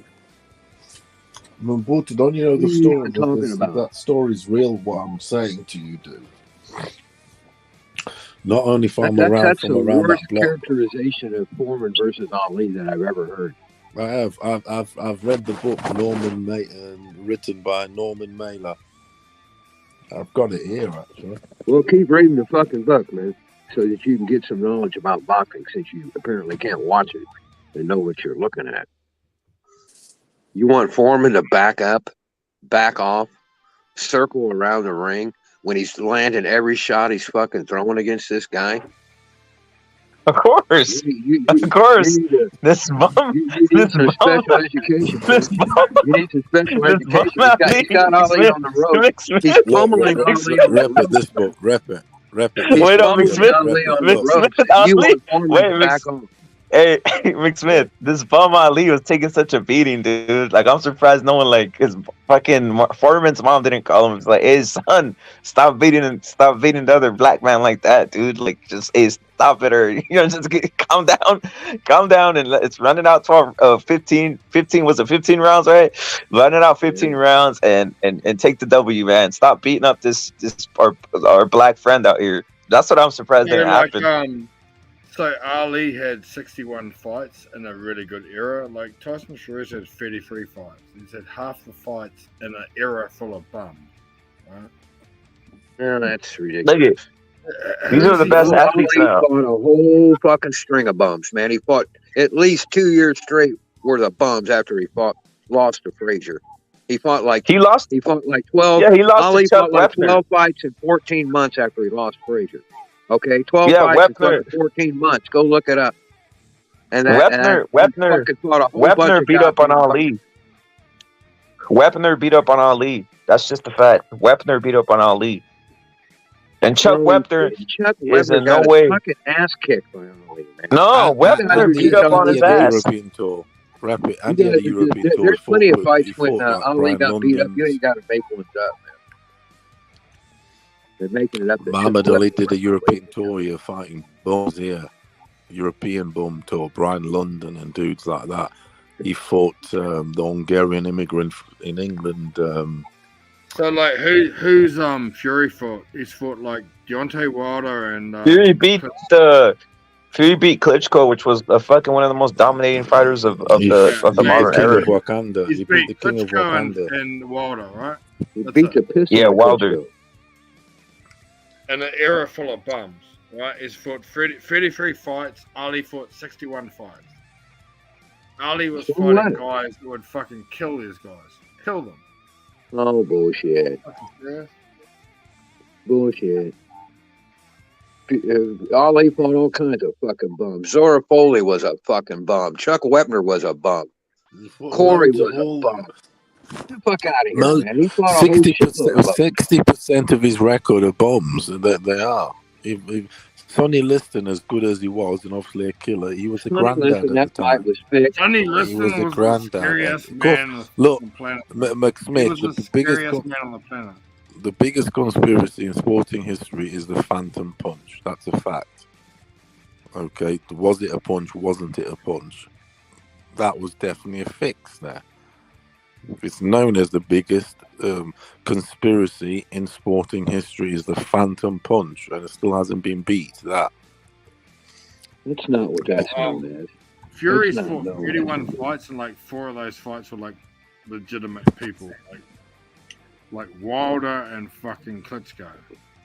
Name another one. Name somebody else that Fury's fought that's a fucking legitimate fighter. It don't matter. Klitschko and Fury are nothing. Klitschko was an unstoppable fucking beast, and he gave that motherfucker a boxing lesson. Wilder has historic Klitschko power. fought all of his fights. in, Wilder has historic power, and Fury got up 4 times against this motherfucker. What else do you want from the guy, man? You want him to go I fight? agree. Who else out there is there, man? Who's out there that's better than those 2 motherfuckers? Otto Wallin? Fuck out of here, man. There ain't nobody else for Fury to I fight. agree with the fact I think Wilder is one of the biggest punches of all time. Right? One of the biggest punches of all time. Facts, man. Facts. And Fury beat that punk's ass, man. Beat the piss out of him. Demolished him. And then you say, well, he hasn't beat anybody. We beat motherfuckers. Dude, I said he's beaten Fury and he's Check beaten this out, bro. Wilder and Klitschko. Jack, check this out. Wilder literally told Tyson I punch harder than you, I would have knocked you the fuck out. And you know what Tyson said? You're supposed to think like that. He ain't good, man. You're supposed to think like that. I hugged him in his face. Yeah, well, I agree. Like I think Wilder is probably one of the biggest punches in the history of boxing. But one of the biggest punches in the history of I boxing. can't believe they say Tyson's all intimidating and all this, but he literally let Wilder tell him to his face that I'm better than you. That's what he told him, dude. That was crazy shit. Duran at 135, he could punch like that almost. If he hit you, it was lights out, man. Don't forget they took all the stuffing out of his gloves, though, right? That's why his hands are stone. Yeah, it's harder to knock someone out when your gloves are totally like basically there's no horsehair there. It's harder to knock somebody out. You need at least a little bit of horsehair and a little bit of a little bit of padding. Because if you start like trying to punch someone just like that, sometimes it's harder. Have you guys ever seen those bare knuckle fighting? The bare knuckle boxing? I follow that, yeah. Yeah, they like wrap their hands and they're just like cutting the fuck out of each other. It's not even like knockouts. They're just cutting each other's face up, dude, because of the wraps just like gashing each other's face. Or the sharp edges of the knuckles just. Yeah, like most of those fights are like first round, eh? Yep. It's just a bunch of fucking over the eyebrow cuts. Yeah, you can't. It's one of the reasons why you have gloves. It's to cut down on the cutting.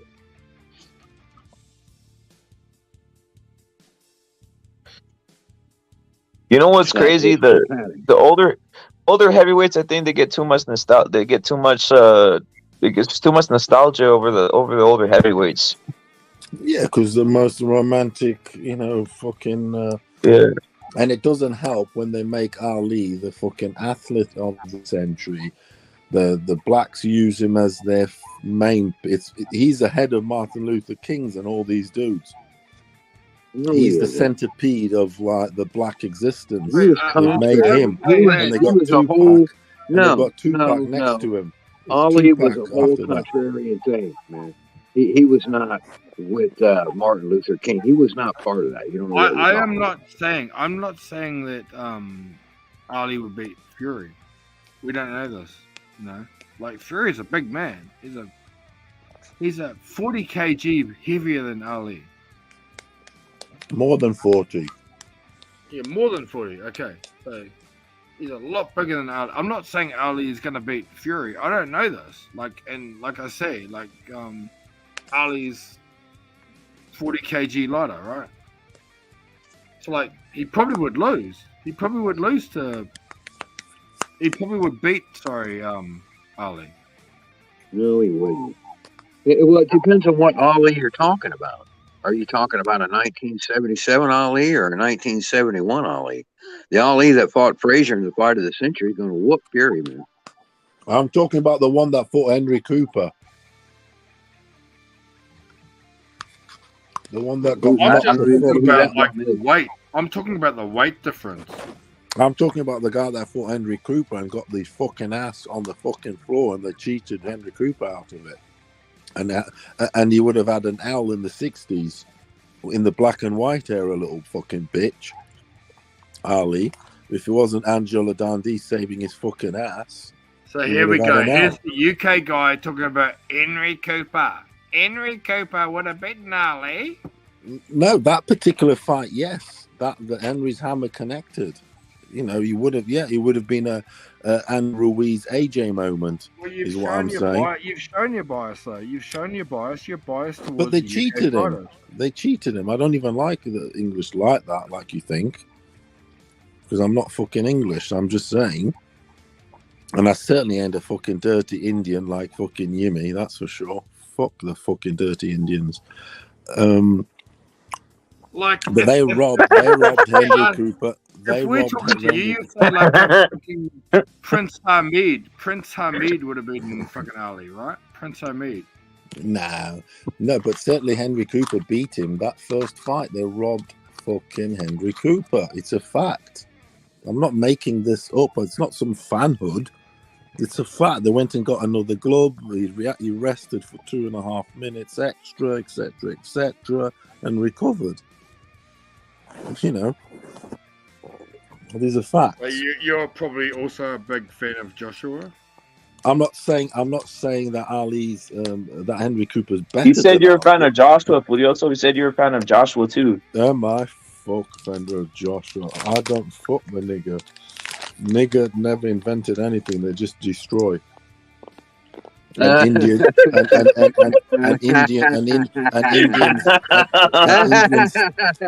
Indians steal. That's some old school racism. And Indians steal and rob. And Indians steal. I know old school racism. They're constantly. You're not gonna lie. They're constantly bullied. They're constantly bullied over here. I only speak facts here, mate. I'm speaking facts. We speak facts here, bro. Name something a black man invented. You can't. They didn't even When a white man sailed to the coast of Africa, the white man was in a great sailing vessels that he built with tools that he made. He invented the white man invented the sextant so he could navigate. And he went when he went sailed to Africa, he expected to find the same thing. And what did he find? He found a naked caveman on a fucking rock. That's not equality, guys. That's the I thought they difference between a invented modern white. That's the difference between a modern white man and a caveman. This guy I sounds thought like they- someone who keeps slaves on the It's a farm. fact. It's a fact. I mean, I thought they invented lock picking. Because I did they like pick the lock at the bottom of the boat, then go back up, and they said, "Hey, where's the apple?" And then they went back. Went back down. He threw the apple down. And you know what? I've never like. I don't even want to get too into it, but how come these guys did just like? I'd rather die than go back on the ship, dude. That's just my opinion. Or I want to rather die than pick cotton, dude. Yeah, don't you know that's why American Indians were never slaves? Because they would rather die first. They have dignity. You're not going to enslave an Indian. You got to kill the motherfucker. That's why they had to kill him, man. Because they couldn't enslave him. Because the fucking American Indians got fucking, that warrior-like fucking mentality. You ain't going to cuck that motherfucker and make him a slave. They got deeper beliefs. They got deeper beliefs. Who's the great American Indian fighter? Geronimo. Jack Dempsey. Jack Dempsey? Yeah, that's right. Fucking Indian. He was an Jack Indian? Dempsey, if it was TV age, if there was a TV age then HBO covering his career, he would have been the GOAT easily. Jack Dempsey's an animal, dude. Yeah, but there wasn't the TV age. It wasn't the TV age. There wasn't to cover it. Have you seen how Jack Dempsey At the turn of the 19th century, there was the freaks of then were better than the guys that followed. From the basically, old but school there wasn't- fighters, there from wasn't like the the old coverage, school there fighters, wasn't- we also from the old There school wasn't the fighters, my coverage. favorite fighter is Jack Dempsey. From the old school fighters, that's my favorite, Jack Dempsey. Yeah, he's a proper fighter's fighter. You know what else he did? He went into the ring with dignity. He put grease on his hair. Unlike these guys in this era who don't do shit, they go in there with the fucking weird ass. They go in with this weird ass afro or some shit. What was his name? Sugar Ray Robinson. Sugar Ray Robinson was the last one to have any dignity from the other guys, from the black fighters. At least he combed his hair. But he had a white man's haircut though, didn't he? No, that's what I'm saying. He combed it. Combed it, man. He had a white man's You can't haircut. comb that mess. That's like combing a sheep, man. You can't. He put an iron on. He put an iron on that shit. He put an iron, and then they just like stripped it out. But They put grease on it. he half quiffed it. He half quiffed it, just like Chuck Berry. Chuck Berry had his quiff going, his black quiff going on, which was a white man thing. The quiff, the rockabilly. Yeah, you gotta like comb it back, and then what you do is you get the comb and you go over, and then it creates that whole thing like Elvis. That's how you do it. You just comb it back and then you go over. Yeah, that's the white man thing. The quiff. And the black, but the black. Hey, was Elvis Native American or what? Because he always had this like weird tan on him. What was Elvis? Was he completely 100% white? No, he's 1/4 Jew. Oh shit, Elvis is a Jew? Is that true, Furioso? Is Elvis a Jew? He's 1/4 Jew. I One think of his grandparents was a Jew. I think it's got some German Jew, I think. Or One of whatever the it may be. Germans But yeah, was a from Semite. That's why he Germany. looks. That's why it was popular to begin with, and that's why he looks the way he does. Is because one of his grandparents was a Semite. That's a fact.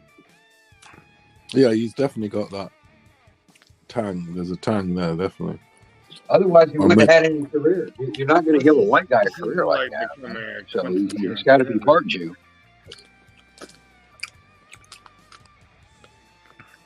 Would you quit smacking your lips on that chicken or whatever the fuck it is you're eating over there, bro? It's in crisp.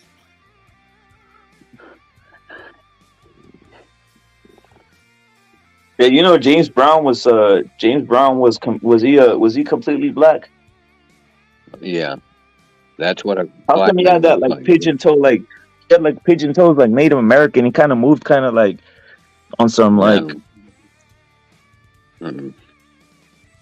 That's a full-blooded.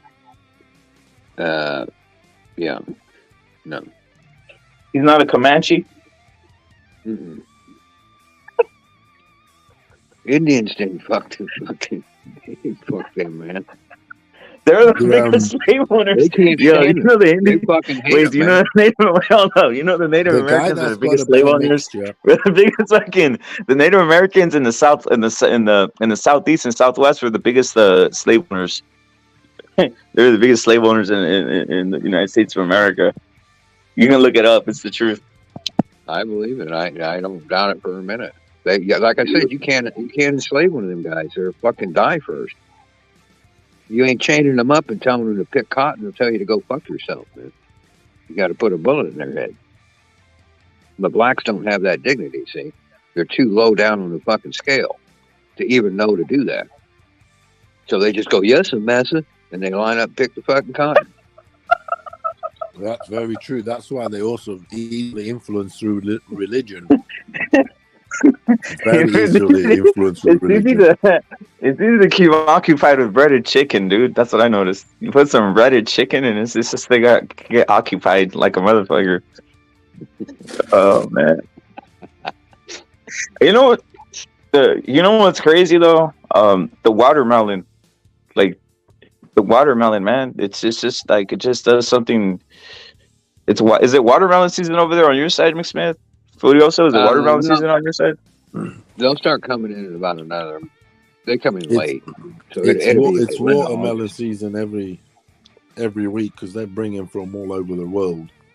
If you go in a supermarket, but they never have the real proper watermelons because they're size restricted and all this sort of bullshit with rules and regulations. Honestly, it's got to be like a certain size.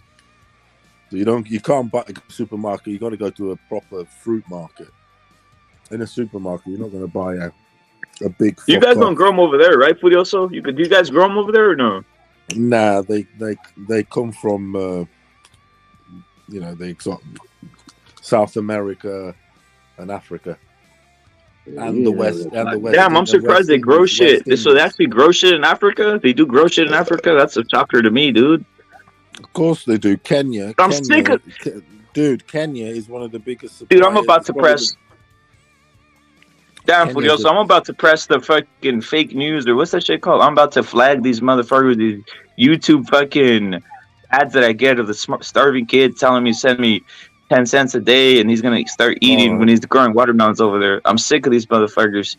These ads I get like when I'm watching like history on YouTube. Kenya is still the biggest producer of dwarf beans and monch too. I didn't know that. Yeah. You walk in a supermarket in Europe and you'll be buying dwarf beans from Kenya. I never. What's a dwarf bean? I'm only familiar with pinto, lima, and the rest of these. It's like them finger beans. It's like them long beans. String beans. Like sort of string beans. Yeah. Oh, the green bean, the green string bean. Yeah, them green beans, like the size, the length out of your finger, your longest finger or something. You prune the ends and then you boil them or whatever. Yeah. Or add them to a stew But there's the other ones. There's runner beans. There's dwarf beans, which are the round singular finger ones, and there's the flat ones, which are the runner beans. Anyway, they come from there. So I remember McSmith said he was on some keto shit, but then posted in the comment section he was eating those fucking what do you call it? Those fucking those fucking knots. There was those pizza knots. Those fucking pizza knots are. Who wasn't that, dude? Fuck you talking about? You're eating pizza knots, bro. He said you're eating pizza knots or some shit. Pizza knots, man. Yeah, fucking knots or something. I was like, dude, that's not fucking keto, dude. Eating pizza knots. Eat a pizza knot. That's the fucking. It's like the crust. It's like the crust, man. It's like the crust. They fucking put it like knot and then put seasoning on that shit. I don't eat that shit. I ate Indian last night. That's the first shit I've eaten in about 10 months, man. Was it with rice and all that? That's the first time I've eaten rice in over a year or any fucking. That's crazy, dude. I fucking chomped down on that shit too, man. Does the Indian food taste good? Every time I eat that, it tastes like shit, man. The Indian food. It's the only second time I had it, man, and it was actually pretty fucking spicy. But it wasn't that good. When I opened it up, it smelled like doo doo, man. The fucking sauce. And I was like, Yeah. They have it. Do they have Indians over there on that side, bro? They have Indians over there where you live, bro? Or, Yeah, we do. Yimmy. We got one called Yimmy. He pretends to be a fucking white Englishman, but he's a fucking Indian as Indian comes. Then he pretends to be Turkish, and he happens to not be Turkish because he's a dirty Indian from India. Yeah, it's just weird, man. He claims others are immigrants, but he came here as a dirty Indian. Because Yeah, he's a Indians don't dirty. come from here. I mean, people know my name, and Dirty it's Indian. Mexican as fuck, you know. But Dirty his name is Apu. His name's Apu Singh. That's his name, Apu Singh. Now that's fun. And he Apu gives himself Singh. an English name. He gives himself Fuck an that. His English name is Apu. His name is Apu. His name is Jimmy, Apu Singh. because he's ashamed of his name, which is, I think, Amir Khan. It's embarrassing. Yeah, it's embarrassing to be. It's embarrassing to be. I think it's something like Amir Khan or something like that. So Or it's a mere. I think It's a mere poo. Tendulkar. It's a mere poo. It's embarrassing to be embarrassed with your name like that. Though. That's a sad state, man. It's a sad state where guys are embarrassed like that with their names. Embarrassed of their origins and to want to be English. You ain't English. Your accent is a massive giveaway. You're an Indian. I'm an expert on Indians. So And I they're can bullied. vouch. Hey, Budioso, was gonna say, do you think this dude? Budioso, do you think this dude, Big Baby Anderson, is legit, man? This heavyweight, this black No, I this think black he's guy. chinny. No, I think he's chinny as a motherfucker.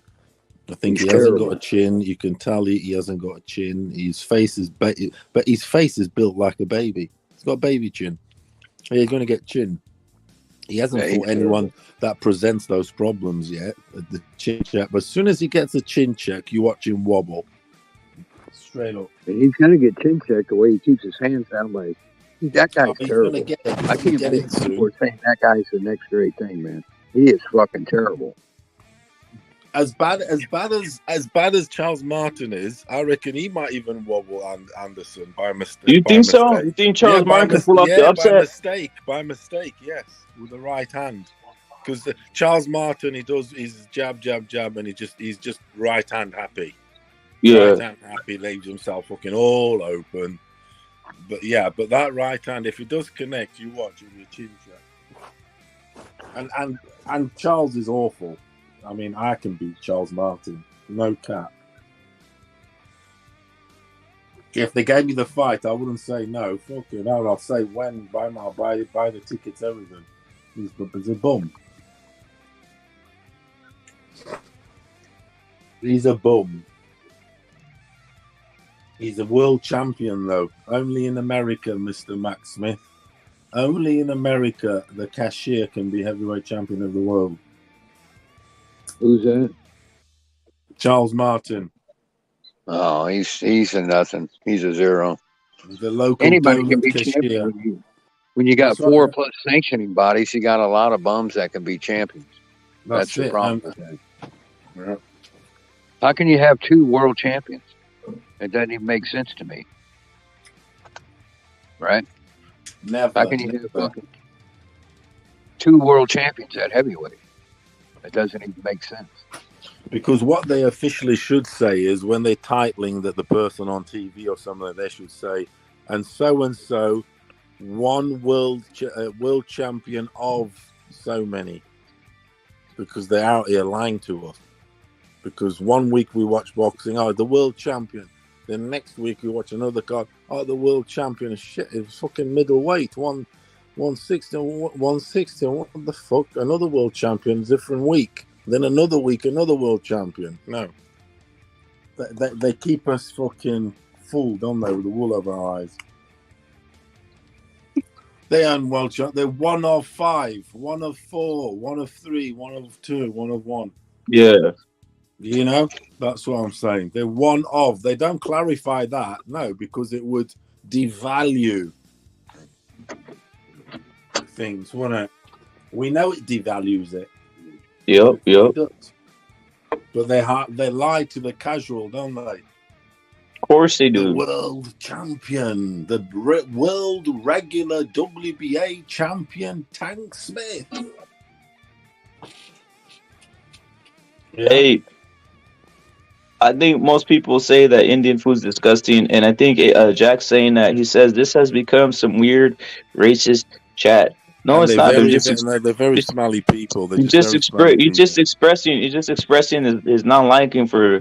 I mean, it's freedom of speech, man. I mean, he's just expressing his non-liking for that food and everything about it. And whoever said that it's a rule that you got to like all the races anyway? Who the fuck made that up? They say, "Oh, this is some racist talk." So, racism. Who said you fucking can't talk about that shit anyway? I know. Hey, there's people who say who's hiding behind that curtain, the racist curtain. That curtain. Yeah, no, but who's dude? That curtain's the biggest pulled curtain out there. Of course. You know what's crazy? The whole thing is this. Furioso, the whole thing is this. Look at you just express your opinion. You're not saying anything is what it is. You just said, hey, you don't like it. Indians are very dirty motherfuckers, and they'll steal anything off you. I mean, that's your life experience, you know. Them and black, they stink like a motherfucker. Jesus Christ, they stink. Who could tell you what you've lived, bro? Right? Dude, like, again, dude, like, stink. I'm telling you now, you do not. If you bottle that shit up, mate, it would be nuclear.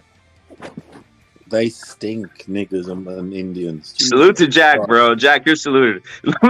You've lived it all. You lived it all, so you've seen it, man. Yeah, you lived it all, man. Indians did. Thank you for telling me that. I didn't know that. Across a lot of Indians. I live near in Mozambique. That's Mozambique is Indian fucking land. It's on the east coast of Africa, which India's right next to, isn't it? No, I know the Indians and right yeah, man. You know what I saw? India you know what is I saw? next to Madagascar. There's You know only what I about saw? 6,000 fucking miles of ocean, but if you want to say it's right next to it, okay. Well, I'll advise everybody if you guys wait, hold up. It's on that shore. Well, hold up. If you guys want to see some, this thing kind of shocked me, man. And I was like, what's going on here? I was like watching, I like watching history. History. I like reading about history, right? So I was watching something, and then I ran into some shit. Don't ask me how. It just, when you have a video and you're watching like historical things, it might click into something else. So it kind of went into something else, right? It just kept on running, and then it went into like the religion over there. I think it was India, and these motherfuckers were eating rat shit at a temple. They were eating rat shit and drinking milk that had rat shit in it, and then there was rats swimming all over the milk. Shagging goats, yeah. Dude, fucking nut, dude. They were drinking rat shit, dude. You guys can go look it up. I'm not even making this up. They're drinking milk with rat shit in it, dude. And they yeah, dude. Goats, the milk tastes better and the meat. Yeah, I mean, it's fucking nuts, dude. It's nuts, guys. Like, this isn't made up. This is just facts. If you guys want to look it up, it's weird. Yeah, man. Dirty. That's why I say dirty fuckers. Look at Knockout Nancy, and I seen that they eat it off the floor. I know that's that's just facts. That's not what I'm saying, and it's fucking wild, dude. It's facts, dude. Dirty fuckers. Dirty fucking Indians. They're destroying England. I don't like people who eat dogs either, man. I don't like people who eat dogs. If you eat dogs, I don't like you, man, for real. If you eat dogs, these Guatemalans that act like they're Mexican, they're not even Mexican, but they eat like monkeys on trains. They eat monkeys on the trains. It's crazy. Yeah, they eat monkey brains. There's a couple of dog eaters on YouTube. What's his name? The boxing scientist. He's a dog eater. And what's Asian Sensation? Them two, they're both dog eaters. Well, they are. Especially boxing sensation. Both the Nicaraguan boxing scientist. He's fucking Nicaraguan. He's a fuck Mexican. And that other fucking bitch, Asian Sensation. He's Chinese. He's obviously a dog eater. Oh, my stereotyping. Stereotyping when it's the staple Hey, diet. Furiosa, remember when you came out of nowhere? You came out of left field. You're like, yo, Indians.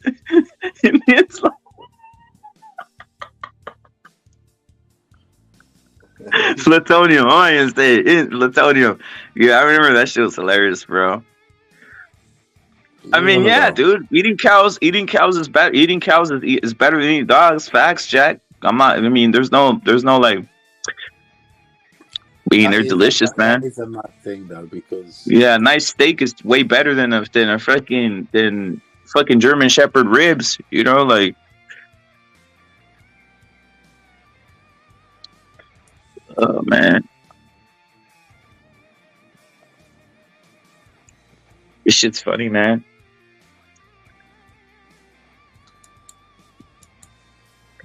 This shit's funny as fuck, dude.